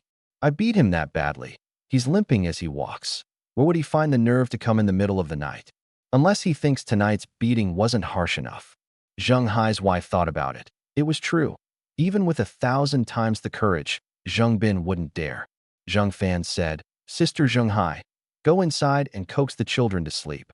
I need to head back and rest too, to get in shape for hunting the South China tigers. Zheng Hai's wife waved from the doorway as she watched him go, and softly prayed. May tomorrow be safe and everything go smoothly. Arriving home, Zheng Fan found Su Zhu and Lu Qiqiang flushed red and reeking of liquor, chugging straight from bottles of Dongping aged brew, and the moment they saw him come in they called him to drink together. Seeing there was no tiger whip wine on the table, Zheng Fan smiled. Father-in-law, Uncle Qiqiang, why not bring out the tiger whip wine? That's the stuff with real kick. Let me go get it for you. And with that he lugged out a big vat of tiger whip wine from the kitchen and set it on the table. The moment the two saw the tiger whip wine, they immediately recalled how that night just one small cup had left them hot and restless all over with nowhere to release it. And they'd ended up gutting and cleaning all the wolves Zheng Fan had brought back, and, terrified, waved their hands frantically. Su Zhu declined. This really is good stuff, but I'm old. Drinking it does nothing for me. You build yourself up more, and give me more grandsons to hold in the future. Lu Qiqiang nodded too. Brother Su's leaving for the Northeast in a few days, and from now on he's got 2 women to look after. His body will be taxed. Keep this wine for yourself. Only tonight, drinking together, had he learned that Su Zhu was actually just a few years older than him and merely looked old, so he'd hastily switched to calling him Brother Su. Zheng Fan hadn't expected these two to be so afraid of the tiger whip wine, and smiled helplessly. Since you two won't drink, then I'll enjoy it alone. He filled a coarse porcelain bowl with the tiger whip wine and toasted them bowl after bowl. Watching Zheng Fan drink with rising vigor and getting more into it, the two kept pressing more drinks on him, clearly meaning to get him drunk, so he couldn't go hunt the South China tigers tomorrow. Zheng Fan saw through it, but didn't say so, and drank along. After drinking for half an hour, Su Zhu and Lu Qiqiang made a dozen trips back and forth to the toilet. Flushed red with bloodshot eyes, Lu Qiqiang looked at Zheng Fan, who was flushed but not the least bit drunk, as if looking at a monster. You've drunk so much. How are you still not drunk? Before he finished, he turned and vomited. Su Zhu was slumped drunk over the table, feeble. I can't anymore. I can't drink another drop. My son-in-law's capacity is beyond belief, truly worthy of the man I picked. Zheng Fan shook his head helplessly. You two need more practice with your drinking. He helped Su Zhu into an empty room, and coming out just saw Lu Qiqiang being supported by Lu Yong as he headed home. He hurried to stop them. Uncle Qiqiang, it's so late and you're this drunk. Stay at my place tonight. Lu Qiqiang, having vomited for a while, shook his head. Home's just nearby. I can't sleep well if I don't go back. It feels stifling. Hurry inside. I've got my son to lead the way. It's fine. Lu Yong nodded too. Brother Fan, go inside and keep sister-in-law company. I can get Dad home. Afraid Lu Yong wasn't sharp enough and might lead him to spend the night on White Tiger Mountain, Zheng Fan was about to see them off himself when he happened to spot Zheng Qijiao passing by with Zheng Mingda. and immediately called the pair to stop. Zheng Qijiao came over, puzzled. Zheng Fan, you're hunting South China tigers tomorrow. Why are you up in the dead of night calling for your Uncle Qijiao? Zheng Fan smiled. I want to sleep early. Could I trouble Uncle Qijiao to help see Uncle Qiqiang and Lu Yong home? Zheng Qijiao's face darkened. You think I've got nothing better to do? Zheng Mingda snapped. My dad's the brigade leader, not your servant. Don't go too far. Zheng Fan shrugged. Then I'll see them home myself. And if I'm late tomorrow, I'll say it was because our brigade leader refused to help, which cost me the chance to hunt the South China tigers. Zheng Qijiao's face turned grim. He was afraid Zheng Fan would answer that way if Township Head Wu pressed him, ruining his own prospects. Zheng Mingda fumed. Is this you threatening my dad? Zheng Fan left him with. I'm merely reminding him of what might happen tomorrow. If you don't want to do it, then don't, and turned to go back inside to sleep. He was certain Zheng Qijiao would obediently see them home. Zheng Mingda gnashed his teeth. Damn wretch, I'll kill you sooner or later. Zheng Qijiao slapped the back of his head. Talk nonsense out there again, and you'll never leave the house for the rest of your life. Zheng Mingda was unwilling. Dad, do we really have to see him home? What is he, that he can order us around like servants? Zheng Qijiao said in a low voice. He's still of use now. Once he's useless, we'll naturally ignore him. See them home first, and afterward we'll go find Zheng Hao. Reluctantly, Zheng Mingda followed along. Inside, Zheng Fan hadn't gone to sleep. He listened quietly to the pair's conversation, watched them see Lu Qiqiang and his son off, and sneered at the corner of his mouth. The likes of you want to kill me? Once I've dealt with the South China tigers, that'll be your day of death. For now I'm just using you as servants. He turned to sleep, only to find the door locked. He hadn't even gone into the room yet, and his wife had locked it this early. Was she again wanting him to sleep with little sister? Zheng Fan was in a bind. He and little sister hadn't formally settled things yet, so how could he take the initiative to enter her room? As he was hesitating, Su Wanling came out on her own, blushing. Brother-in-law, come sleep in my room. Zheng Fan scratched his head. This isn't quite right, is it? Su Wanling lowered her head and said softly, You're hunting South China tigers tomorrow. You can't sleep on the floor, can you? Zheng Fan smiled. Then brother-in-law will sleep in your room tonight. Su Wanling had thought he'd decline for a good while more and hadn't expected him to agree so readily. Thinking of what might happen next, she flushed crimson with embarrassment and went into the room with him. Seeing how bashful she was, Zheng Fan comforted her. Little sister, don't be nervous. The more nervous you are, the more it hurts. Su Wanling's mouth fell wide open. Huh? Su Wanling looked at Zheng Fan, who'd already lain down, her cheek scalding. Brother-in-law, I've heard that doing that kind of thing after drinking is very harmful to the body. How about another day? Zheng Fan smiled helplessly. I'm hunting South China tigers tomorrow. Where would I get the energy for that tonight?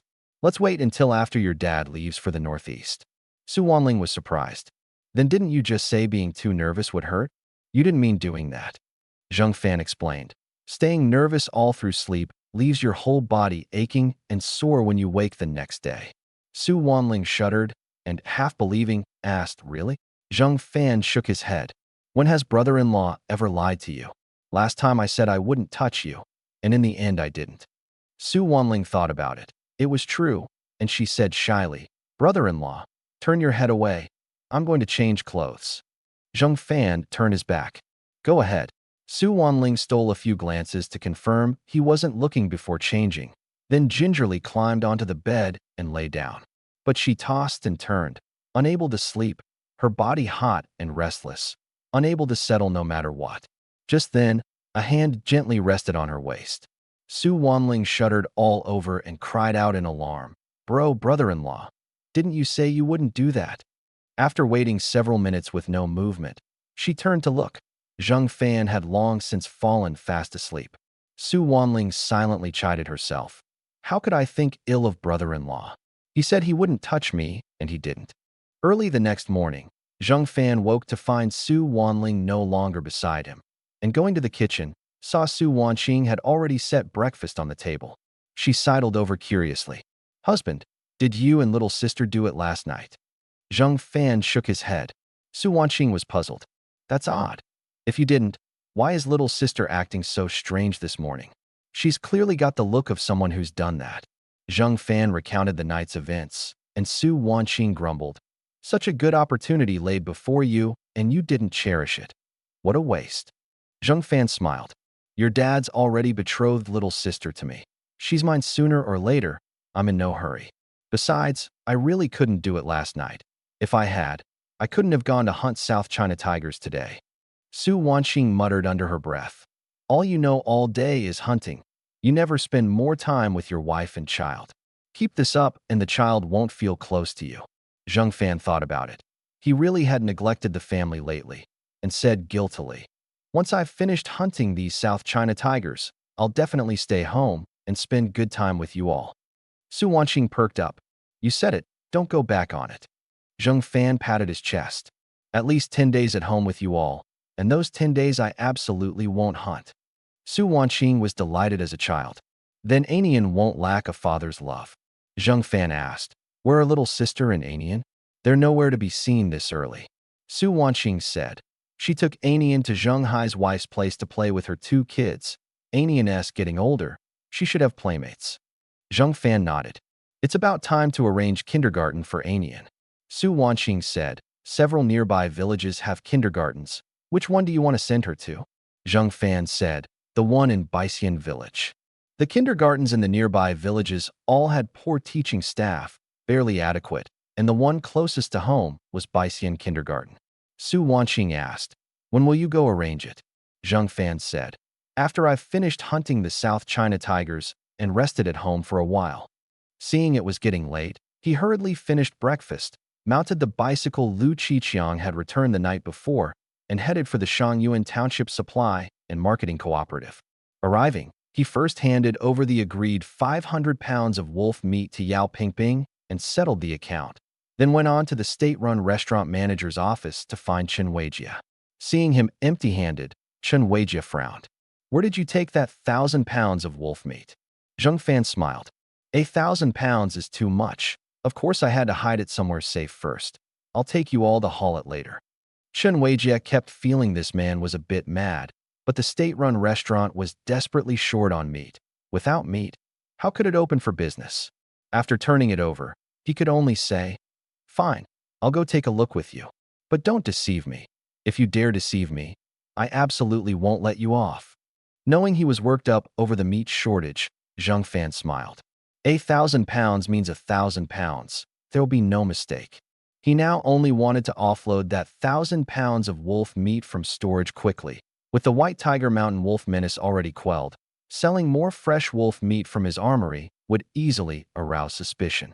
Chen Weijia heaved a long sigh, treating a dead horse as if it were still alive, and shouted to the waiters in the hall and the idle cooks. Everyone, come haul meat with me. Hearing this, they all grew excited. Meat's finally come. Hurry and haul it. The restaurant's saved. Someone wondered, the road to the outside world got through this fast. Someone answered, how could it? That road's badly wrecked. It's not fixed yet. And someone else muttered, the road's not through. So why is the manager taking so many people to haul it? It's got to be 500 or 600 pounds at least, or with the manager's temperament, he wouldn't mobilize everyone. But where's the meat from? Trucks can't get in.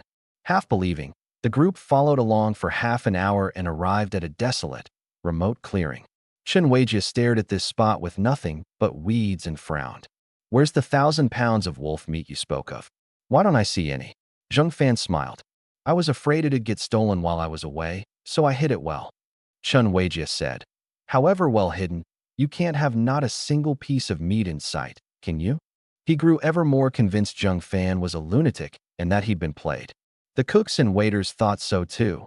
They didn't say it aloud, but the way they looked at Zheng Fan grew ever more hostile. If he couldn't produce meat today, this crowd would never let it rest. Sensing the group's hostility, Zheng Fan unhurriedly dug a square iron spade out from the weed pile and, digging in front of everyone, said, the meat's buried down here. Please wait a moment. Chen Weijia was so furious his breathing quickened. Had I known you were a lunatic, I'd never have paid you any mind. He regretted rushing to any doctor in his desperation, trusting that a green kid in his early 20s could get his hands on over 1,000 pounds of meat. With such ability, how could he be a nobody in Shangyuan Township? Today he was destined to lose all face in front of his subordinates. Watching Zheng Fan dig, the cooks and waiters were also convinced he was crazy and discussed in low voices. Where did Manager Chen dig up this lunatic? Heard it was Xiao Lin who introduced him, and he even got a bonus yesterday. And he introduces a madman. The meat's not here, and we've all been played for fools. Xiao Lin introduced a lunatic to the manager for business and made the manager lose face in public. That job of his is done for. Xiao Lin listened to the talk without a word. He was firmly convinced Zheng Fan was no lunatic, or how could the ferocious Lin Zijian and the others have treated Zheng Fan with such respect yesterday? Terrified of displeasing him, he stepped forward and asked timidly, "Do you want me to lend a hand?" Zheng Fan shook his head. "There's only one spade. I'll do it myself." He'd barely dug a couple of strokes when, seeing Chun Weijia turn to leave in a rage, he hurriedly said to Xiao Lin, "Give me one more minute." "Stop, Manager Chun." Xiao Lin ran over and spread his arms. "Manager Chun, give him one more minute. It'll be done soon." Chun Weijia roared, flushed red. "He's just a lunatic, making me wait a minute for him. Are you playing me for an idiot?" Xiao Lin pleaded. "You've come all this way. Wait one more minute and see. If he can't dig out any meat, I'll resign of my own accord." He knew this had gone badly, and that he'd surely be ostracized at the restaurant from now on. Rather than that, better to take a gamble, betting that Zheng Fan really could dig out the meat. Chen Weijia frowned. "You usually seem so honest, but you've got nerve, resigning just like that. Don't blame me for not giving you a chance. If the meat's not dug out in 5 minutes, don't ever come back." Xiao Lin nodded. "Thank you, manager, for the chance." The waiters and cooks looked at Xiao Lin as if at a great fool. In those days, a state-run restaurant waiter's post was an iron rice bowl too, one that countless people fought and clawed to get into and couldn't. Yet he was gambling his job to prove Zheng Fan wasn't a lunatic, foolish beyond measure. Just then, Zheng Fan spoke up. "The meat's dug out. Everyone come help carry it." Xiao Lin was the first to rush over, and the moment he saw sack after sack of fresh wolf meat in the pit, he leapt up in excitement. There really is meat, and it's all fresh wolf meat. Though Chen Weijia no longer believed in Zheng Fan, seeing Xiao Lin's reaction, his heart leapt into his throat, and he strode forward. When he saw clearly the countless sacks of fresh wolf meat in the pit, his face flushed red with excitement, and he lunged to the pit's edge, grabbed a piece, and brought it to his nose to smell. That gamey odor had, at this moment, become the finest smell in the world. The cooks and waiters exchanged glances, hardly able to believe it. This man really buried meat in the ground? And fresh wolf meat at that? They crowded to the pit's edge to look, and their expressions froze. The way they looked at Zheng Fan turned from lunatic to complicated, and then they all turned in unison to Xiao Lin, wreathing their faces in fawning smiles. Xiao Lin's really something, finding such a good seller, and unwaveringly believing he'd really buried meat in the ground. If Xiao Lin weren't so capable, how could he have gotten the manager's bonus yesterday? From Xiao Lin's very first day at the restaurant, I could tell he was extraordinary. He's bound for great things. This crowd all understood that after this affair, Xiao Lin would surely become a favorite in Manager Chen's eyes, so they'd better ingratiate themselves quickly, lest he give them a hard time later. Xiao Lin, on the contrary, was flustered, waving his hands repeatedly. "I just believed he wasn't a lunatic and could definitely do it. It's not as remarkable as you all say." Once his excitement passed, hearing everyone endlessly praising Xiao Lin, Chun Weijia said in a low voice, "If you want to flatter, do it slowly back at the restaurant. First haul this wolf meat back." But Zheng Fan shook his head. "Manager Chun, did I say I'd sell it to you? And you're already trying to cart off my meat." Chun Weijia was bewildered. "Didn't we agree yesterday? If you won't sell, why bring us here?"